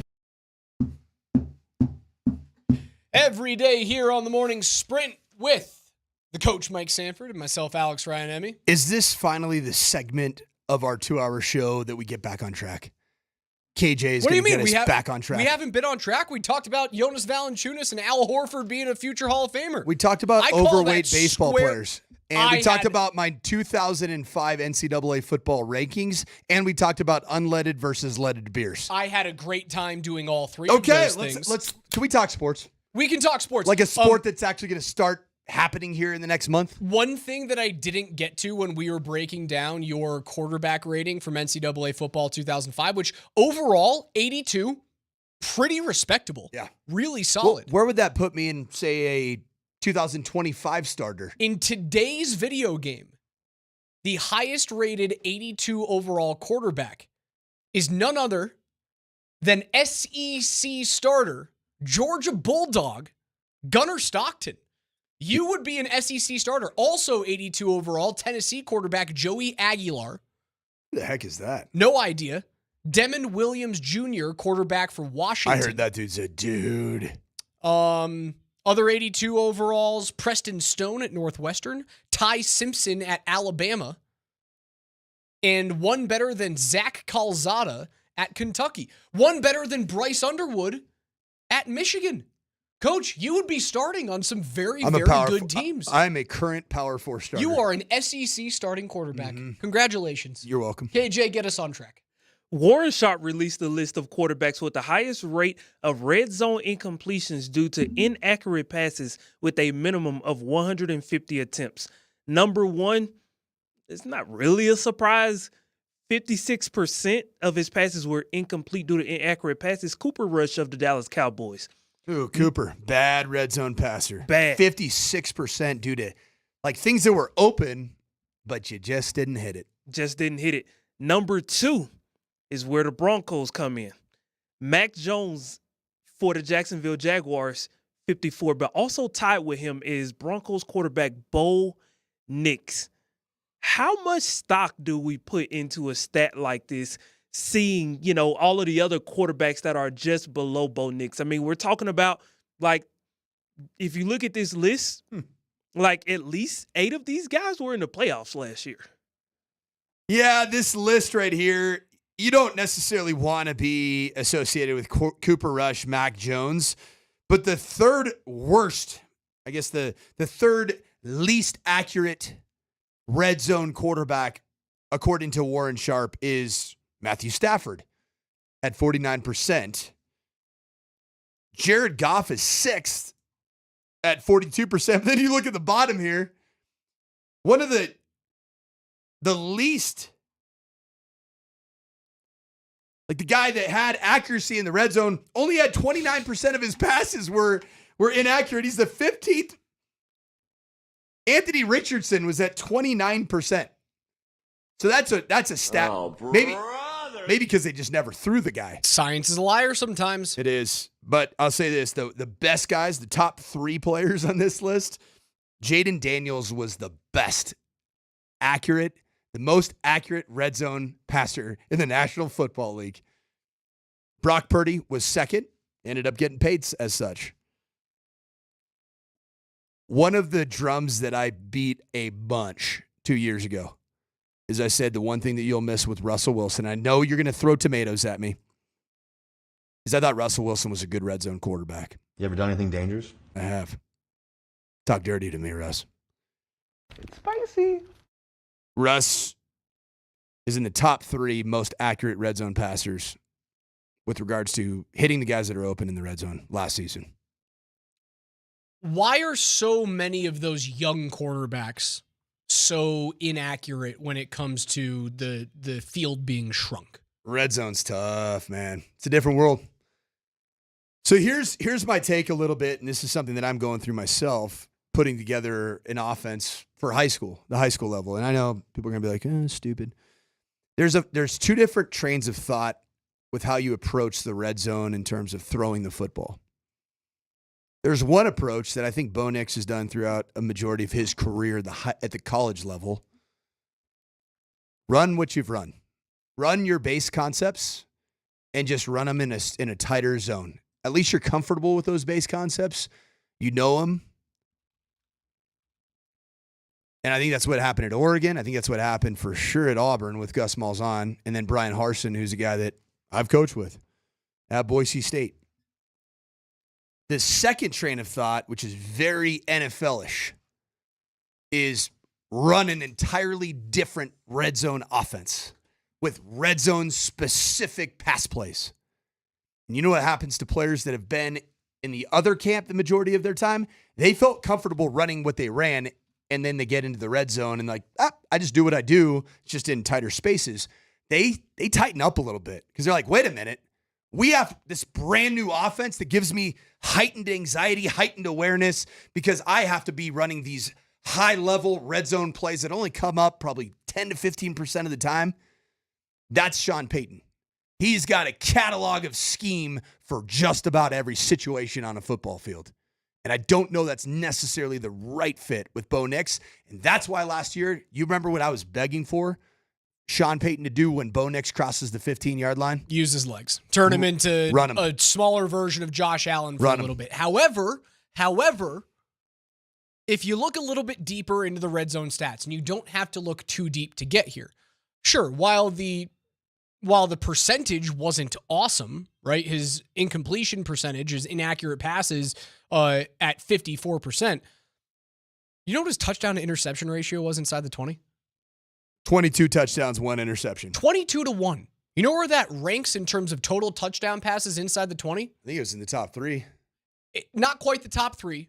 It's 6th. Pretty good. The quarterbacks that he is behind: Jared Goff, excellent quarterback. Sam Darnold, excellent season. Baker Mayfield, very good quarterback. Joe Burrow, MVP level quarterback. Lamar Jackson, MVP. Okay, for the both of you, this might be a rhetorical question. If you were just to close your eyes and think back to Bo Nix in the red zone having success, throwing the football, what did it look like? A lot of those plays looked like what? Plays designed to get him on the move, outside the pocket and outside the hash. Yes. Bootlegs. Naked. Look at me. He is molding me. I'm very proud of myself. I hope you're proud of me. Because do you remember that? I mean, Sean Payton had some dial-ups, man. Do you remember some of those touchdown passes that Nate Adkins, of all people? Oh, yeah. Where it's the bootleg and then the throwbacks. Like, there was some scheming going on. You're kind of... when you move him, you kind of cut the field in half, which is what you want to do for a rookie. But then Sean Payton was in his bag and ran a bunch of that throwback scheme where he's booting hard play action on the outside zone left, booting hard to the right, sets his feet. And oh, by the way, here comes Nate Adkins, of all people, the least likely red zone target, as a throwback option on the far left side of the field, about 4 yards past the line of scrimmage, wide open, touchdown Broncos. That happened like 4 times. Either it was Nate Adkins, it was Kroll, it was Troutman. Those types of bodies were able to offset maybe some of the drop back deficiencies that I think the stats. He's not there as a drop back red zone passer yet. Just do what you do, Sean. Let him go out there and move the pocket. I'm just going to take the sexiest stat. Touchdowns. That's the most meaningful stat when it comes to red zone scoring. I'm going to list off the names of the quarterbacks from most touchdowns to least from inside the 20. We've already told you that Lamar, Burrow, Mayfield, Darnold, Goff are the only 5 quarterbacks ahead of Bo Nix last year in touchdown passes thrown inside the 20. Tell me when you get to a quarterback that makes you go, like, he doesn't really do much for me. All right? Jackson, Burrow, Mayfield, Darnold, Goff, Nix, Mahomes, Allen, Daniels, Rodgers, Love, Purdy, Stafford, Stroud, Murray, Tagovailoa. Is that the first quarterback? Still pretty good, man. Still pretty good. Like but is he a the first one? healthy Tua, and a Kyler Murray he's been surging. He's a very hot takey quarterback that will potentially ascend this coming fall. To say that he is the same as Mac Jones or the same as Cooper Rush inside the 20 just because he was as inaccurate as them is so unbelievably false. You know what it shows you, though? Cooper Rush, 10-2. Okay, but what is in it? terms of TD to interceptions? Okay, so one stat is that Bo Nix is in the top 6 in the National Football League in red zone touchdown passes. And also, probably, he's got to be in the top 2 in terms of fewest red zone interceptions. Should be 1, right? 22 touchdowns to 1 interception as a passer. Quarterbacks who have had, enough. Joe Burrow never threw an interception in the red zone. But what is the dichotomy? Damn, good for 30 touchdowns to 0 picks. Who was that? Joe Burrow. It's pretty good. Holy crap. Raj, what does it tell you, though, that he's awful in terms of red zone accuracies, bottom 3, but he's top 6 in terms of red zone touchdown passes? What does Sean Payton do in the red zone? Guarantee points. No. No? He calls a ton of passes. And that's what needs to change. That's what gets you to the point of being the Buffalo Bills. That's what gets you to the point, especially of being the Philadelphia Eagles, is you got to run it to win in the red zone to really win. Josh Allen had 61 attempts throwing the football inside the 20. Nick 68. Okay. It's not that big of a delta. Right. They just utilized his feet more because, he's really good at running the football. What about Jalen Hurts? How many how many pass attempts inside the red zone did Jalen Hurts have? 48. There you go. He's not Jalen Hurts. But 48 to 68. And I realize why. Saquon Barkley and Jalen Hurts' legs in and of themselves are 2 of the best running backs in the National Football League. Mm-hmm. Still think there's got to be a little bit more reliance on running the football, and I hope that it's R.J. Harvey. Save us, R.J. You're our only hope. It's J.K. Dobbins. I hope it's the dynamic tandem of acronyms in our backfield. J.K. and R.J. KJ, what's next? I'll get with you when we do. Thanks, Sean. On Monday, PFF released their updated O-line rankings for the 2025 season. According to PFF, the Denver Broncos O-line is currently ranked 2nd behind the Eagles' offensive line. And coming right behind the Broncos, 3rd is Buffalo, 4th is Chicago, 5th is Indy, 6th is Tampa Bay, 7th is Minnesota, 8th is Atlanta, number 9 is New York, the Jets specifically, and number 10 is the LA Chargers. Is the Broncos O-line ranked too high, or is it about just right heading into the season? Goldilocks zone, baby. It's really good. It's really good. It's healthy. It's continuity. You got all 5 starters back. You got an athletic left tackle that's really come into his own and grown through adversity. You got a right tackle that has really settled down in his career. You got one of the best guards in pro football. Let's go from left to right. Eagles versus Broncos. Who has the advantage along the line? Jordan Mailata, Garrett Bowles. I got Bulls. By a nose hair. Yeah, it's tight. I was going to say something else, but I like my job. See you next year. Left guard, Landon Dickerson, Ben Powers. Dickerson. Powers came out the second half of the season. Dickerson's a good player. Cam Jurgens, center. Luke Wattenberg. I would say Jurgens just because of the experience, but Wattenberg, I didn't realize the drop-off until he went down for, I believe it was just 2-3 weeks. And then Forsythe came in and he ain't the guy. It wasn't it. He's a good backup, but he is. That showed me just the value of Luke Wattenberg and why the Broncos were okay moving on from Cushenberry. Tyler Steen, right guard. Quinn Miners. Miners by a mile. Right tackle, Lane Johnson. He's a top Mike 3 tackle. McGlinchey. He's a top 3 tackle in the National Football League. Do you remember when he was drafted? 2000. He's been in the league forever. I'm going to say 12. 2013. Okay. First round pick in 2013. That's not. I mean, yeah, that's Fourth a really overall. It's a really good, healthy tackle It's a career. long career for an offensive Can you lineman. imagine how his body feels when he wakes up every day? Horrible. Absolutely horrible. But yeah, one huge, big, overwhelming win for each team there. And the rest of them, you're like, yeah, you're kind of picking hairs. Yep. Splitting them. Solid for the Broncos, man. They are built the right way this year. KJ?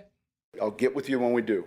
Season 2 of Quarterbacks came out this morning on Netflix, and one of the quarterbacks featured is Kirk Cousins alongside Joe Burrow and Jared Goff. And Kirk Cousins immediately addressed the Michael Penix Jr. situation in Atlanta and why he left Minnesota. I was asked by the broadcasting crew for the game, what about Atlanta made you want to leave Minnesota? And I said, that question is the wrong question. I didn't want to leave Minnesota. There was nothing about anywhere that made me want to leave Minnesota. We wanted to be in Minnesota. But it became clear that we were going to be there year to year. And that's what we didn't want. And at that point, we said, all right, we need to look elsewhere. If that's our only option, then we'll be back. And when we said, well, we looked around and we found there's an opportunity that would be a longer commitment. Would you be interested in giving us that longer commitment? They said, nope, we're good with our offer. And I said, okay, you made my decision really easy, Wasn't expecting us to take a quarterback so high. At the time, it felt like I'd been a little bit misled, or certainly if I had the information around free agency, it certainly would have affected my decision. I had no reason to leave Minnesota with how much we loved it there if both teams are going to be drafting a quarterback high. Sorry, Kirk. You know what, though? Kirk, you've made a lot of money. I don't feel bad for you. So you can go and take your opportunities to be on the quarterback Netflix documentary. I'm starting to get the feel that Kirk Cousins really likes to mansplain himself via documentary form. Like, while I do appreciate candor and availability, it starts to get to the point where you feel like Kirk Cousins is obsessed with narrative setting. Kirk Cousins, you have made in your career, it's a staggering amount. You have made $411.7 million. I got a little bit of advice for you, Kirk. Look elsewhere than these airwaves for any form of sympathy of how you were treated at Minnesota or how you were treated at Atlanta. So the $400 million after the full length of the Atlanta contract? Yes. He plays it out. At the start of the season, he's earned over $294 million. Dude, it is unbelievable what that number is for that guy. Was he like a fourth-round draft pick? I think he was a fourth-round draft pick. He was third. Yeah, he was fourth. Yeah. Even third or fourth. What a career for him. You know what he is, dude? He's a really good trade chip for Atlanta. If someone goes down with an injury and they've got, let's say some playoff-bound team is 6-2 in week 8 and they lose a QB. Isn't he an awesome trade chip to utilize? When's the trade deadline, by the way? Trade deadline is Tuesday, November 5th. I was perfect. Tuesday, November 5th. It's after week 9. I'm right there. Where would he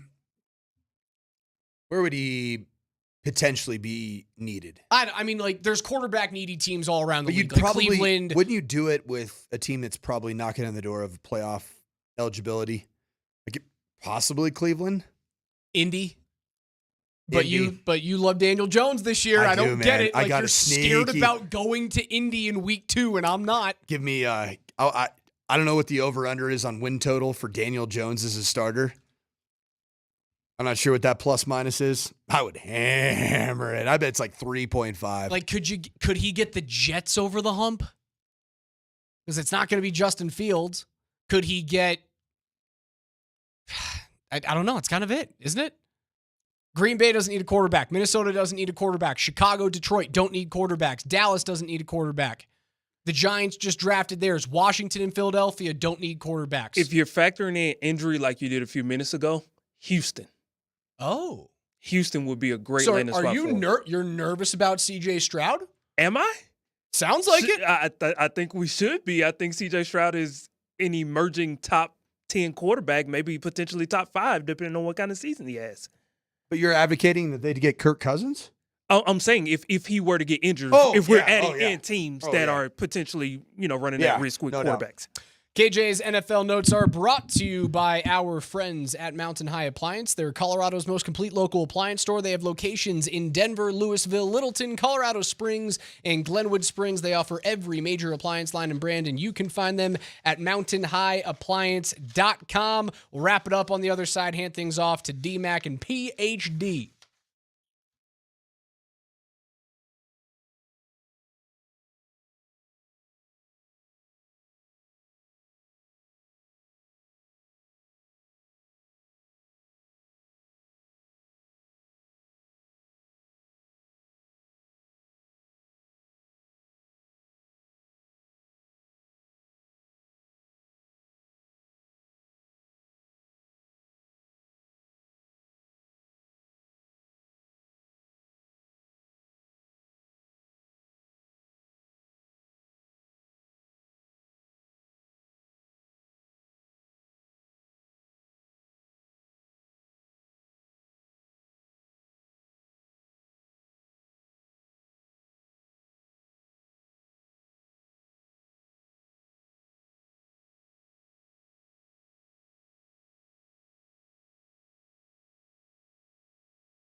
Wrapping things up here on a 2K Tuesday. Coach Mike Sanford, Alex Ryan-Emmy. It's the morning sprint here. PhD's coming up next from 12 to 3. Kreckman and Lindahl 3 to 6. Still waiting on Jonas Valanāiťnas and whether or not he's going to come here. We were very excited for the 2 extra beards that we were getting here in Denver.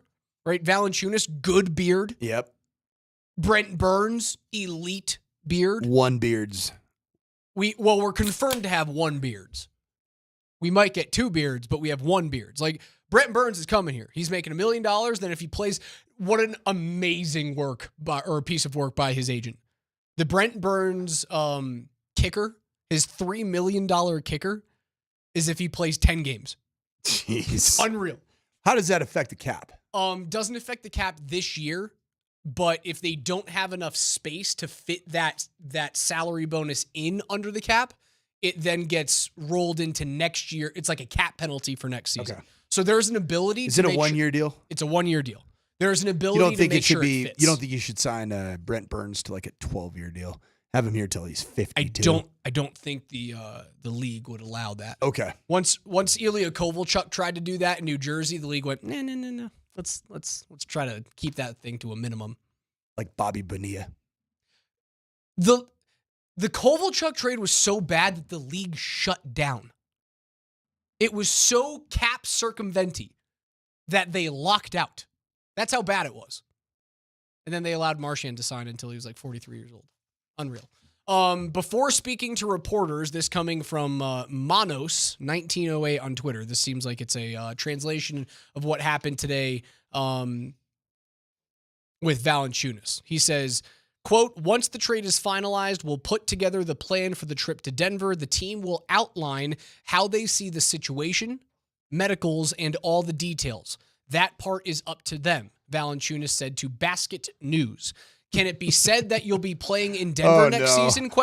I just went to Euro Hoops to find this quote. My Valor issued laptop is in cookie hell right now. It is dying. You can't. You used a Valor computer. I mean, I just clicked on KSE Wi-Fi. I just Googled news and Googled European hoops. I didn't Google it. I Googled Jonas Valanāiťnas. And now I have 73 pop-ups. With your son in the room. No, luckily the pop-ups are not of the inappropriate ilk. But I can't get these pop-ups to get off my dang screen. Oh, what a show it's been. Fat baseball dudes. What was the term for the beers? Leaded beards and European hoops? I love beards. I can't do this, man. It's too good. Unhinged. This is going off the rails. Okay, back to Valanāiťnas. Can it be said that you'll be playing in Denver next season? He was asked by the reporters. Valanāiťnas' response, you can say whatever you want. People have already said plenty. Valanāiťnas says with a laugh. The whole thing blew up like a bubble, he added with a smile. We'll only know for sure once that first game is played. That's when everything will be clear. And with the trade still pending, like official NBA news, like we got the MPJ trade was official today. Valanāiťnas did refrain from naming the Denver Nuggets just to make sure that his T's were crossed and his I's were dotted. Guy, I really want to go back to this site. But my computer doesn't want me to. Please don't. I like having you here. I'm a real big fan of having you here. I mean, the site is called Euro Hoops. I mean, it's just a questionable term. All right, so Yahoo Sports. I click there. All right, there Clean. we go. Do I need to remove the digital things in front of you right now? No, I'm just trying to figure out exactly where Jonas Valanāiťnas is. This just a quintessential Lithuanian nothing burger that he's saying? Do you think that's what he's saying? Where he's not giving us anything? No, he's not giving you anything because I don't think he wants to be on the wrong side of this. And he also doesn't want to get pinged by either his new team with the Nuggets, a new team in Greece, or by the league. He's letting his agents be the bad guys. Yeah. Or that's what he pays them to do. Correct. to be the buffer between you and your prospective employer. I understand that. Now, I do like the fact that all of these things were said laughing and smiling, because that feels like he's like, you guys are just are starved for either content or excitement around the league. Therefore, if someone says that I might enjoy playing in Greece at one point, you think it's because I want to leave the NBA right now. I do like the fact that he was saying it with a smile and laughing. That I'm fine with that. I just hope that he's not smiling and laughing at Denver all the way to Panathinaikos. Panathinaikos. Where's he playing next year, Raj? Panathinaikos. I think he's in Denver. I think he's a Denver Nugget next year. I think the allure of playing with Nikola Jokic and possibly going after a championship. And again, maybe there's a conversation that can be had with Denver brass that goes, you guys have a team option the next year.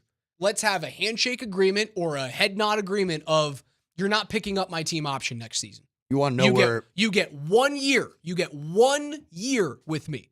And if we win, we win. If we don't, we don't. Then I get to go hang out in Mykonos for the rest of my life. But you don't pick up the team option. Maybe that's the way to do this thing. How far is Mykonos from Athens? No clue. Because I don't think those two worlds idea. are the same, Raj. You keep talking about Mykonos, which is like the hot spot for like Instagrammers and influencers to go take how much sweet selfies. How much money has Valanāiťnas made in his career? We talked about it. I think we talked about it yesterday. He's probably made 119, a ridiculous amount of money. If I've got 150 sheets in my pocket, he's got 145 million in career earnings prior to making 10 this season if he stays in the NBA. If I've got 150 million, you better believe I'm buying myself a yacht and hanging out in Mykonos. Yeah. What is that? The Gulf of Corinth, the Aegean Sea? Is that where that is? No, Mykonos is very far away from Athens. It's 5 hours and 42 minutes. And? Lithuania is dang near closer to Athens. Sue me for not knowing where everything is in Greece. Raj, you have got to be kidding me. You don't know your Grecian formula maps? My Grecian geography? My Greek geography? Jonas Valanāiťnas, guys. You heard it here first. You know where he's playing next year? Panathinaikos. Amen. Mitchell says, just came back from a honeymoon in Greece. It's a couple hours on a boat. Boats go between the islands every day. Did he run into our new player from... Maybe. Find a way to get it done. I understand it. I get it. You see it right here on the text thread. The 0796 says, oh, so that's how business in Euroball is handled. Shady and under the table. You got it. And you know how I learned that's the way business in Euro hoops is conducted? Because I actually physically visited Eurohoops.net. And that's the last you'll hear of Mike Sanford. And my laptop and my livelihood is forever.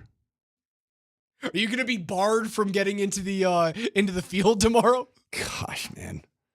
Hey, Coach, we checked out the search engine history. It's Eurohoops.net. But a Russian bot has now taken over my computer. Shady Euros. Oh, that's going to do it for us today. For Coach Mike Sanford, for KJ Granderson behind the glass, I'm Alex Ryan. I mean, we had fun today. We sure did. I learned a new term for beers. I got Leaded, to wax poetic about Cecil and Prince Fielder and the late Bobby Jenks and a bunch of fat dudes playing Bartolo baseball. Colon's Goot. What else did we talk about? Beards. Talked about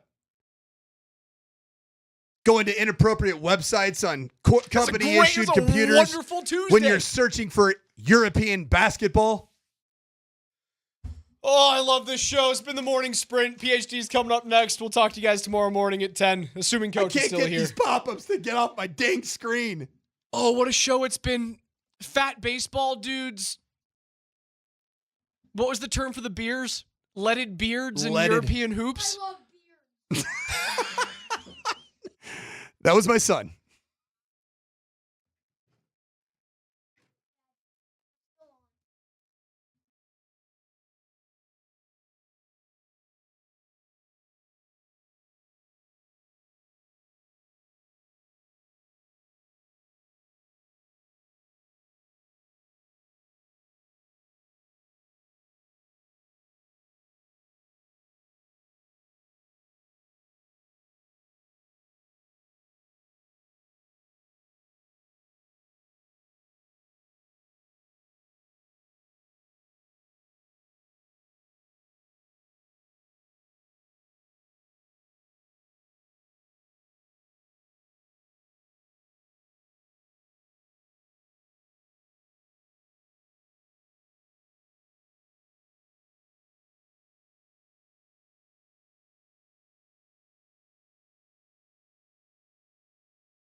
All right. Well, it's great to be here.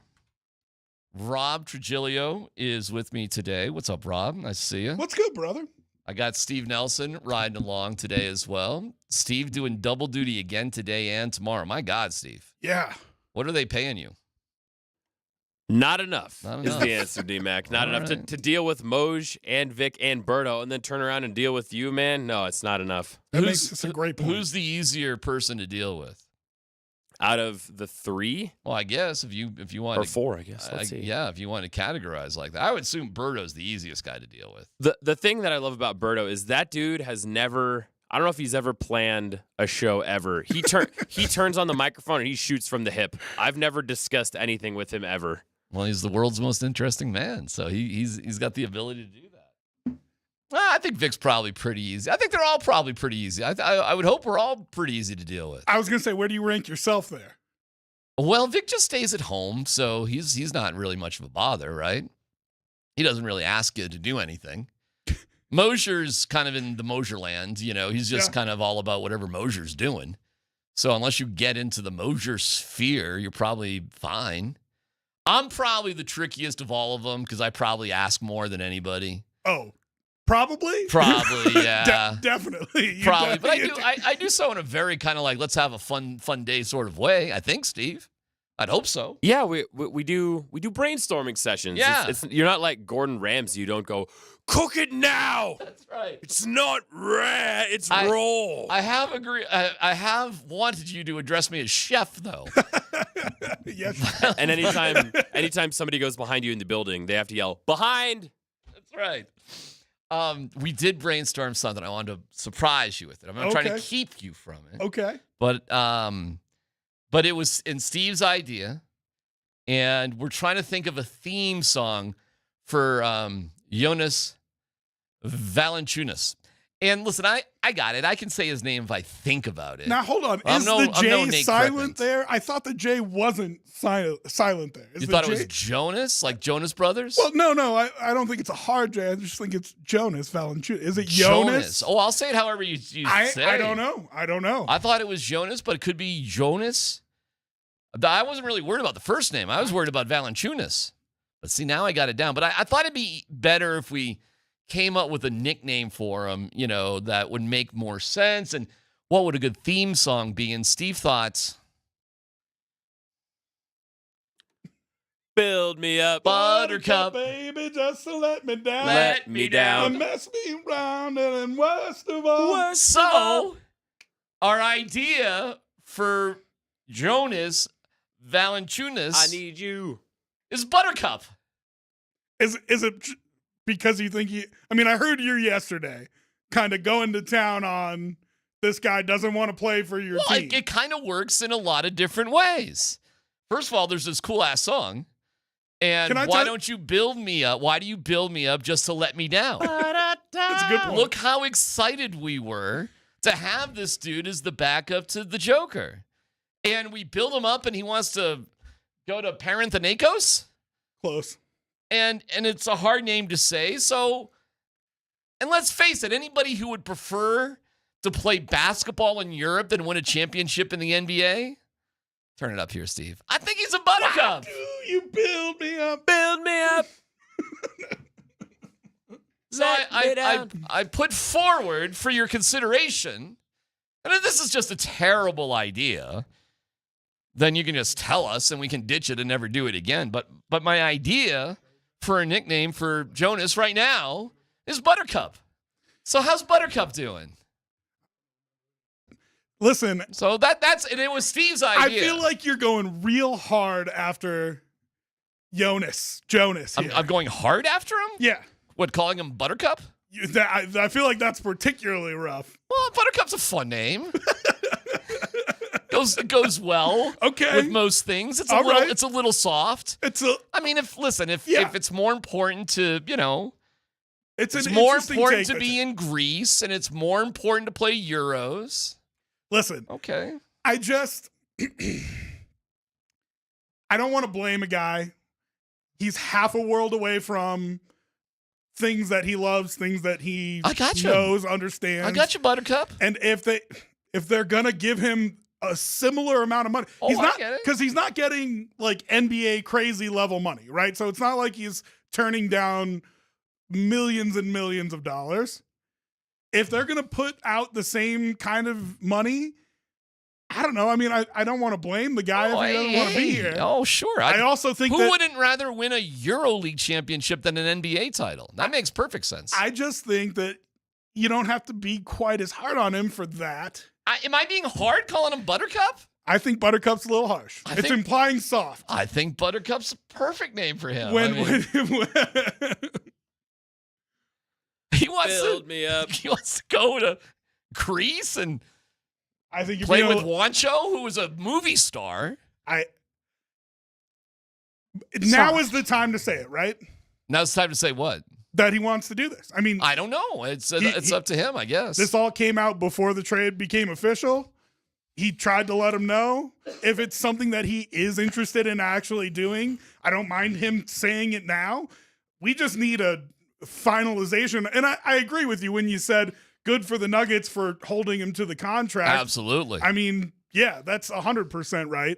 You're in a situation now. But I got to tell you, I have never realized how much I care about a backup center who's going to play 15 minutes and give you 10 and 8. Well, I want him here too. I mean, you want him here? Steve, do you want him here? Yeah, we need a competent backup center. Let's go. We all want him. But if you're gonna build us up just to so let us down, I do have an idea for a song. Oh, you have an idea for a song? I have an idea for a song. Well, that's maybe not as harsh as calling him Buttercup. Okay. All right. There was an artist in the early 2000s named JoJo. Uh-huh. And we could call him JoJo. You know, what's the point of the song, though? The song is called Leave. Oh, well.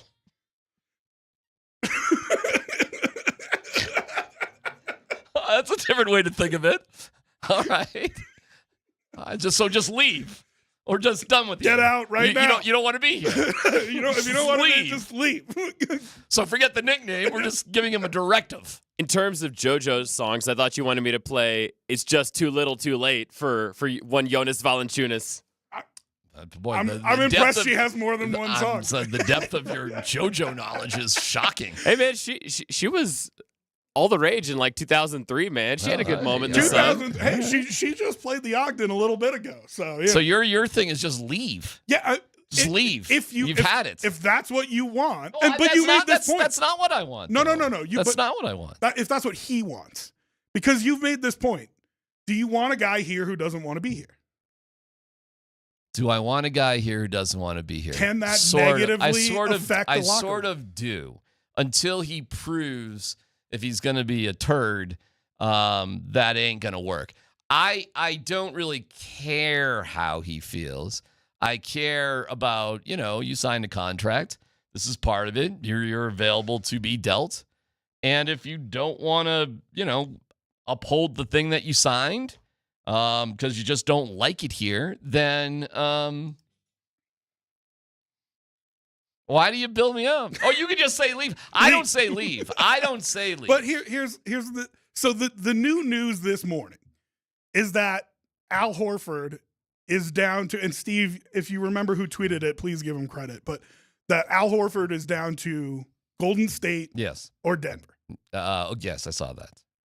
So if Valanāiťnas leaves, then if I can get Al Horford, I would almost rather say, if you don't want to be here, then go and let me go get Al Horford. Well, would you rather have Al Horford than Buttercup?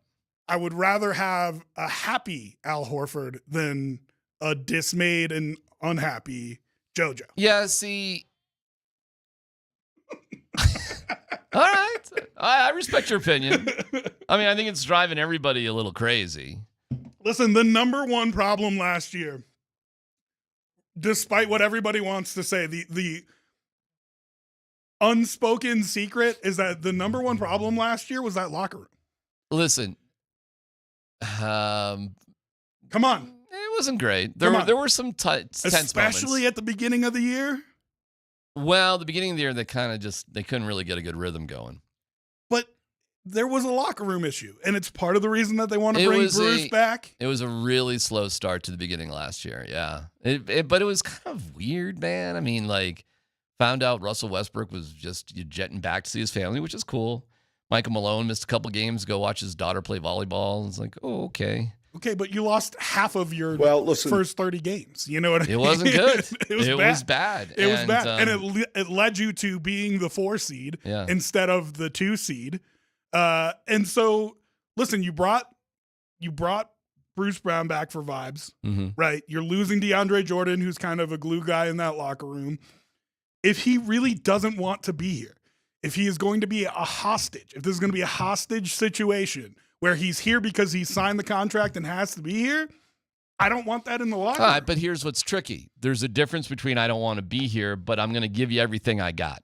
I'll give you a good example of that. And they did make the trade. Melo, years ago, he didn't really want to be here, but while he was here, it takes a little bit of a deep memory, but he was really productive. He was great while he was trying to force his way out. So I'm fine if a guy is just kind of a gloomy Gus, as long as you're getting the right production from him.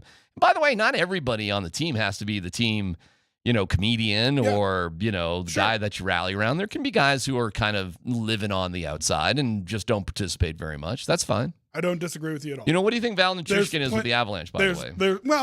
I think that's a little bit. You think he's one of the boys? You think he's hanging out with everybody? No. But I do think that's a little bit different because when he plays, he's shown that he is going to do exactly what you said. Yeah, I mean, there are guys. There is an in-between. There's the guys who love being here and you rally around and the whole thing.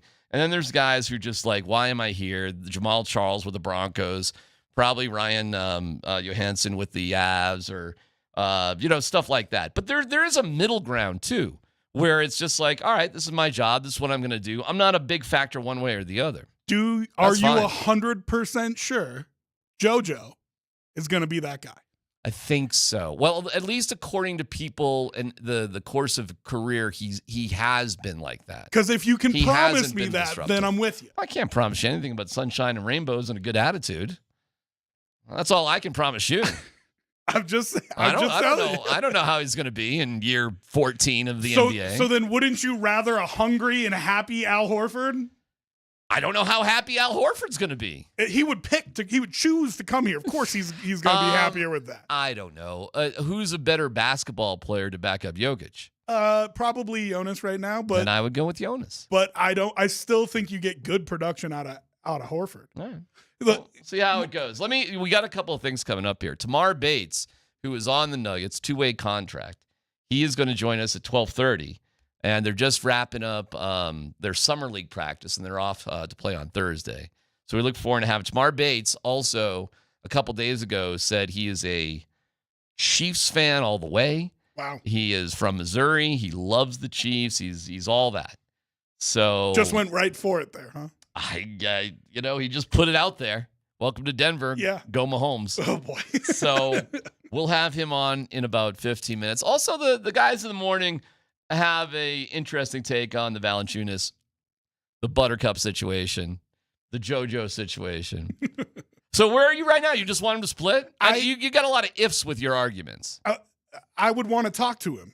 You know what I mean? And not to his agent. I would want to talk directly to him. Mm-hmm. And there's a question in my head. It's something that I wanted to ask you, which I'll just ask you quick now. All right. He's not far from where Jokic is. What do you mean? Location-wise? Yes. Lithuania to Serbia? Yeah. How far away is that? Couple-hour flight. Is that right? Yeah. I'll take your word for it. Would you ask if he would meet with Jokic? Who? If Joker's gonna fly to Lithuania? Other way around. We'll fly you to Serbia, hang out with him for like a week. at the horse track and root on the horses? Whenever you're done with what you're doing in Europe. Go watch the chariot races? Will you fly to Serbia and hang out with Jokic for a few days? Just to see. Would you do it? Who am I? Are there vibes there? No, but who am I? Am I Buttercup or no? You're one of the VPs. You're Tenzer or Wallace. And I'm asking Buttercup if he'll go to Serbia. Yeah, to find out. See how great it is. Do you vibe with Jokic? Right, you're going to be spending a lot of time with him. Yeah. If you guys have a good time together, a good relationship. spend a week, just have fun. And then I can also call Jokic and say, hey, man, is he in? Is he bought in? That's such an interest. Let's wait on that. That's a good question. Oh my God! Did I just get a? That's a good question. I don't know how DMac? much. I don't know how much it matters, but I love this song though. You really do. All right, we'll get into it. And Tamar Bates on his love for the Chiefs. It's a good question. It is a good question, and we're filled with sunshine and rainbows right here on PhD on 92.5.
Oh.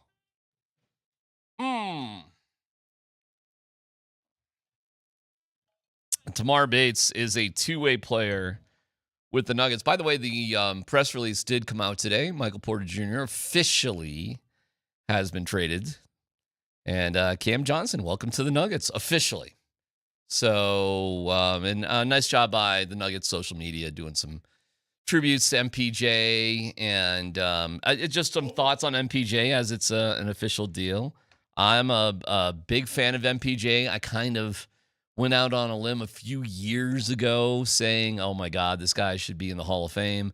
I backed off of that because if you're going to be in the Hall of Fame in championship and playoff moments, you have to kind of rise to the occasion. And it just didn't happen. But I always thought that Michael Porter Jr. would have something like a 15 to 18-year career on several different teams. I never thought he would stick on one team. And as it turns out, 6 years with the Nuggets might be the longest stretch he has in his career. But look at Kevin Durant. Durant's moving on to the Rockets. How many teams has Kevin Durant been on? Like 5, 6 teams, something like that? Yeah, it's a fair point to make. Overall, at the end of the day, for a, 12th overall draft pick? 14th, something like that? I thought it was 14, yeah. 14th overall draft pick. Did he succeed? Yeah, I think Would you so. call it a successful I think so, yeah. Nuggets career just because of the championship? Yeah, because if you're a drafted core starter and win a championship within a 6-year window, that's worth a first-round pick. And that's, even with how little he contributed, especially at the end of that run. His Western Conference Finals was okay. Yeah, the playoffs were could have been better, but the Nuggets went 16-4 in their championship run, as it turns out. And listen, man, it's tough to repeat. We've had a different NBA winner, 7 straight years now. So it's not like the Nuggets did anything different than anybody else. Other champions have been in the same boat. Look how things went for the Celtics this particular year. We'll see how things go for OKC. So no, I think the Michael Porter Jr. draft, his development, getting over certain injuries, what he brought to the team. Overall, we're just looking at the big picture. Yeah. Great draft pick, and you got the results that you would want. And to expect somebody to seriously have your name in the rafters or a Hall of Fame guy, that's probably a little bit too much to expect. And frankly, anything after the 5th, 6th, 7th pick in the first round is kind of like, hey, bonus, baby. You get something out of one of those guys. Do you think if he could have stayed for his whole career that he would have had a shot at being in the rafters? Yeah. You think so? Well, if he had like a 10-year career? Yeah, let's call it 12 and let's say the last 12, two. do we get another championship with that or not? Yes. Yeah, you get 12. Because think of the scoring records he would have. That's true. A good example of that is Murray, who's already, it's him and Jokic are going to be 1-2 by the time they're done here. Yeah, like MPJ would not be here with the team to be a role player. So if we're having hey, what if he was here for 12 years? That means he would have been basically a 12-year starter. Yeah. And they'd have another championship. And if he's a 12-year starter, he's averaging 18 to 23 a game. The numbers are going to pile up. And the numbers for him will pile up if he just keeps playing. I know this. He was darn near indestructible in terms of playing. He was tough as nails when he was hurt. He missed one game because of a shoe, and another game he got banged up just a little bit. He didn't miss much time. Cam Johnson missed way more games last year than Michael Porter Jr., and he's got a couple of years on Michael Porter. He's a little bit old. They're in the same draft class, but he's a couple years older. Never played more than 66? Something like that. Yeah. But he might fit the role that they need better, of course, at a cheaper price where you're saving close to $40 million over 2 years, something like that, and you can do a lot more with that money. So hey, welcome Cam Johnson. That's great. Tamar Bates is going to be a little bit later, maybe closer to 12:45. Practice is going late. Okay. They're getting fired up for the summer league. Love that. So we'll have Bates on a little bit. I've been meaning to ask Hastings this question, but I'll ask you. Okay. Where do you rank Summer League in terms of competition versus G League, college basketball, international basketball? If you were to rank the four of them, where does Summer League fall? International basketball is probably at the highest there. G League's probably second. What were the other choices? G League, college, and Summer League. Summer League's after that, and college is college can't even get in the door. College is. I don't even know where college is. That's interesting, though, that you put G League above Summer League. I don't know that I would do that. They're a little discombobulated in Summer League. Yeah. They just haven't played together. You got a lot of guys out there like Christian Brown's brother last year. You just got a lot of dudes. It is fun, though, to see highlights of stars when they were playing Summer League basketball. Seeing the Jokic highlights when he was in Summer League is really cool. So I love Summer League. I think Summer League is really, really cool. It's very sloppy at times. the outcomes of the games just don't really matter. Last year was heartbreaking for Holmes to get injured so early in Summer League play. And he was doing all right there in the beginning. One of the best halves of Summer League, right? Like, I was seeing tweets, people hyped up, hey, this guy can really contribute this year, and then bam. I know. Just so, like that. But everybody's rooting for him. He's a super nice guy. Hunter Tyson was great his first Summer League, not so much second year. He's going to be playing Summer League for the third time. Well, but same thing with Colin Gillespie was great in Summer League. He got hurt.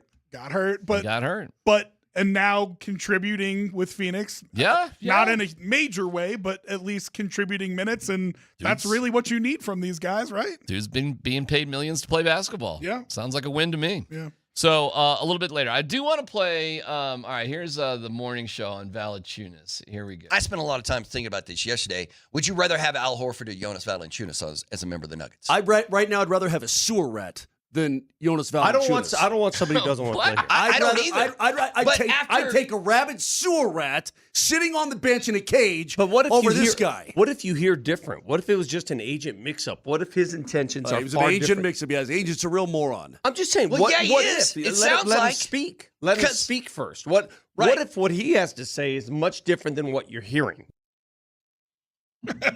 Wow.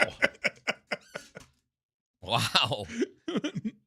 Did Moser say I'd rather have a sewer rat than He did say A sewer rat. rabid sewer rat Rabid. sitting Rabid sewer in a rat. cage on the bench. Rabid. Yeah, I mean, You know, it goes to that point. That rabid sewer rat would probably have more productive minutes than Saric. All right, well, we got that's how Moser feels. All right, we got another one here for you. All right, hold on. The only thing that I want to hear come out of his mouth that I care about would be, this is a wild mistake. I can't wait to play for the Denver Nuggets and compete for a championship. But if anything other than that comes out of his face, I don't want to hear it because this is driving me crazy. I agree. I don't like being. Listen, I don't like my team being strung along. One, a team that has a chance to win it all, and with him, they've got a good chance. And number two, I don't like to be strung along as a dude. You're stringing me along, Valley, and I don't like it, bro. Now, you may be a good dude. You may have family reasons, and that's fine. Totally fine. But enough of this. Either you're a Nugget or you're not. End of story. A sewer rat. Steve's been quick on the poll today. I've given him a couple, and he's done an Sewer excellent rat, job. Round and round, man. Rabid sewer rat. Hey, our love will find a way. Just give it time, right? Sure, That's of what the song course. says. Yeah. Oh wow, that's pretty harsh, man. I'm willing to give him a little bit more time here, because to me he's Buttercup. You're assuming but to Moser he's sewer rat. See, I think you're just leave. I think what you're saying is worse than what he's saying. Worse in terms of what? More insulting. Oh really? Yeah. Me calling him Buttercup rather than sewer rat? Yes. I think what you're saying is more insulting. That's a fun poll. What's a more insulting name for Jonas Valanāiťnas? Buttercup or rat? Sewer rat. Buttercup. Hey, poll time, Steve. We throw that out there. What's more insulting of a nickname for Jonas? Just with no context. Sewer rat or Buttercup? How do you not feel like you're? I mean, I don't know. Maybe it's the competitor in me. I think we're probably. I think me and Moser are probably saying kind of close to the same thing. You are. You're not far off, but Yeah. you are saying different things and saying that he's soft. I'm just not as angry as Mark Moser. He's not saying that he's soft. He's saying that. Well, he kind of is. No. He's just saying he hates him. Well, right, but he's saying. Would you call Matt Duchene soft? He's saying. No, I like. See, that's a weird one. I know that's you a and weird the one. Stars is a weird relationship. Because I actually like Matt Duchene. But would you call him soft? Matt, no, I would not call Matt Duchene soft. Okay, but would you understand if Moj didn't like him? Oh, yeah, I know why people don't like him. Those are two totally different things. You calling him soft is an insult that is different than just saying, hey, listen, we're pissed at you because you don't want to be here. Go away. I guess the difference is I don't care about his feelings, so I want him to be here, even if he doesn't want to be here. Yeah, but if you're calling him Buttercup, you're calling him soft. Okay, but, I still want him here. I still want him here because from everything I've been told, by the basketball experts, and I do not pretend to be a basketball expert, Mr. Rob. I don't pretend. But if you're telling me, like we had Matt Moore here yesterday with Nate, basketball expert. Sure. Just in the weeds with, I don't even pretend to, that sort of stuff. But when I asked him flat out, his basketball-wise, Horford or Buttercup, and he says Buttercup. So I'm like, okay, we'll go with Buttercup. Can I ask you a question? Yeah. What would you call yourself an expert in? Oh, God, nothing. An expert? Well, I'm not an nothing. Radio? God, no. How many times have I been fired? Yeah, if I'm an expert, I wouldn't have been fired so much. If you're not fired, you're not doing it right. Well, then I must be really killing it. Yeah, how many times did Thomas Edison fail at making a light bulb before he succeeded? Come on, man. Yeah, there you go. Let's see. I'll figure it out at some point. Are you an expert in Bostonian slang? No, I know how to say wicked pissa. But aside from that, U13 travel baseball teams. I'm pretty knowledgeable there. I mean, I'm shockingly knowledgeable in that department. You literally wrote a manifesto on drafting quarterbacks, and you're not willing to call yourself an expert in that field? I did. I'm pretty good on that too. I don't know. Oh, you got me going. I don't know about that. Yeah, oh. Can I tell you that? Rob, so I was working promotions there that night, sitting not but a couple feet from you. Yes. When that whale got let out. Yes. Can I tell you how uncomfortable that made me? Uncomfortable for you? Yes. Why? Just the. I brought a. The orgasm of a sound that happened feet away from me. I brought a box of Kleenex. Yeah, it was not something I ever wanted. We have been family friends for a long time. I've known you for a long time. I never wanted to hear you make that noise. Oh, not okay. once. I hate when Steve replays it. I hate when anybody replays it. It was wildly uncomfortable. I'll have what she's having. It was one of the best moments of my broadcasting personal life. It was the ultimate I told you so moment. Violently uncomfortable. And that I've been right about it. And it wouldn't even matter if he wasn't good. What you have to do if you don't have a QB is draft a QB. We don't have to go through all of We can it. get into that if you want. But no, we don't have to. It's a whole separate thing. And we'll get into the Joe Burrow quarterback stuff from Netflix, Peyton Manning production. That's coming out. That'll be pretty cool. I'm excited. That's tonight. It's going to be. I really liked when they do that. I like the receiver. I like the first quarterback. I think it gives you just a different view of everything that goes on. So that's not out yet. So they're just releasing clips. It's not like out. No, I think tonight. Tonight it debuts on Netflix. Yeah, is that I think so. Okay. I don't know. Tonight on Netflix. I don't know if I have that exactly right. I'll look it up. Let me give you I think something real quick here. Because we're going to have Tamar Bates on here in maybe 15 minutes. So we'll get into more basketball. But boy, every time the Rockies go to Fenway Park, they just people cannot help but wax poetic about Fenway Park. And hey, that's where I grew up, man. That's the area. That's the only place I would go for baseball games. So I've been to Fenway Park seriously 100 times, maybe more. So going to Fenway Park for me, it's great. It is great. But I never was like, oh my God, it's Fenway Park, because that's the only place I would ever go. You know what I'm saying? Like this is just what I was used to. Boy, they love, I'm watching the Rockies broadcast and they're going behind the green monster and signing the pesky pole. Do you know what the pesky pole is? I do, yes. Okay, and they're just everything there, and they don't tell you how uncomfortable the seats are and how horrible the parking is. Like sight lines behind there's some rough and, ones. Yeah. And they've unfortunately cheesed out the Red Sox games. There are diehard Red Sox fans who hate the fact they play Sweet Caroline and Wally the Green Monster, mascot is hated. And what happened was the Red Sox got so much more obnoxious once they won the World Series. Like, I was definitely one of those people, like my 5-year-old older son, you got to come up. Look at this. The Red Sox are going to win.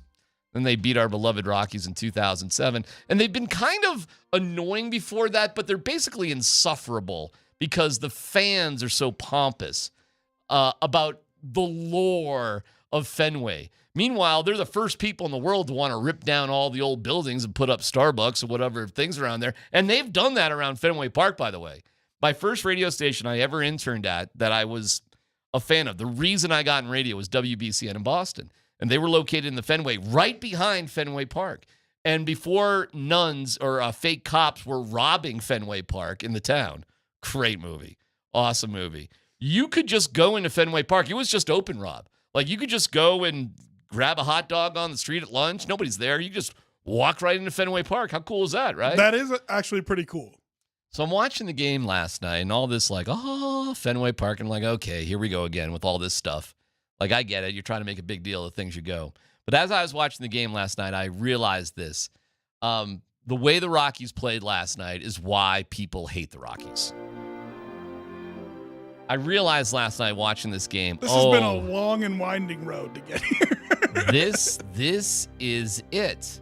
The game's kind of boring. They kind of are never close, and then when they get kind of close, they give up the lead immediately. There's a bigger than 4-run difference going into the later part of the innings. Our relievers stink and can't keep things tight.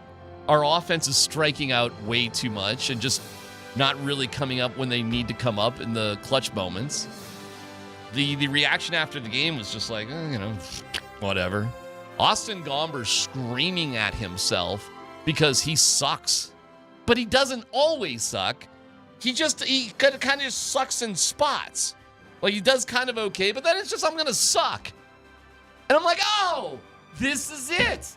This is why it's not even that they, dislike the Rockies. This is why people don't pay attention to the Rockies. Because you could do so much better, and you just don't.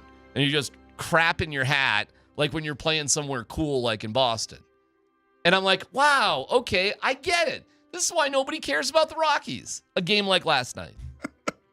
It's an interesting take. You probably didn't even watch a second of it. I didn't, no. No, right. And I have... Steve, did you watch any of the Rockies last night? Zero. And on this program, I have said that you going through the sadomasochistic March practice, Twist history. Yeah, of not only watching everyone, but talking about everyone, it says, I think, a lot about you. Well, I love baseball and I love the Rockies, but, I get it. And now you look at the standings and they're 21-70. I mean, there is just something that is just disturbing. The only story that is even remotely interesting around this team is if they are going to be the worst team ever. Worst team. Yeah, well, that's the only thing that's even remotely interesting. That's the concept of March Towards History. I'll be back at it tonight on the old digital. And I could tell you right now, I would love nothing more than to want to pay $20 to watch them play. I live downtown. $20? Well, $20 a month, right? For the Rockies TV or whatever. Okay. Right? Oh, well, right. I watch it on Fubo, but it's okay. I know what you're saying. So I would get that, right? Sure. And I have considered getting it in the past. I used to live down by the park. There was nothing that I love more than opening my sliding glass door, turning on the Rockies game, hearing the cheer, looking at the TV, figuring out what's happening while I'm playing a video game or something else, right? Mm-hmm. I love summer nights, baseball, watching it. When they paid somebody to take away our best player, you've got to now earn my trust back that you want to be a winning organization. There's no reason to pay attention to them for me. There have been reasons through this year, but I'm not gonna bore you with what those are. And last night wasn't one of them. So I'm not gonna sort of bang some sort of drum that makes no sense because of how they played last night. And frankly, they beat the White Sox on Sunday, but the two games on Friday and Saturday were abysmal. So their last 3 losses, and they've lost 3 of their last 4 games, have actually been terrible. And how many people were in there when the White Sox, the second worst team in baseball, came to on Friday and Saturday? They had 2 nights of 48,000, 2 sold-out nights for the fireworks. And then they had another 26,000 on Sunday. So they had, 115,000, 120,000 fans through the turnstiles over 3 days for the 2 worst teams in baseball. Because it's an awesome place to watch a game. But I'll tell you this, and I'm not going to bore anybody else. This is probably boring enough. Last night sucked, and it's disappointing, and they can do better. I know they can do better. And my only criticism, and I'll just leave it here, is that I think it's so much better to hold them accountable and call them out rather than just to ignore them. Ignoring them is not going to do a damn thing because they're not going to sell the team. So if you don't want to pay attention, first of all, I don't blame you, but that's not going to force any change either. In my opinion, paying attention to why they're so bad is a more effective tool to try to elicit some sort of change. But that's just my opinion on it. You were playing video games last night. You have a voice to do it. Well, let me ask you this. What were you doing last night besides watching what were you doing? I played video games. Watched YouTube. Okay. Steve, what were you doing last night instead of watching the Rock? Because it was an early game, too. It was only 5 to 7:30. 5 o'clock. Let's see. I went to Costco, got a big haul. I needed some eggs. I went home. I pet my dog. He's a good boy. Gave him some belly rubs. And DMac, there's nothing I'd love to. I used to be looking at top prospect lists, and I was into it. They have killed it for me. And yes, is me not going really going to affect anything? Probably not. But I feel better not giving them my money. Oh, well, okay. They're on the bump again tonight. We'll have March Towards History. Nobody has to pay attention. I put it out to everybody who could join me.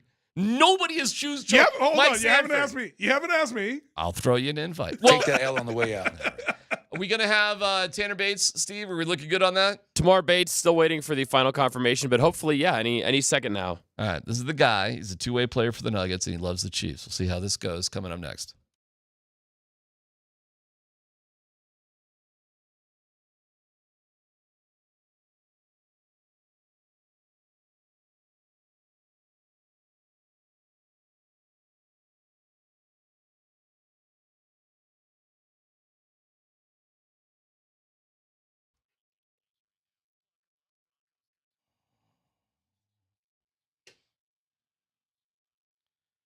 What's happening? It's your boy DMac for the Rocky Mountain Men's Clinic. When dealing with the issue of erectile dysfunction, oh boy, you want the right treatment for your specific medical situation. Every case is different. Finding the right treatment can mean the difference between just an okay experience and an amazing one. You want to be amazing this summer, don't you? Well, the Rocky Mountain Men's Clinic, they're there for you, so don't get the summer blues. Make sure that when the sun goes down, you're ready for action with the Rocky Mountain Men's Clinic. Their treatments have a success rate well over 90%. Some can have you last an hour or more. Amazing. Thank you, Rocky Mountain Men's Clinic. If you schedule a consult, it's only $99. You get that consult with a Colorado licensed medical provider, a T and a PSA test. If advised, a test dose. If it doesn't work in the office, your visit is free. They've got an expert staff like a lot of men. You could be having sex the day after your appointment. So check them out today. Simply call 720-440-7900 or visit RockyMountainMen'sClinic.com.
Altitude Sports Radio 92.5. It's Polumbus, Hastings, and DMac. And I'm Rob Trujillo filling in. And the only one in the studio currently. Normally we don't say when somebody's still outside waiting for the coffee machine. But Darren McKee still in the little kitchenette waiting for his coffee to finish. And I'm wondering when he's going to see me and realize that we're back on air. I was going to say, this is a real Ship of Theseus show because it's Polumbus, Hastings, and DMac. No Polumbus, no Hastings, no DMac, no Dan Tanner. No Dan Tanner. Just you and me, Steve. We got Rob and Nelly doing this show now. This is a real... We are expecting Tamar Bates, two-way player in part of the Nuggets Summer League roster, to join us here momentarily. Here he is. We were just talking about how it's not often that somebody is waiting for a coffee in the kitchenette, and I have to wait. Sorry about that. No, it's not your but fault. I am a man. I don't ask anybody to get my coffee for me. That's I'm a coffee guy, so I appreciate it. Oh, good for you. Our guy Buttercup has made a comment. Yeah. All right. So thank you for tracking this down, Steve. We expected him to say something because he's at a summit. He's at the B8 Summit in Vilnius, Lithuania. And let's get to what he's got to say here. Let's see. This is from Jonas, Valanāiťnas, Buttercup. You can say anything. A lot has already been said, all kinds of thoughts. The bubble burst. Everyone shared what everyone thinks. We'll only find out when the first game is played. Everything will be clear. When the trade is finalized, we'll come up with a plan. They, the Nuggets, will express their wishes, how they think they see it. Medical, other details, that will depend on the team. All right, a little cryptic there, and we'll break that down in just a second. But speaking of basketball in the NBA and the Nuggets, Tamar Bates is on with us, who is a newly signed Nuggets player, off to play in Summer League competition in Vegas, just wrapping up practice. Tamar, thank you very much for joining us. How are you today? I'm good. How you doing? Appreciate y'all having me. Really, really appreciate you joining us. I always find the path for non-drafted guys to be so fascinating, and I have so much admiration for the work that you have to put in, as other guys have had to do, Tamar, over the years, because it's just more difficult, but the talent isn't less than. And I just want to congratulate you on being signed and get your feelings, and I'm sure you were frustrated to not get drafted, but you did sign this contract with the Nuggets, and I'm curious about your journey, how it's been for you. I'm just excited and blessed and grateful that a team was willing to take a chance on me, whether it was through an actual draft pick or going undrafted and getting signed. So at the end of the day, on the June 25th and 26th, my goal was to be an NBA player, and I checked that off. So that's awesome. I'm just grateful. Tamar, my name's Rod. Thanks for joining us. We appreciate you taking a little bit of time. My question for you is, when you get there, you start going through this summer league stuff. How much of this is about you trying to assimilate to the team, learn how they do things, learn their ways, and how much of it is about you trying to get your game compared to an NBA level and see personally how you stack up? I think a lot of it is about me just getting assimilated to how the Nuggets run everything when it comes to practice, the weight room, player development, just, how things are ran within these walls, because obviously this is a championship organization, so I just want to do whatever I can to, continue to build upon what they've already done in the past few years. It's obviously it's an adjustment, but they made it really easy. And then for me, I've never really compared myself to, my competition. I mean, for me, it's just about running my own race and doing whatever I can to put myself in the best position to be able to compete. Have you paid much attention to Summer League basketball, NBA Summer League basketball in the past? Every year. Okay. I've watched it every year. I've never been down there, though, so this is going to be my first time in Vegas for it. What are you expecting of yourself? I'm just expecting myself to go down there and help the team win, do what, the Nuggets have seen me do on film. I'm not going to do anything outside of my skill set. It's just about, doing what I know will help a team win, and whatever the team and the coaches need from me is going to get done. So, but the most important thing is just about going down there and getting some W's. What stood out to you in the past few days of practice as you guys get ready for opening up on Thursday? I would just say just the energy that we, came in with every day. We got a really good group of guys, and just how quick we were able to kind of become a group and play together, and be able to talk on the floor, off of the floor, in the locker room, and just how quick we were able to become a team. And got a lot of high IQ guys on the team. So obviously we had 4 or 5 days of practice. So Coach Munson wasn't going to throw too much at us, but we were able to pick up on everything pretty quick. So we're excited to get ready to get to Vegas. Tamar, you said it before, you joining a championship organization, and part of this was you deciding to sign with them as well. Tell me what interested you about signing with the Nuggets and the opportunity that being with the Nuggets affords you. I've just seen guys, whether they got drafted or not, come to this organization and continually get better. And I just felt like it was a really good opportunity for myself to continue to develop as a professional basketball player. And on top of that, there's 2 guys on the team, and Christian Brown and Spencer Jones, who are from Kansas City, who I have really good relationships with. But and then another thing was just the amount of veterans that are in the locker room and guys that I knew that I could learn from that could really teach me how to be a pro. It was just a lot of really good positives when it came to signing with the Nuggets. Yeah, Christian's looking like a badass these days, huh, man? He's all shaved up and growing that beard. He's like he looked like a choir boy tomorrow when he first got here, and now he looks like I don't know. Yeah, he ready to rumble. I'll tell you what. But I tell you what he also did tomorrow. When he got here, he put on a Broncos jersey, went to a Broncos game against the Chiefs. Look, I seen them put that out on Twitter. I said, look, if the Broncos decide to make me a jersey with my last name on it, I'll accept it. And, I'll hold it up. Fans cheer, put me on the camera, whatever. But in terms of me putting it on, yeah.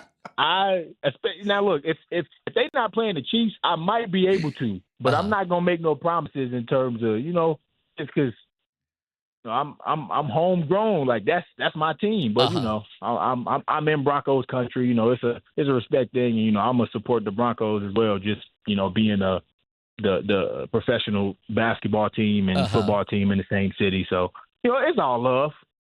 I just like to play around a little bit. Yeah, no, I get it. I know you don't mean a word of what you just said. You don't mean anything of that. So, no, I respect that. Listen, I got to say, Tamar, I respect it. Stand up business, be loyal. I get it. I'm fine with it. I don't have a problem with it.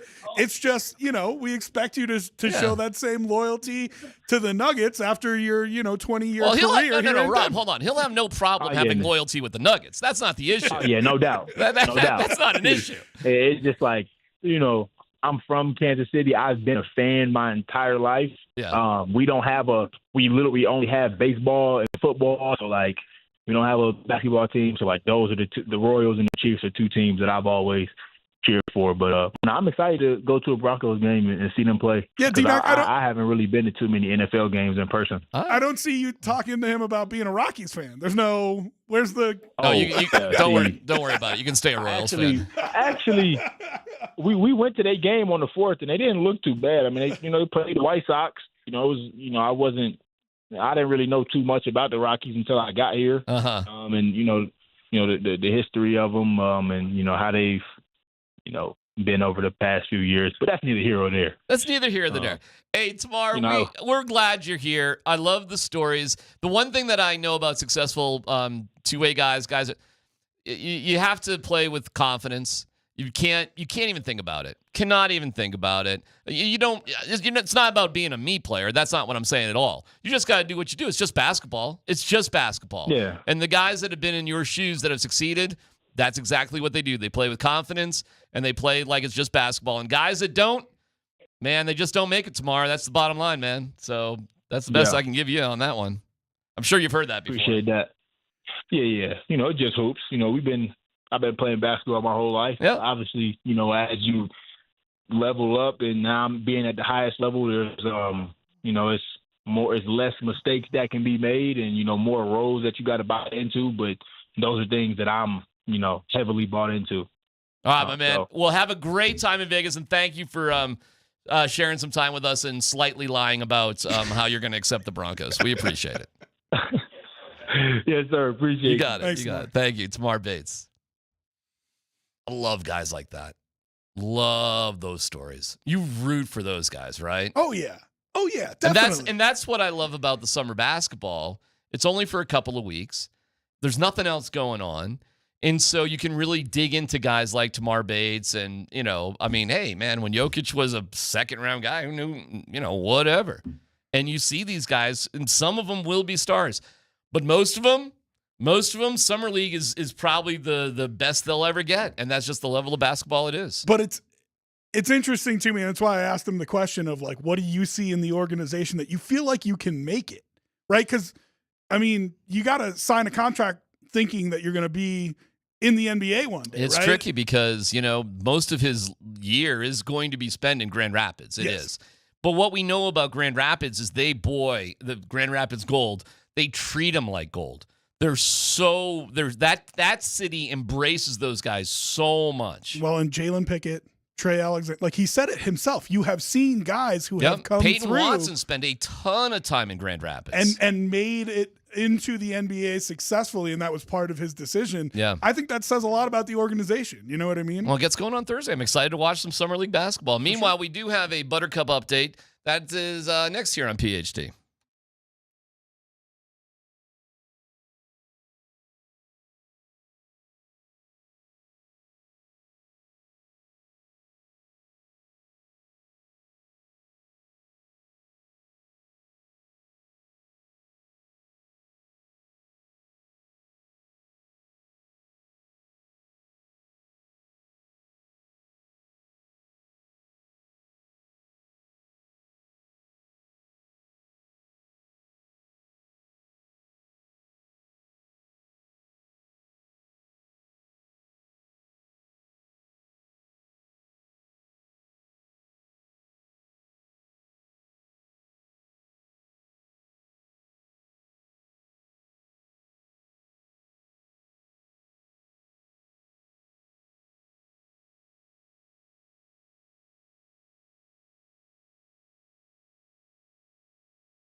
We have some breaking news from the Avalanche. This has just been released. And maybe you can reach out to Raj to confirm this, Steve, which would be cool. But I'm guessing, I think this is a replacement for Ray Bennett, who was in charge of the power play and unfortunately, after many years, was let go. Dave Hackstall has been hired to the staff. He'll be an assistant coach, and I'm reading from the press release, joining Nolan Pratt, Yusing Parkala, the goaltending coach. Hastol, 56, was the first head coach of the Seattle Kraken from 2021 to 24. We remember the Kraken, so he beat the Avalanche, didn't he, as the head coach? He did that. Dave brings a wealth of knowledge and experience behind the bench and will be a great fit on Jared's staff, said Chris McFarland. He has an extensive coaching background with a lot of success and will be a value addition to our team. Yeah, hey, Steve, just reach out to Raj real quick. And I don't know if Raj is still here. I assume this is who's going to replace Ray Bennett. And Rob, if you know better than me, then fine. But okay, I mean, I hate to go right to conspiracy theories, but I think you have to ask the question. I do like adding ex-head coaches in terms of the experience that they have wherever you're going to put them. Boy, you don't waste any time, huh? I mean, it was the first thing I thought. Nah, I don't think it's like that. You don't think so? No. I think I don't think Jared Ben. Listen, you have to succeed at some point. Michael Malone got replaced as the winningest coach of all time. Sure, there's a level of expectation within the organization that makes sense. But I wouldn't be like threatened by this if that's where you're going. I wouldn't be threatened by it, but when Clint Hurdle got signed to the Rockies coaching staff, it felt like a harbinger of things to come. Yeah, right? Yeah, I guess. Sort of. I mean, Bud Black was just terrible at his job. I mean, Jared Bednar was a really, really, really good coach. I agree with both of those. Bud Black points. was like, I could barely tie his shoes and figure out baseball. But is this something that they do as a nuclear option if they really feel like they have to get there? I really don't think so. I mean, I understand your conspiracy theory there, but I don't think so. I don't think so. Okay. So there you go. I hope not, because I think Bednar is a terrific coach. New addition to the bench. Yeah, try to get Raj on, man. He might know much more about him. I don't even know why he was. There's got to be some sort of reason. I guess he was blown out of Seattle as the head coach. Didn't they miss the playoffs the year after they beat the They Avs? They weren't great. Yeah, and I think that was the main thing. That's it. We have high standards here with the Kraken. Can't go from second year and then nothing. That's baseball, right? That's right. That's right, Coach. Okay, back to Buttercup. Our guy Jonas. I'm sticking with Buttercup. So he was at this panel conversation in Lithuania. I didn't even understand half of these. Like, it was a little bit of word salad here to try to figure out what the hell he was saying. You can say anything. A lot has already been said. All kind of thoughts. Okay. The bubble burst. Everyone shared what everyone thinks. All right, so I'm going to assume that's just his way of saying there's a lot of rumors out there. You know, everybody can have their own opinion. That makes sense? Yeah, okay. I agree with you on that. All right. We'll only find out when the first game is played. Everything will be clear. Well, that's a little bit late in the game. I agree with you on that too. This to me sounds. What does that mean? This to me sounds like a guy who is trying not to say what he wants to say. He goes on. When the trade is finalized, we'll come up with a plan. Well, that is kind of true because, nothing's official. Like the press release just came out on Michael Porter Jr. today. Yes. That the trade has been completed. So even though there's an agreement and everything, they still got to work through all sorts of details. So he's not wrong there. Which is why I said if he was going to come out and say this, now is the time, right? But he goes on to say, let me finish. The Nuggets will express their wishes, how they think, how they see it. Medical, other details. That will depend on the team. What? I don't understand what that means at all. I think he's just, giving a nod to the fact that English is not his first language here. I think he's just saying there's a lot of things to get through, including medicals and stuff like that. And then the Nuggets will have their own opinion. This has probably been translated a time or two as well. So maybe Chat GPT got a little lost in the sauce. Yeah. I mean, I think we are pretty sure how the Nuggets feel. They traded for you. They want him. And have said as much. Like, there's no question. We couldn't believe we got anything for Dario Saric. We're sitting here stunned. And I see some people on the text line and Twitch saying, it was final on the 6th. Until you see a press release from the Nuggets or the Kings, it's not finalized. It's still got to go through the NBA league office. The article kind of goes on and has some other spicy stuff in here. He goes, Buttercup has a verbal agreement on a multi-year deal with, and he's still bound by his NBA contract. Yeah, there's that, friend. He's been traded to the Sacramento Kings, to the Nuggets, but the latter still haven't made the deal. Well, this is poorly written at best. All right. Well, so it's clear. Here's what's clear. Very clear based on this.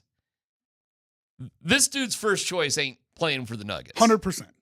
That's clear. 100%. Today, right now, at the B8 basketball summit in Lithuania, this dude's first choice is not to play for the Nuggets. He'd obviously rather be in Valanāiťnas. So DMac. Yeah. So we'll start there, I guess. You have a wonderful wife who I like more than I like you. Most people do. For a long time, you've been married now. That's right, Rob. But have you ever been in a relationship where one of the people clearly didn't want to be in it? Oh, boy. I mean, come on, man. Yeah, every single relationship before I got married. No, but I mean, seriously, man. It's not the way he is talking. And he's even trying to talk cryptically without just coming out and saying, I don't want to play for the Nuggets. I don't want to play in the NBA. And so in that situation, does it ever work out well when somebody is being held hostage in a relationship like that? Is there ever a situation where it's a good idea for the two to stay together when one of the people doesn't want to be there? It's a nightmare. It's tricky. It's a nightmare. No, I get it. You'll fall in love with me eventually. Get out. Get out. like an arranged marriage that you find love years later. Listen, I'm willing to cut Buttercup a little bit of a break. In as much that the guy has been tossed around in terms of his NBA career recently. Like, he's had to bounce around to a couple of bad situations. Yeah, New Orleans, Sacramento. From Toronto to Washington, to Sacramento, all sort of like, what am I doing here? Yeah. So I do understand that. However, here's where I'm going to give him the benefit of the doubt. Upon reflection, I will assume that at the end of the day, competing at the highest level is still a motivator for guys when millions of dollars are on the line. Because he could always just go to Greece next year, 2 years from now. I mean, there will always be that time. But his window to play with Joker and win an NBA championship might just be next year, or just this coming year. You said it right there. What is the key selling point the Denver Nuggets have? Winning an NBA championship. And playing, they're one of the favorites. They're one of probably 5 or 6 teams who are legitimate contenders for an NBA championship. I think when I looked, they were third in odds. There you go. And playing with Joker, who apparently I'm seeing on the text line. I need to verify this. I don't know for sure, but has the same agent? I believe so. Okay. So, which may matter, may not matter. Well, but can we get these two guys together to see if you make him want to play in Denver more? Aqib Talib had the same agent as Harry Douglas, and he was going to beat his ass in the offseason, as he famously said. That's sort of it could be a good thing. It might not matter at all. But your selling point is the best player in the world. So when I see his ass in Atlanta, I'm going to beat his ass. That's right. If you can, same agents. if you can get a situation where you can get these guys together, maybe you do make him want to come here and play. But unless he wants to come here and play, I don't want him, DMac. I would rather you go get Al Horford, who wants to be here, who's waiting to sign with Golden State to see. And this isn't an official report. It's just how it sounds to me. It sounds to me if Valanāiťnas goes away, Horford is going to sign here. He's waiting to sign with Golden State, and the reason that he's waiting is to see if he has a chance to play here with Joker on a team that can win an NBA championship. And I'd rather that guy than a guy who is a hostage here and doesn't want to play here. Well, if your kids don't want to clean up their room and they really say they don't want to clean up their room, do you make them clean up their room? Or Totally different situation. Oh, I don't think so. I mean, they could protest and be upset, but you go live somewhere else. Totally different situation. He's under contract, bro. Now, listen, if he's going to be a turd, all right. But if he's a professional and he signed a contract, well, boo-hoo, Buttercup. Suck it up, Buttercup. And get used to the Rocky Mountain air. We have talked about the vibes in that locker room early in the season last year. There were new contracts that were handed out to players before the season last year, and there was still problems.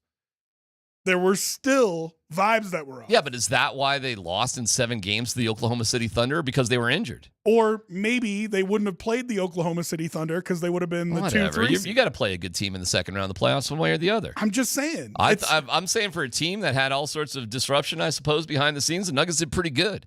And they pushed the world champs to the absolute limits. Having emotional feelings sometimes, man, is way overrated. Like, it can be destructive. It could be destructive in a locker room, but you're assuming that that's the way it's going to go. And I'm assuming that the guy would be a professional, uphold his contract. I get it. You're not really feeling the Nuggets right now. But if you really are the best option. Now, if you want to just tell me Al Horford's just the best option, period, basketball-wise, fine.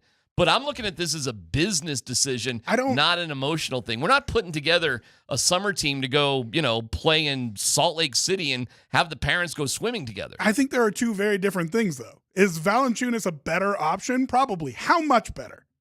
Well, that's very small. Well, amount. here it is. What do you need as the backup to Jokic? My guess is you need 18 to 20 minutes a night. Yeah, you said that yesterday. That's a lot of minutes. Okay. There's 48 minutes in a game. You think he's going to play 20 minutes? Well, at some points you will play together. You're going to play together occasionally. I don't think he plays 20 minutes. You play 18 to 20 minutes or the ability to play 18 to 20 minutes. Okay, that's fair. How about that? Yeah. The ability on the drop of a dime, any given night, that you can play 18 to 20 minutes, put up 8 to 12 points, get you 6 to 8 rebounds, and be relatively careful with the ball. I was going to say 12 minutes and 8 and 8 is what I need. 12 minutes, I don't think that's enough. I think that's plenty. Well, what has he gotten from okay. Now we come to a basic disagreement. Like, I think you're going to get more with less with Jokic, and I think that should be the goal, but you haven't been able to do that because you've been forced in a position where you haven't had a backup. And you've had to play the big fella too much. Okay, but you're telling me you don't think Al Horford can play 15 minutes a night? Al Horford I can't believe Al Horford's still in the league.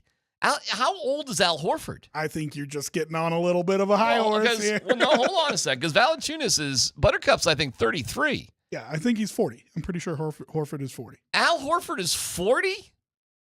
Al Horford. How old are you, Al? I think he's 40. But my point is, if you look at his stats from last year and every year for the past while, he just turned 39. They were talking about this, I believe, on the morning show. If you look at his stats, every year is the same, right? Great. Well, that's awesome. I need you to come off the bench. Yeah, for a championship Celtics team. I need you to come off the bench and give me 12 to 15 minutes and 8 and 8. Last year, it was for the Celtics, 60 games he played in. Fine. 9 points, 6 rebounds, 2 assists, shooting 42%. But the cool thing with Al Horford is he can throw down a three-pointer every now and then. Yes. And he's pretty good at the line. Yes. Now, listen, is Valanāiťnas better than that? Yes, he is. Yeah. But only by a small margin. Yeah, I'm going for the small margin here, my friend. Well, you always do. That was just as God made me. If you have this small margin that you're concerned about. My point is, I would rather take the person that wants to be here than the person who doesn't want to be here, and I'll give up that small margin. I say the guy's got a contract he signed. You can't have it all, my man. I get you. Moser's calling him a sewer rat. You don't want to be here. I think it's a bad example to set if you're just a whiny little baby that you can just force NBA teams around that you've signed contracts with. Not me. I'm not. Sing it, JoJo. You made me leave. I'm not. Sing it, JoJo. I'm sucking up, Buttercup. Can't wait for you to be gone. Well, I can't wait for you to be here. So I'm sucking up, Buttercup, and you're leave. And between the two, treat me right, DMac. Treat me right. And what we have now is a fascinating summer because I don't know when this exactly resolves itself. Apparently not till the first game. It's PHC here on 92.5.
All right, our guy Raj, pulling him back in here. Glad you're still here. Good to see you, pal. Hi, guys.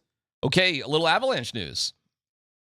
By the way, real quick, Brent Burns, happy with Brent Burns? I think it's solid. $1 million bucks, and do you hear what his kicker is for his incentives? Beard gel? If he plays 10 games, he gets an extra $3 million bucks. Are you kidding me? Yeah. That's what a deal. Wow. So it's $1 million base with a $3 million 10-game bonus? With a kicker. Is that just a cap thing? Yeah. So that's a fun one. You still have to pay it, but if you don't have enough space under the cap this year to fit all of it in, it then becomes like an overage on next year's cap. Huh. But the cap space in the NHL is accrued daily. Like it is a day-by-day thing. So, you know, if you're under the $95.5 million cap space now, you can finagle it in certain ways depending on like who you call up and who you send down on a daily basis. So they should be fine. Yeah, that's interesting. Okay. Any other big moves you expect? I would hope so. Like, you don't move Charlie Coyle to create cap space just to move Charlie Coyle to create cap space. Yeah. Like they still have room to work with. Were you disappointed Ehlers went to Carolina? Not for that money. No. Okay. No, I'm cool with that. I still think they love their forward group, the Avs. They wanted to get bigger and rangier on the defensive group, and that's why you get Burns. You don't overpay for some of the other guys. Who that would were be out a there. realistic big move at this point? Could you kick the tires on like David Pastrnak in Boston? Oh man. Really? Could you find a way to grab Brian Rust or Rickard Rakell out of Pittsburgh? You want to hang on to Natchez at all costs, or are you willing to dangle him out there? I would be willing to dangle him. It's all dependent on what he wants for his money. Now, he has the history of like disappearing in the playoffs, right? And not being super physical. But if you want to wait to see what he can do this year, 82 games alongside Nathan McKinnon will only increase his value. All right. So if you're going to sign him, sign him. We're going to get to some of this Joe Burrow stuff here in a second. But hockey news, new assistant coach. Dave Hackstall. Okay, talk to us. Hackstall. Is this a replacement for Ray Bennett? Yeah, that's exactly who it is. They still have Nolan Pratt hanging out, being their defensive coach and their PK guy. So this is forward group and power play. Okay. So what does he bring to the table that Ray Bennett didn't? Head coaching experience for one. Does that matter? I certainly do think it matters. Being able to command that room. He has coached for Team Canada in the World Championships back in 2017. He has an NCAA championship with North Dakota.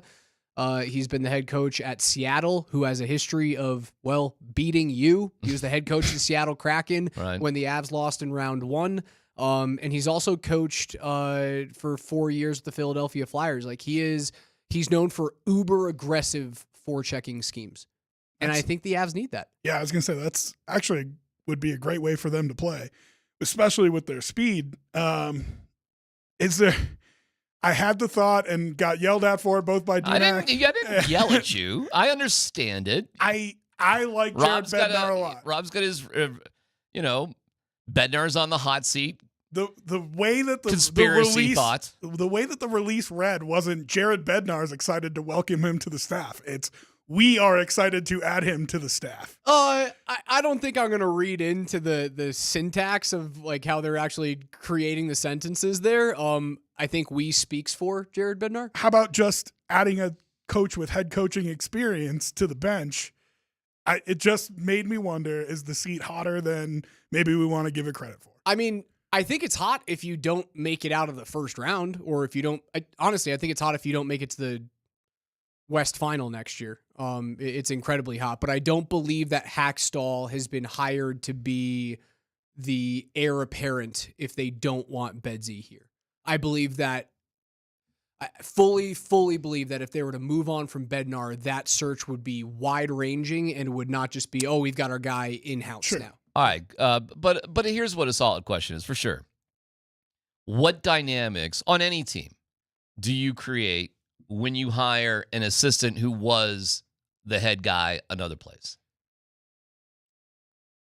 I don't know if you create any negative ones. I think you just you want to surround excellence with more excellence. Okay. And Hackstall was known as an excellent collegiate head coach and has been a good NHL head coach, if not, he hasn't been great. He's been good, right? He's made the playoffs in 3 of 7 years. He hasn't had like the greatest amount of talent around him. Like those Philly teams that he was coaching in the mid-2010s were competitive. They weren't really good.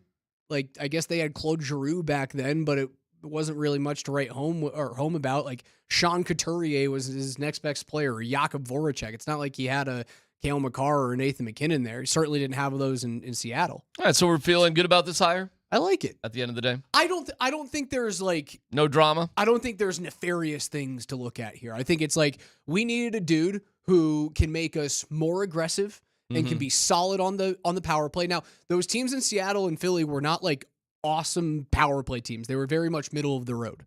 I do like his power play break, his like zone entry. I like it's a slingshot, much like the Avs utilize, but they swing 2 different players now on the opposite side of the neutral zone. So it's not just like, hey, Nate, go get the offensive zone and deal with a 1-3 neutral zone, and if like they send 3 dudes at you, it's on Good you. luck, yeah. There's more options on Hackstall's zone entry on the the power play, which I like. But again, I don't think they're like creating waves here. It's just add smart dudes to a room. Can I go back to the cap space for a second? Yeah.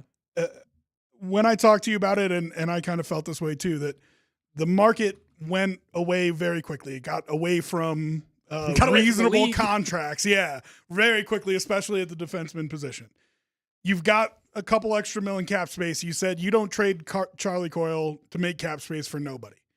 What is there any thought about the 2026 free agent class and therefore the 2026 trade deadline being a time where you could go get a big name? While I'm looking at it right now, on the list of free agents for next year, so they would be expiring contracts at the trade deadline that you would try to pick up: Connor McDavid, Artemi Panarin, Sergei Bobrovsky, Jack Eichel, Ovechkin, Kirill Kaprizov, Patrick Laine, Jacob Trouba. Like, there are huge names that are going to be free agents next year and thus be expiring contracts at the trade deadline this year. Are they trying to sit on some cap space so they can make a big move like that at the trade deadline? Maybe? You might want to sit on some space to tinker with some trades come next March. A lot of the names that you just rattled off, Eichel, McDavid, Bobrovsky, they'll probably sign back. Kaprizov. I think all of those names stay put. Maybe not Kaprizov, but I also don't think that you could fit him in on this roster. He's going to cost way too much money. Part of it could be, well, we need to keep a little bit of cap space for future seasons. Natchez is available for the extension, as we talked about very briefly. Cale Makar is due whatever he wants to ask for in 2 off seasons. I hope he's the type of guy that goes, I want to win, so I'm going to take the Florida Panthers Aaron Ekblad discount. Is he going to play for 6.1? No, but is he going to ask for $15, $17 million? Like, the cap is supposed to be like 108 or 110 when he's up for a new contract. All right, well, we'll keep tabs of it. We got a new coach, and we'll see where it goes. How's the daddy stuff going? You getting close, right? Yeah, we're like 2 months away, man. Okay. So, daddy, not yet, but soon. Yeah. Doing a lot of stuff in I the gotta nursery. say, I agree with Coach here. Poorly timed. I mean, come on. What do you guys want me to do? I said this. I said this to Coach. He went poorly timed. Start a football season, hockey training camp. I mean, poorly timed. My answer to the poor timing is in the moment on New Year's. I wasn't thinking about timing. Good for you, man. Maybe a that's little awesome. bit of timing, but that was more of a short-term thing. No, that's good. Whoa, poorly timed. But congratulations, of course. I wonder how soft you're going to be with like paternity leave, like what you're going to put in for. I wonder what that's going to be. You gonna start calling him Buttercup too? Maybe. I don't know. How many days you figuring that you need to be around bugging your wife? Who knows? Who knows, right? Who knows? Who knows? Who knows? Does she need a C-section for the baby? Then she can't lift anything for the better part of a month. So maybe oh boy, it's a month. you rooting for that?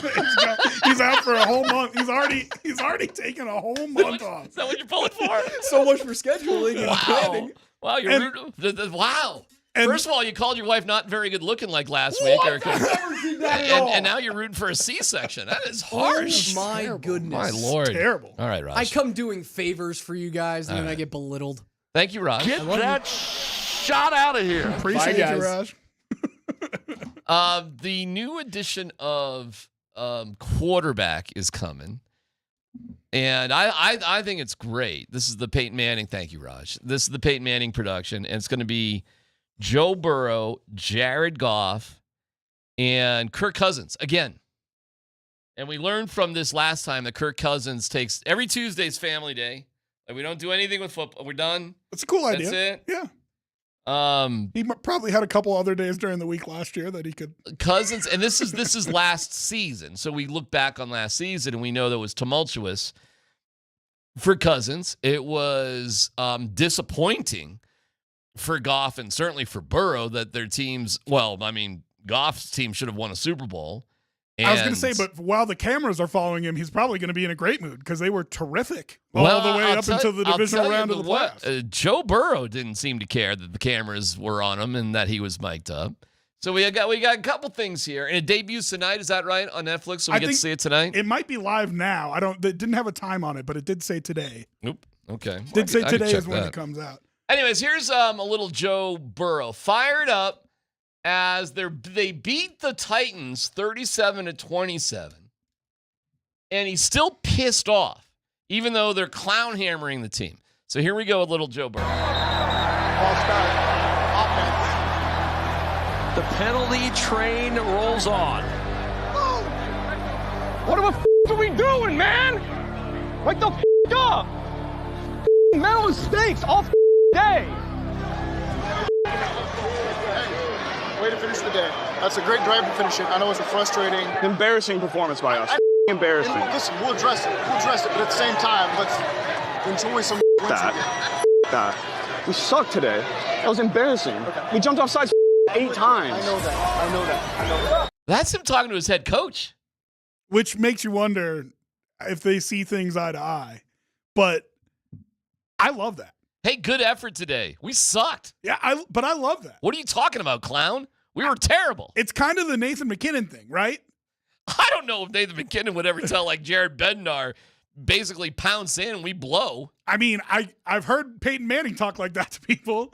Okay, fine, but I don't think Nathan McKinnon would be like that. To his coach? Maybe not to his coach. You think Nathan McKinnon would tell Jared Bednar we suck today? No, I mean he might say that. Yeah, I would be stunned if I wouldn't blame or if Nathan McKinnon was just upset after a loss and was like griping about stuff, sure, but telling your coach who's coming over to tell you, hey, good job, we suck. First of all, I love it. I don't hate it. I just don't think Nathan McKinnon would do that.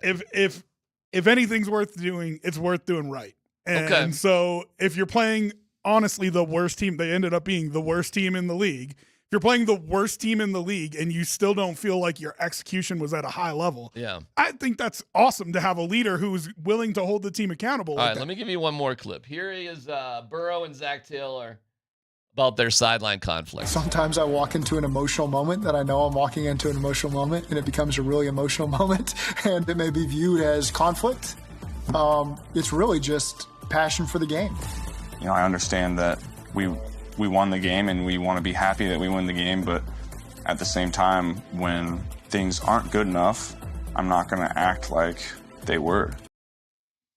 All right, I kind of love that too. I'm not going to lie. I love it. It's pretty cool. It's exactly what I want from my quarterback. Because either the coach or the quarterback needs to, it's not all flowers and roses. Sometimes maybe it is, but not if you can't execute against the worst team in the league. Right. Yeah, it's definitely a different approach than, say, like Russell Wilson. And, well, our guy Tebow, where everything was very, very positive, no matter what. Like, hey, it's okay. Like, hang in there, guys. We'll be all right. You don't think Nathan McKinnon walks in that locker room and coach and everybody else says, we suck today. I'll tell you this. I think you need balance there. I think if you have a quarterback, a leader who is like that all the time, it's going to kill you. Yeah, I agree. But if you have a guy, and this is what I think people loved, rightfully so, when they saw Bo Nix have some words with Sean Payton last year. Like, that was cool. And you juxtapose that with Sean Payton getting all over Russell Wilson, and there was no response whatsoever. So, but you need to celebrate sometimes too. You know, at the end of the day, if you win, you win. But I'll tell you this. To your point, there were many times after when Peyton Manning would come into the media room cranky. That is true. You know, he was quick to always say, hey, a win's a great thing, that's whatever. But you could tell he was ticked off by what had just happened. Right. And he wasn't always thrilled with what was going on despite the win. It's better to be good than lucky, right? I mean, the saying is the other way around, but in actuality, when you're talking to somebody like that, when you're talking to Joe Burrow or Nathan McKinnon or Peyton Manning, it's better to be good than lucky. I saw two other things about Joe Burrow today. One was Trey Wingo was talking about him, how when he was 8 years old, he was in some sort of basketball game, and his team was down by, this is like when he was 8 years old. His team was down by 8 points with 30 seconds to go. And little Joe Burrow at 8 years old came back and scored 9 points, and they won the game. And his coach at the time, who was a sociology professor, said to his parents, your son has the makeup of a great athlete or criminal. Serial killer, right? Serial killer, correct. You saw the same thing. Yeah. Meaning that his heartbeat runs slow no matter what the situation is, and let's put your powers to good rather than evil. But those that go evil in that direction, they have those traits as well.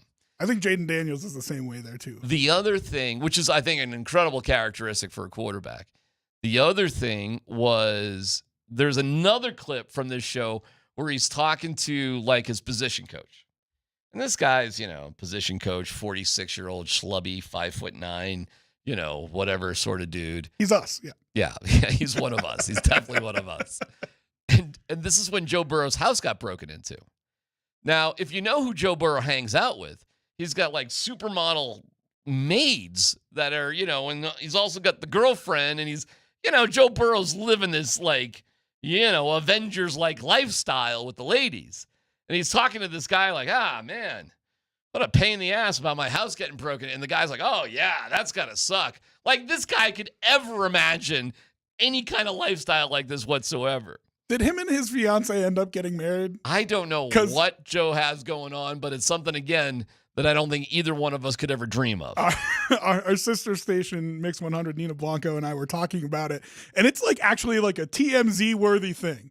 Who is this swimsuit model who, quote unquote, works for it? Right. Like, that's really the story. Right. And the coach is like, what a pain in the ass. It's like, yeah, because he's living this incredible life that nobody can believe what's really going on. And I told her, like, we'll find out if the fiance knew about her or not by finding out if they get married or not. I don't know if they have yet. But I'm with you on that. Like, there's something cool about your quarterback's a star.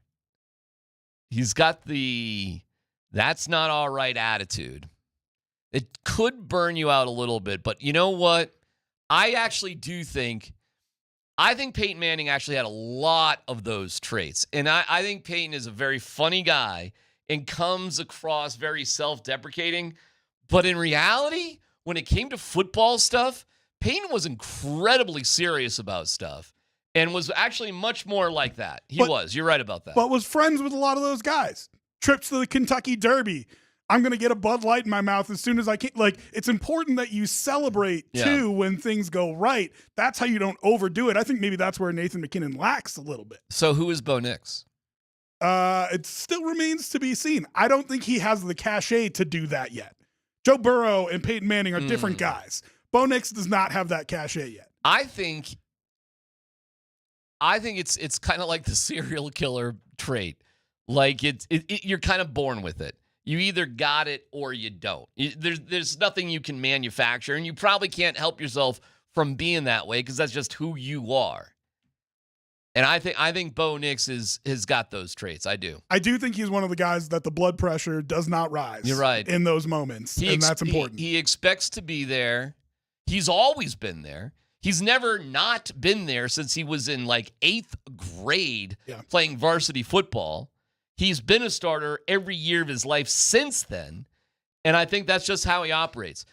Seeing this with Joe Burrow gives actually me more confidence that Bo Nix does have those traits. It's a cool moment. I'm looking forward to watching the series, and we'll talk more about it as it goes. So there you go, a little taste of quarterback. No dumb questions coming up, and I have a game for you and Nelly. It's called, what did I call it, Nelly? Name a 2005 song. It was what was it? How long can you go without tapping out or something like that? Something along How those- long will you survive? Yeah. Is this a Russell Wilson press conference thing here? No. Just stick around. Okay. I've got a game to see when I can bore you and Steve about something relevant in the world of sports. Okay. When I get you guys to tap out, and it's not about the Rockies. Sounds like enthralling radio. I can't wait. No dumb questions coming up next.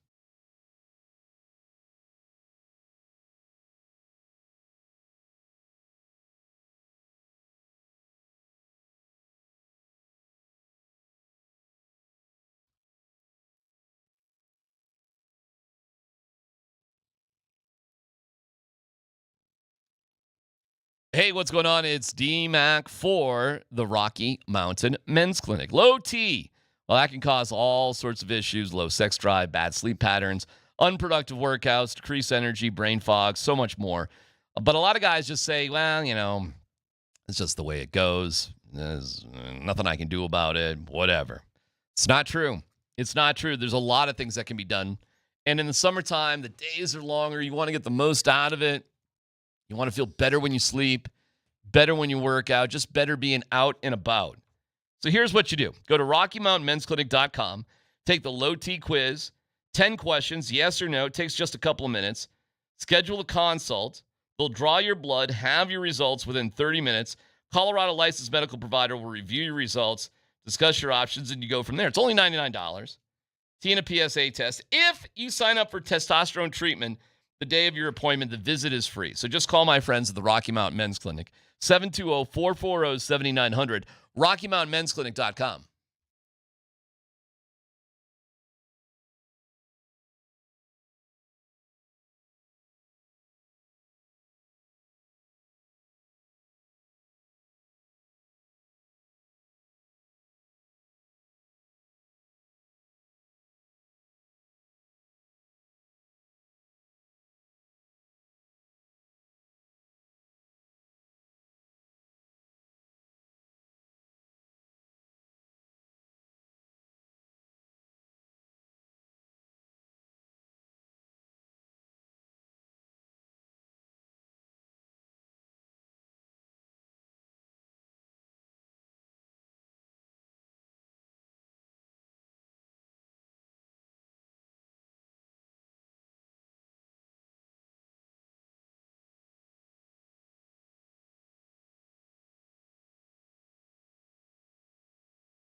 Yeah, it's Tell Me When I Lose You. That's the name of the game. Okay. And it'll be about the Tour de France.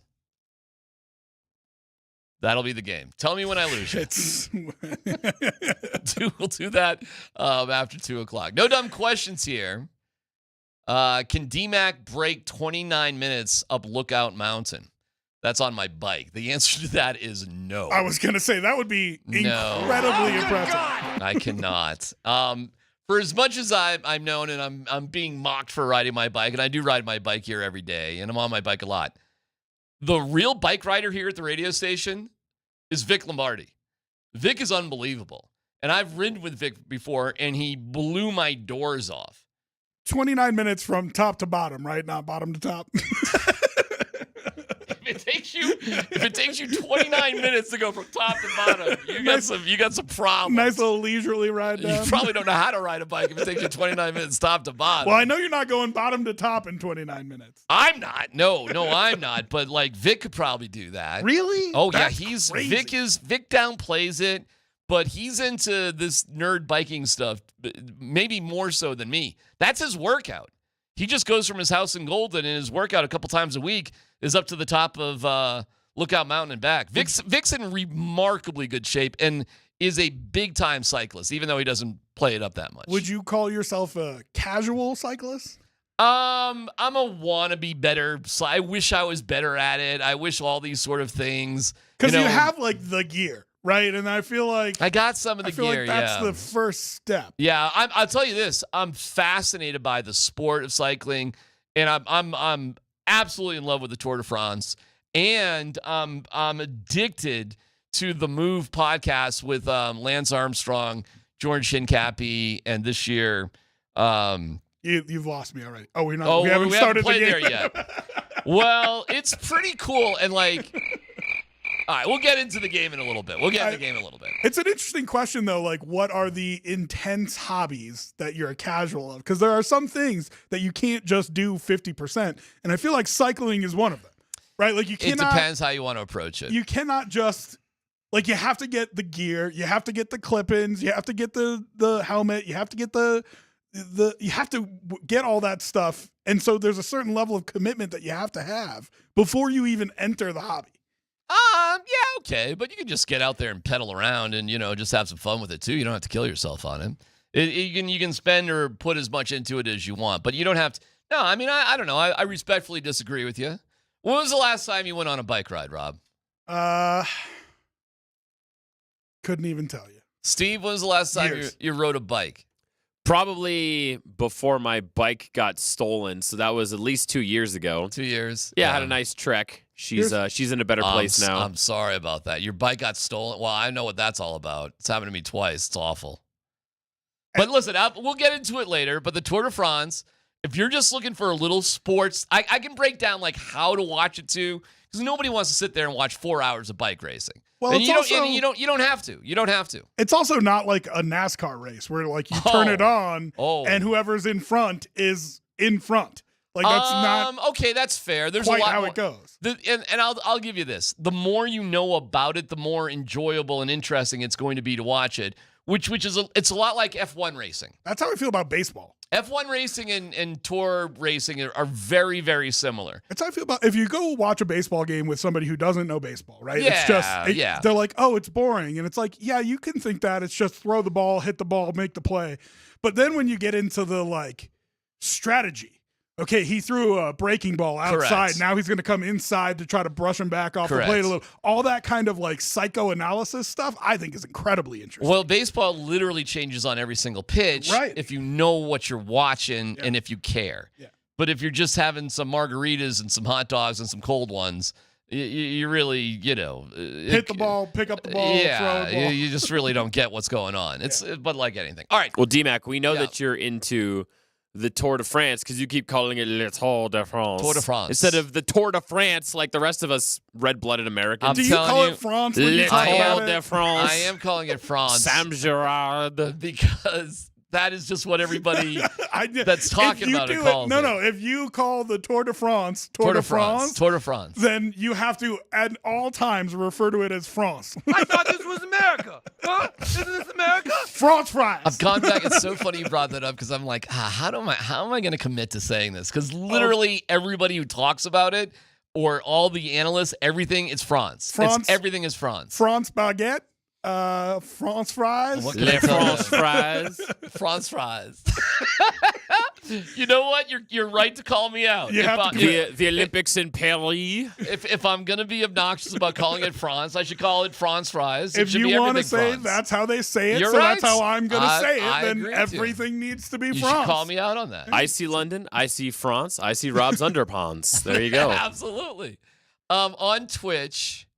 See, and I'm not giving out any spoilers, but it was a great end of stage 4 today. We'll talk about it a little bit when you guys can. I can tell that you're pushing this to the end of the segment. No, by realizing I'm how not. short. No it's dumb going questions. To be. Watch this. Who would win in a fight? 100 1-foot Nellies or 100-foot Nelly?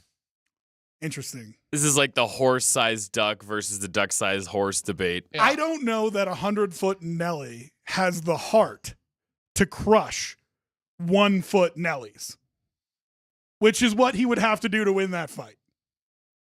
However, I do think the 1-foot Nellies have the scrappiness enough to take down the 100-foot Nelly as underdogs. I don't think the 1-foot Nellies would stand a chance against the 100-foot Nelly. It purely comes down to emotions. Think about how big his saxophone would be, by the way.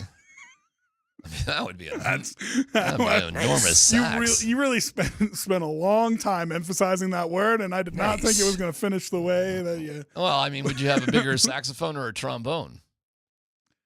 Trombone would be a better weapon because the slide, you have more reach, but you don't need. I mean, they're 1 foot tall. You just step on them. 100 1-foot Nellies versus Nelly. No, 100 1-foot Nellies. Really? Definitely. Oh, How so? Oh, I mean, he's going to get overwhelmed. I really think there's an emotional aspect to this that we're not considering. Really? I don't like think Rob's he can idea. kill little Nellies. Yeah. I don't think he can do it. Can we just have a party with 101 of us? That sounds great. 101 me's? Let's go. So it would start off as some sort of combat. That's the way it would be designed. But at the end of the day, it would just be a party. You would have an incredible band. It would be an incredible jam sesh with 100 1-foot Nellies. All right. Thank you for your no dumb questions. Yeah, we'll play the Tell Me When I Lose You game about the Tour de France coming up. Are you sure? I'm positive. But the big question of the day is we do have an update about Buttercup. Jonas Valanāiťnas. There's an update with how he's feeling about things. That's the big question of the day coming up next.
Question is simple. How are you feeling about Jonas Valanāiťnas now, today? Like, he has come out. He has come out in his. He was at the Lithuanian Basketball Summit and has said, well, we'll see what happens on the first game. And then he kind of put it in the hands of the Nuggets. We'll see how everybody. Basically, he said, we'll see how everybody feels when this officially gets done. Now, he cryptically said, I don't want to play in Denver. To be clear, trades are finally officially happening. That's why officially today, Michael Porter Jr. has been traded and Cam Johnson's a part of the Denver Nuggets. Today, officially. So we say, thanks for the memories, Michael Porter Jr. I got nothing but good things to say about him. I think as a draft pick overall, you win a championship. You got a guy who was a starter for the vast majority of the time he was here. Cool. You got what you needed out of that, and it wasn't good enough to win for the past couple of years, so you turn the page and you try something different. Thank you, Michael Porter Jr. I'll always have good things to say about him. Cam Johnson, hope it fits in, hope it works out. He'll be right there in the starting lineup. We'll go from there. But there's no doubt, and as awesome as getting Bruce Brown is, and it is awesome, and Timothy Hardaway Jr., very cool. Low-level contracts, cool.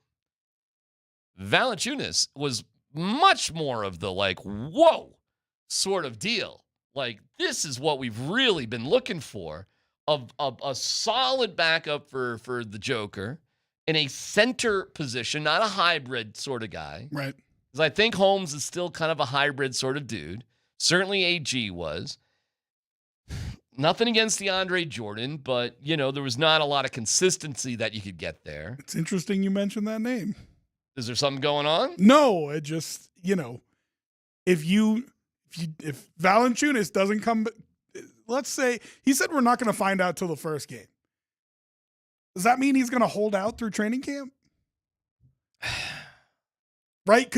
Well, hold on. Well, I don't think it's going to get that far. I think you're going to know one way or the other what the deal is well before training camp. But if you know too late, who's the emergency option?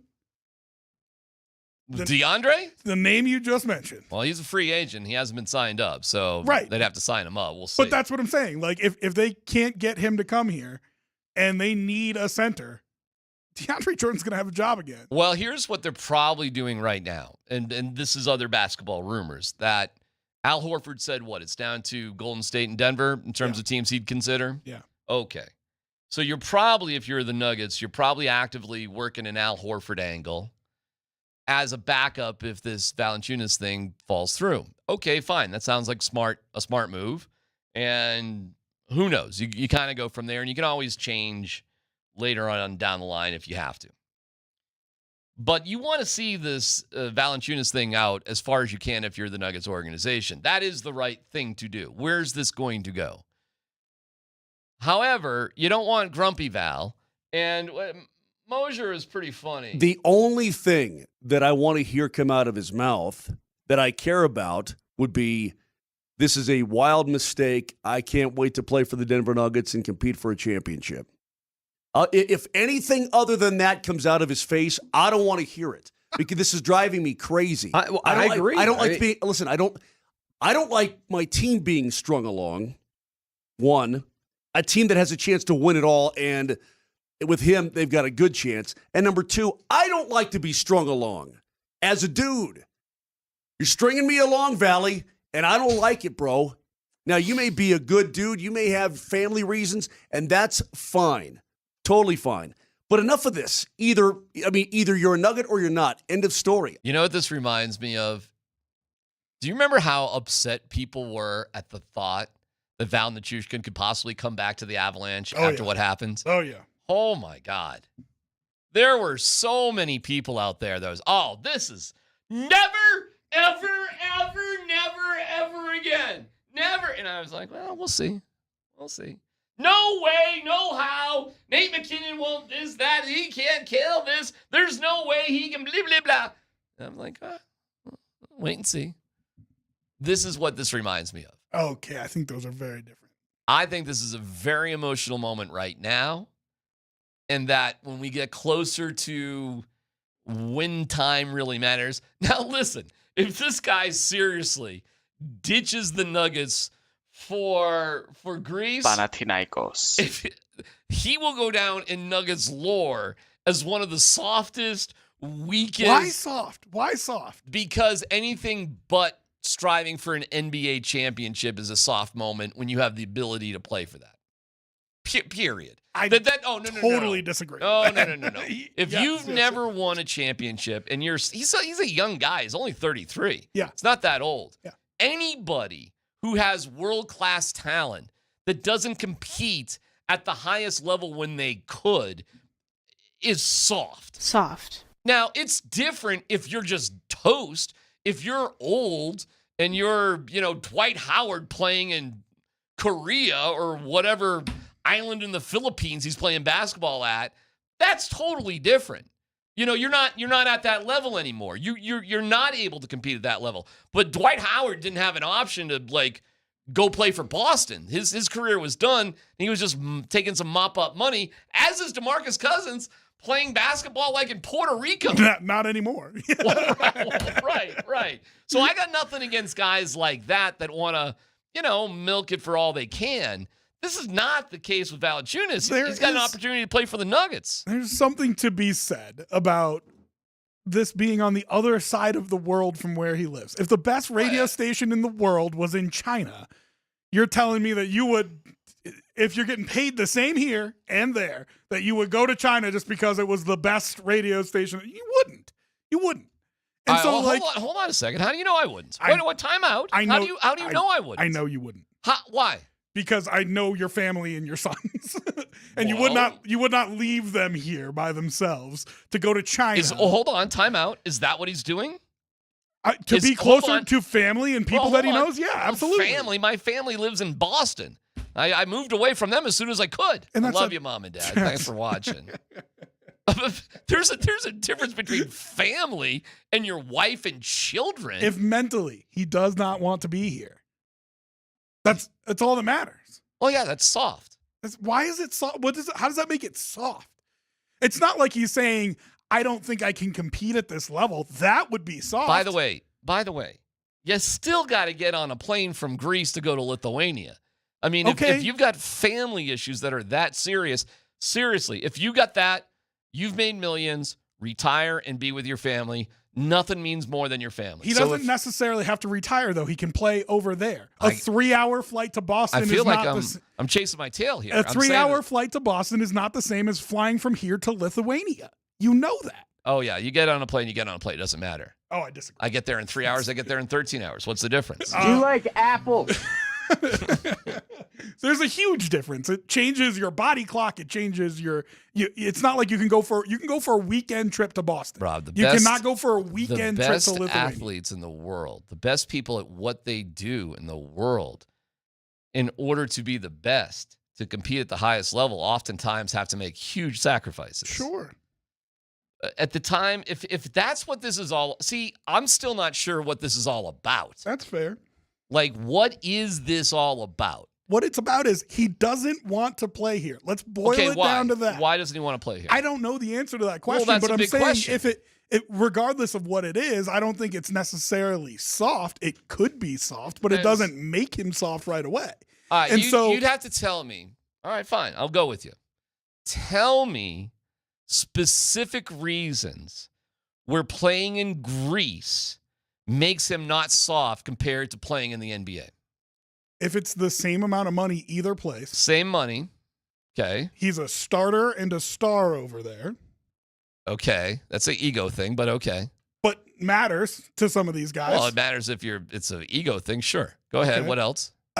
Family is closer. What family? Home is Which closer. family? Is mom and dad? No, man. Yeah, but okay, but you got to give me something. You're asking me hypotheticals. I'm giving you the hypotheticals. All right. So I would argue this. The money might be a push, okay? If you don't care about winning a championship, then you've just lost the fire, period. And if that's the case, you know what? You probably are better off breaking plates in Opa and Greece. That's what I'm saying. If that's the case. That's exactly what I'm saying. But if this is just a reaction to being on the Wizards and the Kings and just being kind of burned out with this, let's take a time out here. Let's take a breather, Jonas, Buttercup, and just relax a little bit, because there's nothing comparatively in a career like winning a championship at the highest level. The end. I don't care where you have to go for it. And if there was a world championship, Rob, of radio that I had trained my whole life for, I'll see my family when I see my family. We'll make some trips to China. Well, I'll see him on breaks. And guess what? There's, I guess, theoretically, which would be awesome, there would be a radio off-season where I could see them for months at a time. I guess, if we're using this metaphor. Sure. Let me know when the radio off-season is, by the way. Now? You just spent 2 weeks in what, Frisco? So that was it. Yeah, that was my radio off-season. But seriously, we can get into the if it's soft or not. And it's an interesting take, and we won't really know until we find out what the reasons are. Okay, Boomer. But what it boils down to for me is really simple. If he doesn't want to be here, I don't want him here. That's all. Okay, and I'd say regardless of what the reason is. I'd say this. I don't care if he wants to be here. He signed a contract. We have the rights to it once the trade goes through. Suck it up. A Buttercup can go pound sand. Hit the wrong button. And if my guy, listen, if he wants to walk into Ball Arena with a grumpy Gus frown on his face every single game, so be it. I think Tenzer and Wallace are doing the right thing by trying to enforce the contract. No doubt about it. Because if you're eventually going to have him not play for you, you have to make it seem like this is his choice, not yours. And therefore can find ways to try to get out of that cap hit, that contract. Right? Like, they're doing the right thing. This isn't actually very complicated when you think about it. We made a trade. You signed a contract. We have your rights. We want you to play for us. We'll see you when you're required to be here. And anything less than that, well, it's going to suck for you. But we don't have to do you any favors. Agree. 100%. And until we know that that's a terrible thing, I mean, let's go. How do you feel about contract holdouts? Right? It depends. Interesting. It all depends. Interesting. Guys who are under contract and hold out. And it depends. It depends. They're saying that this business decision is not good for me to come in here. If he's saying it's a business decision and he doesn't want to be here, how is that any different? If he wants a soft life, he can retire, and then he might even owe something if that happens. But we'll retain. How about Waller trying to get back in the NFL, right? And they made a trade with Waller, even though he's been retired. Yeah, Nuggets would still retain his rights. I say my view of it. I don't care if he's grumpy. I don't care if he's got a sad face. I'll put a party hat on him. Like we'll take him to In-N-Out. But you realize like he doesn't have to show up. Well, then he's going to lose a lot of money. And he's going to feel it. He's going to feel it. And he ain't going to I found it very interesting. He's not going to be playing for Panathinaikos. I found it very interesting. He said, we'll find out at the beginning of the season. Because that to me says maybe if he doesn't get what he wants here, he's not going to show up. And this is not drama or a saga that you need in the offseason if you want to have a championship team, especially when there's an option who's just a little bit worse that is still out there and wanting to come to your team in Al Horford. Moser called him a sewer rat.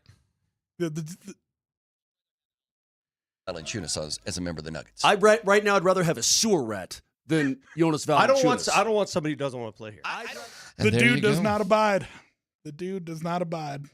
I gotcha, but I'm not going to stomach crybabies. And I get you, but if you want to just stomp around and I don't want to be here, tough. Why create a problem for yourself? This because aggression will not stand, man. why? Because it's the best option for a backup for Joker. And listen, by the way, I completely support what the Nuggets brass is doing here. They're not saying that. They're not soft like Moser, Lombardi, and Kane right there, or you, frankly.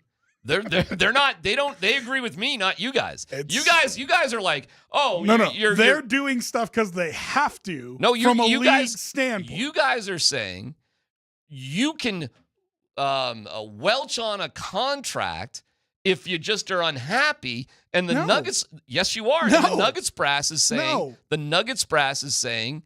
So what? No, you can't. We want you here. Because if they're going to get out of the contract, that is how they have to approach it.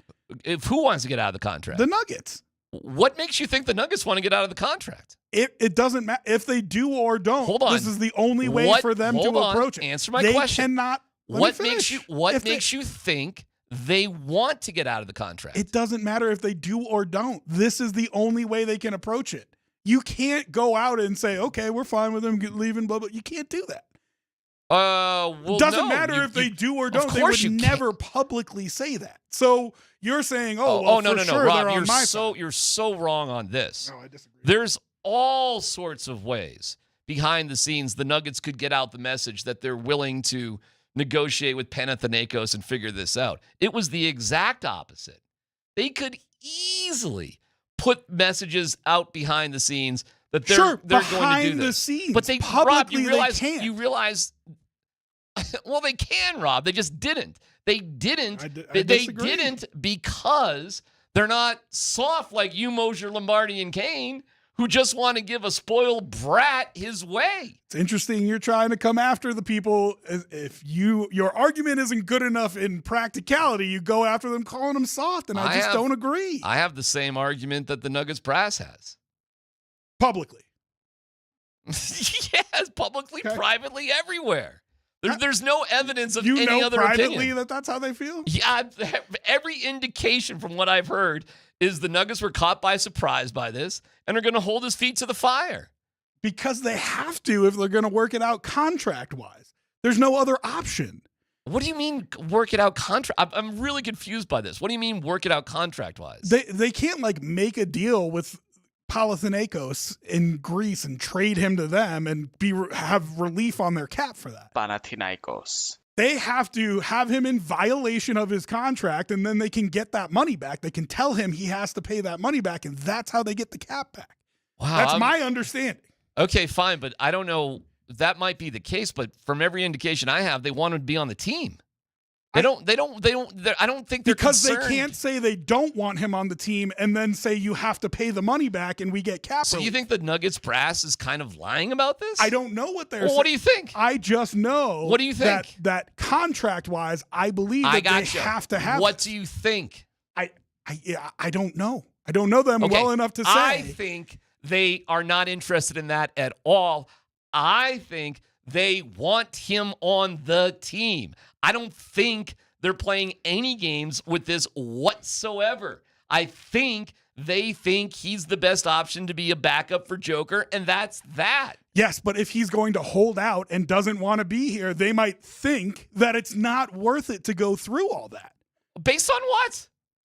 What do you mean based on? You're asking me what I think they think, and they might think that it's not worth it for him to be here if he's not going to actually be here. All right, we're getting into some semantics here because they're I don't think they're doing these reindeer games that you got them going with. They have to if they want relief from the contract. Listen, the word got out that the Nuggets want him to be on the team. I'm sure they traded for him. Of course they do. Okay. They didn't have to get that message out behind the scenes.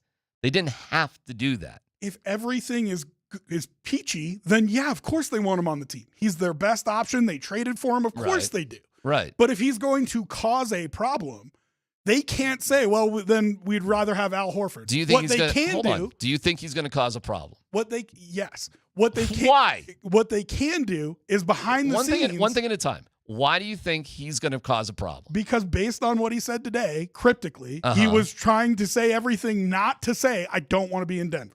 Okay. But fine. But what makes you think if he's here, he's going to cause a problem?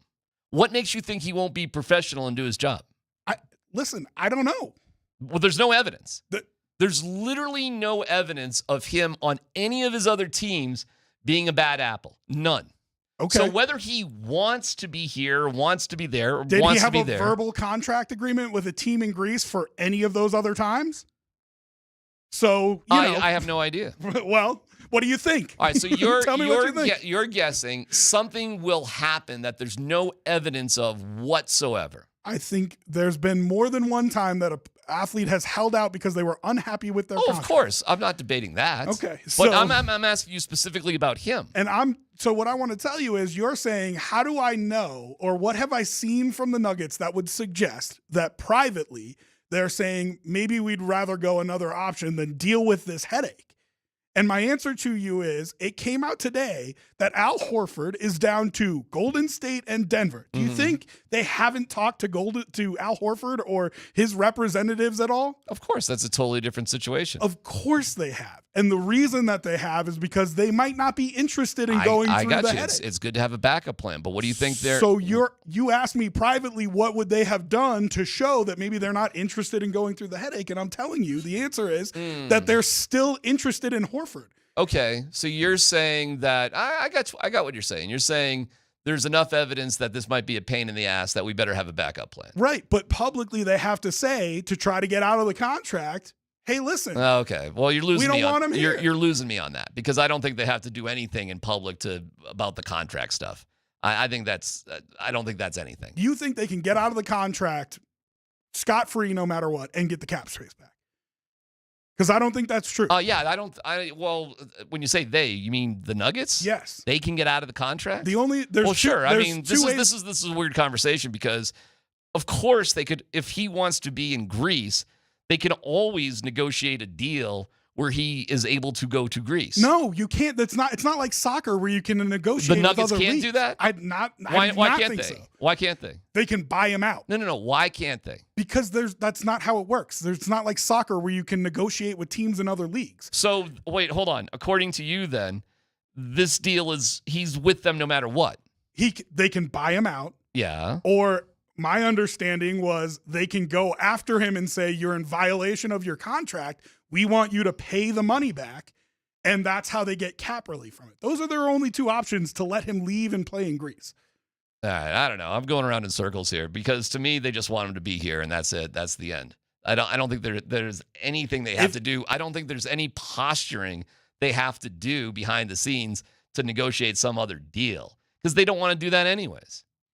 If everything was roses, yes, I agree with you. They want him here, but I don't think everything is roses. Well, obviously things aren't roses. It's whether or not, see, the thing that I'm hearing from you and from Moser and everybody else is if this guy just doesn't want to be here, we're just done with him.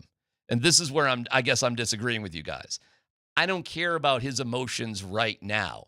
He's got a contract. We made a legal deal for him. That's it, the end. Sure. So I'm not throwing him out with the bathwater. Now, do I think he's soft for choosing to play EuroLeague rather than the NBA? Yeah, but I don't even care about that because all that really matters is can the dude play for 18 minutes behind Jokic, get you 8 to 10 points, maybe 6 or 7 rebounds, and that's about that.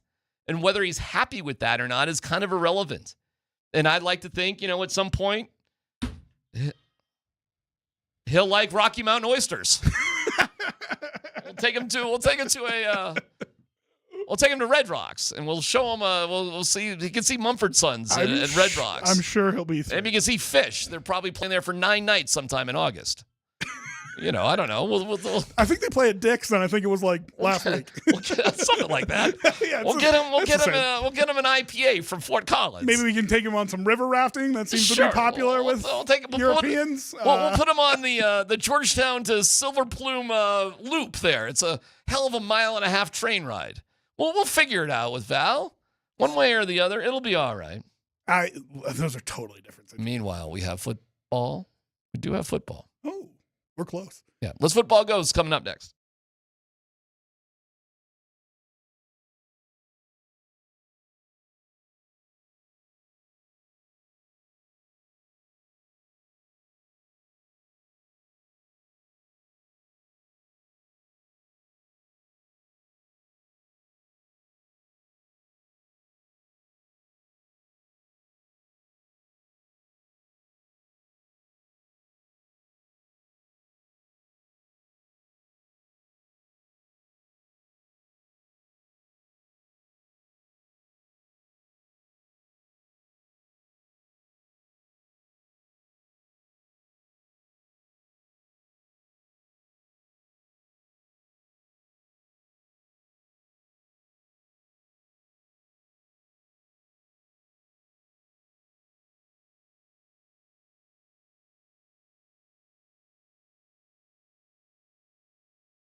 Thank you, Mountain High Appliance. You're the best. Steve Nelson in for Dan Tanner. Let's football go. What do you got, Steve? Once again, I'll give the Dan Tanner intro. All right, fellas. Rob, you sent this over earlier today. ESPN's Bill Barnwell went through all 32 NFL teams, and he looked at each squad's wide receiver, tight end, and running back group. Cumulatively, he ranked from 1 to 32 which teams have the best offensive weapons, essentially. And out of 32 teams, the Broncos ranked 23rd. Here's the quote. Sean Payton is excited about his new changes in Denver, but unless R.J. Harvey, Evan Engram, and Pat Bryant become the new Alvin Kamara, Jimmy Graham, and Michael Thomas overnight, I might chalk that up to idle spring and summer optimism. I wouldn't be surprised if one of those guys breaks out and lives up to the high expectations, but asking everybody on the roster to have a 95th percentile season versus their prior production or draft status just by virtue of playing under Payton is a tall order. So, gentlemen, do we think Barnwell is being fair here? I think it not only is he being fair, but it has to be, of all the things that I like about the Broncos, and I was in here fighting with your two compatriots about how well I thought they were going to do. I think that this has been a little bit of a failure of the offseason, of not getting Bo at least one more real good weapon. I thought they needed two good weapons going into the offseason. It is tricky because do you like the pick of Barron or not? There's something to be said for strengthening your strength. But I've asked this of the other two guys, and I'll ask it of you. How much better do you think that defense can get? And so if you're going to elevate to a championship level. I think Barron is has on paper a great player at an important position. But everybody has got to realize that you didn't draft like 6 dudes at 3 different positions, at tight end, running back, and receiver. Like 6 guys. It's not like you just missed on like one guy for Barron. It's like 6 different impact dudes. Couple of running backs, like 3 tight ends, and at least 1 or 2 receivers. So you did that, and then you kind of hedged your bets about R.J. Harvey, traded back twice, and then you kind of overvalued Harvey to get him in the second round. This was we're smarter than the average Bear draft by the Broncos. Well, and so the do you second trust year in a row that they're trying to do it. On paper, it doesn't look great based on the needs of the offense. It screams we're smarter than everybody else. It does. Doesn't it? It does. However, there's no doubt you got a talented player in Barron, and there's not a lot of arguments out there to say this is one of the better defenses in the NFL. And but how much better does it get with him? Well, versus that's a great how much question. better the offense would get with one of those weapons. Officially, nobody sat here and pounded the table to get Barron if he drops. Nobody did that. Yeah. And anybody who says they did it is a freaking liar, and we better have some proof. And all the mock drafts, I mean, whatever the weapon was, it was nothing but offensive weapons in the mock drafts. Sure, these are guys in their mother's basement, Scott says all the time, all that kind of stuff. Well, not really, though. I mean, a lot of the mock drafts are, I know what you're saying. Commentators, ex-GMs, Fine. everybody said they need to go after a weapon, and you acted like you're smarter than everybody else. I don't know. It worked out with Bo Nix. You were smarter than everybody else for that pick. I'll tell you this. But you better get it right a second time. If the offense is disappointing and doesn't put up the numbers, then it could be a significant, boy, you guys are really too cocky. However, listen, man, they had a winning season. They got to the playoffs. They drafted the right quarterback. They do have the right coach. They do have the defensive player of the year. Like, they got a lot of great things going for them right now. So I sit here right now and say, hey, listen, it certainly wasn't what I would have done. It wasn't anything anybody I know would have done. But you can't just go back to the play. Even if you win 10 games and go back to the playoffs, you get blasted in the first round again. That would be a unsuccessful season. They're all orphan dogs. No, to me, you raise the bar of expectation, and that would be for me 11 wins and winning a wild card game, and I think they will. So I think that's the bar that I set it at. Now, this is barring any sort of catastrophic injury from a critical player. Of course. If Bo Nix goes down with an ACL, God forbid, then all bets are off the table. Always. You always have to couch it with that. But so, just frankly, from an offensive weapon standpoint, was this offseason a failure to you? Because I think my answer would be yes. J.K. Dobbins does not do it for me, and you already hedged your bet with J.K. Dobbins against the guy that you drafted. Well, you got to see what they get out of who they did get. Dobbins and Harvey and Evan Ingram. The Ingram and the receiver, I'm forgetting his name. Pat Bryant. We'll see. I mean, listen, and it's a shrug your shoulders draft. We'll see. They apparently believe in Vele that much. So they believe in all their guys that much. Yeah. Next story, Steve. It's important to note that in these rankings, DMac, your beloved Buffalo Bills, came in at 28th. My beloved Buffalo Bills. Yeah, well, is there another? No, now you're not. I hate when you do this. Is there another Bills fan in the studio here? Whenever it's convenient for him to be a Bills fan, he's telling you about the Skajakwita and selling his snowmobiles to Jim Kelly. That did happen. Then when it's not convenient for him to be a Bills fan, he calls me on the phone and asks me how I feel the day after a playoff loss. Well, I pale in comparison to you, though. I want you to beat Tamar. Just plant your feet and stay there. Either you're a Bills fan or you're not. I'm a Bills fan. Plant your foot and stay there. I'm definitely a Bills fan, but not as much as a Broncos fan, and certainly not like you, who would prefer the Bills over the Broncos. I prefer. I would. Yeah, I mean that. Well, no kidding. Understated. But right, so when the Bills played the Broncos in the playoffs, I was pulling for the Broncos, not the Bills, and I know you were pulling for the Bills. But other than that, you got to understand, bro. I do root hard for the Bills in every other scenario. Just plant your feet and stay there. Now, listen, I also, though, am the guy who doesn't like people saying they have multiple favorite teams. The definition of favorite is you like it better than any other. You can have one favorite team. That's it. And so, listen, I want the Broncos to do well. I'm all for their success until it gets in the way of my favorite team. One more, Steve. Go ahead. So you're saying DMac's a bit of a Skajakwita off. He is a Skajakwita off. Anyway. Those are fighting words. I'll see you by the big blue water tower. So here's a headline I never thought I would see. This is from ESPN. Bengals Joe Burrow, home burglary altered Batmobile plans. So last year. Are you serious? This is an actual headline. So last year, remember, the in-season Hard Knocks followed the AFC North. And in that series, we found out that Joe Burrow had plans to buy an exact replica of the Batmobile, a functioning automobile, for $3 million. Well, Netflix just released their quarterback series today. Yeah. The whole series is streaming. Oh, that's Joe awesome. Burrow on that show said that when his house got robbed when the Bengals were playing on the road, that changed his plans, and he reevaluated things and said, maybe I can't be dropping $3 million buying this Batmobile. My home got robbed. I got bigger fish to fry. So this is a two-part question. Okay. First part is, who's your favorite Batman? And second part is, would you ever buy an exact replica of the Batmobile to correspond with that Batman if you had the money? Okay. I mean, this is the easiest question of all time. Is it? Yeah.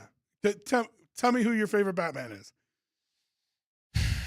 There's only one answer, and it's incredibly crystal clear. Batman is Michael Keaton. Can I get the OK Boomer drop on that? Oh, he's pretty good. And they brought him back, too. No. They brought him back in the Superman movie. It's Christian, OK Boomer. It's Christian Bale, and it's not Christian Bale was close. dope. Those movies, the Dark Knight movies. They're Christopher Nolan. Really good. Are 100 times better than any other Batman movie All right, ever you can sell me. 100 times They better. had the best director. The storylines, the visuals. I'm not even going to argue with you. A million times better. You win. And I would absolutely drive around that Batmobile. Now, some of the earlier ones with like the fins and stuff, I don't know if I would I don't know. That's not worth $3 million. I think that people that drive around in theme cars are morons. But you had $3 million just to blow, you wouldn't buy it? No. Oh my Lord. Are you kidding me? If it actually functions like the actual Batmobile? Take a look in the mirror. It's like Bachman from Silicon Valley when he got the car, the fancy car from Xing Yang, and he looked in the mirror and he was that loser. Okay, what about like classic cars? Feel the same way about them? The only car that I want, and I saw it today, it was all rusted out, so it needs some work. But if you could find me like an F-150 from 1973, like baby light blue in pretty good shape, pickup truck. Why 73? Oh, I just think the classic 70s, the big huge steering wheel, the dashboard that if you get in an accident is immediately going to decapitate you. I have such a love affair with those type of pickup trucks. Like, to me, that is like you don't have kids for that truck. You don't have a wife for that truck. Over the you got like 67 Mustang. Oh yeah, hell yeah! I would much rather have Camaro. One of them awesome classic pickup trucks than any kind of sports car. Yeah, hell yeah, hell yeah. Look at me. I'm not picking up any women. You probably need the car to help you. There's nothing the car can do. There's nothing that car can do. The pickup truck is just me and my Labrador, my dog named Bo, and we just hang out in the mountains and listen to, fish. I just have to say, whatever. These Adam Wests on the timeline. Have you ever actually watched one of those shows? Of course, I've watched all of them. Bang, boom, pop. Well, because get out of here. Batman in the day. Get out of here. First of all, there's no diet plans or right. It was rough. Yeah.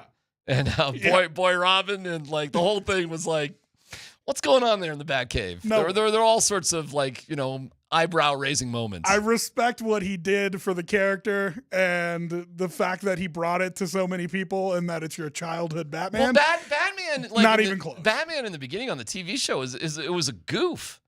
It was satire. It was days you just can't get rid of a bomb. Right. It was all foolishness like that. And then when Batman got in the movies, it got dark. Like dark. And come on, you didn't like the OG Robin going, holy heartbreak, Batman. Yeah, right. I love that's exactly my point. And somebody gets punched in the face and it goes blam with a full orchestra hit. Bow. That's cinema. That's my Batman right there. Get out of here. Can I give you another classic TV moment that I just didn't think about, but I saw the other day, which was crazy? I was the biggest Dukes of Hazzard fan. I love the Dukes of Hazzard. I didn't realize Bo and Luke Duke, who were two completely different actors than started. But do you know I guess because I saw this clip, they died in a car crash in the General E. Lee being chased by Cooter? So in this land, and I didn't even realize this is how it ended because I had moved on from the Dukes of Hazzard. But in the Dukes of Hazzard, the premise of the show is that the police officer would chase him around and then not catch him. Yeah. But would see him later in the day, like at the Boar's Nest with Boss Hogg. So in this particular episode, they got chased around to the degree they got in a car accident and died, and that's how they killed them. I'm like, holy cow! This is how you ended the Dukes of Hazzard? You killed Bo and Luke Duke, and it was the officer's problem because had he waited a half hour, he could just catch him at the Boar's Nest? And this is how we're going to wrap things up on the Dukes of Hazzard? I mean, it's a pretty clean ending, right? You're not going to have any spinoffs from that. The craziest. It was the craziest, darkest, saddest ending of a sitcom I've ever seen in my life. There's no Joey TV show after that one, right? Can you imagine if they just killed Ross and Rachel in an automobile accident because they were on a break? No Frasier after that. Can you imagine if Kate Winslet just fell off the ship? And Leo didn't catch her, and she's the one that got churned up? Rachel didn't get off the plane to France, and then her plane crashed. See ya. You know what I'm saying? Like they got in, the Seinfeld crew got in jail in the last episode. Like, Elaine hung herself. Like... Dark. All right, Nate's coming in. Katie Winchie, I think, is she in studio? I think Katie's filling in. So we got to clean up. Yeah, definitely need to. Awful. It's PhD on 92.5.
Batman.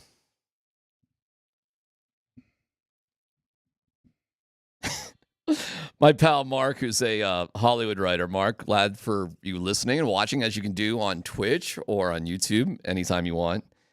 Adam West during the Batman series was having his way at a Wilt Chamberlain rate. And so was Burt Ward as Robin. The stories are legendary. I mean, I've heard that. Well, there you go. That doesn't make him the best Batman, the best portrayal of Batman. Looking forward to Nate and Katie Wingy today. I believe that's what's going on. So they'll be here in mere moments. Let me play a quick game for you and Nelly. This is called Tell Me When I Lose You. And it's about the Tour de France. So it's a simple game. I'm going to describe what happened on stage 4 to the best of my memory. And just when I lose you, just you can here. You got a gavel here. You can use that. Nelly, you got something back there. You can clap your hands, or you got a whistle. You got something. You got a buzzer. Okay. So the game is simple. Just tell me when I lose you. Am I trying to stay in here? Am I trying to stick through it? Don't play it legit. Okay. If I can be interesting enough to get to the finish, then fine. Okay. Play it legit, and it's just called Tell Me When I Lose You. Go ahead, hit the music, Steve.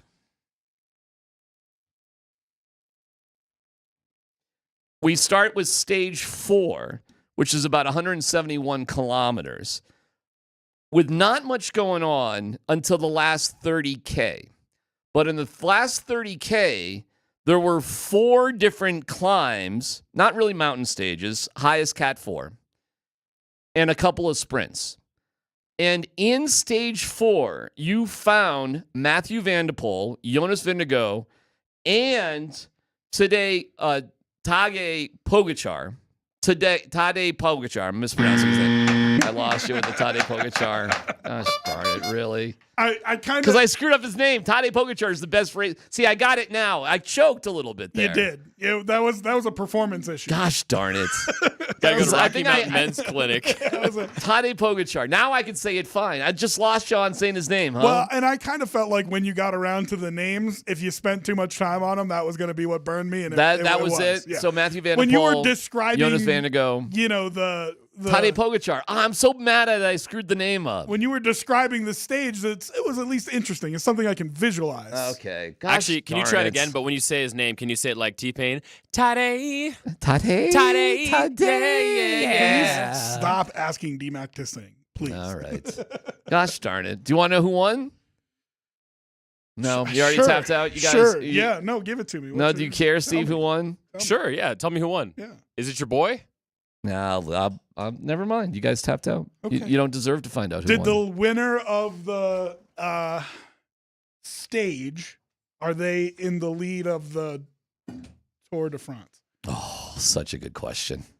See, but that's what bothers me about it. That's why it's like not fun to watch. It's actually, ironically, a tie. And Van der Poel will stay in yellow. And ironically, Pogačar, who's the world champion, will technically have to wear the polka dot jersey as the king of the mountains. Wait. And he doesn't. Polka dot jersey. He doesn't want to wear the polka. He doesn't want to wear the polka dot jersey because he's got a skin suit as a world champion, and they have a time trial tomorrow, so he doesn't even want to do it. I don't understand anything that you said. Appreciate that. You got me. You asked the question. I didn't know that there was a polka dot. There's all sorts of jerseys. So there's never 2 yellows? Katie Wingy. Oh my God. Nate Kreckman doesn't get a lot of things right, but having Katie as a co-host is definitely one of them. There's no doubt about it. Look at this. Fantastic. See Katie here. Got a lot of news, Katie. Yeah, and got a lot of news, Nate. We need the both of you guys definitely, as we were talking about. I want to see if DMac's take is as strong with Katie standing here. Well, let me give you the latest news from the incredible B8. Well, it's the B8 Summit in Lithuania. I mean, who's going to miss that? This is Jonas Valanāiťnas. When the trade is finalized, we'll come up with a plan. They will express their wishes, how they think, how they see it. First of all, I don't know what the hell that means. Was And something lost in translation in That's these what I quotes? said, too. Felt like that. I'm gonna guess something was because I have no. You want to help me interpret, Nate? What that actually means? I don't know. Like, I read these quotes today, and that was my reaction was, what? I don't know. It what sounded like somebody trying to talk circles just to not say what they really wanted to say. We'll only find out when the first game is played. Everything will be clear. Right. I mean, it will be clear what team you're on. A little bit late by the time the first game comes around, won't it? That's a good point. You do usually have to like go to practice. I mean, Like training camp, you know. Are we gonna sit there Preseason as the issue. Nuggets come out to the court and we're gonna ta-da? They will express their wishes, how they think, how they see it, medical, other details. That will depend on the team. What medical? Just come play basketball, dude. I'm confused. But isn't it all just to say that he can't really just say, I don't want to play in Denver? If he wants Is to that what buy that out on his says? contract, I mean, I'm that's assuming what that's what it means. that's the fact that he's not saying, I want to play in Denver. That will says, depend on the team. I don't want to play in Denver. Katie, how are you? It's good to see you. It's great to see you guys. I'm so happy to be here. What did I just walk into? Well, all right, let me ask you this. What do you think you just walked into? Well, I actually think it's funny that you just read that like it was breaking news, and that's all anyone's been talking about for the past like 3 hours. You know, I'm gonna be honest. I think, and I know it's a slow time of the season, fellas, but I think we're maybe all blowing this a little bit out of proportion. Oh, okay. Well, help balance us out. I just think that in reality, this you could, if you're a glass half full person like I choose to be, this really is a win-win for the Nuggets. Because either he ends up, the Nuggets get the money from that deal, he ends up playing in Greece. Hopefully you end up with someone like Al Horford, or you use that money elsewhere to better your team, better your roster, deepen things even further. Or you end up with Jonas Valanāiťnas on your team. And I heard on the drive in, DMac, I heard you talking about this. There is zero reason to believe that he's not just going to be the pros pro and is going to be like, all right, I'm here, I'm playing. This is what it is, and this is how I'm going to be. You agree with me? I do agree with you. I don't think that there's going to be any issue. I think this narrative of like, well, if he doesn't want to be here, he shouldn't be here. I don't think it's that at all. I really don't. I think that he's European. Maybe he wants to play in Europe. Maybe he's got some personal stuff going. Who knows? I just don't think that it's I don't want to play for who wouldn't want to play for the Denver Nuggets? I don't think that's what it is. Valanāiťnas. Yeah, that's you guys know. He wants to play for Panathinaikos. No, yeah, he's got a verbal agreement to play for another He would team. rather play with Kendrick Nunn and Juancho Hernan Gomez than Nikola Jokic. You don't buy that? No, I don't. Like, if he's going to be here, he's going to be here, and he's going to play, and he's going to fulfill his role, and that's what's going to happen. And if not, then it's going to be somebody else. That's fine. I think there's two different things. What would he prefer today, right now, is a hell of a lot different than maybe a month, 6 weeks, 2 months, or whatever from now. But I get it. The guy bounced around the NBA. It hasn't been a great ride for him for the past couple of years. You know, I get it. You're more comfortable in Europe rather than the United States. That absolutely makes sense. Been here a while. But for 13 years, you've competed at the highest level. You're 33 years old. And what makes anybody think that this guy would want to stop competing when he has a chance to win a championship? And if he really does want to stop competing, then I will lose a little respect for him. Go ahead, call him what you You should. You should. My nickname for him today was Buttercup. Why do you build me up, Buttercup, just to let me down? So if you want to be a Buttercup, then fine. I think it's actually Buttercupopolis. Well, if that's the deal. Now, generally, Buttercup guys, and Makos. generally, You guys are really taking this personally. Well, not like Mark Moser, who called him a sewer I know, rat. I heard that this morning, and I was like, Moj, come on. Yeah, I mean, I think Mark Moser has maybe just a little bit of an abandonment issue. Something. Like, I think this is maybe some deeply rooted trauma that Moj has to work Katie, through. He did go back to his high school sweetheart. He did. That might be right. actually did happen. I wasn't even talking about the personal side of things, but maybe that is something to look into. But in I'm all just talking about all the seriousness- things that really upset Mark Moser all have to deal with abandonment. This is lame, though. Like this is lame. The Nuggets had such a good offseason. Yeah. They they dump the money on Porter, and they get Cam Johnson. They get a player who I think is an upgrade defensively. They get a good shooter. They get a ball handler, like a guy that can do all those things that we all needed Mike to be able to do, and he wasn't able to do. And then, so they got cap space, and they used it. Like they took the Saric salary, and they turned it into a better backup big for Jonas Valanāiťnas. Tim Hardaway on the veteran minimum is a freaking steal. They needed to get a guy like Bruce Brown. There's nobody better at that than Bruce Brown. Like, the Nuggets had a great offseason. They addressed glaring issues. They added depth. They have they've really like 10 functional NBA players on their roster right now, which they did not have last year. And now it's like we're stuck sitting here going, yeah, but like, are they going to be able to get Al Horford if Valanāiťnas decides to be that much of a turd? Like, this is really annoying. I mean, if he decides not to come to camp, if he's a contract holdout because he doesn't want to play here. Yeah, to make his point. Right. Is it not better for the Nuggets to just say, we're going to go get Al Horford? I don't see and that just happening. Get out it? I don't see that happening. I really don't. Being a holdout, I don't see that happening. It will get resolved before then. It's going to have to be. It has to. There's no way. There were rumors that there were problems in the locker room leading into last year, and they were 500 in their first 30 games. Like Problems in what locker room? In the Nuggets locker room. Okay. And if that is true, why even take a chance with a championship caliber team of having some sort of distraction like that? Like, we shouldn't even be talking about them right now. Nate is right. Yeah, we should be talking about what an incredible offseason that they have, and instead we're having this conversation when you could just you let him go and you get Al Horford, and great. And I know you had Matt Moore on yesterday to talk about the logistics of that. There are some, which the Nuggets have to act like they want him here, but it just, to me, it's an unnecessary I think they want distraction. If he wants to be here, I think they want him here all the way. I agree. If he wants to be here, But if he's going to cause a problem. No, I think they want him here, period, whether he wants to be here or not. And I don't think they're acting like they want him here. I think they're getting the word out behind the scenes. They do want him here. Now, I don't understand all the money situation, but I don't think they're playing those kind of games. I think they're holding his feet to the fire, as they are well within their rights to do so. Yeah, we traded for you because we wanted you, the basketball player. We didn't trade for you simply because we were looking to do Sacramento a solid and get out from under your salary or anything like that. And then with these reports that the agent wasn't informing Denver as to what was going on, but we're not sure which of the agents it was, because I wouldn't think Nikola Jokic and Jamal Murray's agent would be looking to screw over Denver that much, because they've done right by all of his clients before in the past. Yeah, we didn't even talk about that. We should. You know, there may have been some bad agenting. Yes. The agent may have been telling him, I'm going to get you this deal, that deal. Meanwhile, he might have just been lying, or maybe not lying, but perhaps stretching the truth to what he thinks he could do. But wasn't today the day to clear that up then? And he did not? I don't know. Yeah, I don't know if that's P8 summit. Correct. I don't know if that's the time or the place.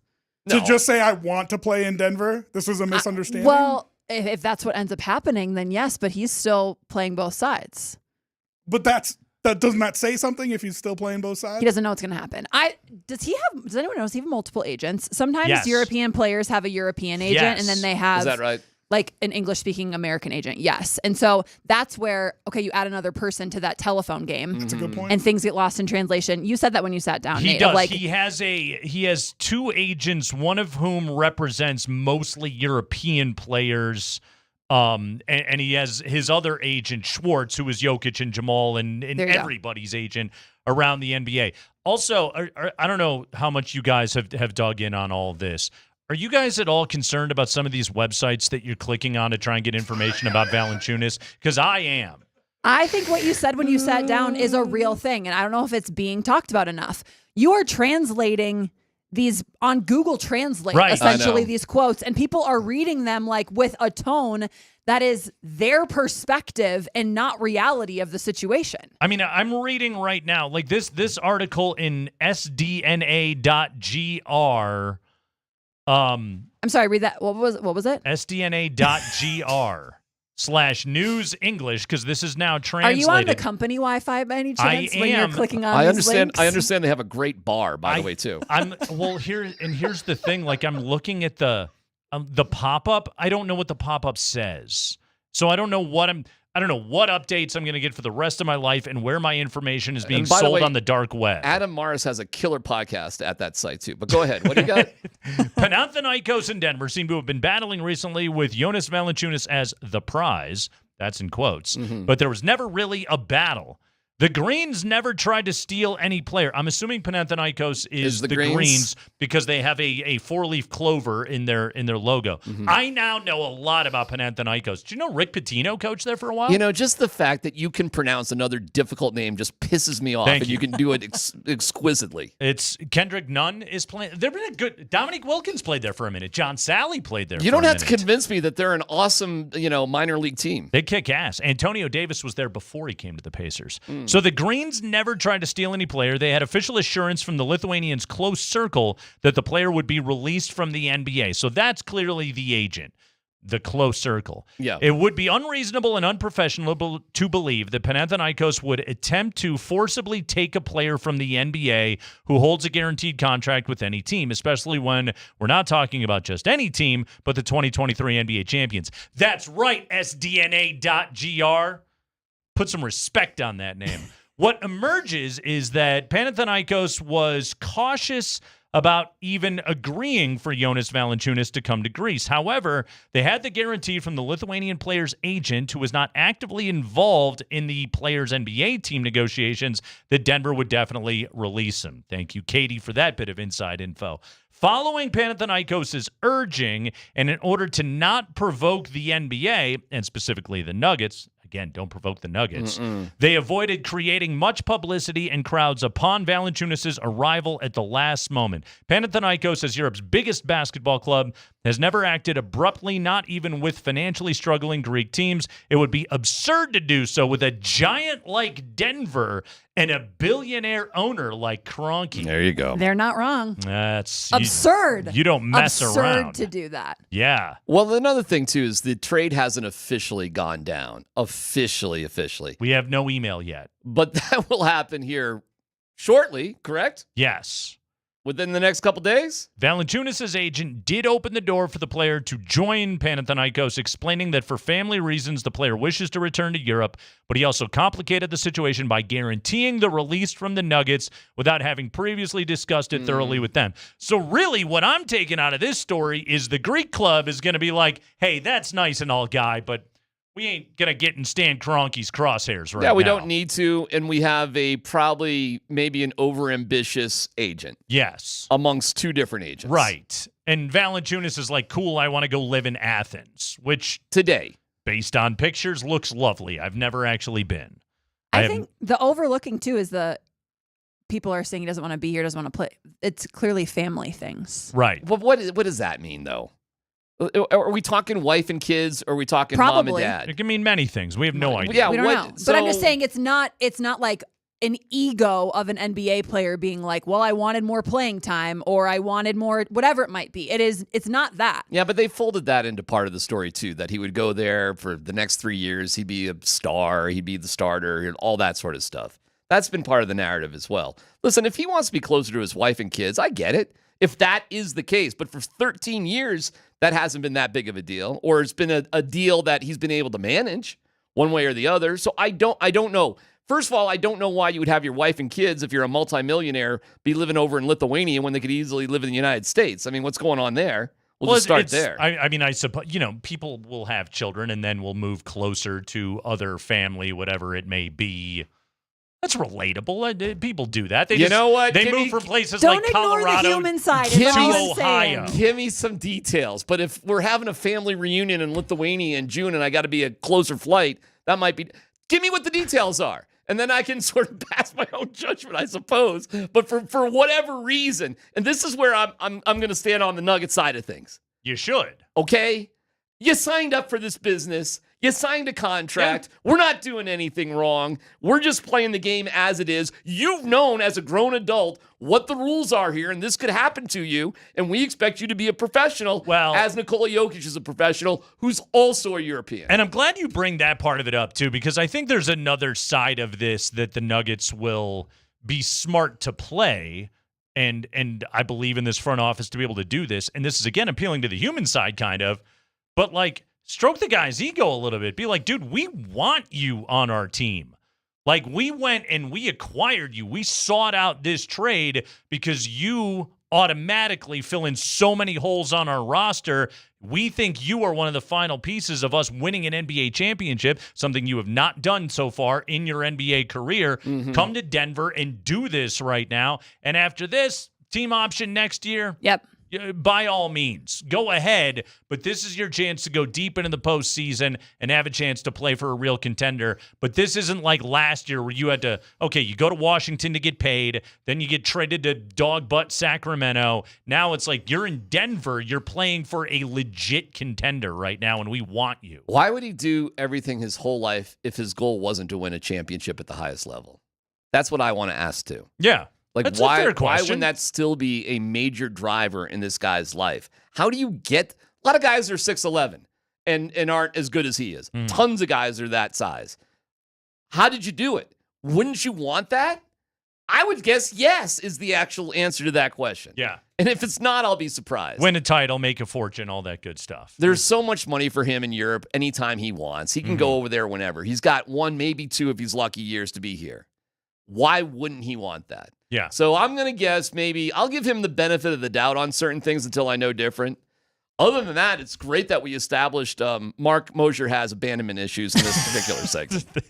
Which is I'm the gonna most get a important text. thing. I know I am. that I've we been have- on the show for 12 minutes. You're doing perfect. You guys set me up for failure here. That's what you're here to do. You're here to get a reaction out of people, Katie. DMac, really quickly, Yes, sir. have you ever seen a ball hit off the top of the ladder on the Monster? And I've never seen it. I've never seen that. How many things have we not seen? How about the 454-foot home run that just cleared, I don't know, cleared Newton when the ball was hit? That ball was crushed. I'll tell you this, Nate. I'll give you this. If you want to understand why people don't even care about the Rockies, watch last night's game. That was a team, Austin Gomber screaming at himself like a child, throwing things on the bench. Well, and let me tell you another reason why, okay? Speaking of Austin Gomber screaming at himself, because the Red Sox have Roman Anthony. Yeah. The number one prospect in the game. And it's like, okay, that's not a great Red Sox team this year. They're Not good, yet. but they're not a great Red Sox team. Correct. But you're watching this dude and you're just like, this is the future of this proud baseball franchise, hitting just an absolute bomb to dead center field after Austin Gomber just leaves a pecker-high fastball sitting there. Can you say that on the radio? Sure, why not? Okay. And as a Rockies fan, you're just like, I hope Yanquiel Fernandez turns into kind of an everyday player. Like the Red Sox have I can't even fight you they're on like this. a rebuilding team right now, and they're still so exciting. They got Richard Fitz out there getting his first major league win yesterday. There's nothing like that here. I understand why Tyler Freeman going 2 for 4 with a walk doesn't thrill you. Doesn't even though fire people he's up. been on base like 22 games in a row, which is actually pretty remarkable. And Hunter Goodman is a legit all-star. Yes. He does lead the National League at the catcher position. It's not a gift all-star. Not like Cal Raleigh. Yeah. It's not a gift all-star, and he's not the best catcher in the league, but he's good enough to be there and deserves it. Yeah. But other than that, when I see Gomber losing his mind when it's stupid, sorry for the baseball talk here, Katie. Don't apologize. Please, I'll Don't stop apologize. with it. And then I see a team that like, hey, it's 5-3, let's hang in there, and then just give up the cookies like nobody cares. Yeah. And it's more than a 4-run deficit going into the 8th and 9th inning. I understand why people don't care about the Rockies. Ryan I Rollison get it. is a former first-round pick, and he's just a mop-up guy throwing BP out there Mickey last Moniak, night. who's actually been really He's good, been was good. was a number one pick. He's turning into a competent everyday major leaguer, though. I agree. I'm enjoying him. And somehow they've got to get Doyle confidence up and get Moniak and Doyle playing at the same time. But they benched Jordan Beck because he sucked the other day, and they held him accountable. And at least Warren Schaefer is doing that, which is different than Bud Black. At least he's calling guys out respectfully, not throwing them under the bus, but saying, hey, he didn't do his job. Neither did Estrada the other day. And thank God Tolley hit a 2-run homer. And this is why I can lose my mind following the Rockies, because I understand why nobody gives a crap about them. And if they lose tonight, they're 50 games under 500. I know, and I know that what's sad is you're rooting for that because statistically it's awesome, but I am not. I am. I know you are because There's a story in there somewhere. well, 50 games under 500 is somewhat romantic. It's kind of great. It's kind of great. I'm not rooting against him, but I know why you would be, Katie. Have a wonderful time. Hey, All right. thanks, DMac. That's DMac, everybody. Nate Kreckman, Katie Wingy's in for Andy. We're doing this all afternoon on Altitude Sports Radio 92.5.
Yes, it is the Kreckman and Lindahl Show. We are joined today by everybody's favorite Illinois State Redbird. Katie Wingy stopped by the program today, straight out of Bloomington Normal. Wait, what was your high school again? Minnetonka. The Skippers, right? Your memory is incredible. I remembered the Skippers because I was like, that's a really weird team name. I know. You guys' logo was like a sailboat? Essentially. Yeah. Land of 10,000 lakes. The steering wheel of the ship. Oh, sure. That sort of thing. Nautical, very nautical. Yeah. Do those steering wheels have a specific name, or are they just like boat steering wheels? I don't know. When I said it, it did feel wrong. So I feel like they have. But when you an said it, I actual knew name. exactly what yes, you were talking what it looks about. like with the pillars. Yes. Yes. Yeah. All right, so Katie, let's start things off because we had a great Jonas Valanāiťnas conversation. You want right to keep there. talking about the Rockies? Spirited, to be sure. Not really. 5:10 tonight. Kyle Freeland and Brian Bello. Kevin Freeland. That's your pitching matchup at Fenway Park this evening. All right, we're gonna do a little thing here, Katie Wingy, called Meet the Fill-In. You ready for this? Love it. The thing is the audience already knows you, but nonetheless, I'm going to make you answer these questions. They might not know the answers to these questions. Okay, well, let's fire this up. Get to know me better. That's right. Get to know Katie Wingy. Get to know the fill-in today. Question number 1. Who are you and what's your deal? It's a fun question. Professionally speaking, I like to am start really aggressively. a reporter, host, and analyst for Altitude TV covering the Denver Nuggets. Mm-hmm. Personally, human being, Yeah. just trying to find my way through this life, you know? Okay. Reporter, host, and analyst. Do you have business cards, by the way? No. Who has business cards still? I don't know. I had them at other places that I've worked. I've never had one here, which is a ripoff because I can't win free lunches anywhere. Question number 2. Why did you decide this was a good thing to do with your life?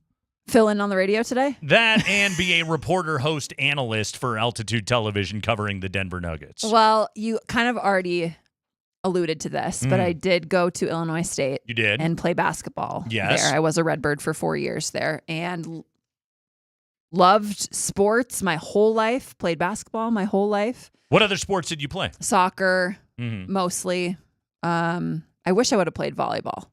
But I would have never. thought you would have been very good. I know. I feel like I missed. And an there's so much opportunity there, but crossover between women's ton. basketball players and volleyball players very often. Yep. I love storytelling. Yeah. I love the storytelling aspect of sport. Being an athlete at a very high level, I think gave me a different lens on what it takes to be successful. Yeah. So being able to pull back the curtain on that was always something that I loved doing, and learning about other people in that way. Yeah. Was so fun. And So- and we're going to tap into this quite a bit today because today is it's a funny day for us. Like the Michael Porter Jr. trade is official. And it is weird that Michael Porter isn't on the Nuggets anymore. And we're going to spend quite a bit of time on that today. We're going to talk about what his legacy is as a Nugget. Obviously, we'll look ahead and we'll look at the Cam Johnson acquisition, but it is big and it's jarring when one of the key pillars of the only championship in franchise history is suddenly no longer here. And not only is he not here, but he's in what is at the moment the basketball Siberia of Brooklyn, which is kind of wild. So we'll dive into that today here on the show, and Katie can tell us Michael Porter stories, which I'm very much looking forward to.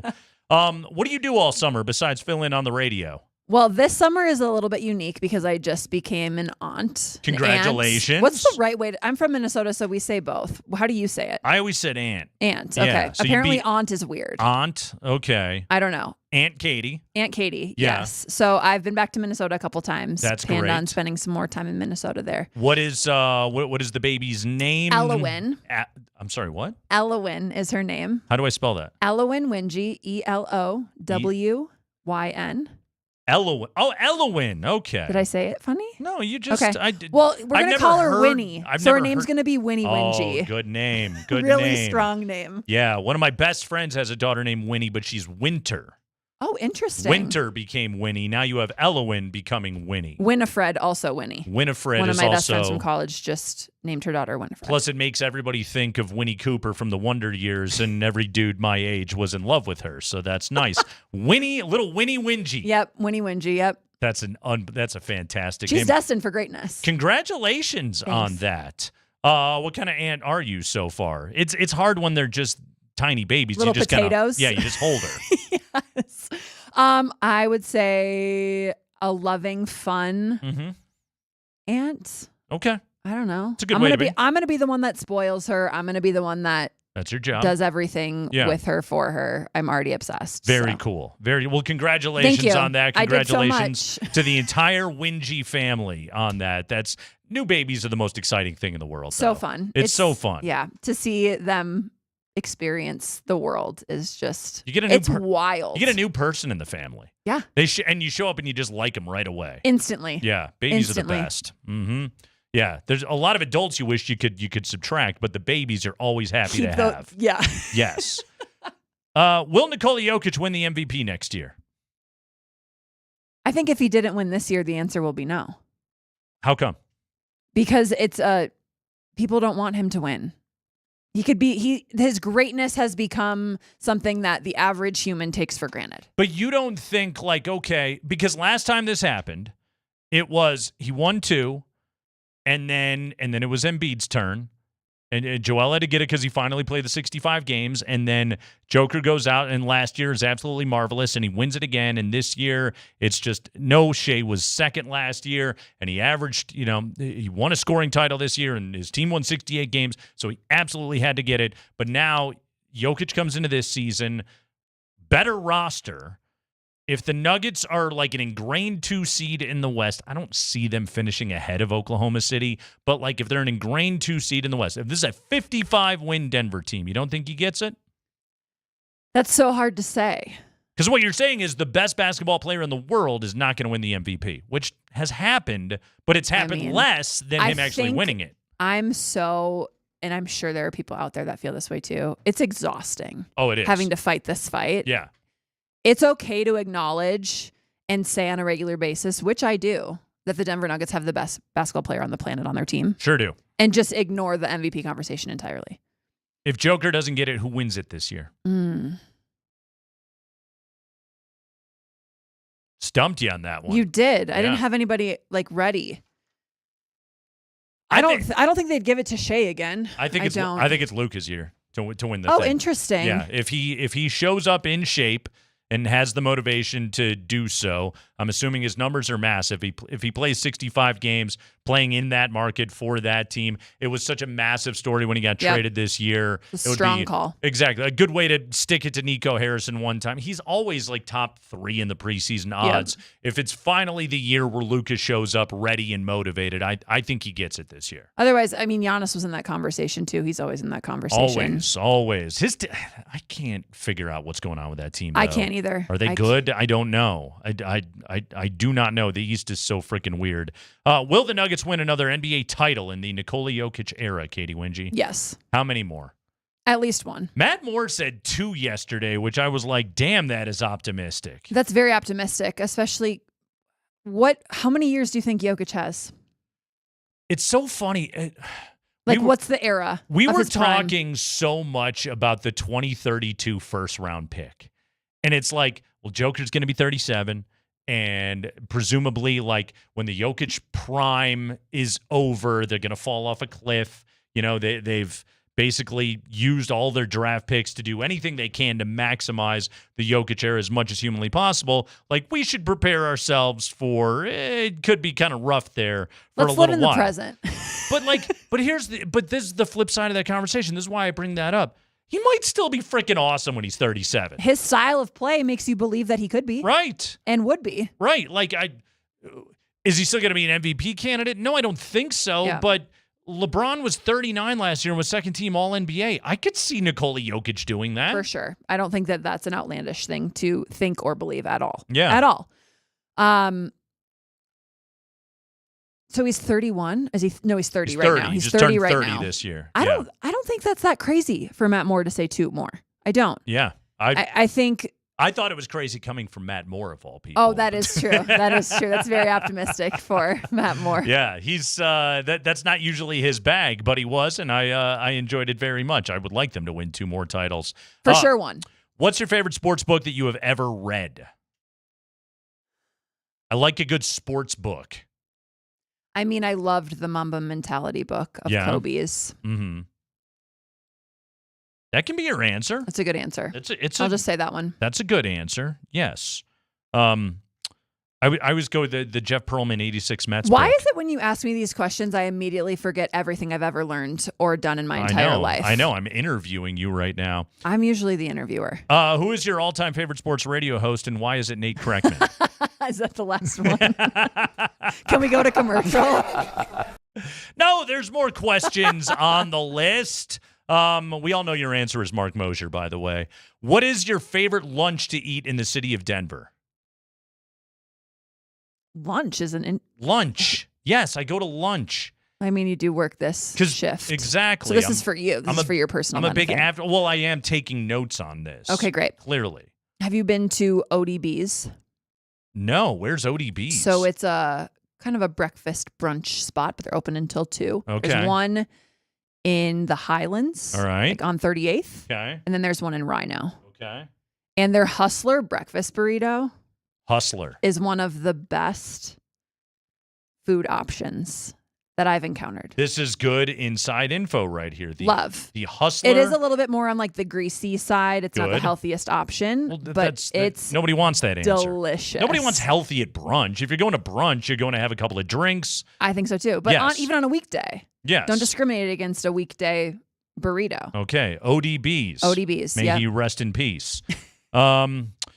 What is the best live sports experience in Denver?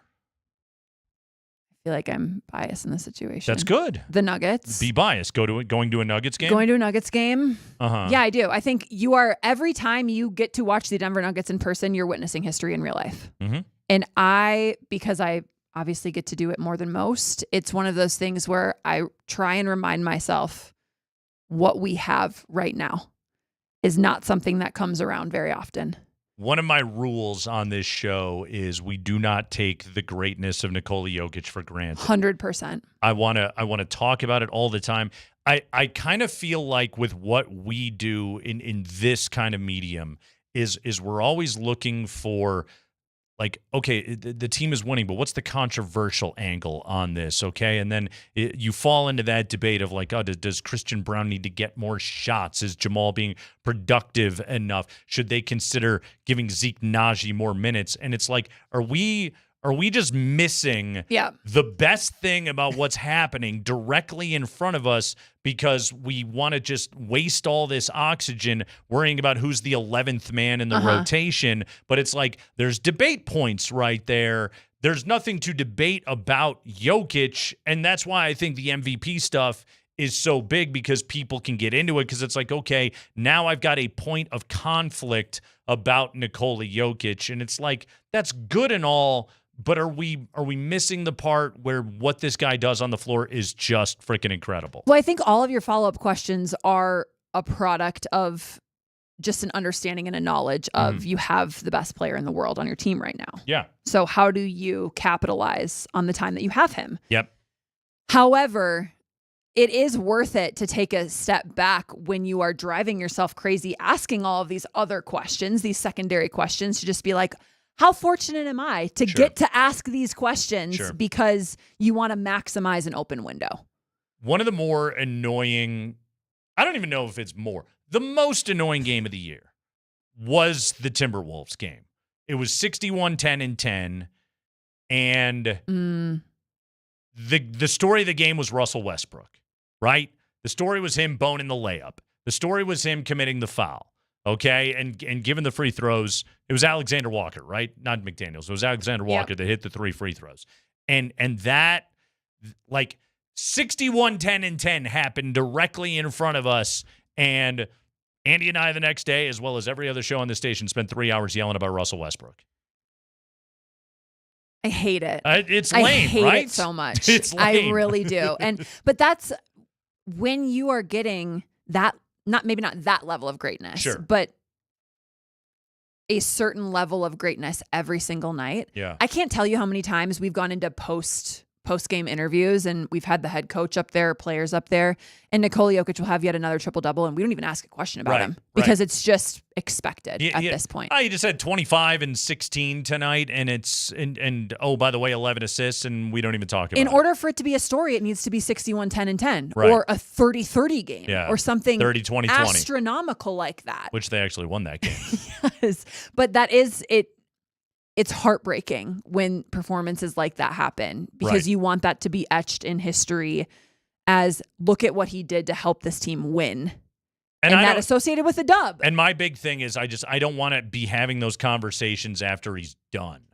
You know, like let's stay in that place where we're talking about it all the time. And again, like on a day like this, it's like let's yell about Jonas Valanāiťnas, you know? I know. But that But is we're yelling about him because we need to allow Nikola Jokic to not be on the floor for 40 minutes a game. You know what I Maximize mean? the Like prime. this is why we're angry about it, is because it's like, how are the Nuggets making themselves better? Right.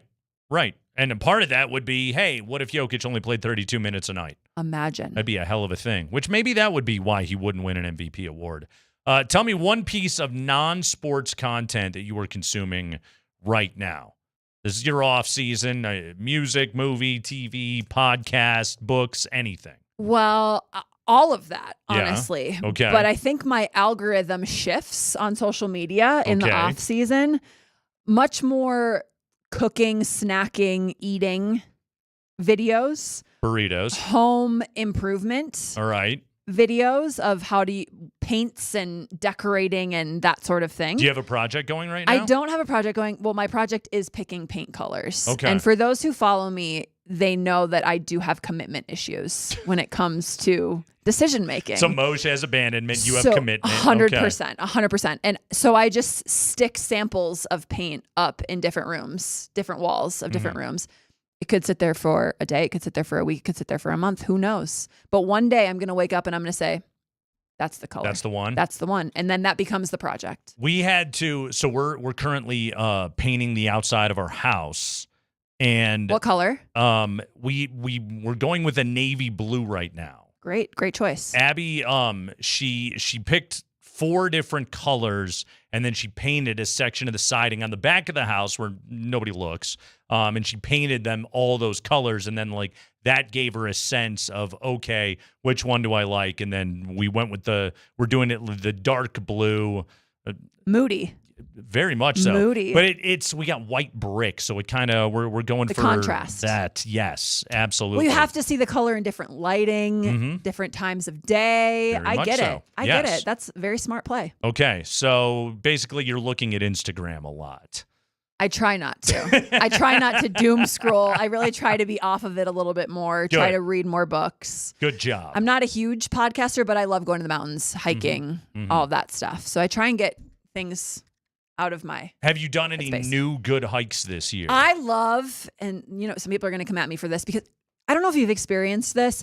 I actually get yelled at on social media when I share trails that I like. Like they're like, keep Colorado a secret. Let these people find these places on their own. And I'm like, I want everyone to enjoy the mountains that want to enjoy the mountains and the beauty. I'm not gatekeeping any of this information. Also, there's a billion websites A that million list every blogs and- trail yes, you can that search we on have. TikTok. You can Exactly. buy books. Yes, there's no secrets left in Colorado. My favorite area is the Brainerd Lake Recreation Area. It's up between Netherland and Ward. Okay. And I feel like I'm in Switzerland. The Lake Isabel hike, the Blue Lakes hike.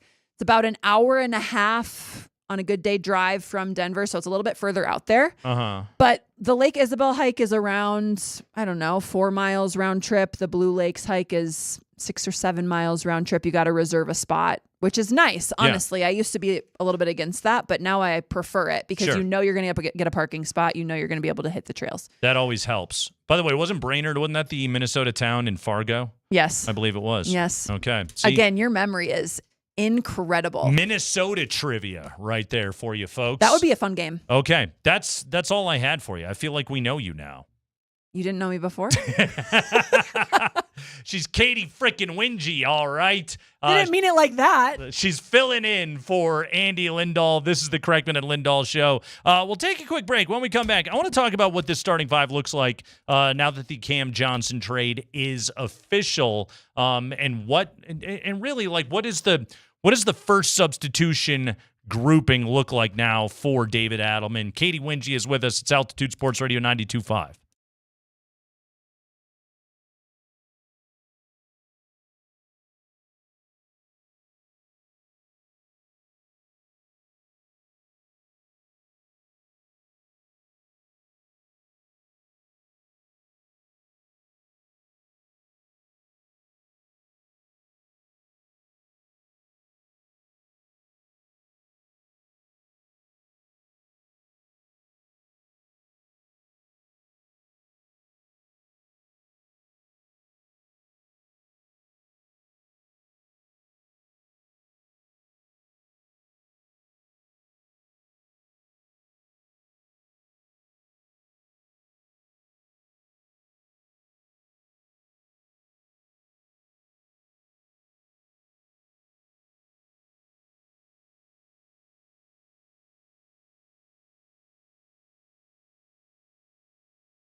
Kreckman and Lindahl. Katie Winchie's filling in for Andy. I'm Nate. We're with you until 6 o'clock today. And, Spring, we have breaking Nuggets news right now. Tweeted as of 8 minutes ago by Bennett Durando of the Denver Post. And I want to preempt this by saying I'm going to read this news.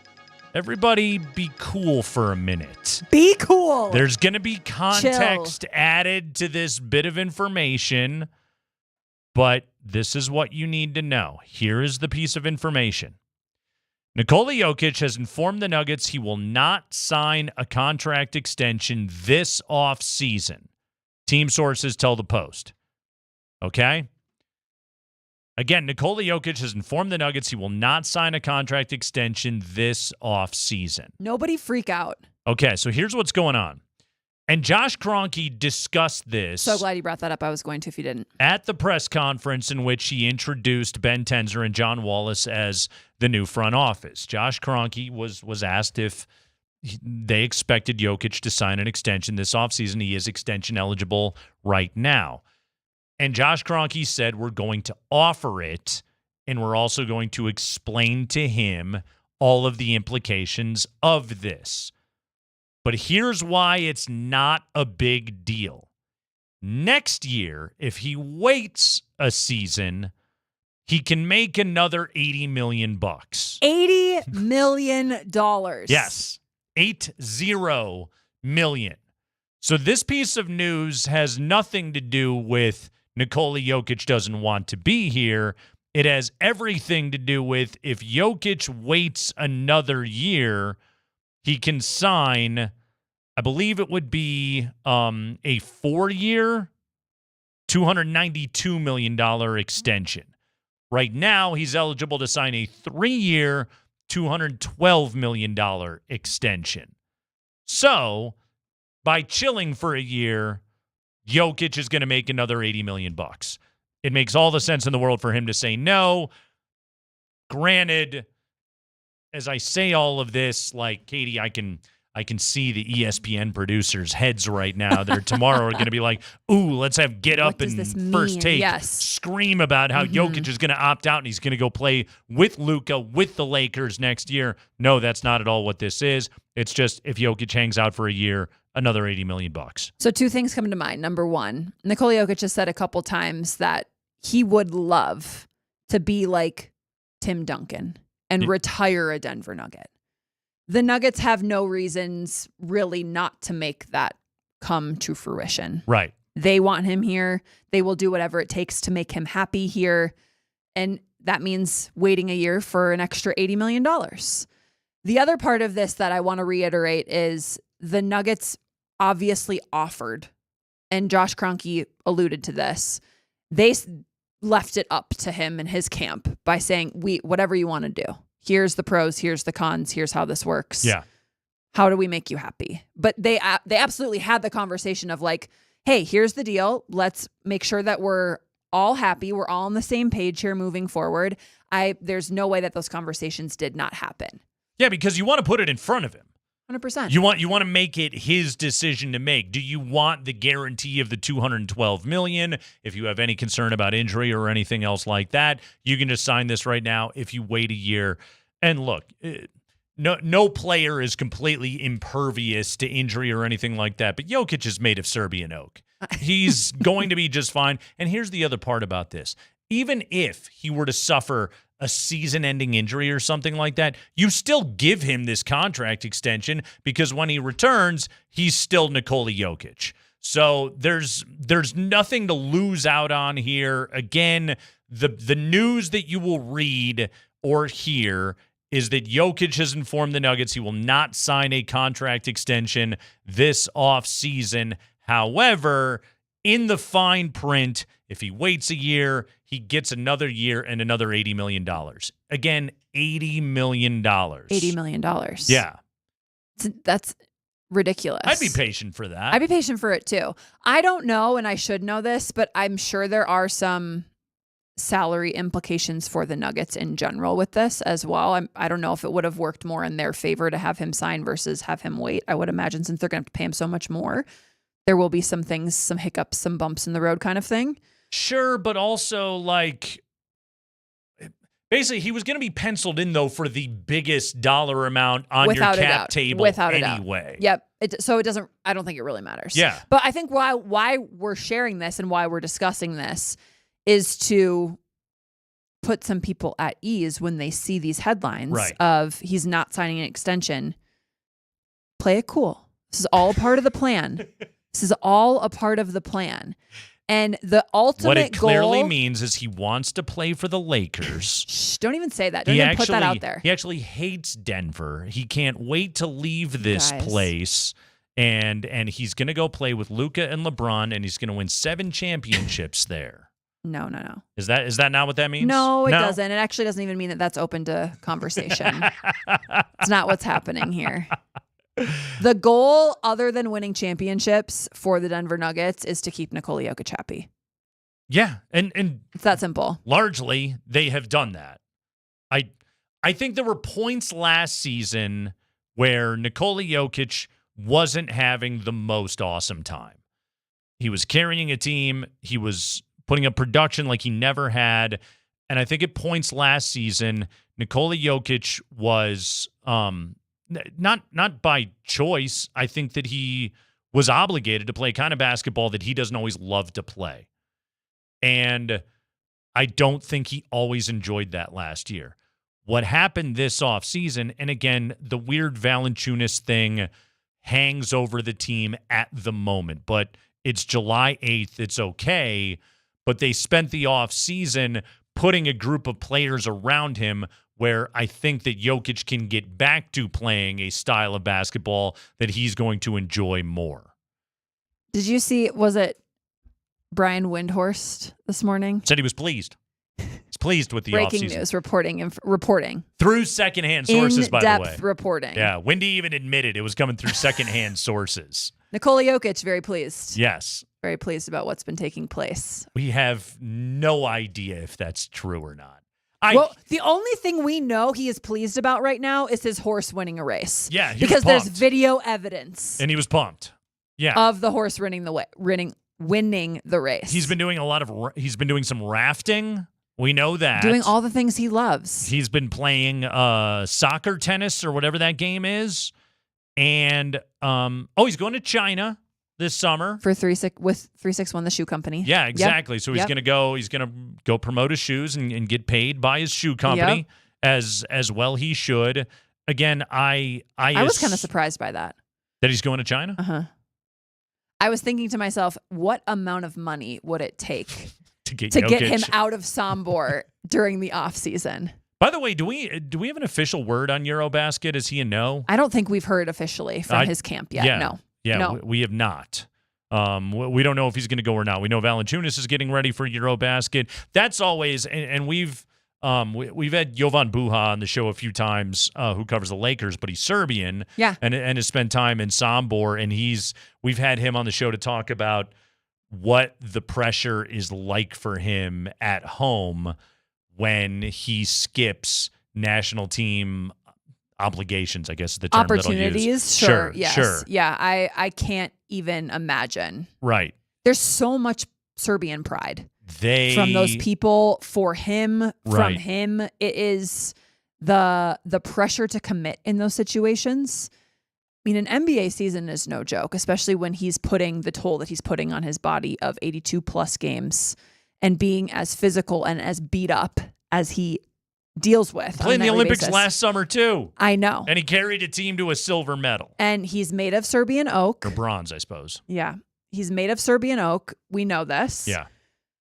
However, I'm more concerned mentally than physically at this point. I think that's a part of it. Just like the burnout. Yeah. But he actually said probably midway through last season with the Nuggets, he felt that playing in the Olympics with Serbia actually helped his game. It helped him get better. It almost like reinvigorated some aspects of his game that he wanted to get better at, got a different perspective Yeah. on that sort of thing, which is crazy to think. I do this every year. I'm like, there's no way he can get better, right? He got that 3-point shot cooking last year.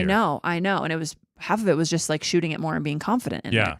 So maybe this is a situation where it's a change of pace. It's playing with different guys. And he wants that. He wants that change. Yeah. So again, guys, the news. Jokic is not signing a contract extension this offseason. It's cool. Everything's going to be fine. We swear. It's the Kreckman and Lindahl Show.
All right, here we go. It's hour number 2. Katie Wingy is in for Andy, and we have got all kinds of basketball news that we are consuming right now. First off, we have quotes from Jonas Valanāiťnas as of today from the B8 Basketball Summit in Lithuania. The comments from Valanāiťnas answer basically no questions. But he says when the trade is finalized, we'll come up with a plan. The Nuggets will express their wishes, how they think, how they see it, close quote. Dude, you're going to have to come play for the Nuggets for a year.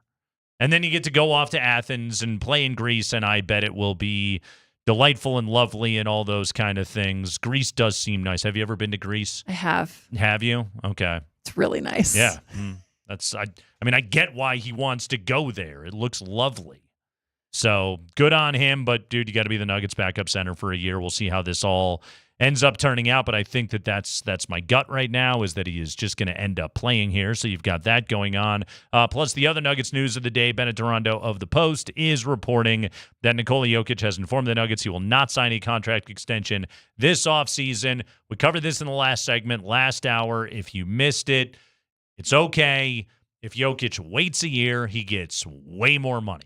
So that's why he's saying no right now. If Jokic was 35 and had like a history of whatever injuries, by all means, like take the money while it's directly in front of you. He has no need to do that right now. Zero need. Yeah. Zero need. So basically, he will turn down a 3-year, $212 million extension to wait for a year to sign a 4-year, $292 million extension. That's good work if you can get it. Katie, taking a look at this roster right now, okay? And specifically in the starting five. By the way, the Cam Johnson for Michael Porter and 2032 first-round pick is official today. We got the email directly into our inbox from Nick O'Hare informing us that this thing has indeed happened. So that's kind of fun. We have an official trade, and Cam Johnson is now officially a member of the Denver Nuggets. Let's just start here, Katie, with this starting group in particular, who hopefully everyone's healthy and they play a ton of minutes together and all of this. In what ways do you see this starting group looking different with Cam Johnson at the 3 as opposed to Michael Porter? It's a great question. I don't know if you'll see that much of a difference in terms of style of play because, let's be honest, everything is run through Nikola Jokic. Yeah. You get a little bit better defensively, so that allows some more switching to happen. I feel like there were often times where teams would specifically seek out Michael Porter Jr. to get him switched onto the ball handler. And I noticed that a few times. Yeah. So I don't think that targeting will be the same with the Cam Johnson. If anything, Jamal Murray becomes the dude now that they hunt on switches. And how do you And that's not the first time that's ever happened before, but Jamal's a better option than Mike. Well, and I'm sure teams are looking at the Nuggets starting 5 and they're saying you have to get Jamal Murray involved defensively in those types of actions. If nothing else, just to make sure that you're trying to wear him down on that side of the ball as well. So they shot it essentially the same percentage, Michael Porter Jr. and Cam Johnson. Cam Johnson shot a few more in Brooklyn than Michael Porter Jr. did, I believe. Which Cam will get fewer looks here in Denver. Yes, he will. Of it's just the byproduct of you're on a lousy team. Someone's got to take the shots. Exactly. So I think the spacing will still be honored in a similar way that teams had to defend Michael Porter Jr. You have to be out there. You can't have somebody cheating in as much. But, I mean, it'll be really fun to watch, to see how that chemistry develops, what actions they can get into with Cam Johnson versus how they had to use Michael Porter Jr., how they chose to use him. One of my favorite parts of this Cam Johnson trade was the amount of people that reached out to me immediately upon it happening, talking about how great of a person Cam Johnson is. You're going to love him. You're going to love working with him. He's such a great human. And I do think about that and weigh that a little bit heavier with the Nuggets in particular because they have worked so hard to build this culture and this camaraderie. And when your best player, your superstar, has the persona that Nikola Jokic has, I do think you have to think about those things when you're bringing new faces into the locker room. Right. And I think that, like, Aaron Gordon really, like, he laid the groundwork for how do you be, first off, how do you make the jump from having to be the guy on a bad team, having to be a facilitator, having to be a creator when that's not the strengths of your game, and then coming to Denver and saying, okay, here is a specific role. You're going to catch a lot of lobs in the dunker spot, and this is going to be your job. You go rebound, you go defend, and this guy is going to make sure that buckets come your way. Like, one of the things that AG has talked about is the amount of space that he has in Denver versus what he had in Orlando, in college at Arizona, what that was like. So I think that Cam Johnson could really learn a thing or two from Aaron Gordon and simply say, how do I walk in the door, bring a level of humility, and know this guy's going to take care of me? I think another good guy to have around for that is Bruce Brown. Bruce was an interesting case, and he and KCP arrived the same year. And Katie, and we've even talked about this before, like, it did take a while. It's not that it was bad ever, but it took a while for Bruce and KCP to both play in a way that maximized how to be the best teammate to Jokic. So, like, again, with Bruce Brown, you have institutional memory that you can go and talk to and say, all right, what can you tell me about how I be the best version of player that I need to be to maximize what this guy wants me to do? You know who else would be a great person to talk to about that too is Christian Brown. Yeah. Watching him grow and evolve alongside Nikola Jokic, he's a great example of someone that's like, you play with the best player in the world, he's going to make you better. He's going to make you look better. You do what he says. And it seems like on all accounts that Cam Johnson is going to come in and have a similar mentality to Aaron Gordon of like, I just want to win. I'm so grateful to be a part of a team that has an opportunity to win a championship. How do I help this team do that? And walking and talking with that sense of humility. The other thing too, the Nuggets could go a little bit smaller with Cam Johnson being in that 3 spot, potentially playing the 4 a little bit. He also is an underrated playmaker. Yeah. I think he was second in assists per game with the Brooklyn Nets. So maybe you can relinquish some ball handling duties from Jamal Murray. But look, Aaron Gordon can facilitate offense. Nikola Jokic can facilitate offense. So Cam Johnson just being another playmaking option will give you some different looks within the Nuggets offense. I think another ball handler is, and a guy that, and nobody is going to talk about Cam Johnson and say he's like an elite shot creator, but he can get his own look. I would like to see more actions, and this will sound crazy, with less Jokic involvement. And one of the biggest reasons why I would like to see that is not to not maximize what Nikola is, but great players can do a thing every now and then, but you have to have good teammates around you, is you can rest on offense, right? LeBron has talked about this an awful lot of like, you don't get to rest on defense. You can rest on the offensive end of the floor. Like, what if there are possessions where Nikola Jokic doesn't have to be the primary ball handler, the primary screener, the primary facilitator, and just can there be actions where what if there was a world where what if Jokic hung out in the corner for a possession or two? You know, he can knock down corner threes. Like what if he was the drive and kick option? But it's a way to, again, like, he may not play a ton fewer minutes, hopefully 3 or 4 fewer minutes per game, but how do you not make him the key part of every single action of your offense? I would like to hope another ball handler on the floor with Cam Johnson, who, while he may not be at his peak as good a shooter as Mike was, he can facilitate, he can handle the ball, he can do more things on the floor than Porter could. Yeah, the well-roundedness stands out a lot.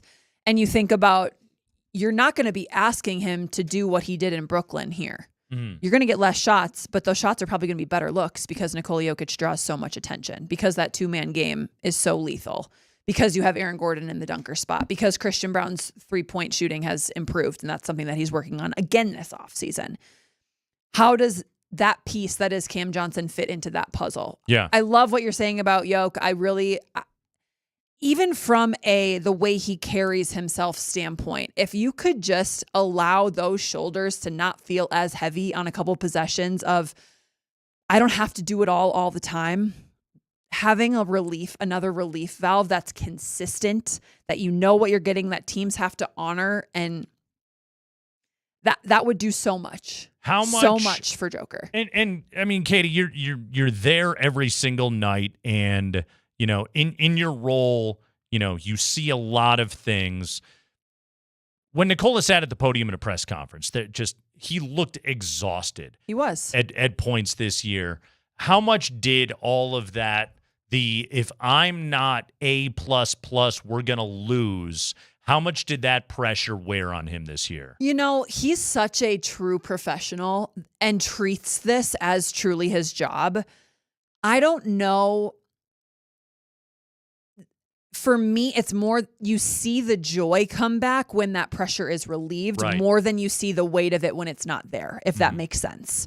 I think he's lighter. He is more joyful. He kind of gets back to that Joker self. Right. When he has help.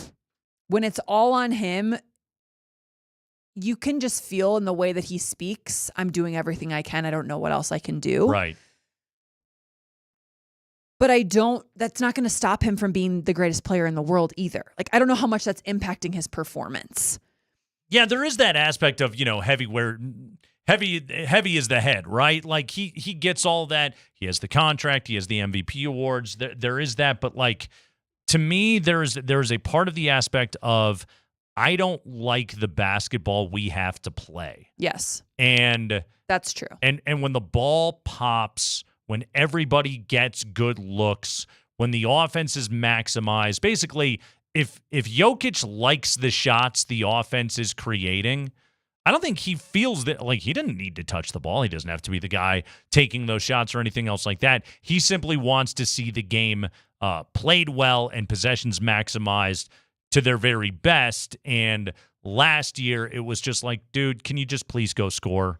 Otherwise, we're going to lose. Yeah, he doesn't want to be the guy that you give the ball to with 9 seconds left in the shot clock and he's like backing someone down or is in a post-up situation or is having to shoot the Sombor shuffle fading away. Yeah. He doesn't want that. And I do think there were times where you could see him visibly frustrated in those situations of like, why are guys not in the right spots? Why are we so limited in what we're doing? I think these new pieces will help with that a lot. And think about how often he was playing with the second unit guys too, right? Yeah. A lot of those guys are still very young. Can they take that next step and be more consistent and be smarter basketball players? And those minutes were bad last year. Really tough. Yeah. Really tough. And so can you bring back a guy like Bruce Brown who knows what Nikola Jokic likes and where he wants the ball and how to play next to him.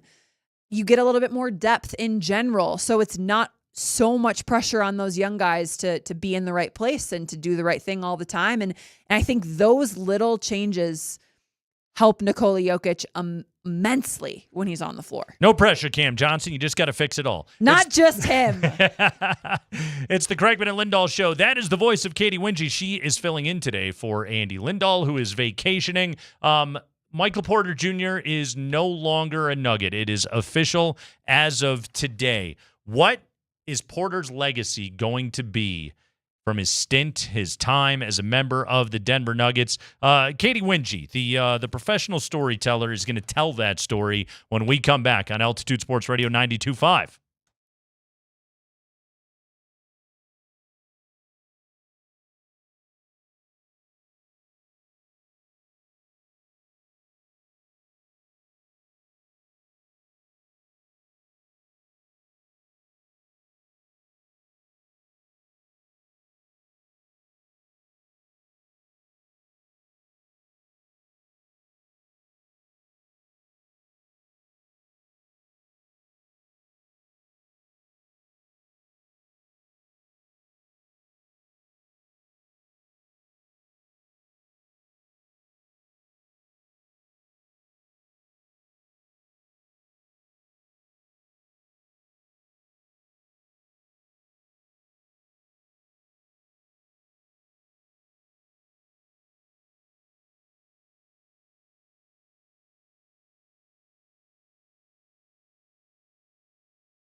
Murray goes to the left hand.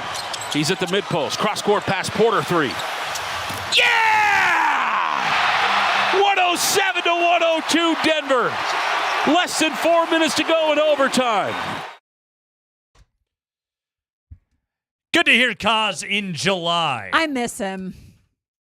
I don't think Kaz, are we doing summer league games on radio spring? I don't know. He's at the lake. No one can get a hold of him. As well he should be. Katie, by the way, you are going to summer league. Leave tomorrow with the team. So you'll be there and you'll be doing the reporting covering the team. So explain this because you told me about it and I feel like I followed most of it. Summer league games will be carried on altitude, but not in the traditional sense necessarily. Explain. That was perfect. That was a great lead-in. Okay. We're covering all the games in Vegas. We will have pregame, halftime, postgame coverage on Altitude TV. So we sat down Duran Holmes today to do a more in-depth interview with him and his return and his comeback. Yep. So that will be on our pregame show on Thursday before game 1. But the way that we're doing it on Altitude TV is essentially we'll have the game broadcasts and then you'll hear from a group of Altitude broadcasters. For the first game, it's Vic Lombardi, Chris Dempsey, and Chris Marlowe. Okay. And they will just Vic kind of and the chime in. Chris's. Yes. They will just kind of chime in as they feel necessary over the broadcast that's taking place in Vegas. I will be in Vegas, so any reports, any interviews that I have, there's always current players that show up there. Christian Brown, Peyton Watson, some of those younger guys. We'll see if any of the new players show up there as well. Usually Bruce Brown is around, so maybe a chance to catch up with him. So we'll do some of those interviews and then we'll play them back during the broadcast as well. So it'll be a little bit jumpier, but it's not Chris Marlowe, Scott Hastings calling the game with me doing the sideline reporting. It's a little bit different. Okay, so you'll still get the games, though. Yep. You can You'll still be able to see watch what the Nuggets Duran summer league Holmes games. Yep. looks like, and you can see what Boo Buie and Keontae Johnson and assorted other dudes. Spencer Jones on that team. Tamar Bates. Hunter Tyson is going to play Yep. some summer league ball this year, so that'll be good. So there you go. Get all that on Altitude. Katie, big day. We got the official announcement that the Michael Porter to Brooklyn for Cam Johnson trade, 2032 first in there as well.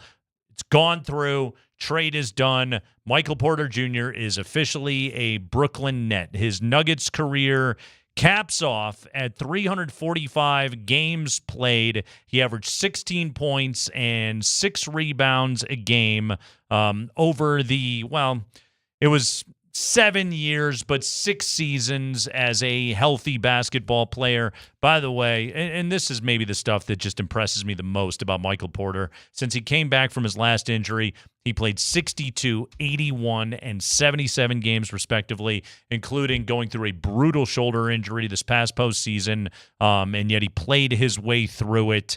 He was clearly uncomfortable, but he battled. The Michael Porter case is an interesting one, Katie, because here was a guy that top player in the country, coming out of high school, goes to Missouri, suffers an instant injury, college career, kind of a bust, goes to the NBA, falls in the lottery. Denver gets him at number 14. He misses his entire first year in the league as he's coming off of a back injury. The first couple of years were, I would call them bumpy. At times with Porter here in Denver, both in terms of his role, the coach is trusting him, but eventually he settled in and he became a full-time starter on an NBA champion. There's also the part where he got a max contract, which that does shade the conversation one way or another. There were really tough circumstances that he had to deal with off the court, in addition to what happened as a player. He and his family really went through some things in their time here in Denver. Let's just kind of start in the biggest picture. What to you is Michael Porter Jr.'s legacy as a Nugget? A champion. Yeah. He will forever be a Denver Nuggets champion. No one will ever be able to take that away from him. And I really do believe that the Nuggets probably don't win that championship without him and his contributions and what he did for that team. I look back, and it was one of my first drafts that I covered for the Nuggets upon moving here. And I remember watching him fall later and later and thinking, wow, he might still be on the board when the Nuggets could potentially pick him. Yeah. And the moment that Denver selected him, there was this energetic buzz amongst the Nuggets fans at the draft party, on social media channels. Everybody was like, wait, what just happened? Who did we just get?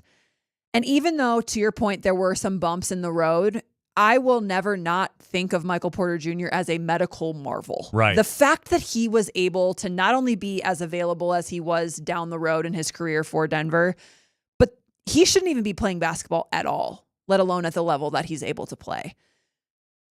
I think we watched him grow up in Denver. We watched him figure himself out a little bit more in Denver. He learned coming out of high school, he was the best player in the country. He learned what it was like to really be a part of a team and have to take a step back and not be the go-to guy, and how that could lead to success. And he did that humbly. I think it was one of those situations for me, being around this team as often as I was. He was always thoughtful in interviews. He was always accountable for the way that things went in games. And I so appreciate that. Yeah. Not everybody's like that in this league. Not everybody answers questions at all in this league. And Mike was always a guy that was like, I'm going to own up to this. I'm going to celebrate the wins. I'm going to explain the losses. And I will always think of Michael Porter Jr. in a Denver Nuggets uniform positively, and a champion.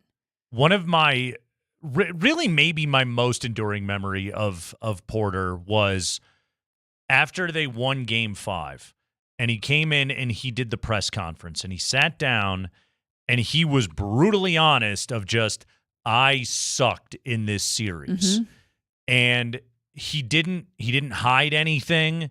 He didn't cop out. He had a bad series. God, he shot his 3-point shooting. I'm looking at it right now in that series. 2 for 11, 1 for 6, 0 for 2, 0 for 3, 1 for 6. And yet in Game 5, he was 6 of 11 from 2. He had 16 points. He had 13 rebounds. He couldn't buy a 3 to save his life, but he still put up a 16 and 13, and he played freaking hard in that game to help his team get over the hump. He had a great series against the Lakers. Really, he had a pretty good playoffs all throughout, but he had a great series against the Lakers and helped that team win an NBA championship, and he was just brutally honest about it, and he was also, his attitude was just like, I was terrible in this series. My shot is lost. I'll find it in the next few weeks.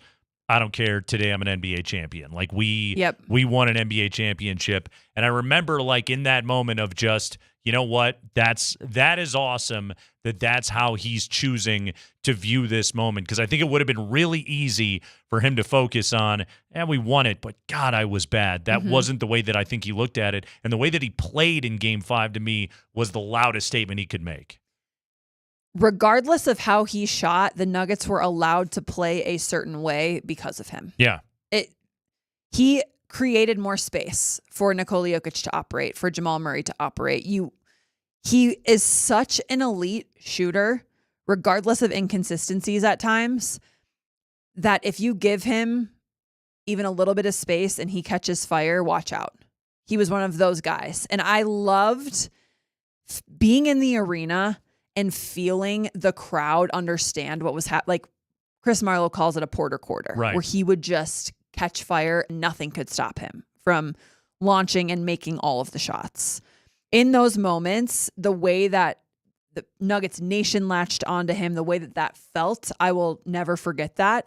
And for every great quarter that he had, there probably was also one where he really struggled, but defenses had to guard him the same regardless. And that played a role in the Nuggets' success. You talked about the medical marvel part of it.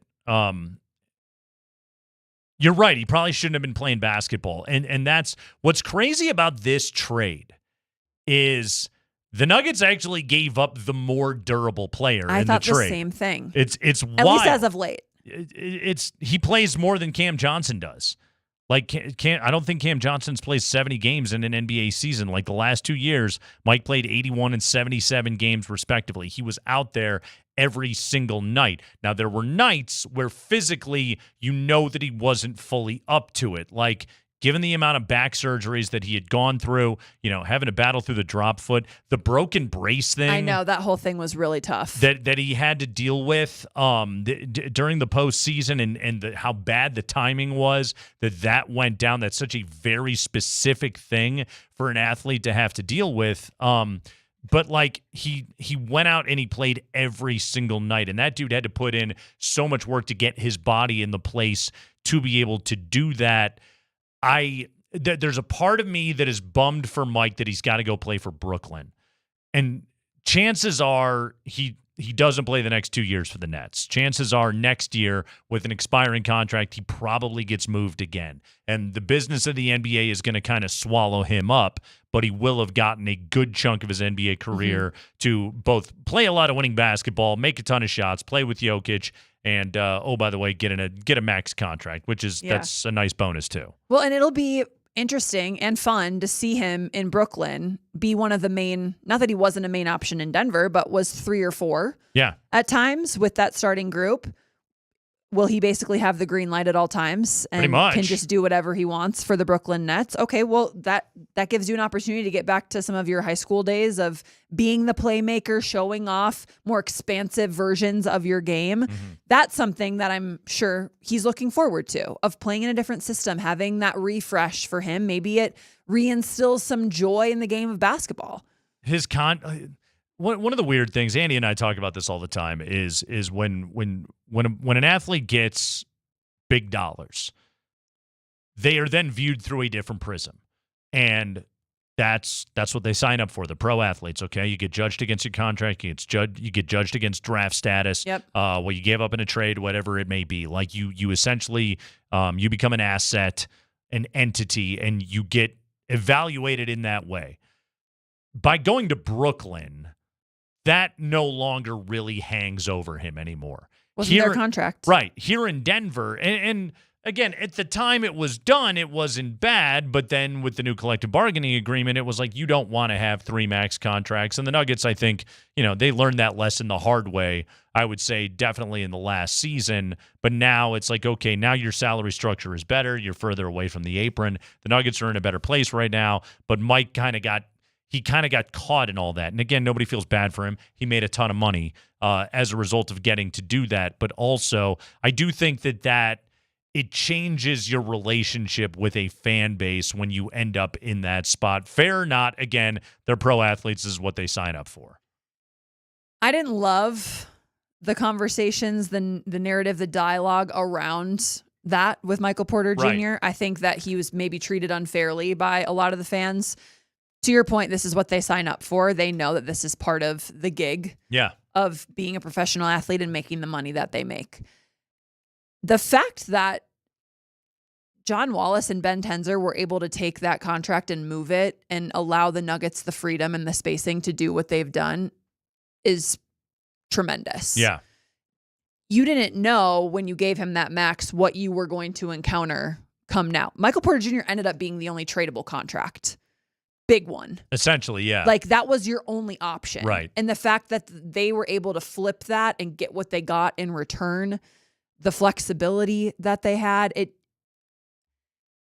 you love, honor, respect, value everything that Michael Porter Jr. brought, but you also can recognize, like, both feelings can be true. You also recognize the Nuggets got better and did what they needed to do in releasing that contract. So he finishes 15th in franchise history total points, 18th in franchise history total rebounds, 14th in franchise history in made field goals. And again, he did this in 6 years. Really, he did it in 5 years because one of those years he had the injury early on. He really only played, I think, 9 games that season. Yep. Second in total three-pointers made with 843, trailing only Jamal Murray. And first in effective field goal percentage, which weights three-point shooting more. So he's actually number 1 in that particular metric ahead of Nikola Jokic.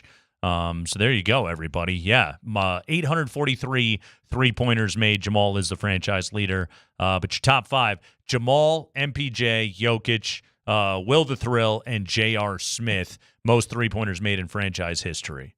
Which, by the way, that's a product of the modern NBA. Yeah. It's different times. Yeah, exactly. Guys just it's kind of crazy when you look at like the all-time three-point leaders list, and it's just all dudes from today because they all shoot 1,000 threes. That's the way that the game has changed. Exactly. Right? So the way it's changed. So Michael Porter will go down. I don't think there's a debate to be have of like should they retire the number of Michael Porter? No, he wasn't that. But he does walk out the door again as a top 4 player on the only champion in franchise history. And a guy that no matter what, like you cannot tell the story of the Denver Nuggets without Michael Porter Jr. I will miss the Mikes, the meme that came along with that. I remember him telling the story of like, why did you shoot that shot? I think it was against the Clippers. He was like, I don't know, something just told me to take the shot. Yeah, Mike. Yeah. Like that, those Stories, the Mike from the team that came along, like you could tell there was just, he found himself more as a Denver Nugget and became a part of this family.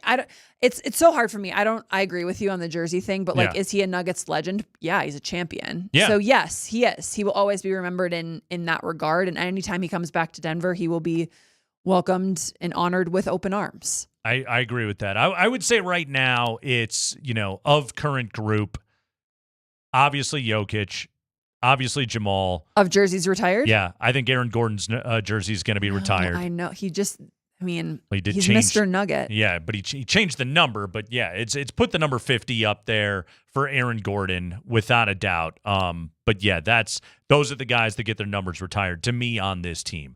Again, I think Porter comes up just a little bit short, but still, like Hall of Very Good. You don't always have to go to the Hall of Fame. Totally. Yeah, all-time great Nugget without a doubt. It's so funny too because in so many ways, Michael Porter could have had a complete dud of an NBA career. In so many ways. Yeah. I don't think people understand. And it goes back to the medical marvel stuff. But I mean, the other thing that I remember when he was drafted and even talking to like his father, they were so excited about Denver and Denver being the right fit in a system where he could be a little bit more patient because they had more depth at that time. Obviously, you didn't want him to miss his whole first season, but that allowed them to handle the injuries in a different way with Michael Porter Jr. Every time I watch him play and his jump shot being his jump shot and watching even this past season, his rebounding was an underrated aspect of his game, but you saw some of his offensive game expand in terms of playmaking and driving. And there were a couple dunks that he had this past year that you were like, whoa, that's vintage Michael Porter Jr. pre all the injuries. 18-7 this past season as a 50, 39.5, 77% shooter. I mean, if Mike hits his ceiling as a shooter, he's a 50, 40, 90 guy. For sure. Which there aren't many of those guys walking the planet right now. Pretty damn good NBA, pretty damn good Nuggets career for Michael Porter. We'll see what it looks like the rest of the way. Cam Johnson and the group go forward. Katie Wingy is in for Andy. I'm Nate. It's Altitude Sports Radio 92.5.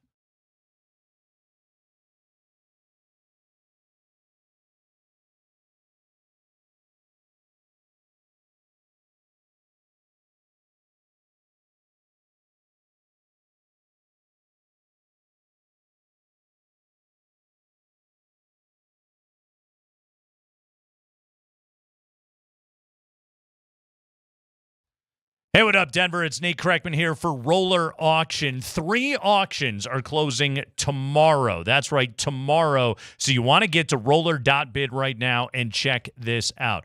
First off, auction number 1, construction and contracting, closing tomorrow morning at 9 a.m. Excavators, loaders and backhoes, wheel loaders, forklifts, a water wagon. Hell yeah, a water wagon. Go check it out right now at roller.bid. Their construction and contracting equipment auction. That closes tomorrow morning at 9 a.m. So go to roller.bid.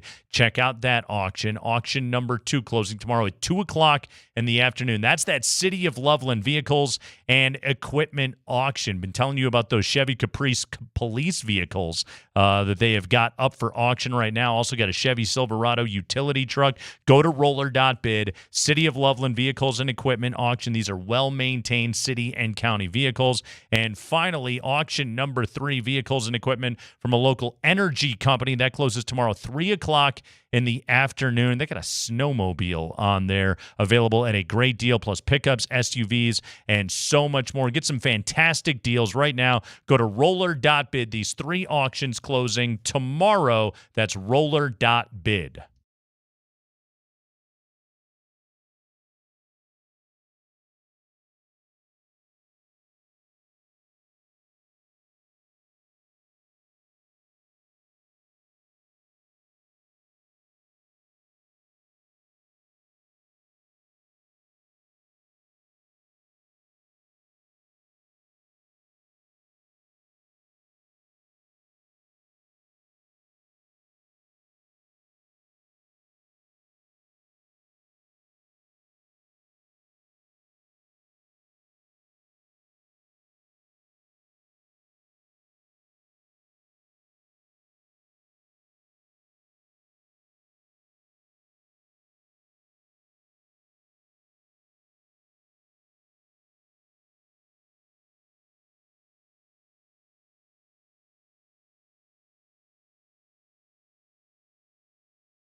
We're going to hit the 5 biggest stories of the day from around the NBA coming up at the top of the hour. Latest on Nikola Jokic and his contract extension situation. Latest on Jonas Valanāiťnas. We got quotes today from Jonas Valanāiťnas. We'll listen to them again and try and figure out what the heck they mean.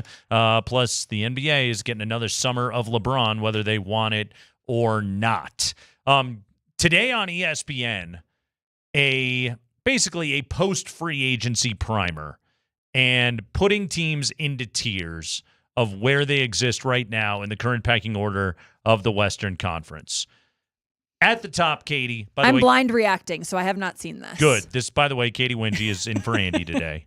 It will not stun you to know the defending NBA champion Oklahoma City Thunder, number 1 on the list. They've earned it. Fair. Yep. No complaints. Until you knock them off, they belong there. By the way, everybody's back next year. Yeah. So they'll have some hard decisions to make later on, but yes. Down the road, that's the problem. But for now, they are as primed as any team that we have seen to repeat as an NBA champion in this current run of 7 unique champions in 7 years. It was really interesting to me hearing Lou Dort talk about, I think it was on one of the ESPN shows, their run overall and where their challenges and doubts stemmed from. He was very open in saying that the Nuggets were the scariest opponent for him. Yeah. He was like, no, we started having some doubts when we faced Denver and they took us to 7 games. They didn't feel that way at all when they were playing the Pacers. He said, now we kind of knew that it was always going to come together and we were going to find a way. But there were some serious worries in that locker room. And think about the team that the Nuggets were playing with at that time. I don't know about you guys out there. It makes me optimistic. Did Lou Dort ruin our summer? Like what he did. Come on, man. You can't get beat by Lou Dort. Come on, Kaz. What he did in Game 5. Lou Dort, who had been ice cold that whole series, just loads it up in the fourth quarter in a game that the Nuggets, what did they have, an 8-point lead going to the fourth quarter of Game 5 in a 2-2 series? Look, though, this happens every playoff run. Yep. In almost every playoff series where there's one player or 2 players that have crazy games and end up winning the series for that team. Yep. That was Porter in Game 3 in that series for Denver. Like, there was a Christian Brown game way back when. Like, when the Nuggets made there always is somebody has a game that changes everything. But if Lou Dort doesn't have that in Game 5. I agree. It's one of those things where now, looking on hindsight being 2020, you want to say, like, adjust in game. When any NBA player is making shots the way that he was making shots. Sure. Make anyone else beat you at that point. But it also is playing the percentages of like, well, Lou Dort can't possibly keep shooting like this. Didn't it also happen in like 5 possessions? He hit like 3 of them in like 5 possessions. 19 points in a quarter. Exactly. It was ridiculous. And it's a stupid high arcing 3 that was, skimming off of the bottom of the scoreboard and then going in. But that's how good teams win. And that's depth on full display. You never know who's going to come alive and when they're going to come alive, and that's how championship teams are formed. Screw Lou Dort. Anyway. Tough. OKC number 1 on the list, and everybody's going to be back. All right. Tier number 2, according to ESPN, ready to deny a repeat champ. 2 teams on there. Can you guess which teams they are, Katie? So is this 2 and 3, or Yes. it's just, okay, the Denver Nuggets. One is Denver. Who else has had a notable offseason? It is Houston. Rockets. Yes. The team that got Kevin Durant, a team that got DFS, a team that basically could defend. They were, were they a bit of a fraud as a 2 seed a year ago? Yeah, probably. But they could defend at that level. They just flat out couldn't score. Now they got Durant. In many ways, and Matt Moore made this point yesterday, I thought it was pretty good. They kind of mirror OKC now. Like the Thunder, not necessarily an elite offensive team, but they have SGA. The Rockets, still not an elite offensive team, but you have the guy who is better at getting his own shot than almost anybody in the history of the sport. I know, but I'm not totally sold on that fitting the way that everybody is anticipating it fitting. How so? Kevin Durant has had a lot of injury issues. Yes. Like, is he going to stay healthy? It's not getting any younger. No, and that Houston team seemed to be jiving and gelling very well. Mm-hmm. Obviously, he's one of the most prolific scorers in NBA history. He's probably very excited about going to a team as good as the Houston Rockets are. I would think so. That Phoenix experience probably wasn't awesome. Wasn't awesome. I just don't think that it's going to be the Kevin Durant that people have in their minds, which is old Kevin Durant. Yeah. I think it's going to be a different role for him there. Can he still do all the things that we know him to do? Yeah. I just don't think he's going to do it as consistently. And my biggest question mark there is, can he stay healthy? Yeah, their challenge is going to be, how do you get that version of him when they get to the postseason? Like, in my pecking order, I've clearly got Denver above them right now. You know, I'm a sucker for a good full circle story too. Yeah. So Kevin Durant, Jeff Green, I believe, is still on the Houston Rockets. Okay. I think. But Kevin Durant and Jeff Green both started together in On the Oklahoma Sonics. City. Yes. And the reason that I was talking about this was John Wallace, teammate at Georgetown of Jeff Green. That's a deep cut right there. So the connections, they run deep. But it was so funny thinking about, Kevin Durant is going back to play with Jeff Green. And both of them obviously are so much old. Like, they were babies when they came into the NBA playing for the Seattle Supersonics, which then became the Oklahoma City Thunder. You know what's funny is during the postseason run a couple of years ago, Andy and I had Jeff Green on. And Jeff Green was awesome. Awesome. Loved that dude. But we asked him, like, hey, do you like how on every telecast they always have to talk about how old you are? And how many teams you played for, and how you played for the Sonics, how you were the last dude to play for the Sonics, you and KD. And he just, like, he was very honest about it. He was just like, yeah, it gets a little old. He's like, we get it. I've been in the league for a long time, but, like, there's more to it than just that. So that's why you watch your local telecast, because that's not all that Chris Marlowe talks about. All right. Okay, next to Minnesota at number 4. That seems fitting, too. Yeah, probably. Without Alexander Walker, does that team lose a little bit of their identity? Like, obviously McDaniel is still there. I love Terrence Shannon Jr. Like, he's a good player. Rob Dillingham on that team. They've got good young players, but your backcourt is not the same without Alexander Walker. You have Mike Conley, who's ancient, DiVincenzo, who's good but not great. I'm really interested to see kind of what that team looks like now. They knew, though, that they weren't going to be able to keep Nikhil Alexander Walker. Yeah. He earned more. Crazy that he's going to Atlanta. I Right. think that'll be a very interesting fit and to see what his role. Yeah, for sure. They've made some really good moves in the offseason as well. All right, here's the list of teams that are not dead yet. The Clippers, the Lakers, Golden State, and then Dallas is included in this tier. They're such a weird team without Kyrie and by breaking in Cooper Flag this year.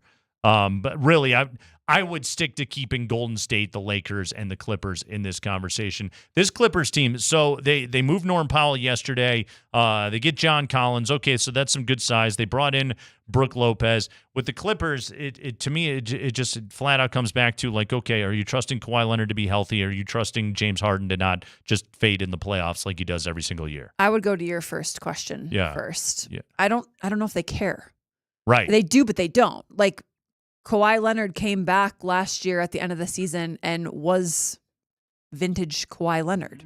Was able to help in a lot of ways, was just as good. I mean, the fact that the Nuggets beat the Los Angeles Clippers, how many ESPN analysts broke down, no, the Clippers are the hottest team in the NBA right now. There's no way the Denver Nuggets can beat them. They had a great second half. Great. The dangerous team going into that series. I just don't think the Clippers are going to be the Clippers in the second half of the season. Yeah. What are they going to be in the first half? Nobody really knows. We'll wait and see. James Harden I'm like, what's going to happen with him? I don't think that he's going to float into no man's land in the NBA quite yet. Right. Especially some of the pieces. I'm sure that's reinvigorating for that team. So they'll be an intriguing one to keep an eye on. They still have Nick Batum, so they're not dead as long as they have Nick Batum. At least that's what Nuggets fans think. That's how I feel about it. I want Nick Batum. The Lakers got LaRavia. Austin Reeves still there, obviously. It's going to come down to, obviously, it's Luka's team. Is LeBron James healthy? We're going to talk much more about that coming up in the high five. Golden State, I know they're waiting on Al Horford. They got to figure out the Kuminga thing. But it kind of just seems like with that group, it's, hey, Jimmy Butler's going to solve all of our problems. And if he and Steph stay healthy, then look out. If Steph gets hurt again in the playoffs, then we're toast. I think that's kind of where that team is in this part of Steph Curry's basketball life. I think that if Steph Curry can't be Steph Curry, that team is irrelevant in a lot of ways. Does Jimmy Butler solve a lot of their problems? Yeah, he did. He made them that much better. Yeah. Can Draymond Green just play basketball? That's also a question. Like, can he not cause problems? He's got a podcast. I understand. Great. Do your podcast. That's fine. Kick guys in the but like, nuts how are and- you as a teammate? Right. And can you not be a part of the story other than just helping your team win basketball games? But it comes down to, it's similar to the Nuggets. Like, the Nuggets obviously aren't, if something were to something were to happen to Nikola Jokic, the Nuggets aren't the Denver Nuggets that we know. They're not number 2 on this list. Sure. It's the same thing with the Golden State Warriors. They're not relevant in a lot of ways if Steph Curry isn't able to play at the level that they know him capable of playing at. I'll give you 3 young teams. You tell me which one of these teams stays out of the play-in. Memphis, Portland, San Antonio. Stays out? Stays out. They actually finish in the top 6 in the Western Conference. I think Portland stays out. Really? Yeah. You like them? Sorry, I misunderstood your question. I Okay. thought out of Who's finishing in the top 6? San Antonio.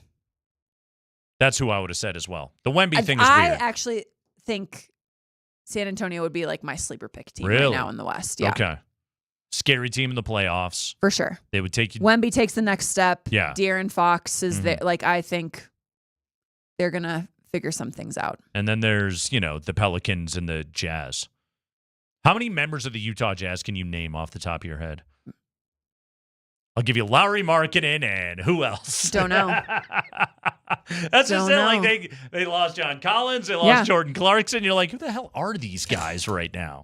So there you go. That's your tiers of the NBA. Nuggets number 2. That's pretty good. That's a good spot to be. Now you just need Lou Dort to not beat you in the playoffs. 5 biggest stories of the day from around the NBA coming up next.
That's Katie Wingy. She's filling in for Andy Lindahl. I am Nate Kreckman. We have so much NBA news happening, and we have two huge Nugget stories that we need to dive into. We call this the High Five. 5 biggest stories of the day. There's John Tesh. Let's round ball rock this thing, Spring. Tuesday, Tesh. Here we go. Here's your Jonas Valanāiťnas news for the day. He spoke at Lithuania's B8 basketball summit. Totally. He was asked about the drama with the Nuggets. He allegedly does not want to play for the Denver Nuggets. He wants to play for Panathinaikos in the Greek league, who they also play in the big Euro league. Valanāiťnas saying today, quote, "When the trade is finalized, we'll come up with a plan. The Nuggets will express their wishes, how they think, how they see it." Yeah, a couple of different quotes coming from Valanāiťnas, okay? Couple of different quotes of the same sentence. Yeah. We'll only find out Translated when the differently. first game is played. Everything will be clear. Again, I hope we find out before that. And the one that Spring just read, again, when the trade is finalized, we'll come up with a plan. They will express their wishes, that being the Nuggets, how they think, how they see it, medical, other details. That will depend on the team. These quotes, they were vague, they were nonspecific, and quite frankly, they didn't mean a freaking thing to me. Much to say about nothing. I suppose, like, the quote we wanted to hear, Katie, was, "Yeah, I'm pumped to be a Denver Nugget. Can't wait to be there. Sounds great." Well, we wanted to hear that, but he's obviously protecting himself to figure out what's happening. Yes. He doesn't want to put himself in a detrimental position for either option. According to reports, one of his agents, he's represented by 2 different agents, one of whom, is it Mark Schwartz? I want to make sure I got that name right. But represents Nikola Jokic and Jamal Murray. The other largely represents European talent. According to reports, one of his agents told Panathinaikos, the Greek club, "Yeah, man, Denver's going to let him out of his NBA contract, and you'll be able to sign him, no problem," while reportedly having not discussed that with the Denver Nuggets, who have no desire to do so. Earlier during Cross, I was reading the piece from sdna.gr, which Google Translate put into English for us. First off, we learned that Panathinaikos is known as the Greens, which makes sense. Although Why does that make sense? Their logo, it's a 4-leaf clover. There you go. They're Okay. like the Celtics of Greece. There you go. So that's Important clarification. I know a lot of things about Panathinaikos now. Jerry and Grant's on that team. Jeremy Grant's brother There you go. is on that team. Let's see. Byron Scott played there for a minute. Dino Raja, former Croatian national team star, former Boston Celtic, former Kentucky guy, Tony Delk. There you go. Kendrick Nunn's on that team. He played at Illinois, like him. Wancho's on that team currently. Ana Gomez? Are you still in contact with Wancho? Maybe you could reach out and get some inside info for us. I'm not. Okay. I'm not. I haven't talked to Wancho for a while, but Is that because Wancho got to Hollywood once he got to be in that movie? no, I don't think I had enough. I wasn't.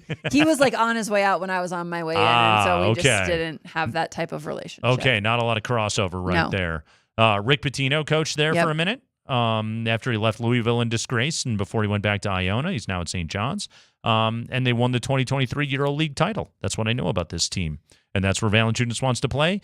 The only problem is the Nuggets are going to look at him and say, "Sorry, dude." And also, according to this report that we read earlier, this paints a picture of the Greek club Panathinaikos being very cautious about getting, I would say, on the wrong side with an NBA club.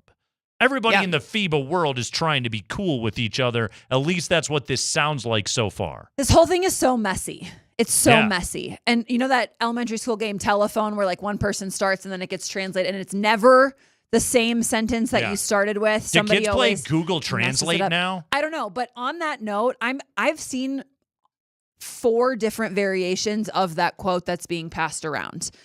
The quote that says, "When the trade is finalized, we'll come up with a plan. The Nuggets will express their wishes, how they think, how they see it, medical, other details that will depend on the team."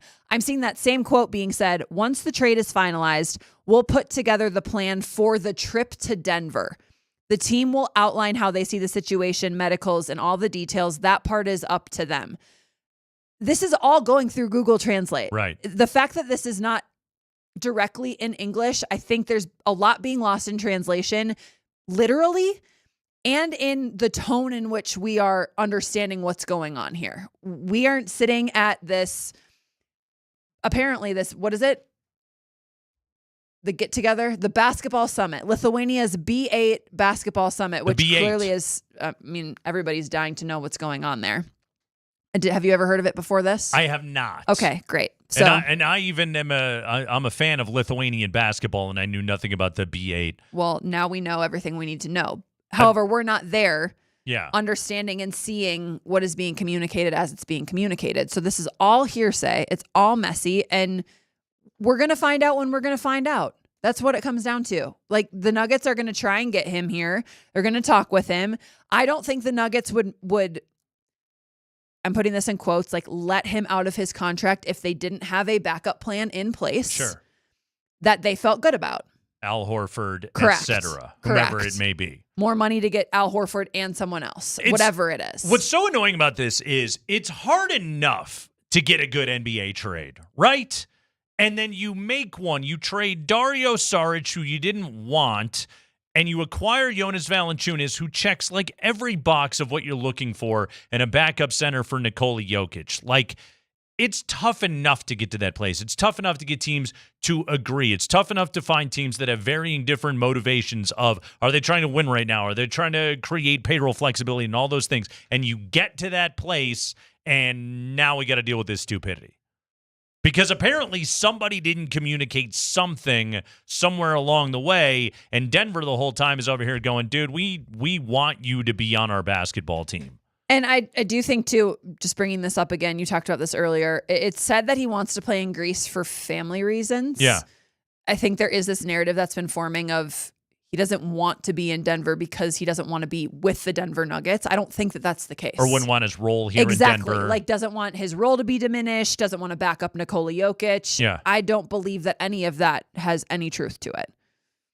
I bet he wants to live in Athens, which is awesome. I bet he does want to be in Europe and closer to his family. I'm sure all of those things are true. I think really simply what everybody has to say and what everybody has to recognize is you're an NBA player. Denver acquired you to be an NBA player. You are under contract. There's a team option for next year. This is where the cooler heads can have a part of the conversation of, okay, man, like, come do your thing. All right, let's go on a deep run. Let's maybe even win a championship here this year. And then after that, you can peace out and we'll all be good. Because really, like, was Denver dying to have 2 years of Valanāiťnas? We have no idea. Really, this solution was for this season to flip out Saric for Valanāiťnas. 100%. And I stand by saying that for the Nuggets, this is a win-win. Either you have Jonas Valanāiťnas on your team in that locker room and he will be a pro and will do what is asked of him, or you have a contingency plan lined up, which I don't know, there's been some speculation that Al Horford right now is thinking about either mulling Golden offers. State Warriors or the Denver Nuggets. Yeah. If that's lined up, then that's great too. Either option would be sufficient to help with the Denver Nuggets problems. Which they just need a backup center. Spring. High five. Nikola Jokic is eligible for a 3-year contract extension starting today. But Jokic has informed the Nuggets he will not sign a contract extension this offseason. Sources are telling the Denver Post. Yeah, so here's the deal on this, guys. This is a fun story for everybody to freak out about. This is a fun story for ESPN's morning show producers to put in front of all the screaming heads and have them go crazy about it and talk about how Nikola Jokic is going to end up a Laker. I don't think that's highly likely, okay? Because what is happening here is the Nuggets can put, at this stage of Jokic's contract, can put a 3-year, $212 million contract extension in front of him. Next year, at this very same time, they can offer him a 4-year, $292 million extension. A difference of $80 million for waiting for a year. I think Jokic is going to take option number 2. I agree. Yeah. And Josh, I also think, too, Jokic has all the power in this scenario, which yes. everybody knows that, right? Like he then can put pressure on the Nuggets next year of, okay, this didn't work. This did work. I want this move, this, whatever it is. This is a classic example, everybody, of like read further than just a headline when you're reading a story. Because Nikola Jokic has said a couple times now, if he can have it his way, he wants to retire a Denver Nugget. He wants to be like Tim Duncan. He wants to have that type of legacy here in the city of Denver. Josh Kroenke said at the Ben Tenzer and John Wallace introductory press conference, we're going to put the offer in front of Nikola Jokic and let him and his family decide what's best for them. He has decided that, yeah, I would like to have $80 more million next year. Yeah. You said this earlier, I love the phrase, made of Serbian oak. He has not had any real issues. I don't think that he's worried about that. Taking a step back in terms of contract situations. So all he's saying is, I'm going to bet on myself and I'm going to have a little bit more power in this scenario and make more money. Right now, it's funny as you brought that up, like read further than the headline. I did a Google News search on it, and yeah, the headlines are kind of funny. Please read further than the headline in all aspects of life. ESPN sources, Jokic to delay extension talks until 26. Bleacher Report, Nikola Jokic reportedly very pleased with Nuggets free agency amid contract impasse. Hoops rumors, Nikola Jokic reportedly won't sign extension this offseason. Sports Illustrated, why Nikola Jokic reportedly won't sign extension with Nuggets this summer. Don't freak out. Everybody stay cool. Here's your headline. Nikola Jokic wants $80 million and is willing to wait for it. Good things come to those who wait. That's right. The end. Spring. High five. All right, we have LeBron James updates. Summer of LeBron. Nailed by the king. Someone's getting nailed by the king. Maybe it'll be the Lakers. We'll see. So Jovan Buha, who we've had on the show. Friend of the program, Spring. Several times. Yeah. He's got a big Lakers podcast. And LeBron recently did opt into his $52.6 million player option. Jovan's saying, quote, I want to be careful with what I say about Bron's relationship with the front office or the organization, but I don't think it's in like the best place right now, to be completely honest. There's been no official statement about LeBron opting in. There typically is, especially for a player of that magnitude. And then he's had his stuff on social media or whatever he's posted. And there was obviously the statement when he opted in. So I don't think things are in the best place they've ever been. I'll just say that. Zach Lowe of The Ringer adding that he has heard nothing about any kind of trade since last week when LeBron opted in. So we spent a lot of time last week talking about the potential of a LeBron James trade, and there's a big misnomer that's going on right here, because when LeBron opted in to a 1-year $52.6 million contract, the part that I think a lot of people are missing is he actually became more tradable by doing that, more desirable to teams. Why? Because it's an expiring contract, and those things they're worth their weight in gold in the NBA. One of the things that Andy and I kicked around last week, and it's, Spring clipped it and put it on Twitter, and Twitter had to do its thing. But we were talking about this of like, if the Nuggets, okay, and this is the grand hypothetical, but it's Summer Sports Radio, Katie. This is what we do. I was just going to say, this is how you know that it is July. Right. If the Nuggets were to say, how do we get out of Jamal Murray's contract? What Denver could do is they could couple Jamal, Zeke, and another desirable player, be it Christian Brown or Julian Strawther or Peyton Watson, whomever it may be. They could ship them to L.A. They could acquire LeBron James. They could have a year of LeBron James, still second-team All-NBA this past season, still awesome, and Jokic paired together. They could take a run at it, and then at the end of the year, LeBron goes bye-bye, and suddenly the Nuggets so does have all that money. 2 max contract slots that were Porter and Jamal no longer on their roster, and all the flexibility in the world to build basically whatever they want or try to build whatever they want around Jokic. It's not the craziest thing. But the moment that you put LeBron's name on it, it becomes polarizing and everybody, runs to the corners and gets really angry. I get all of that. But if you wanted to trade LeBron right now, there are NBA teams that both would want LeBron for a year and also would love the fact that he goes off their books after next season. I mean, are there pros to it? Absolutely. Yeah. I'm not surprised by the narrative right now being it's a strained relationship and it's really tough. The statement they put out was so weird. I mean, change is really hard. Mm-hmm. LeBron James is getting older. Yeah. It's not going to be all about him all the time anymore. No. And I can't imagine being someone where it's been all about you all the time and you've had all of this power at your disposal. When that shifts, yeah, of course this is going to be what they're saying. What's wild about it too is like even at his age, Katie, there's like what, maybe 10, 11 guys in the league right now that are like you would put over LeBron. Yeah. Like maybe, and maybe I'm being generous by putting that. It just so happens though that Dallas made the most brain dead trade you'll ever see and sent one of those dudes to his team. And that's what makes it crazy is for the first time in his life, LeBron James is not the best player on a basketball team. Yeah. And so you wonder what he wants in that situation because he will likely get what he wants. That's kind of just been the way that it's gone. Yeah. But there is a lot of enticing opportunity that could come from a one-year deal with LeBron James, not only because of how talented he still is, but also because of what it could do to your books. To me, that feels too much like a rebuild at this point for the Nuggets to consider something like that. But I love the creativity. Offseason at 27 could be good. Are chit-chatting about, yapping about potential opportunities. You know, there is another European superstar who becomes available in the summer of 2027. Ooh, in fact, I see what you're doing. In fact, there's two of them.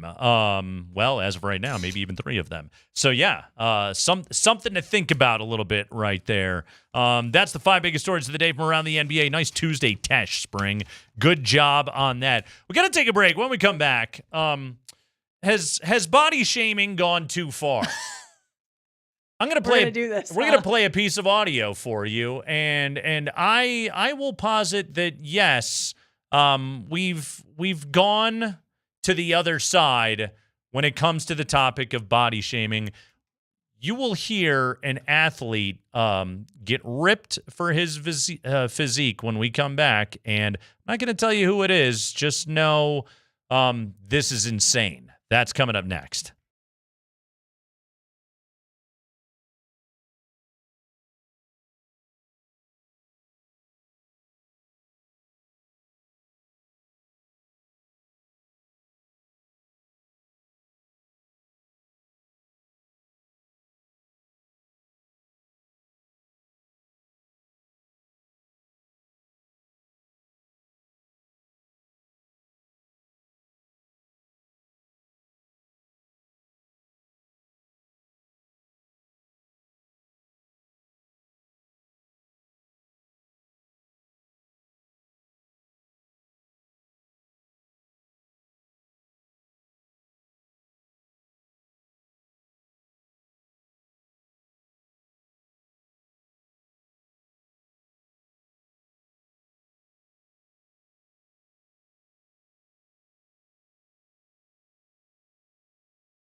Kreckman and Lindahl here on a Tuesday afternoon.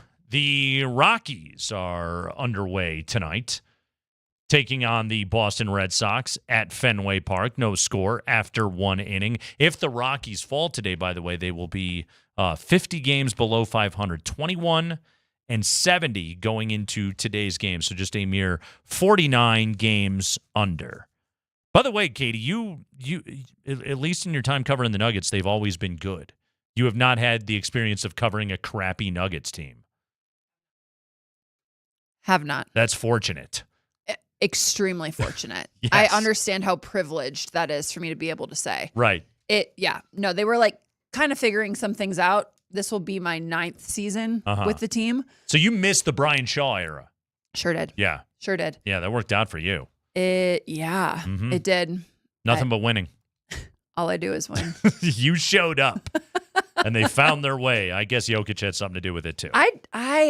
My college team that I played for, my senior year, I think we only won like 6 games. No So way. I know what it feels like to be on losing teams, and to cover losing teams would be its own challenge. You guys were in the Missouri Valley, right? Mhm. Yeah. Who were the powerhouses when you were in the early 2010s? Yes. Yep. Wichita State. Uh-huh. Creighton was in there still too Oh yeah. at the time. So both of those two were, it was really tough for us to make it to the tournament and get past Wichita State any of the years that I was there. Mm-hmm. But it's one thing to, struggle on a college basketball team. I actually can't imagine what it would feel like to be on the Colorado Rockies.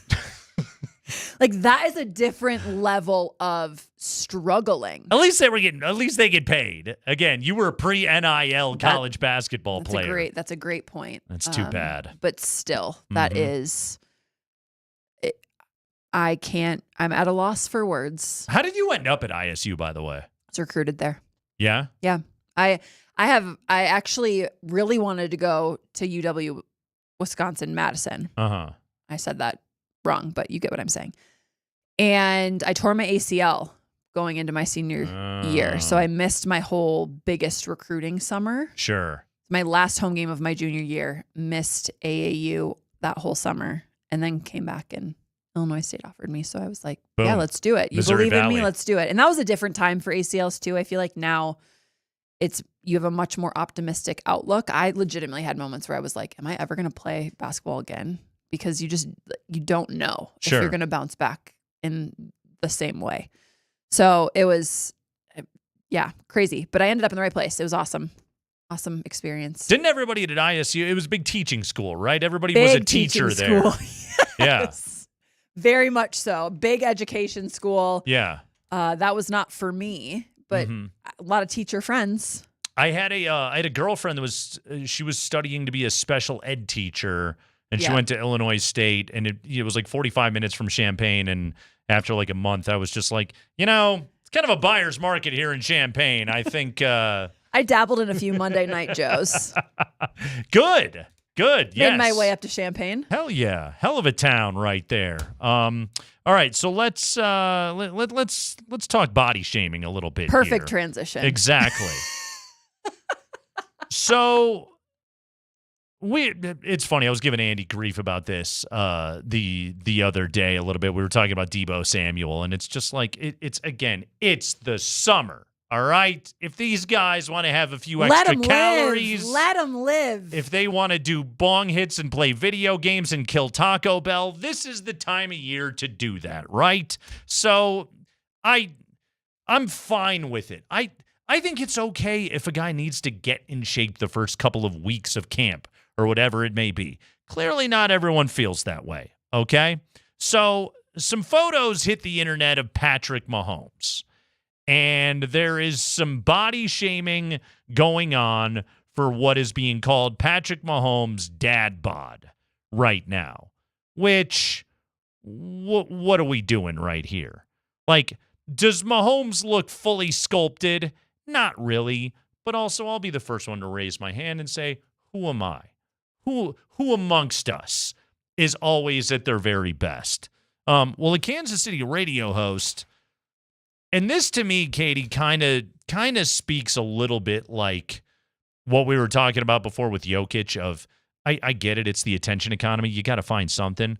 But listen to what this dude, Kevin Keatsman, I believe I'm saying his name. I have no idea if I'm saying his name right. I know a lot of Kansas City radio dudes. I don't actually know this guy. But here we go. Here's his rant in which he calls Patrick Mahomes fat. Meanwhile, vacation photos are popping up of Patrick Mahomes, and he's fat. I'm going to say it, and I'm going to tell you the truth. That's why you hit the play button. He's an embarrassment. You're a $500 million quarterback. You've made all these comments in the offseason that we're going to do our talking on the field. We got our butts kicked in the Super Bowl. We're coming back with a vengeance. Dude, you're fat. Your belly would be fat at my pool, hanging out with us, 60-year-olds, okay? My skin's flabbier than yours. I get it. Stop. Stop the fast food. Do a sit-up. Do something. Yeah, I'm sure he's worked out and strengthened his arm, and he's done all kinds of different things, quarterback things, but there's no training to this man. I don't understand it. He's not a kid anymore. You can't just run through your NFL career eating Taco Bell all the time and door dashing fried chicken, which he loves, from that one place over in Leawood where he gets it all the time. It's time, dude. It's time. All right. First off, I also love fried chicken. So let's just consider that there for a moment. Secondly, who doesn't? Exactly. Who doesn't enjoy a good fried chicken from time to time? Let's just really quickly, let's just run through the resume right here, okay? Thank you so much. That's exactly where my mind went as well. Yeah, so I'm sorry, what game did they lose at the end of the year last year? The Super Bowl. Okay? So this guy just quarterbacked his team to the Super Bowl. In 7 years as an NFL starter, 2 MVPs, 3 Super Bowl MVPs, and he's 3-2 in the Super Bowl. He's been to 5 Super Bowls. He has won 3 of them. 5 Super Bowls in 7 years. Like, Brady never did that. You can make a case, and he's got to go longer. There's no doubt about it. But you can make a case right now that Patrick Mahomes is the greatest quarterback to ever live. It's the offseason. He's extremely rich. He goes to the Super Bowl every single year. If the guy wants to have a burger or 2, fried chicken, whatever it may be, what are we doing here? Is life that good when you're talking about the Chiefs all the time that you go in on Mahomes and call him fat? That's insane to me, Katie. It's also insane to me. The fact that I don't know what he said verbatim there. I don't remember it. You can't just order Taco Bell and yes, you can. Yes, you can. Until he proves that the way he looks right now is impacting the way he is on a football field. Right. This is not up for discussion. And correct me if I'm wrong here. He's never been this ripped dude. No. When I saw the pictures, I didn't think, oh, he looks that much different than he's ever looked. Right. And he has dominated the NFL. Can we just not? unless there is a drastic change in his performance, and it is based off of his inability to move and perform and compete. This is not a conversation. So the thing that's always kind of amazed me about Mahomes is when I watch him play, I don't think of him as fast, but he is always faster than who's ever chasing him. Like when he gets outside the pocket and starts tiptoeing the sideline, like they don't catch him from behind. I hope someone says that about me someday. She's faster than whoever is chasing her. That's all you got to be. That's the goal. Exactly. Yeah. You're getting chased by a bear. You just got to be not the slowest. Exactly. Just not last place. Right. Like he is so freaking good. He has a cannon for an arm. He knows his offense inside and out. Like he doesn't play like Lamar Jackson. He doesn't play like Josh Allen. He's not Kyler Murray. He doesn't have to do that. It's not his game. It never has been his game. Again, like if a guy packs on a few pounds in the offseason, like who freaking cares? My God. He's not, and also he's training to be an NFL quarterback. He's not an ultra marathoner, or something like that. He's not doing like the Leadville Trail 100 or something He's like taking that. hits from really big dudes. Right. Maybe he wants a little extra cushion. It's not the worst thing in the world. Also, like, did Peyton Manning have a perfect sculpted body? Did Eli Manning? Did Ben Roethlisberger? The fact that we're even talking about this like this is just infuriating to me. It's infuriating. About one of the greatest athletes to play their game.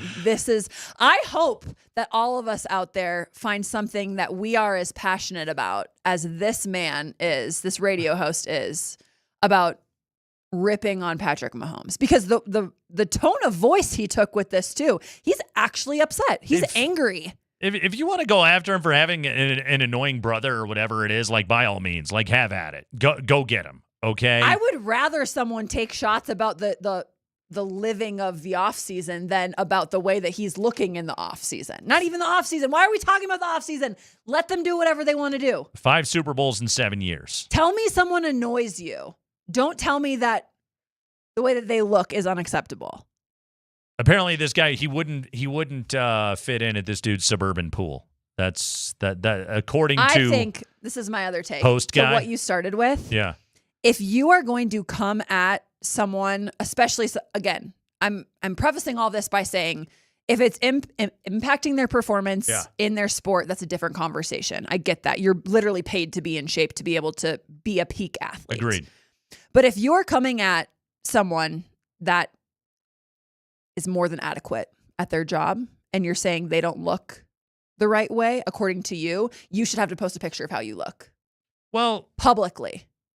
You should have to say, this is what I look like, and I'm saying this about this person. You know what's funny is I just had this conversation with Spring because Spring ran his first, it was what, your first half marathon that you ran this year? 10 Spring? miles. 10 miles. That's so impressive. Have you And ever run in a long distance? I did a marathon. That's I did also so several impressive. half marathons, and it's what's so funny about this, and Spring and I had this conversation, this was off air, we were talking about it of like, you get this image in your head of, oh, this is what distance runners look like. And, you know, you think about the dudes from Kenya that are like winning the marathon in the Olympics and they're like sprinting for 26 miles.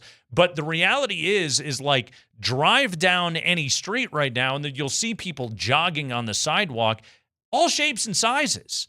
And more power to them. Exactly. Like when Spring and I had this conversation of just like, man, like, again, like all kinds of people go out and do this and engage in healthy activity. Like, isn't that also true of pro athletes? And of all the places to have this conversation, we're doing so in the town with Nikola Jokic, whose nickname is the Dad Bod God, one of his many nicknames. I've never that heard he that has. one. It's pretty good, isn't it?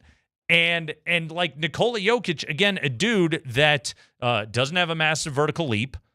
I say this all the time. He's always the 10th most athletic player on an NBA court. Now, he's the best conditioned.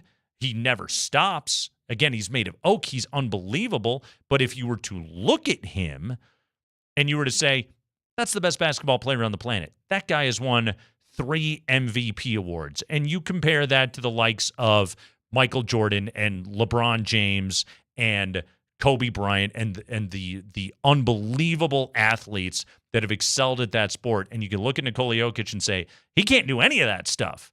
And yet he's just as good as any of those guys. Like, where's the acceptance of athletes come in all shapes and sizes? Really, he's an embarrassment. Seriously. The biggest thing you want, Sanford and I had this conversation last week, the biggest thing you want is to make sure you got a good size can. That's where athleticism comes from, okay? You do not want to, I learned this term from Sanford. I had never heard it before. You don't want to have a case of Nasatol. No ass at all. You don't want to have to deal with that. No one wants that. So, yes, that's the biggest thing you have to have going for you. And last time I checked, Mahomes is doing okay in that department. Apparently, he's even enhancing it this offseason. So, yes. Justice for Patrick Mahomes.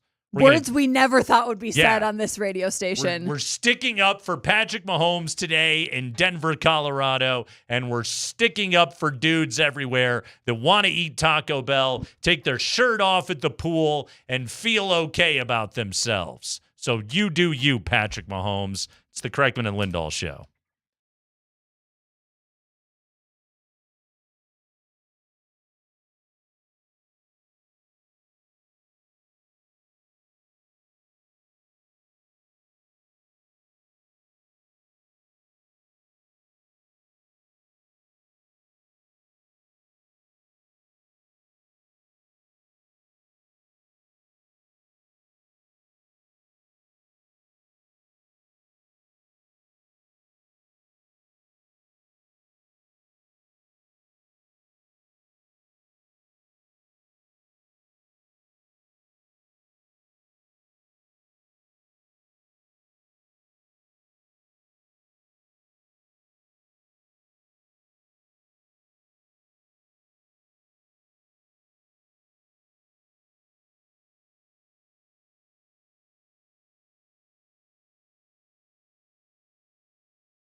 Going to the bottom of the third at Fenway, Rockies and Red Sox no score. Colorado hitless so far in this game. But the good news is, so is Boston, at least through 2 innings. So should we applaud? Like, that feels like a win. Hey. Yeah! Keep it up. Kyle Freeland, no-hitter through 2. Kevin Freeland, it's never go! It's never too early to start talking about a potential no-hitter. All right, news of the day regarding the Nuggets. Katie Winchie's in for Andy. I'm Nate Kreckman. It's Altitude Sports Radio. News of the day with the Nuggets. Number 1, Jonas Valanāiťnas has spoken. What he said, I don't really know. Nobody knows. Nobody really knows what was said. I'm telling you, I brought this up, by the way, earlier during Crosstalk. I'm kind of concerned for my computer with some of these websites that I'm going to. The pop-ups that I've been getting with some of these European basketball websites, they're not promising, and I don't know what they all say, so I hope I'm clicking on the right thing that doesn't give me either push notifications for the rest of my life or like direct access to my bank account. So I'm a little worried about it. We need to know. If my we identity, need to know what was said. If my identity is stolen this offseason, I'm going to blame Jonas Valanāiťnas, and I'm going to hate him forever. And the B8 Basketball Summit in Lithuania. Thanks a lot. Which I guess is a thing, as he is getting prepared to play in They already Eurobasket. Sold out for next year. Because people know. Because people know about it now. It's a big thing, okay? So Valanāiťnas' quotes, when the trade is finalized, we'll come up with a plan. The Nuggets will express their wishes, how they think, how they see it. You know, one of the weird things about this story that I had never really even thought about is, and I'm sure some of this, Katie, is a case-by-case basis, but also I don't know exactly what the NBA rules are on this. If you're Denver and you're going to trade for Jonas Valanāiťnas, are you allowed to just, like, call him up and talk to him? Or is that, like, tampering because he's technically on another roster? Like, is there a portion of the trade process where you can be like, hey, we want to talk to this dude? Yeah. Or are you doing it simply off of, reputation, and you can talk to the agent, which I'm sure is, I don't think is tampering, but like at some point, why is there not a line of communication that exists between, acquiring team and the player so that everybody can work out and be like, before we make this trade? Whether it's legal or not, yeah, it happens. It happens. It happens. Like, these people are reaching us. Trades are a little bit different. Obviously, they're talking to free agents and that sort of thing. But I would imagine it's like when Shams tweets out these trades. Yeah. You would think that players and coaches are then communicating with the person that they're trading for. Right. I don't know if that's when the open dialogue becomes acceptable. Probably should know that. I don't know that. Yeah. But they're talking. They're absolutely conversing and talking and trying to get an understanding before it is official. Like, for example, the Cam Johnson trade. So it went down, the way the NBA calendar worked is I think the trade happened July 1st, if I'm remembering correctly, June 30th, July 1st, whatever it was. And then it becomes official. Well, it became official today, which is July 8th. Like, is that the point by which there's no more, like, you're not tampering and you're allowed to talk? I would hope, again, that the rules would allow for no, they're talking to them. The communication way to begin. Before that. It would have to, right? Yes. So that's one of the other things about this trade that confuses me, or this situation that confuses me with Valanāiťnas, is like, at what point did everybody know all of this? Mm-hmm. Otherwise, would Denver have still done the trade? Yeah. That's what we don't know. I mean, you think yes. Given the options, though, right? Like, right. You do the trade regardless because you do the trade and you either get Jonas Valanāiťnas or you get the money from his contract and you go and spend that elsewhere. Yeah. Like, those are the two options. But in this situation, like, they weren't able to do that.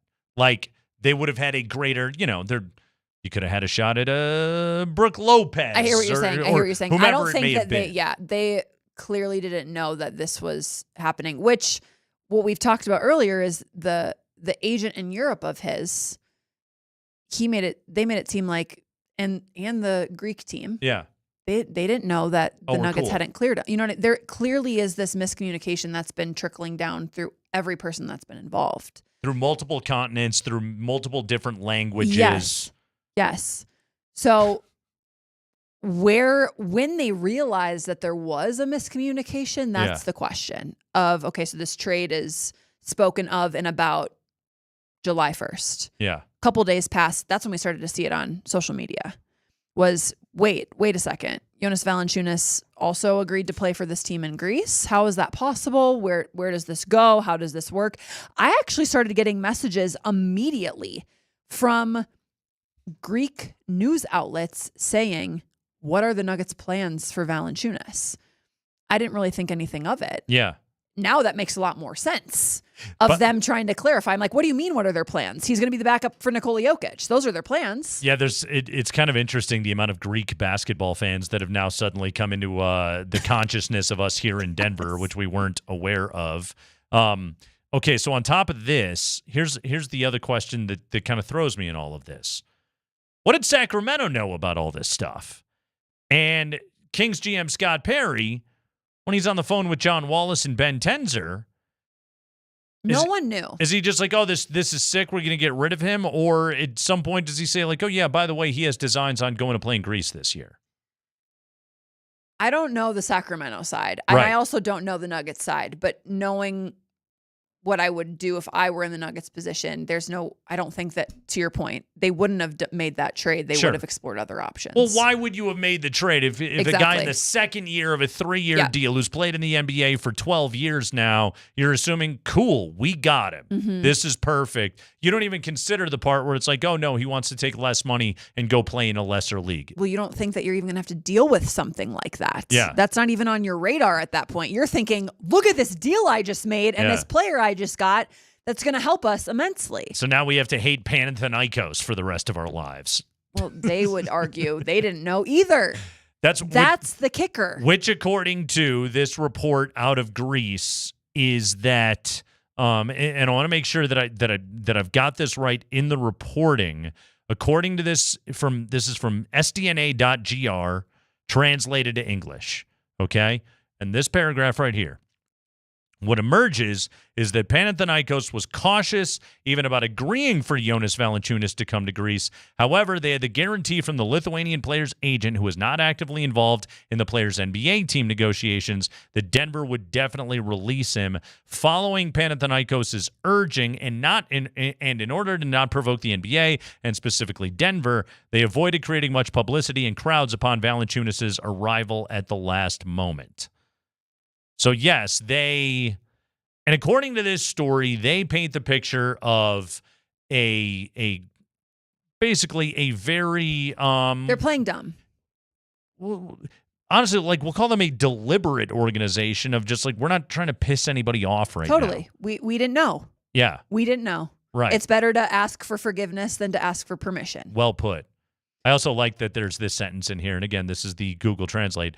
It would be absurd to do so with a giant like Denver and a billionaire owner like Kroenke. I like the bluntness to that. I see nothing wrong with that statement coming from them. Stan will no longer dock his yacht by your organization, okay? That's the way it's going to work going forward. This is such a crazy, crazy story.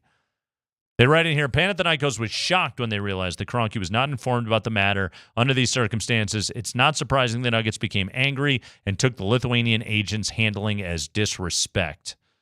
That's right, you don't disrespect the Denver Nuggets.